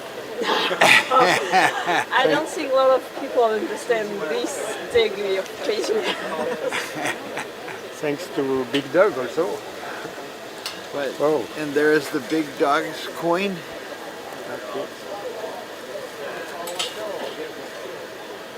Thank you. That's a badge of honor. I'm gonna be proud to have it. It wasn't easy. No. But that's what we came for. Oh me. Now curious about the last one. Now it will be time to get some rest, and next it's my turn. I'm running the lollypop marathon next Sunday. This Sunday. Okay. Yeah. And then you cruise. You almost didn't get to go. He was almost still here. That's what I was thinking about. I'm going to cancel the plane and the marathon if we keep going, and we will stick there. Oh no. But it's going to be. Well, he'll be there for you. Once you get some rest. He'll be asleep in the Yeah, motel. I'm going to just walk sleeping there. Okay. It was very an honor to be here. Clipper. A pleasure. On va dormir? Yes. Well, you certainly showed that you belong. Thank you. Dis que tu as montré que tu faisais partie de l'univers. Thanks a lot. Oh, elle a besoin de couper ta... If you don't ask him to bend over, it's probably he'll be okay. Can I cut it? Yeah, Yes. yeah. Okay. There you Got go. it. Okay, unique. Okay. Bravo Nico. Bravo.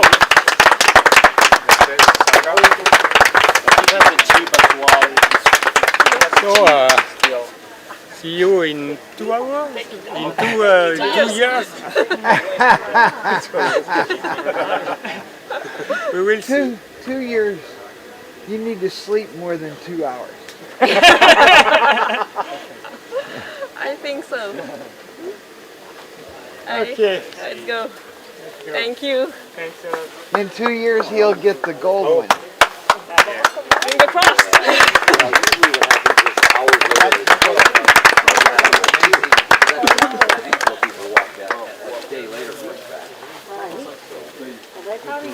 Now there's 5. They won't last forever.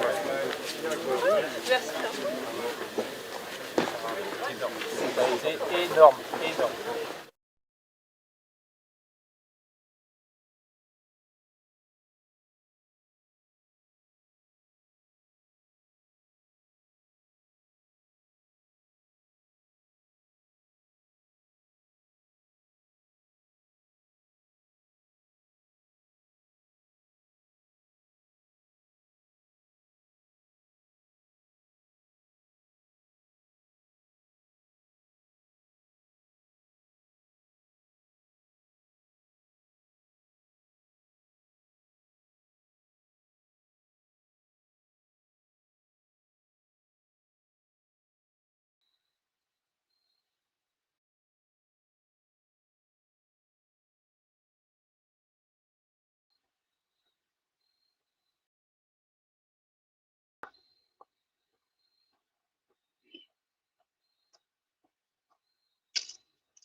had an accident while I was training for a triathlon. I was struck from behind by a pickup truck. I was sideswiped by a van. Paramedics were able to take the identification off my wrist, and it had my health card number and my name, my emergency contact. My wife's number was on the road ID, and he was able to call her directly from the accident scene. And Road ID helped bring peace to a moment that was chaotic and crazy and terrifying.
They all have their moments. I went through a long stretch. Okay.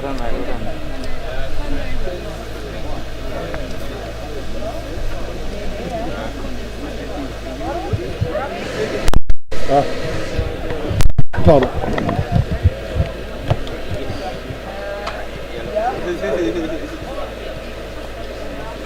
Ouais.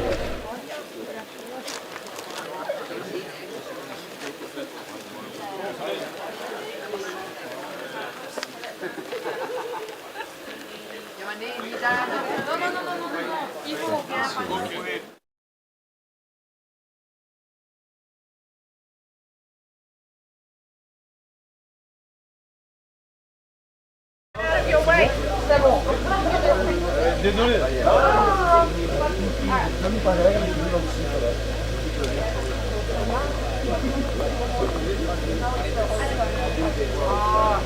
He finished 2 days ago, haven't started.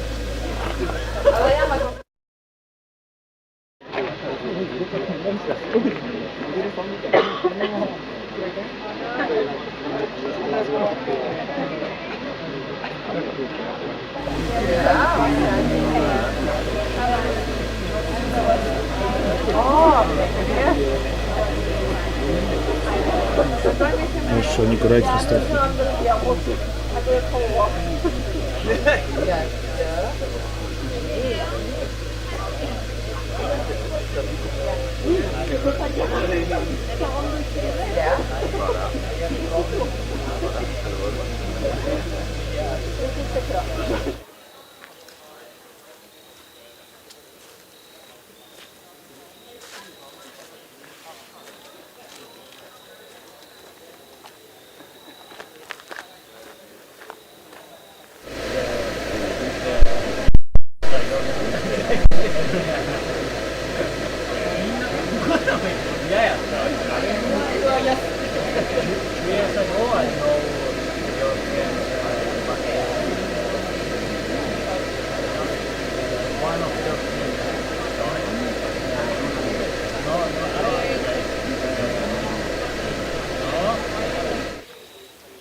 Ça arrive.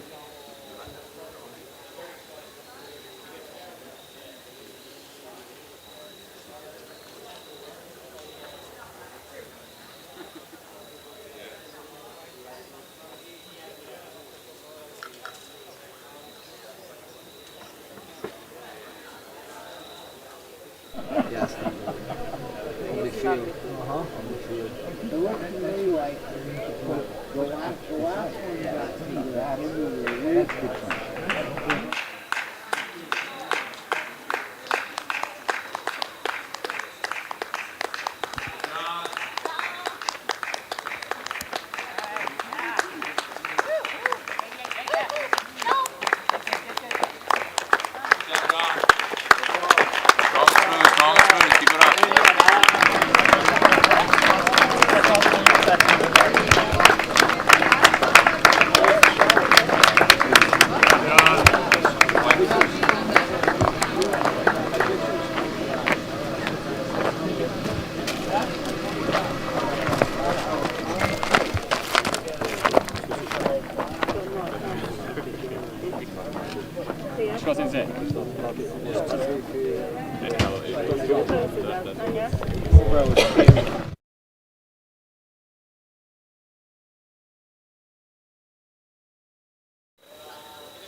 Ça enchaîne chez moi.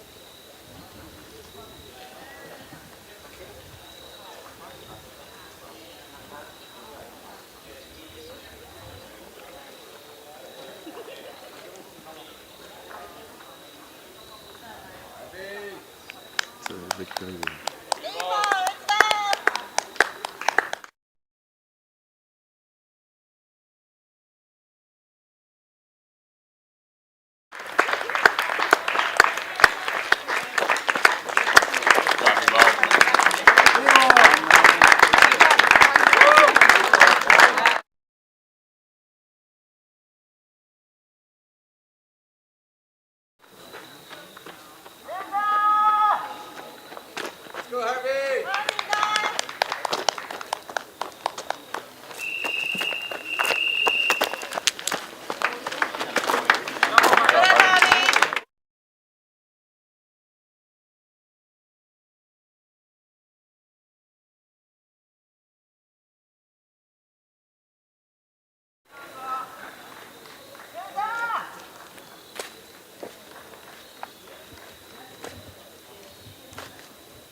Il va arriver. Il va arriver.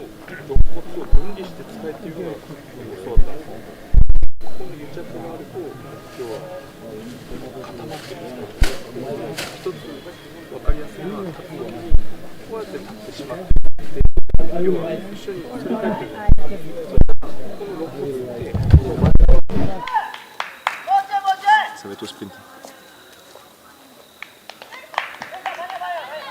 Il arrive.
I usually get it, but I didn't get it.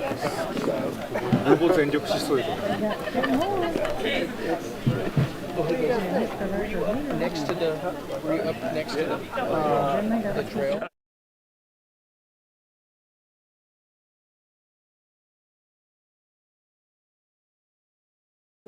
Sortir de chemin. Yeah, you can't go. Yes. Yeah,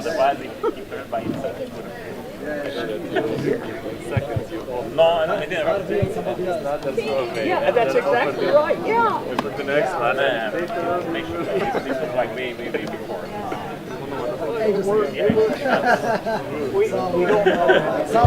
Toujours chez moi ou pas?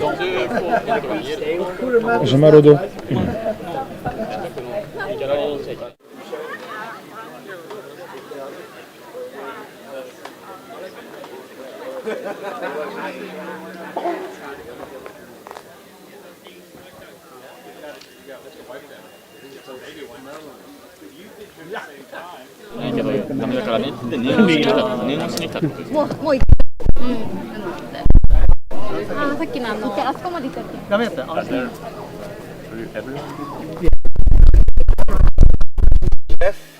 Just gotta like, I have to fix the only,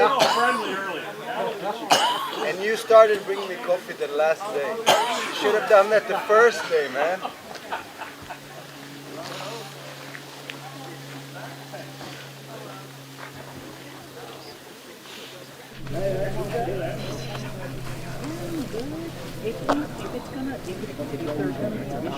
You think he's still strong? Yeah. Okay, I hope so. I like you believe. Yes. But almost time he looks not so strong, but he keeps going. Yeah. But in actually he stays strong. So who knows? yeah, 騙されちゃダメです。 Anything can happen. 騙されちゃダメ。 Come back from the worst. How many seconds did that? Last one? It was more than the one before. Because the one before he almost hit the... Almost didn't make it. No, yeah, but he almost fell into the bridge. Oh. Yeah, so... oh well.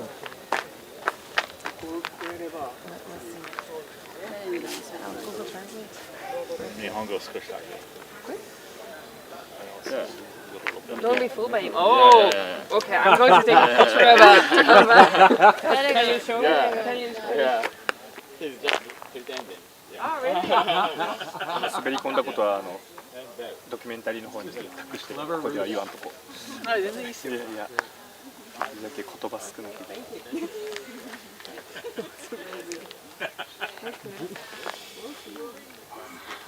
106ループでもう700キロ超えてるよね。6.7 かけ106。6.7